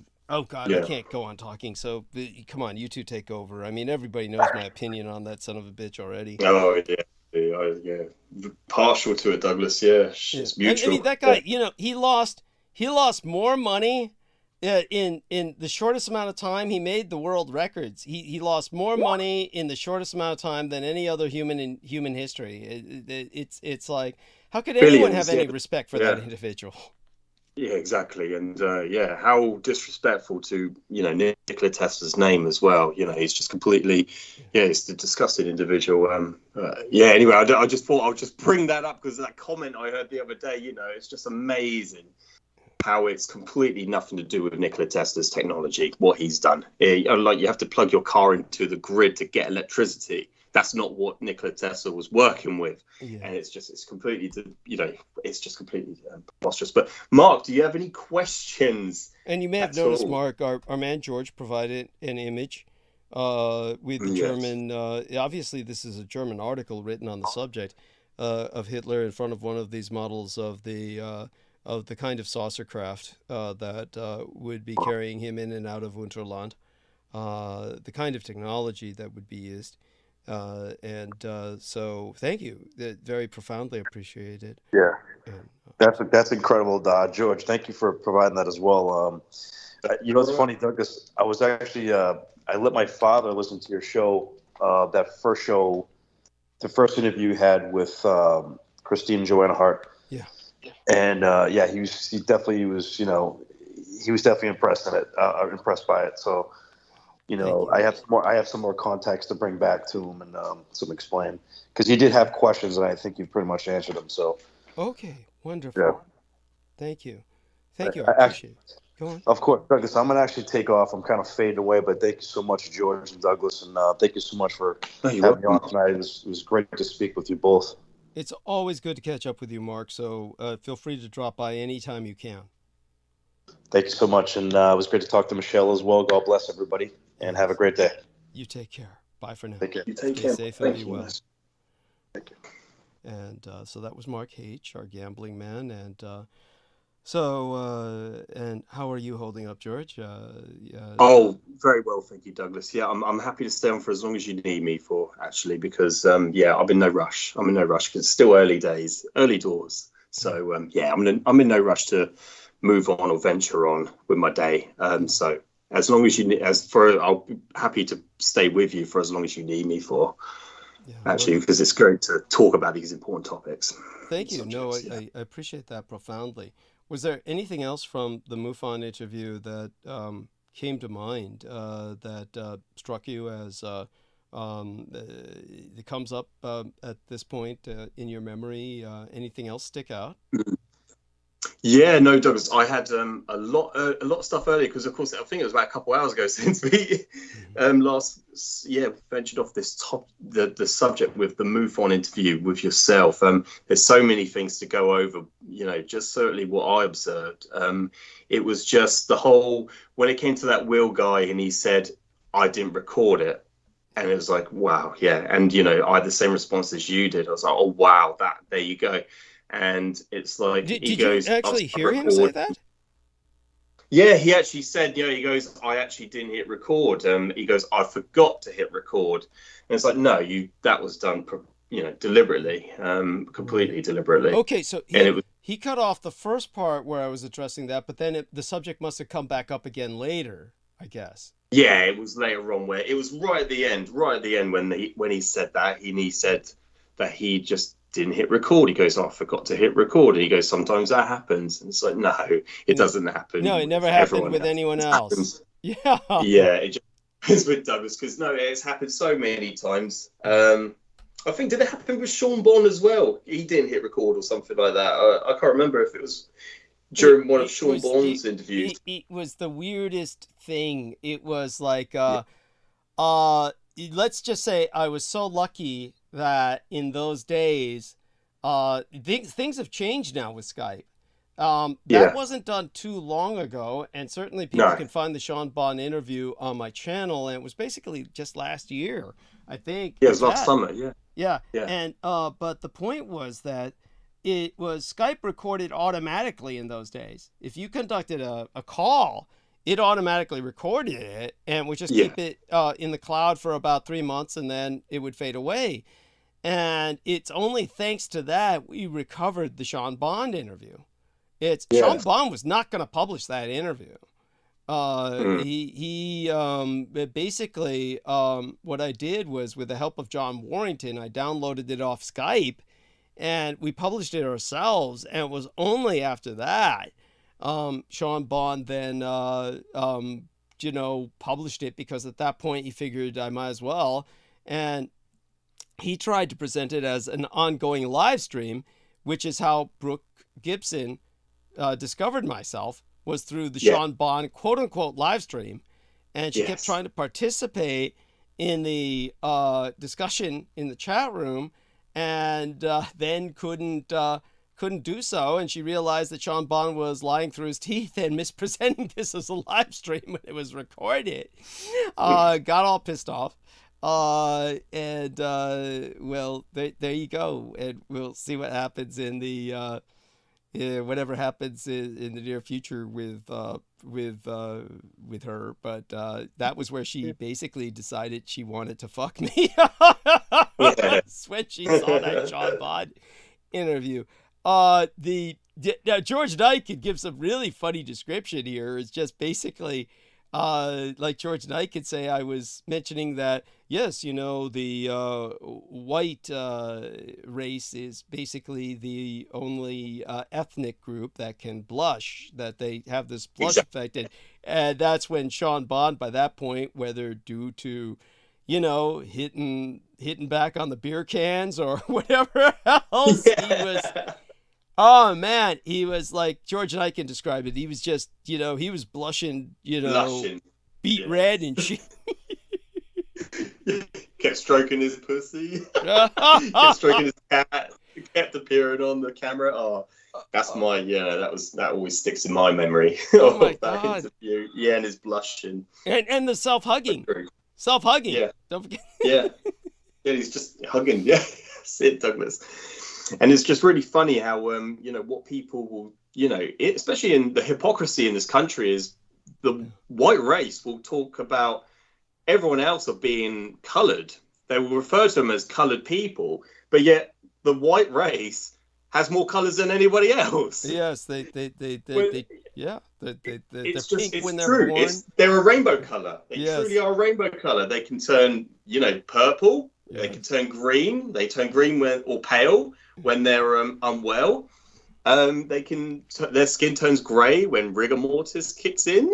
Yes. They turn blue. They truly are a rainbow colour. They are a rainbow colour, and it's just hypocrisy that they have the audacity to say that everyone else is coloured. And so, and that's the thing with the amount of pigmentation in the skin. It's to do with the environment that we adapt in. We're able to blush, and other people can't blush. White people can blush. Yeah. And it's for that reason. That's I've always remembered that, Douglas. I learned that from yourself, and that's something I always bring to people's attentions, and they agree, and they're like, wow, that makes true sense. It's like, yeah, well, there you go. Yeah, of course. I think that's... go on, yeah. No, that's it, Douglas. That was basically it. That was basically it. But definitely one of the things to be emphasized is that at this point, there's so much else that is... definitely, how do I express this? There's this whole issue I've been pointing out for years of this white grievance in America, and of course there's these honorary whites now that they have with these kind of house niggers, these kinds of basically these coon cadres of those that cooperate with these kinds of red Republicans that are it's just one of the things I will emphasize, though, if I get into monologue tonight, which if I don't, then I'll certainly talk about Wednesday. Obviously, things are changing all over the world, and the whites are headed towards a minority status in North America. The Jews in Israel are headed towards a civil war. It's definitely Netanyahu is experiencing his own Arab Spring and Israeli Spring, which he's going to try and clamp down on violently. And we're headed towards. It's going to be very different times than we've ever experienced before. So it's. We're in for just a world-changing experience. I certainly feel that probably one of the my voice. Let me continue drinking my water here, regain my voice. George, will talk for a few more minutes. Yeah, and to go back to the MUFON interview, Douglas.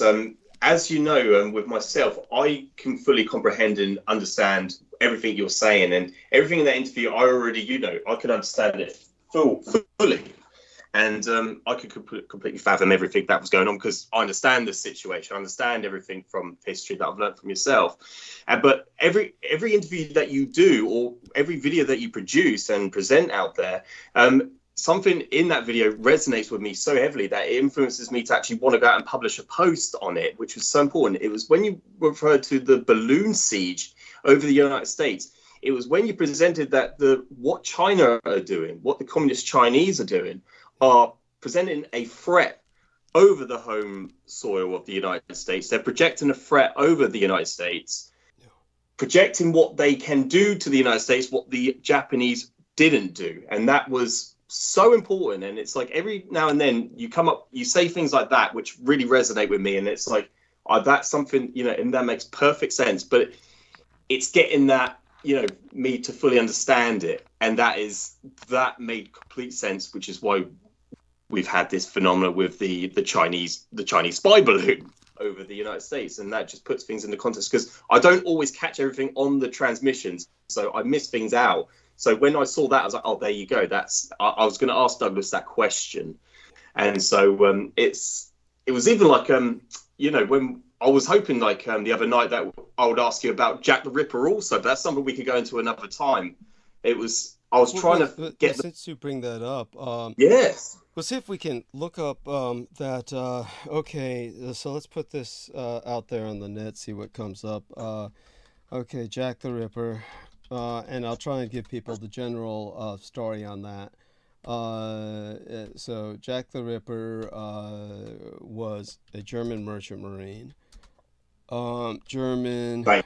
Yeah, merchant marine. Okay, so Detective Trevor Marriott, there we are.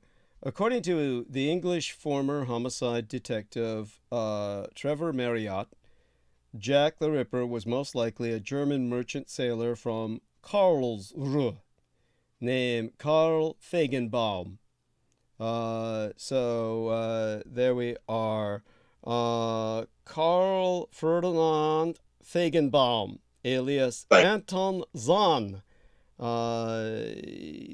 are claiming here he died in this one Wikipedia entry. They're claiming he died in 1896, which is not how I understood it. But then again, what I'm trying to, how do I say this? What I'm trying to recall were the records that I was dealing with as opposed to what the public understands about this individual.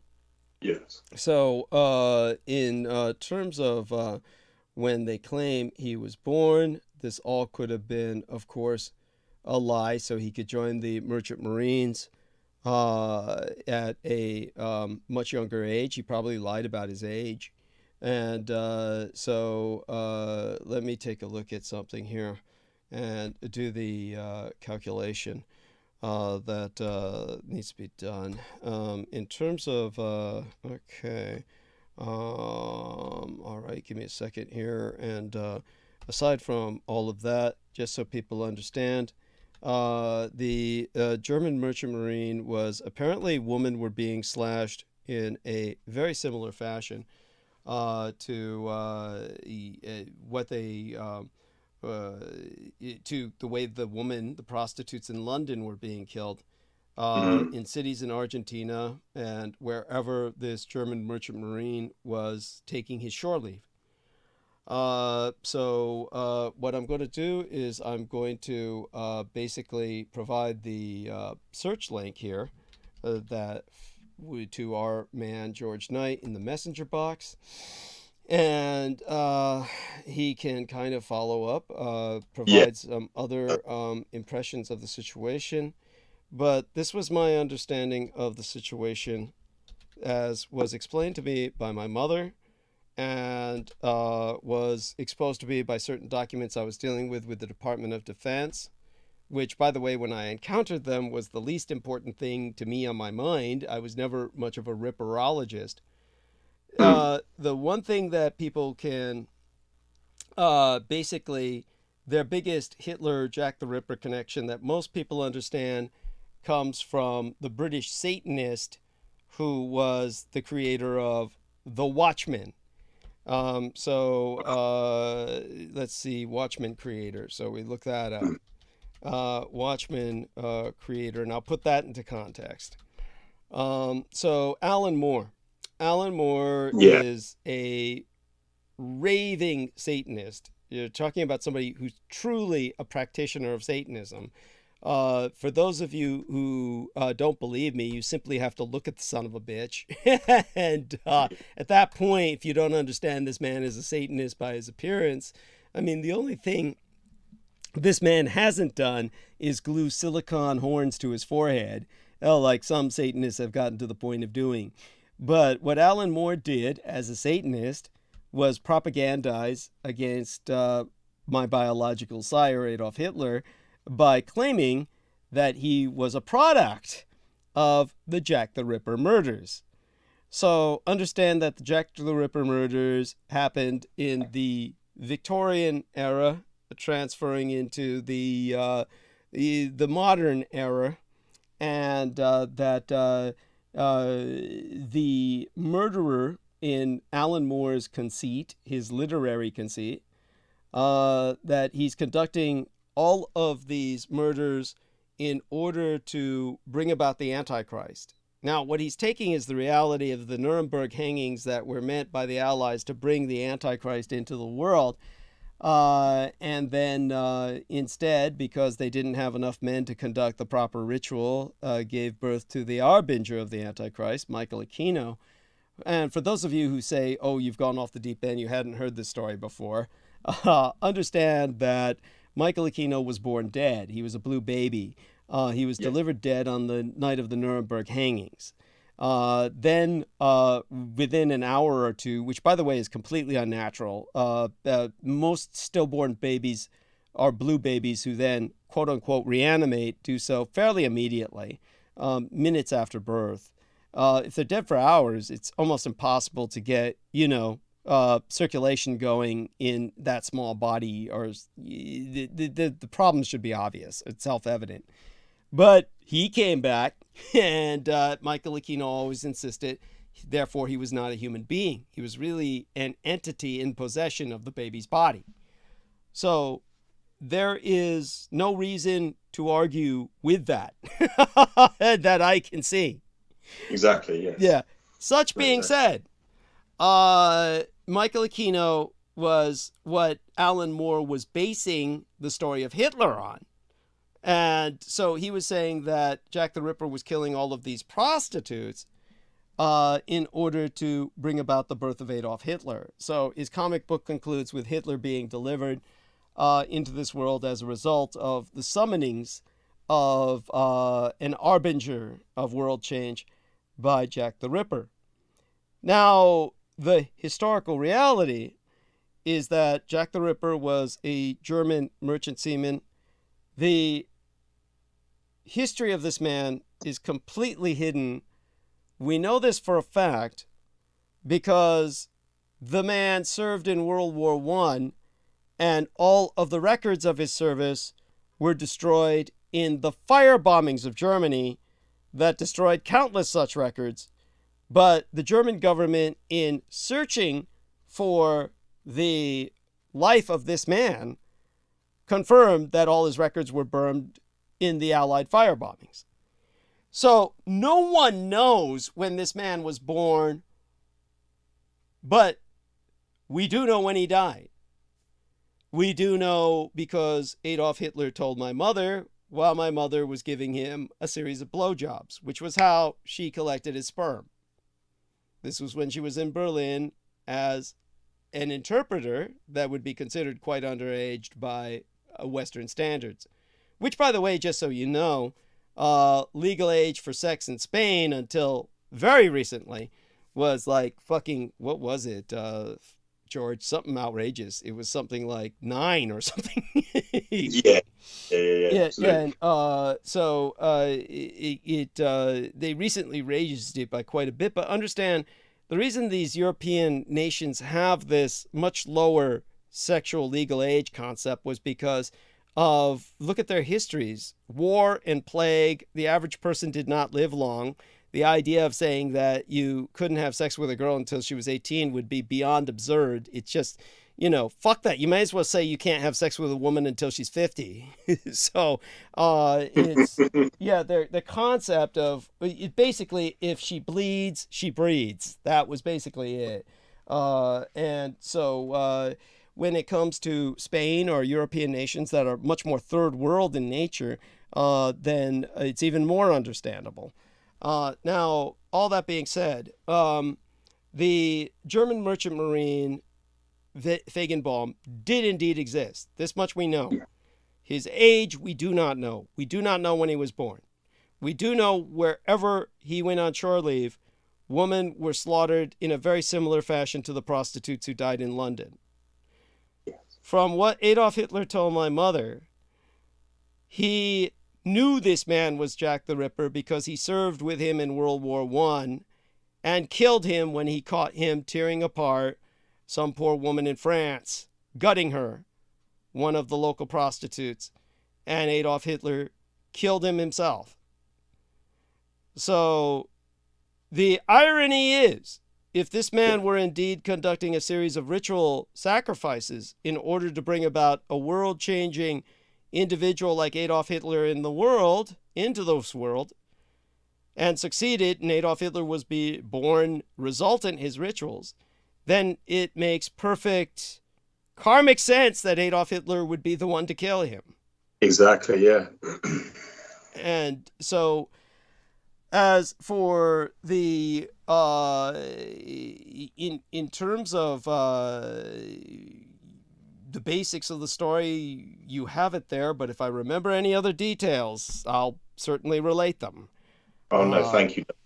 Yeah, thank you so much. I'm sorry. That was the information I needed to get from you actually about Jack the Ripper. It was just those. It was just the name of the individual because I can remember listening to you talking about it, but I was like, I need to ask him because I can't remember anything Douglas said, and I'm trying to find the transmission that he was talking about it, and I had to ask you personally. Just for that information, it was a bit like going back several years ago about the Krieg, the Disc War period. I couldn't find anything online about it until you presented me the information to run off, and so I can then research on it. It's amazing how Google works. If you just type in specific words, you're never going to find anything. But if you, if you write in just generic or summarized words, you're never going to find what you're actually alluding to or finding what you seek. But if you type in specific dates or individuals, then you can find everything that you need to. Sorry, excuse me. Yeah. But so thank you so much, Douglas, for that. Or you can potentially find what you're looking for. Yeah, if you're lucky. Yeah, if as everyone knows, there's plenty of things you can look for. You're not going to find shit. You're not going to find anything about. There's this one guy was in the chat room earlier. And I'll see if I can scroll up to it, because the later you get into the show, the less you're able to scroll up on the on the chat room. Yeah, the chat room. Yeah. And so, but earlier someone was in the chat room saying, "Oh, I got to know Douglas through the MUFON ambush," and he said, "I'm still trying to find him on the internet, but can't find anything." Exactly. That's when, of course, our dear friend Brooke Gibson said, "Well, you found him now. Good luck with the rest." Yeah, it's bless her. You really just, it's like, where does all this bitterness come from? It's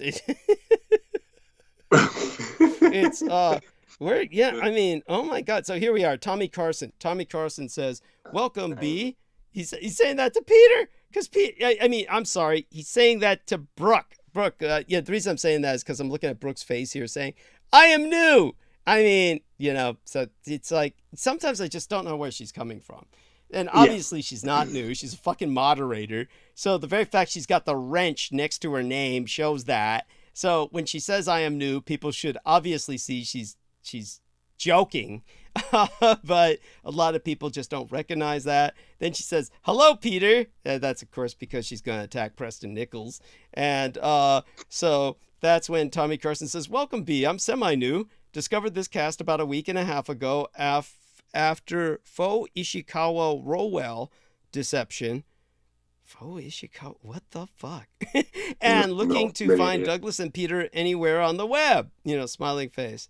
And after faux... I'll just let that go. There's things people say, I have no idea what they're trying to say. There's a sentence Brooke said the other day, and I haven't asked her yet, what the fuck did you mean? Because I know at this time, probably at this point, she won't even know what she was trying to say. Anyhow, that's when Brooke says, "You found Douglas. Good luck with the rest." After which she says, "Collaborating with a child molester," which that's when I said, of course, please, I sent her this in the private message, please qualify that you're talking about Preston Nichols and not myself.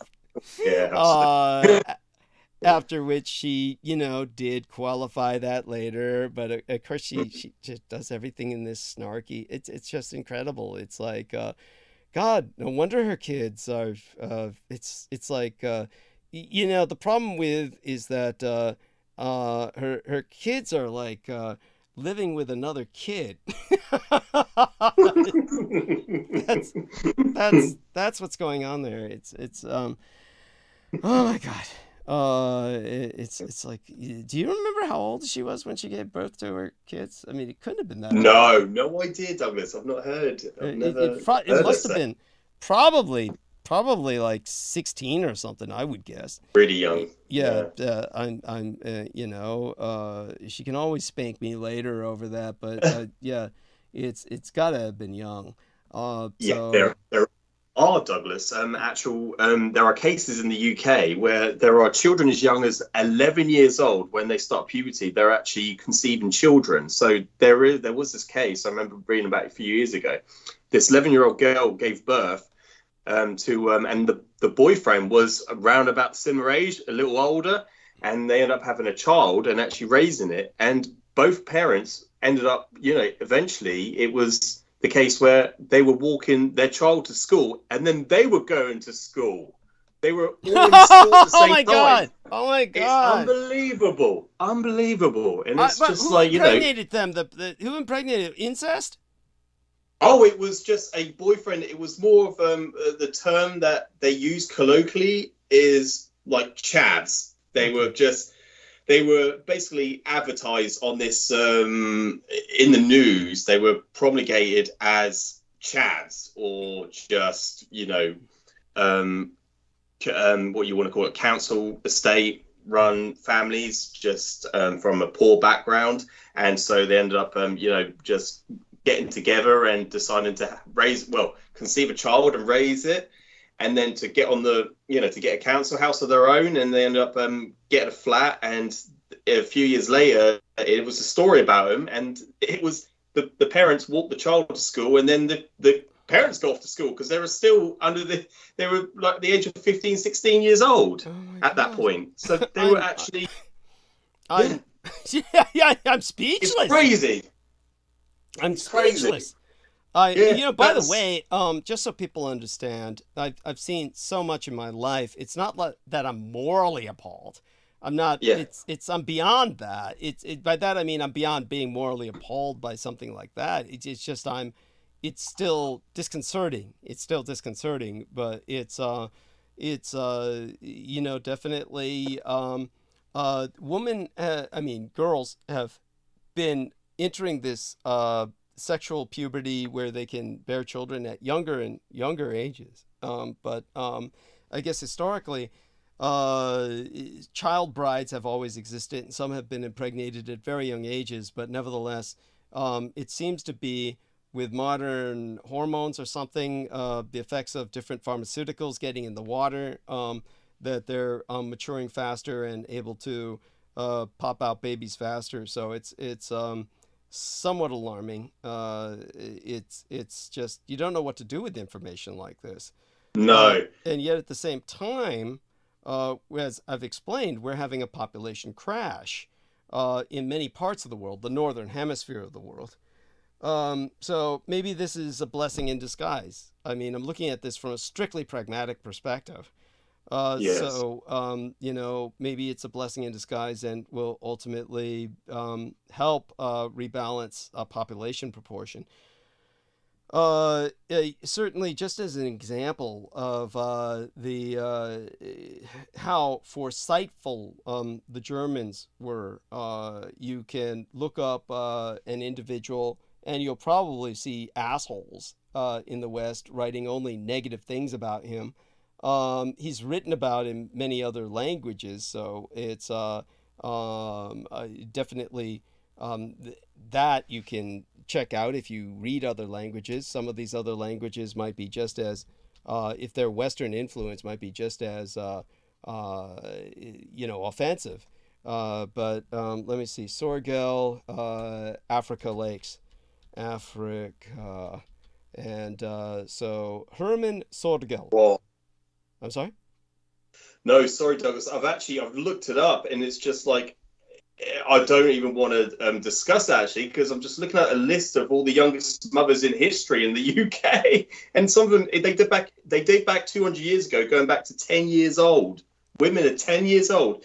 This is reported in 1834. Sally DeWeese. She was 10 years of age, being the youngest mother at the time. It's like, that's unbelievable.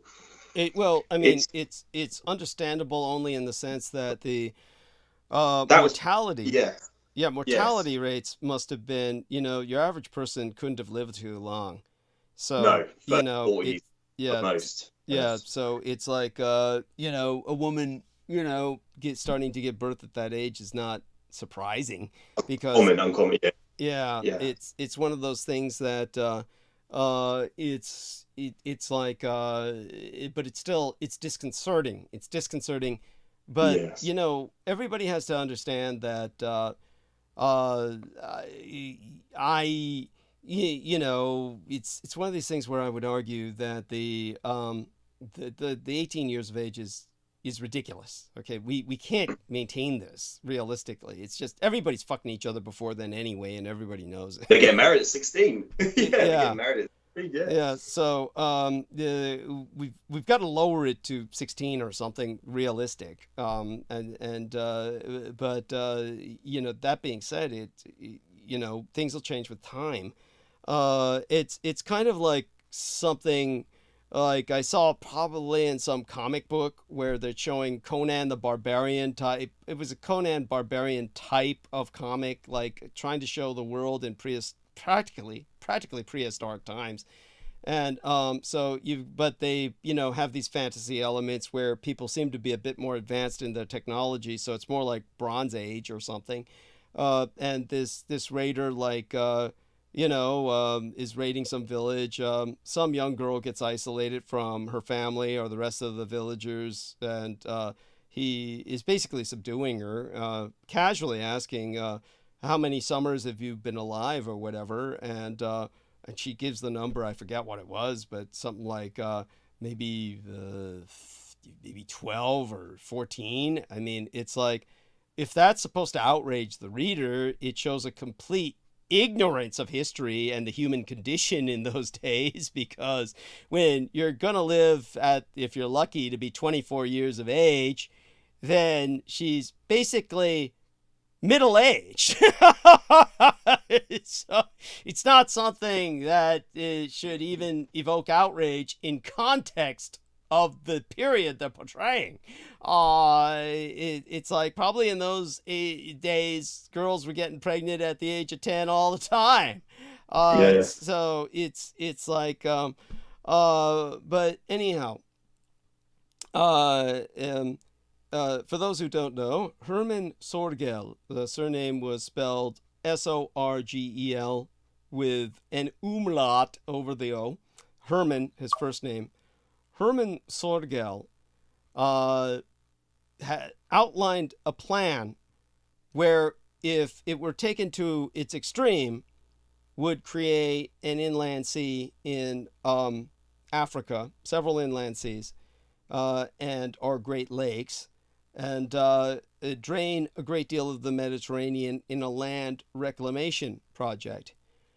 Now, we don't need to take his plan to its full extreme, but elements of his plan are absolutely necessary for human survival, because, the first thing you'll see is these people will argue against him and try to defame him and slander him by saying, oh, he's trying to make Africa more useful to Europeans.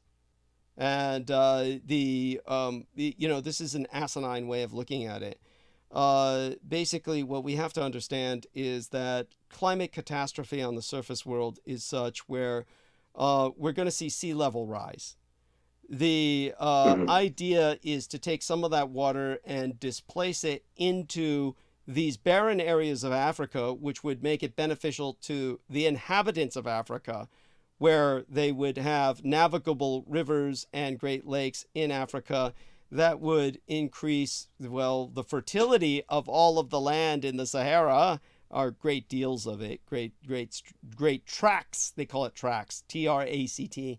Great tracts of land would be rendered fertile and render great parts of the Sahara green, and that would counter the desertification that threatens to denude entire areas of Africa that are now forest. So the fact that this man had this foresight is godlike, incredible. People who argue on the, obviously if you took his plan to its extreme, there would be negative impact in the sense that you would have a great lake in the middle of the Congo, which doesn't need it because that would turn into a giant swamp. But the areas of North Africa, this needs to happen. Jules Verne was outlining this based on German man's ideas, even before Hermann Sorgel. Everyone remembers Hermann Sorgel because he took it to extremes that they then portray being realized in The Man in the High Castle. So when it comes to idiots who are ignorant of all of this, they'll say, oh yeah, that would have killed a bunch of Africans, but the Nazis didn't care and all this shit. Just understand this. It would benefit the native populations, not the inland sea in the Congo or any lake there. That would be swamp water, but the North African aspect of it. So as I've mentioned before, Great Britain, when it needs to recenter itself in the Mediterranean, in Gibraltar, which they cannot afford to lose, and from there, with all the Arab nations, where they educate their sheikhs at Sandhurst, build a kind of chain of united kingdoms to replace the kingdom, the kingdom that they'll lose, the Kingdom of Scotland, once it secedes. Then they would need to unite with these Arab kingdoms and coronate a king for Israel, a Rothschild, because he's already a nobleman, so that's completely legal and within the power of the British to do. Then they would bring Israel and the Arab nations into a British United Kingdom that would be span the southern Mediterranean. These artificial inland seas could be built to fertilize the Sahara, and they could build a dam at Gibraltar that would help to produce an enormous amount of hydroelectric energy. This would also channel many of these rising sea levels that are happening as Greenland and Antarctica melt. So we're left with the German Sorgel plan, could be taken advantage of by the British in particular in their reestablishment of a third empire. This is something that people can look up themselves and they could find more details about it. Much of this will be heavily politicized and propagandized and speak of it in the negative, but understand that you're not dealing with people who are real engineers or people of any common sense. And they don't understand that this would help to sink carbon and help to counteract global burning, the global warming catastrophe. So we need to start thinking big again. We need to start thinking in terms of mega engineering, terraforming our own planet in order to counter global warming. And the reason that we can do this with human attempts is because it's the human cause. Humans are the cause of the problem. I could go into this now. It's just something I don't feel in the mood for, but I do want people to understand that global warming it's definitely caused by human agency. Everything that they've investigated proves this. There's nothing natural about it. It's not natural. And if humans cause the problem, by God, we can reverse it. So we can do this through macro engineering, terraforming our own world, making it like Earth again, rather than going in the direction where we're heading. In order for us to do this, this present allied system certainly needs to be thrown into reverse and, in a sense, overthrown. And in a sense, it's bringing about its own destruction. All that being said, holy shit, I can't believe it. We only have an hour left. We might as well just shoot the shit until until we close. I do apologize, Douglas. Yeah. No worries. Anything else you want to bring up? Go ahead. Then I'll cover this other shit that I was going to cover in monologue on Wednesday.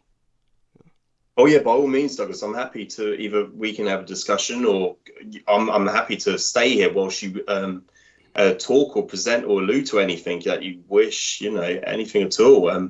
I was going to bring up earlier on when you mentioned about, Adolf Hitler visiting England. Just up the road from where I live, we have Odium, the RAF Odium site base. And in that base, in one of the hangars, is presented Reichsmarshal Hermann Goering's portrait when he visited RAF Odium.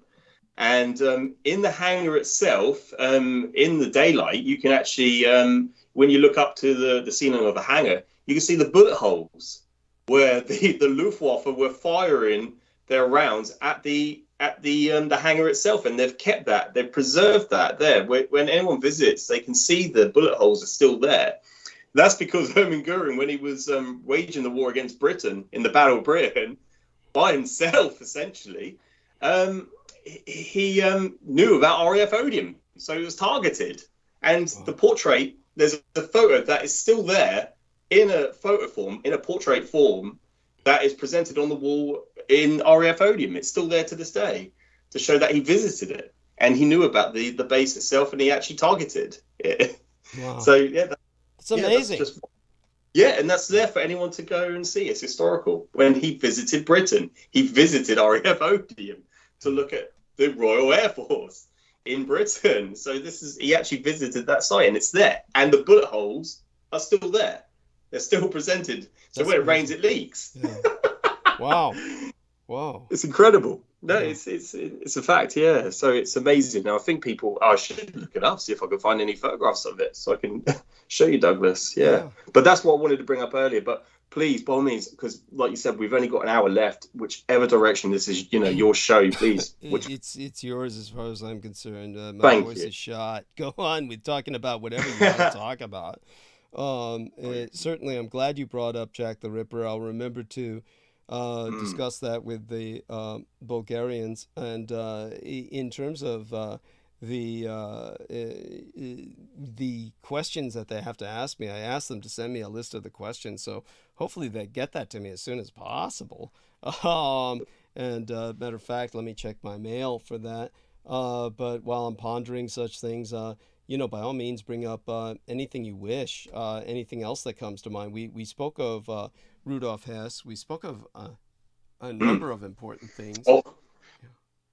Oh yes, Douglas, and it was actually when Rudolf Hess, because at that point in time when Mark asked the question, I was trying to do two things at once, so I was simultaneously trying to multitask, which I can't do very well. So I was trying to reminisce on the reasons why Rudolf Hess actually visited England. It was to present that the technology was far behind to the British, to the Allies. So the purpose for that visit, and his name was David, the individual who I was talking about earlier, who is exactly 30 years older than me. Mm-hmm. And he said to myself, in front of another guest individual who was staying at the hotel where I formerly worked, he said that, he came to negotiate a peace deal with the British. And I said, that's absurd. That's 1941. That's before the Americans entered the war front. That was before Pearl Harbor. And that was before the Soviet Union also fully enforced or mobilized their troops into World War II. So I said, that is preposterous why they would negotiate a peace deal trying to end talks of ending the war if the Americans and the Soviets were not fully mobilized or even declared a state of war. So in that sense, so I said that's truly preposterous because of the time period.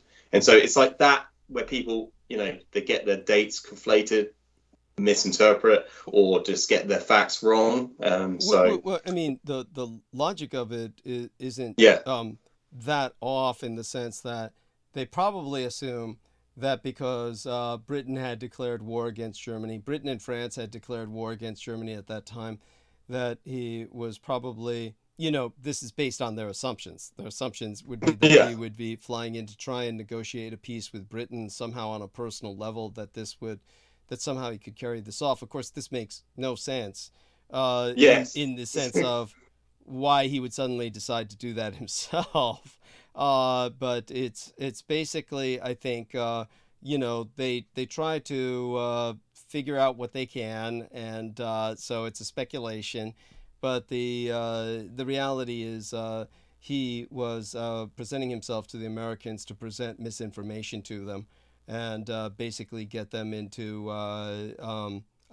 acting on misinformation. He was misleading them. And his defection is what in espionage they call a super mole. In other words, like a super defector. But obviously, the strange thing is that the Americans never tried to propagandize on it. This is because they were not yet involved in the war, so they weren't going to propagandize on it.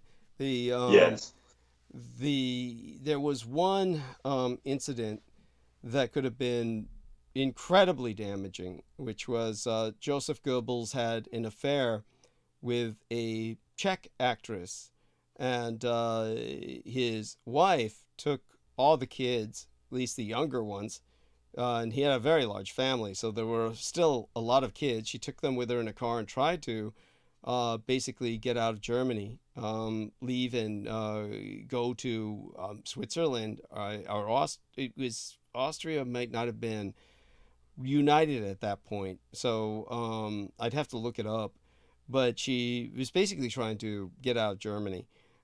She was apprehended. Ultimately, she became effectively the first lady of the Third Reich because Eva Braun was not really officially married to Hitler and really didn't become active until very late in the Reich's time on the surface world. So Magda Goebbels, however, if she had broken into another country, that would have been a major propaganda coup against Germany at the time, but that didn't manifest. And she kind of settled into Germany. Here's something we could discuss just casually, or I'll discuss it Wednesday. By that time, we'll be in the middle of the nightmare. Russia is assuming the presidency of the United Nations Security Council this week, which just is like, talk about a sick joke. I think that, this is going to present some problems, obviously. The biggest problem is that what they need to do is every nation in the United Nations needs to basically withdraw from the United Nations, the way that Germany and Italy and Japan withdrew from the League of Nations, and then reconverge in a reunited nations, or a legal successor to the United Nations where Russia's not included. This is basically what needs to happen. So, basically this is only going to be a month, but Russia's assuming the presidency of the United Nations Security Council for a 1-month term. And the last time Russia held the rotating Security Council presidency was, guess when? Well, February of 2022. Now, granted, it wasn't this is when they chose to invade Ukraine, for Christ's sakes. Yeah, exactly. Yeah. So it's, that's the same month it launched its invasion, and,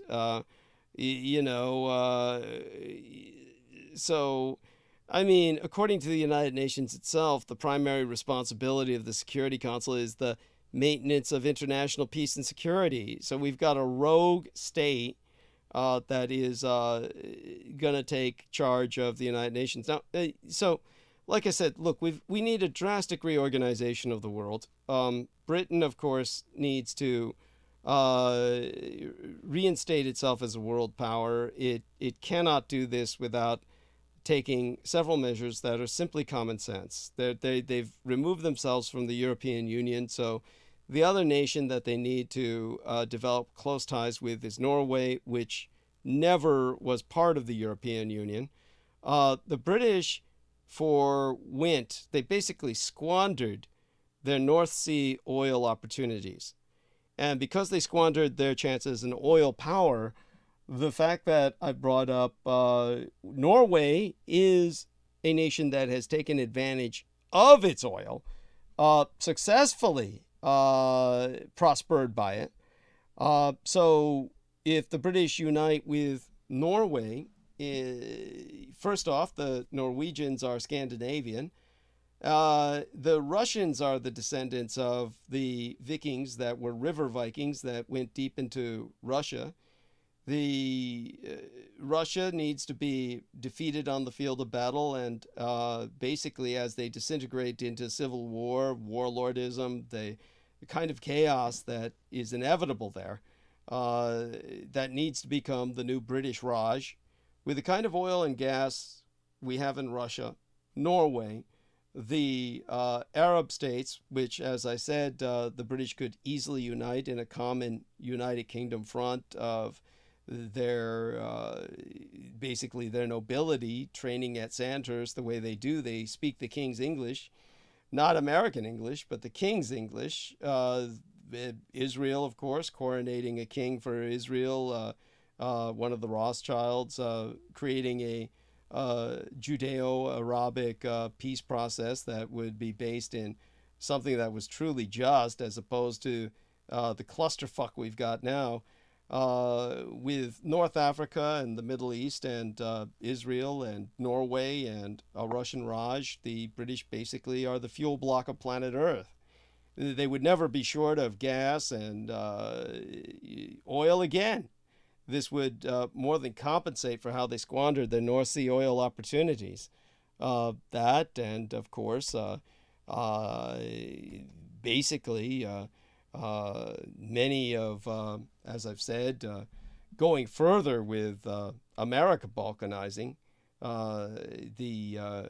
obviously the southern states have black areas and white areas, but that would fit into a kind of reorganization of the world that I foresee as far more humane toward a just and lasting peace. The British could take on policing the white areas, and the United States could absorb the black areas. The end result would be many of these areas that are oil-rich in Texas could join this British OPEC. The former Russian colonies in Cuba and Venezuela, which are, well, Venezuela was the founding state for OPEC. This just goes on to reemphasize Britain's third empire being a fuel block empire, a fuel empire, an empire of fuel. At that point, it would be selling the remnants of fossil fuels to the world, where even though we transfer into alternative energies to combat global warming, obviously fossil fuels will remain important for, well, generations to come.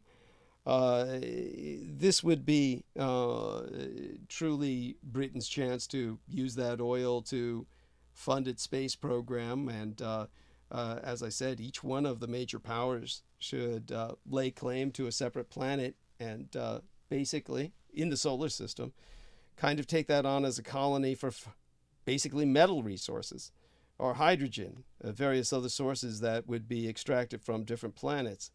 This is something that, well, we'll carry our national politics into space. This is kind of reflected in that TV series, The Expanse. But, of course, I don't think they draw a very good parallel with Earth's politics. I think they're trying to show it far into the future where people begin to identify with their spatial colonies. But it's to the point where people are evolving into space in the sense that they become used to low gravity and stuff like that, and basically don't identify as humans anymore either. Not baseline humans. All of this needs to be taken into account for the very immediate future. We need to start thinking in terms of space travel, not that there's a planet B that we can exist off of Earth from, but rather where industries can extract resources and basically install orbital industrial platforms so we're not polluting Earth anymore and contributing to global warming. All of this, of course, needs to, you really need a kind of, for a period of time, a very loose kind of global coalition. And it basically takes, we're entering the phase of World War where that will become possible as the condition of victory. And the enemy is already, the lineup's already being drawn. Communist China, the Russian Empire. Israel is no longer a democracy that shares any of America's values. The Iran, Turkey, as they're rebranding themselves by their own native language, Azerbaijan, these are the empires of the East that are truly inimical to democracy. And America, along with Japan and Germany and Britain, Australia, this is the coalition of the willing. So the lines are being drawn, and we're going to see a global conflict.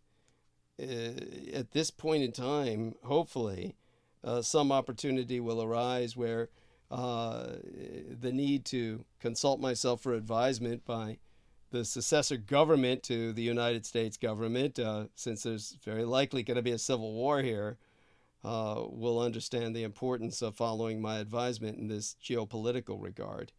But honestly, without following my advisement, there's truly not much hope for the future. There's too many people locked in an extraordinarily small mindset, extraordinarily limited, no idea of how to go anywhere, and they're taking us nowhere.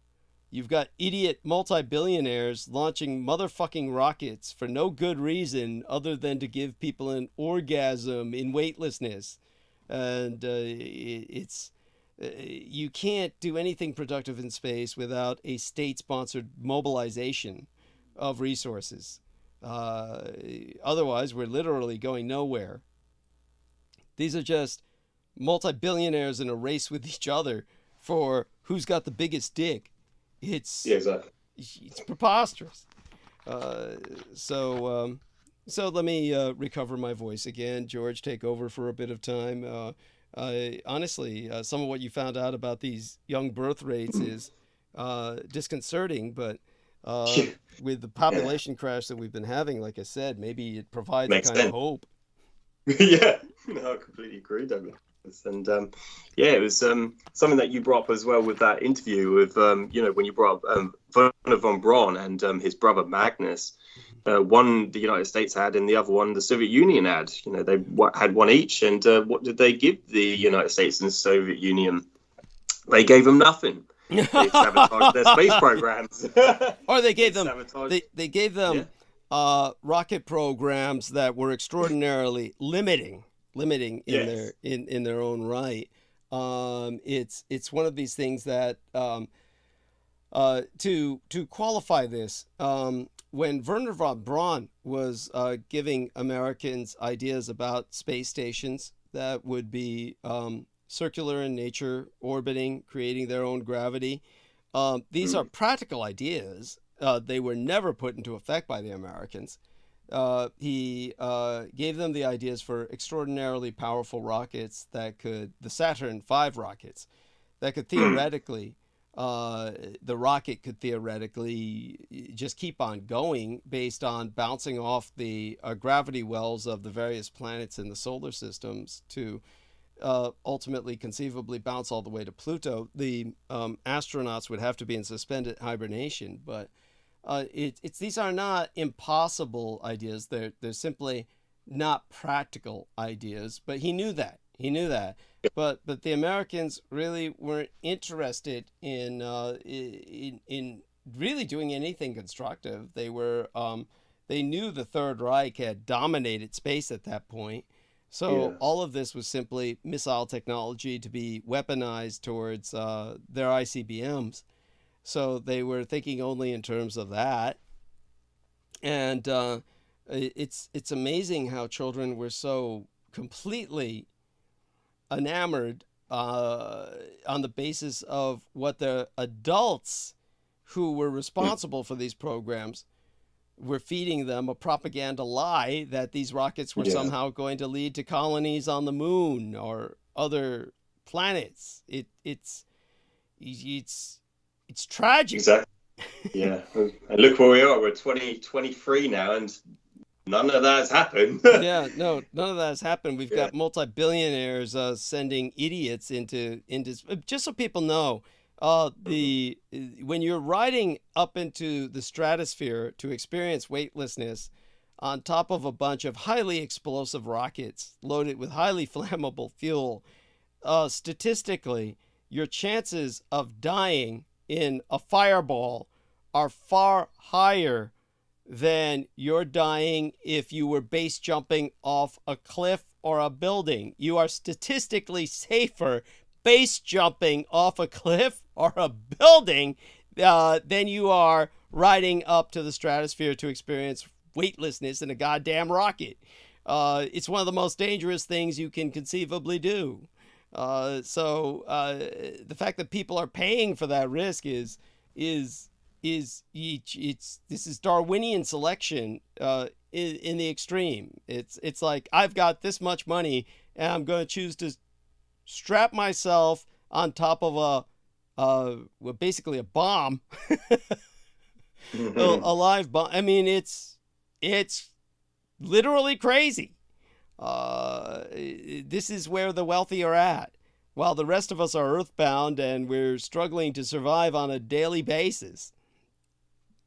How's shopping been lately? What are the prices like in England? How are the supplies holding up? Oh God, it's just it's all skyrocketed. It's extortionate.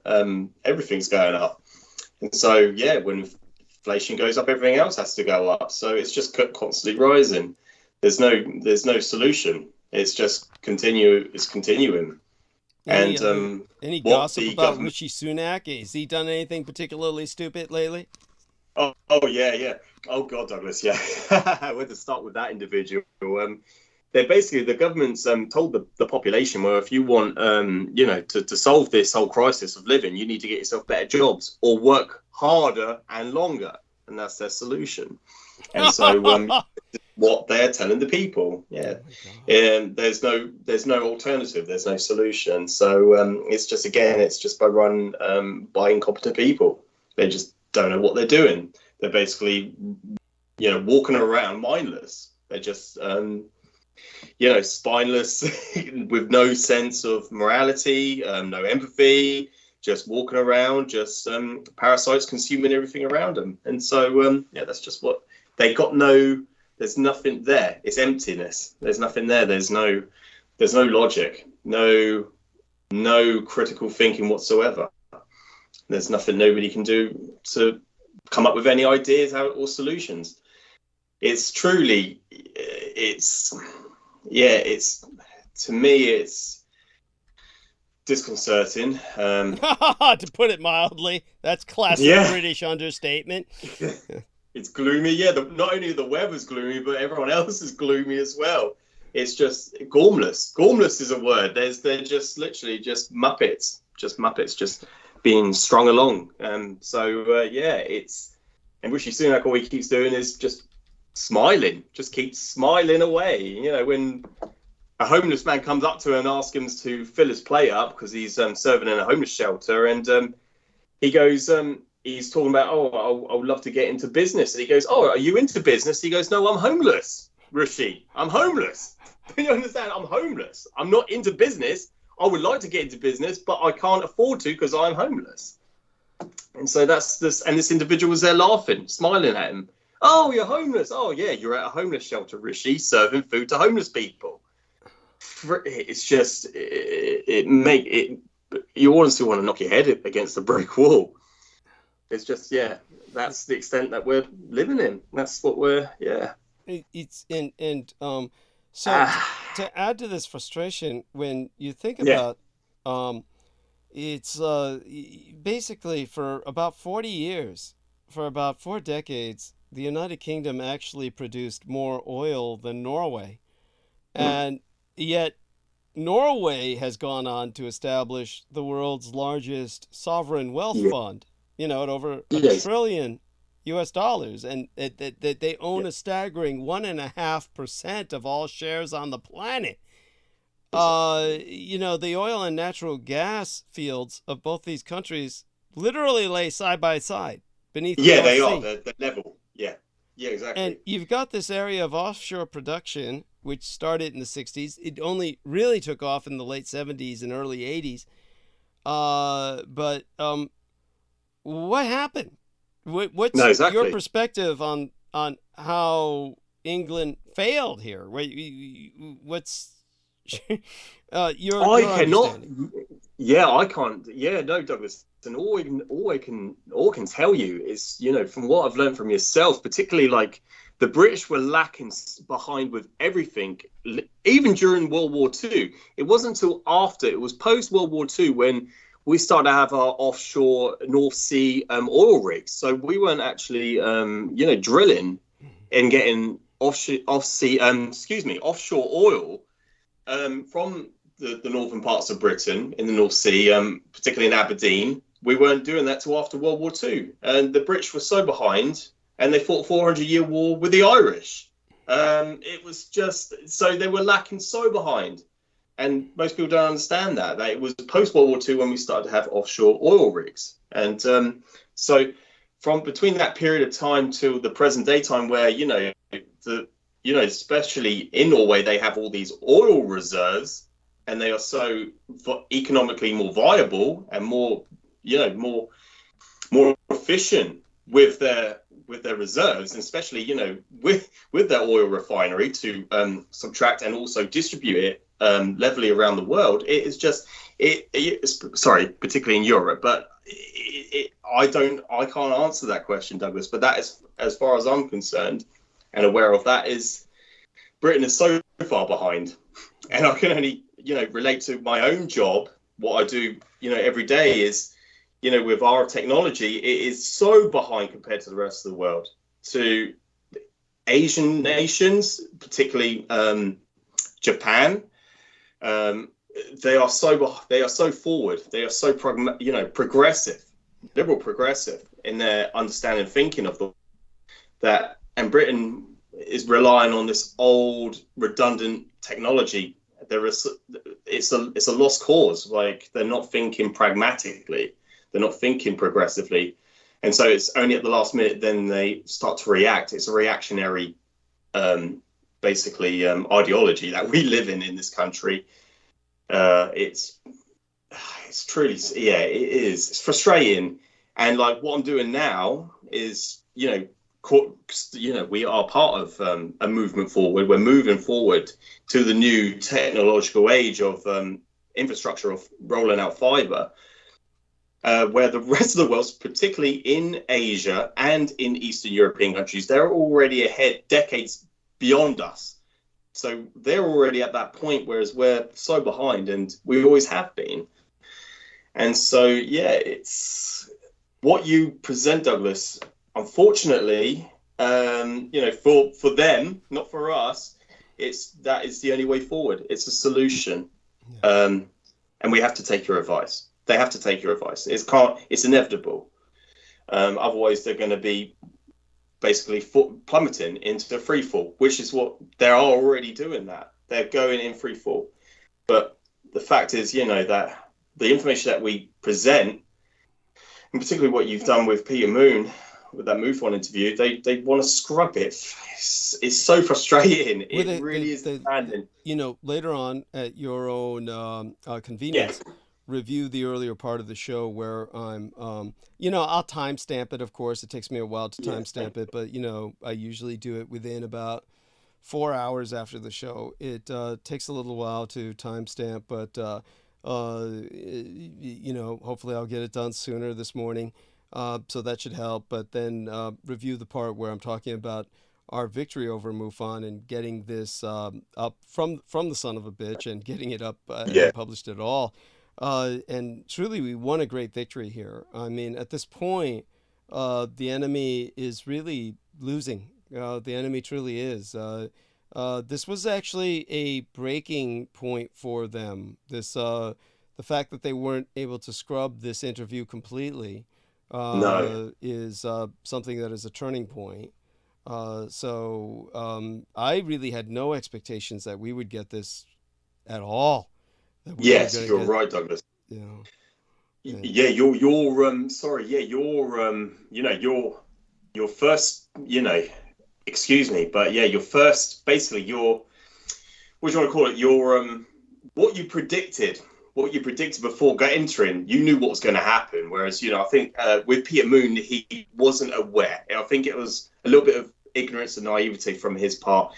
He thought it was a good idea, whereas you understood, you knew the reality that, yes, this is going to be an ambush. You already went in with that expectation. You already knew, and you were completely right. And like you said, it was a victory because you managed to retrieve that interview and able to publish it on your own channel, which is remarkable, which is a true victory. And like you said during that interview, the amount of viewers that dropped out was an accomplishment. It wasn't a loss. To them, it was a loss. To them, they were losing. They knew they were losing. They presented that during the interview, during that interview.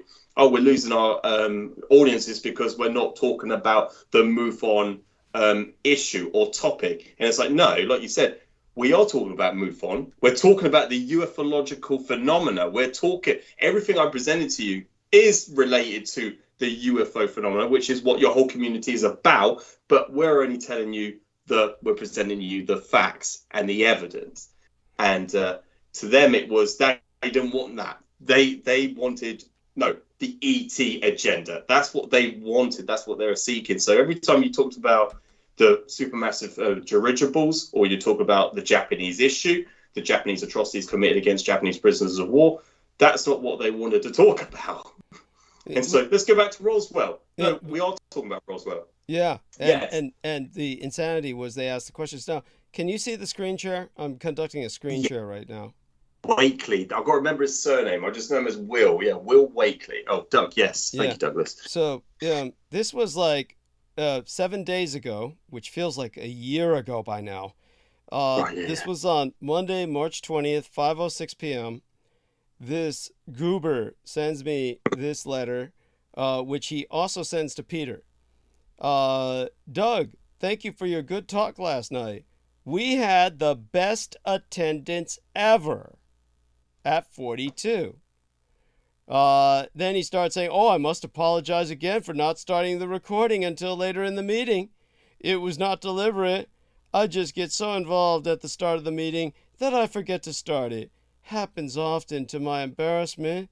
I'll send you a link to download the recording soon. By the way, this is when you know the son of a bitch is lying, because instead of sending this stupid letter, he could have just sent the link. It's that simple. It would confirm your explanation of the LA event if it can be shown that the downed craft he even knows the number, were Japanese planes. The claim is that they were saucers. Now, he knows goddamn well that isn't the claim, because the newspaper headlines, as George Knight can confirm, he's got photographs of the headlines. They say 2 Jap planes shot down. Yeah, absolutely. Yeah. Also, the Roswell event could be verified if the writing of the recovered beam was shown to be Japanese or some variant. The very man who discovered it, the Marceau, said it's Japanese or Chinese. That's his words. That's a quote. Yes. If this evidence exists, I expect it is highly classified. Was this info in the classified material you read in SF? A minor correction. The material in the dirigible is hydrogen gas, not hydrogen peroxide, H2O2. Peroxide is a liquid. Oxygenated water. Regards. By the way, just so people understand, hydrogen peroxide was actually in many of the documents I was dealing with, and it's probably a mistake, probably a fucking typo, because this happened all the time. Just so people know, when I was dealing with nuclear documents, there were nuclear documents that would misidentify the elements that were in the bomb, and it wasn't some security trick where they're trying to mislead potential spies. It's just that you had fuckers enter typos, make mistakes, and this is like probably 50% of all military record keeping and communications is mistakes. It's like literally things are just entered wrong, because you're dealing with people who are not professors. They're not, most of them aren't even high school graduates. No, exactly. So you know, that being said, yeah, go on. Sorry, Doug. So I was about to say they're not diplomatic interpreters either. So they would, you know, they would conflate intercepting these transmissions. They would intercept the wrong code, the wrong. Basically, they could decipher or decode what was being sent, or you know, translate what was being said because they couldn't speak the language. And so, yeah, most of these people are not interpreters on the diplomatic level, on a professional level, academic level. Yeah, yes. So this is a common mistake, and so it's normal. This is quite common, and especially, you know, when you look at these declassified documents that come out, you can see most of the information on there has been scrubbed out. They just either blanket or put a black marker around it, and you can see where they've made mistakes and they've just scribbled it out and they've just corrected themselves. Yeah, so it's evident. Yeah. And so get this shit. Now, see this. This is like multiple letters after the fucker sent me that email. Here's the next one. Sndy MUFON Zoom recording. Click this link. Now, he just sent this to me, not to Peter Moon. Right, yeah. So click this link. And that's, of course, when you get, you know, the bullshit that was up there. No preview available. File is an owner's trash. So this was just sent to me as a big fuck you. You know, click this link. Fuck you. Yeah, and so it's like I forwarded it to Peter, who then, you know, sent him this question about, you know, what's going on. And then basically I told him our file's irretrievable unless you help us recover it, Will, plus giving him the file itself, the screenshot. And then here we are. This is 5 days ago, a work week ago. Still having problems recovering the recording. Hope to resolve it soon. And I responded, oh, you leave us speechless, Will. We look forward to your success. So it's like, obviously, this guy's full of shit, lying through his teeth.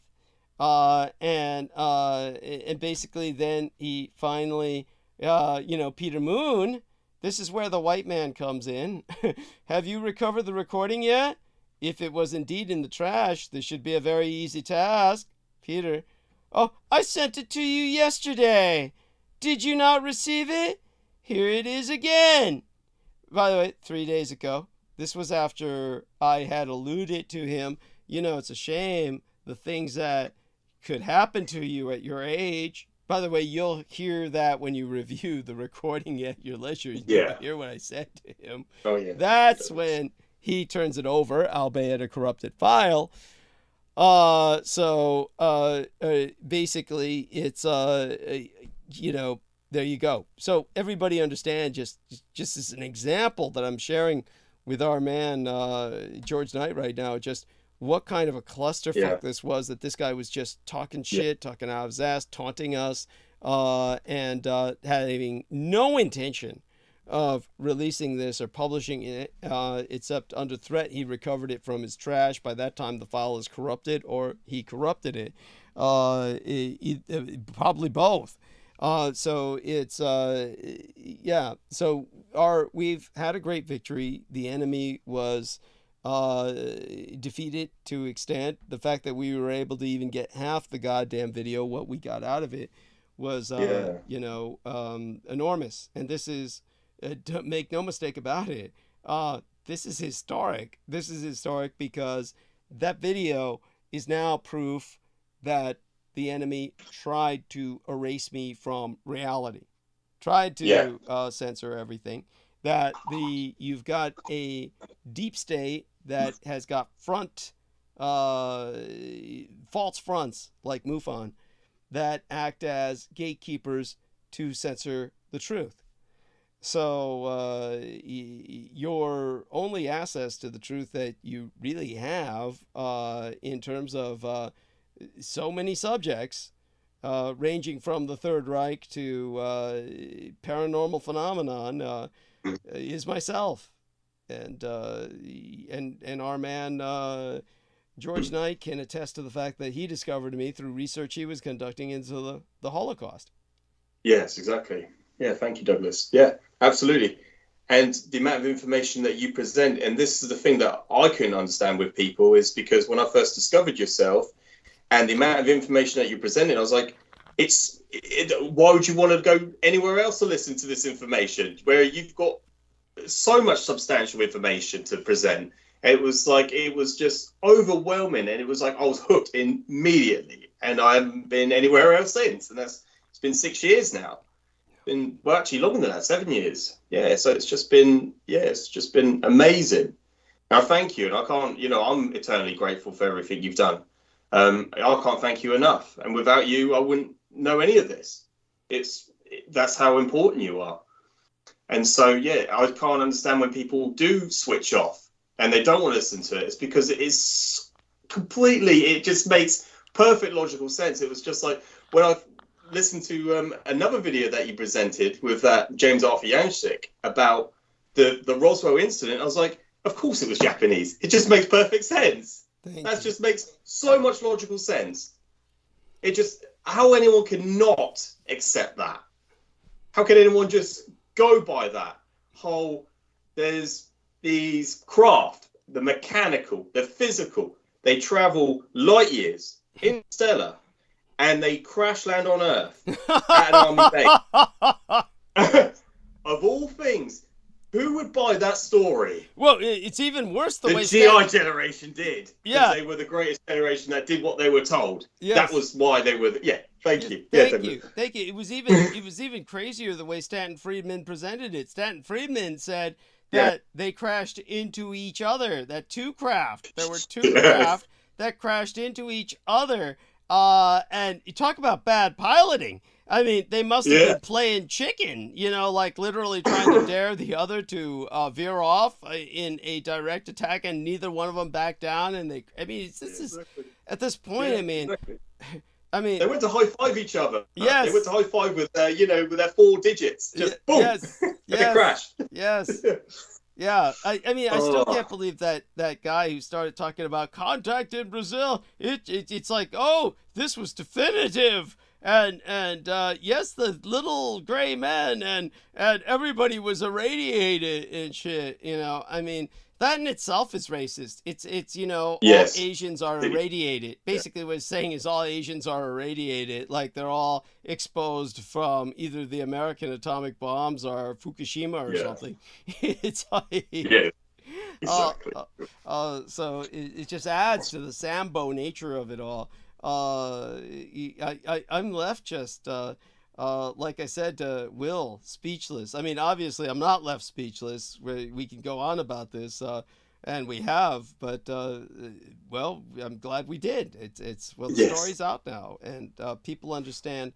I think the stakes, and so this is spiritual warfare. A lot of it involves the occult, and these people are not your friends, and they'll do anything to hide the truth.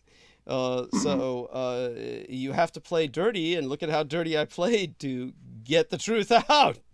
This is why the Nazis at Colonia Dignidad are acting like bad guys. Look at the enemy that they're fighting. That will stop at nothing.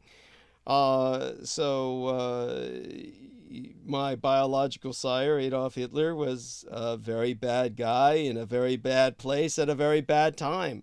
But if he were a nice guy, you never would have heard of him. No, exactly. Exactly. And certainly, if you think the world was bad off because of World War II, you can imagine how bad off it would be if he didn't exist. And that's the basis of the video games, Red Alert, the Red Alert video games, the foundation, the conceit, the storyline was that Albert Einstein develops time travel, goes back in time and kills Hitler. And then the end result is the video game where the Soviets rule the world. Yeah, they're fighting the Soviets. Yeah, exactly, Douglas. That would have been the end result if he didn't exist. That would have been the reality. Yes. Yeah. That the greater Soviet Union would straddle all the world like a drunken brute. And So it's this is the that is one video game where there's a true sense of veracity there. You'll notice Salman Sheikh never sourced that video Never game. brought that up. No, he never brought that up. No, exactly, Douglas. No, exactly. Well, that's it. And you hear people say this. I've heard this several times where people go, if you can go back in time, what would you do? And a lot of people, 9 times out of 10, they'll say they'll kill Hitler. Yeah. And then we'll just take a look at that Red Alert, the Command and Conquer Red Alert video game, and then you'll basically get a insight to what the world would have been like without Adolf Hitler. So yeah, it's basically at the point now where we're at now. Yeah, well, granted, it's in all fairness, where we're at now is an opportune time. Yeah. It's an opportune time. It's an opportune time to rectify many wrongs and to basically set the world straight in a proper course again, where we have a future to look forward to. And I think that's the hopelessness that many people feel. Many people feel we don't have a future to look forward to. And so the younger generations are losing a lot of faith in spirituality, or certainly losing faith in religion because of that. Yes. So they really need to be presented with my information to recover that. And this is much of my information is spiritual, and that sets Brooke off because she feels that somehow I'm picking and choosing and creating my own cosmology. She certainly doesn't understand, apparently, at all that my cosmology is something I inherited. A great deal of my cosmology is something that chose me, not the other way around. Yeah, and absolutely. The fact that it coincides with a aspect of the Christian narrative is simply, well, that's because the Christian narrative evolved for a reason. My bloodline was part of the reason why it was able to evolve at all. So I brought this up in the past, and all that being said, so we will end stream. It's been a wild ride. I think we covered a lot. Many people might think that the episode was somewhat squandered, but it most certainly wasn't. It was probably one of these gap-filling episodes where we filled in a lot of gaps. We're able to cover a lot of topics that otherwise wouldn't be covered. And God knows, people will probably appreciate this just as much as they do my monologues, if not more in some ways. So that being said, any final thoughts before we end stream, dear George? No, Douglas, no. And what we will do when I next, can return with, several hours, definitely. I don't know about this Wednesday, but like certainly in the future, when I do have a Monday or Thursday off, I'll be able to come on for a few hours. We'll go over some of the aspects of what was presented in the MUFON interview. So certainly aspects that we can go in more detail to, just so the listenership can actually have a fully comprehensible understanding about what you were talking about, what we can discuss that together in terms of the ufological phenomena, including the mechanical aspects of the Third Reich in exile. I'll go into more of the about the things I've researched and about some of the terminologies used, so people can have an understanding. But that's something I would like to go in with you, because it's a shame. I would love to have been on that interview with yourself, with Peter Moon. I'm also glad I'm not on there for the reasons for what we. Because you're afraid that you would assault people. Yes, go. What we have discussed for those reasons, but it's one of those things I would love to be able to do it with you in the future. Go on to a show similar, but not in the same character assation, designed to censor do that us. With Christine Joanna Hart soon. Yes, that'd be brilliant. Because she does want to ask me questions in great detail regarding the Tausendliches Deutsches Reich in Ixel. She does want to go into that with myself, and I did promise her I will present to her many details about the government in exile. So I will go into that, and it'll be great if you can be there present with me, Douglas. But I'd be just as happy if, I'd be happy to do that, but I'd be just as happy if you did a series of interviews with her alone, speaking about that subject, because that way you would be free to just cut loose. And so I want to make that happen. And so do keep communicating with her. See if you can arrange for her to do for you what she does for me, where you could sit down in front of the camera on Skype and just discuss these topics with her. Yes, that'd be wonderful, and then I could publish those on YouTube and even on my Facebook timeline. That'd be wonderful, Douglas. And of course we'd upload that on my channel as well. So that goes without saying. Wonderful, thank you. Yes, thank you, Douglas. And it's been wonderful. Thank you for having this opportunity, allow me to come on and to chat with you and to discuss these matters because they're so important. Yes. Now I want to thank you. Obviously, all of our other guests. I want to thank Troy Bellamy for his extremely important question in the chat room. I want to thank JP, who wrote me a wonderful follow-up letter. So JP, I'll be reading these in the near future. Your letters, they're very cute and very touching. And he's in California. He sent a $100 international money order. I'll need several $100s more from my listeners, so everybody pitch in. So that I can make rent. And my love to all who support myself. We'll be ending stream now, but join us on Wednesday. It'll be here practically tomorrow. And I'll catch everybody up on the pending Israeli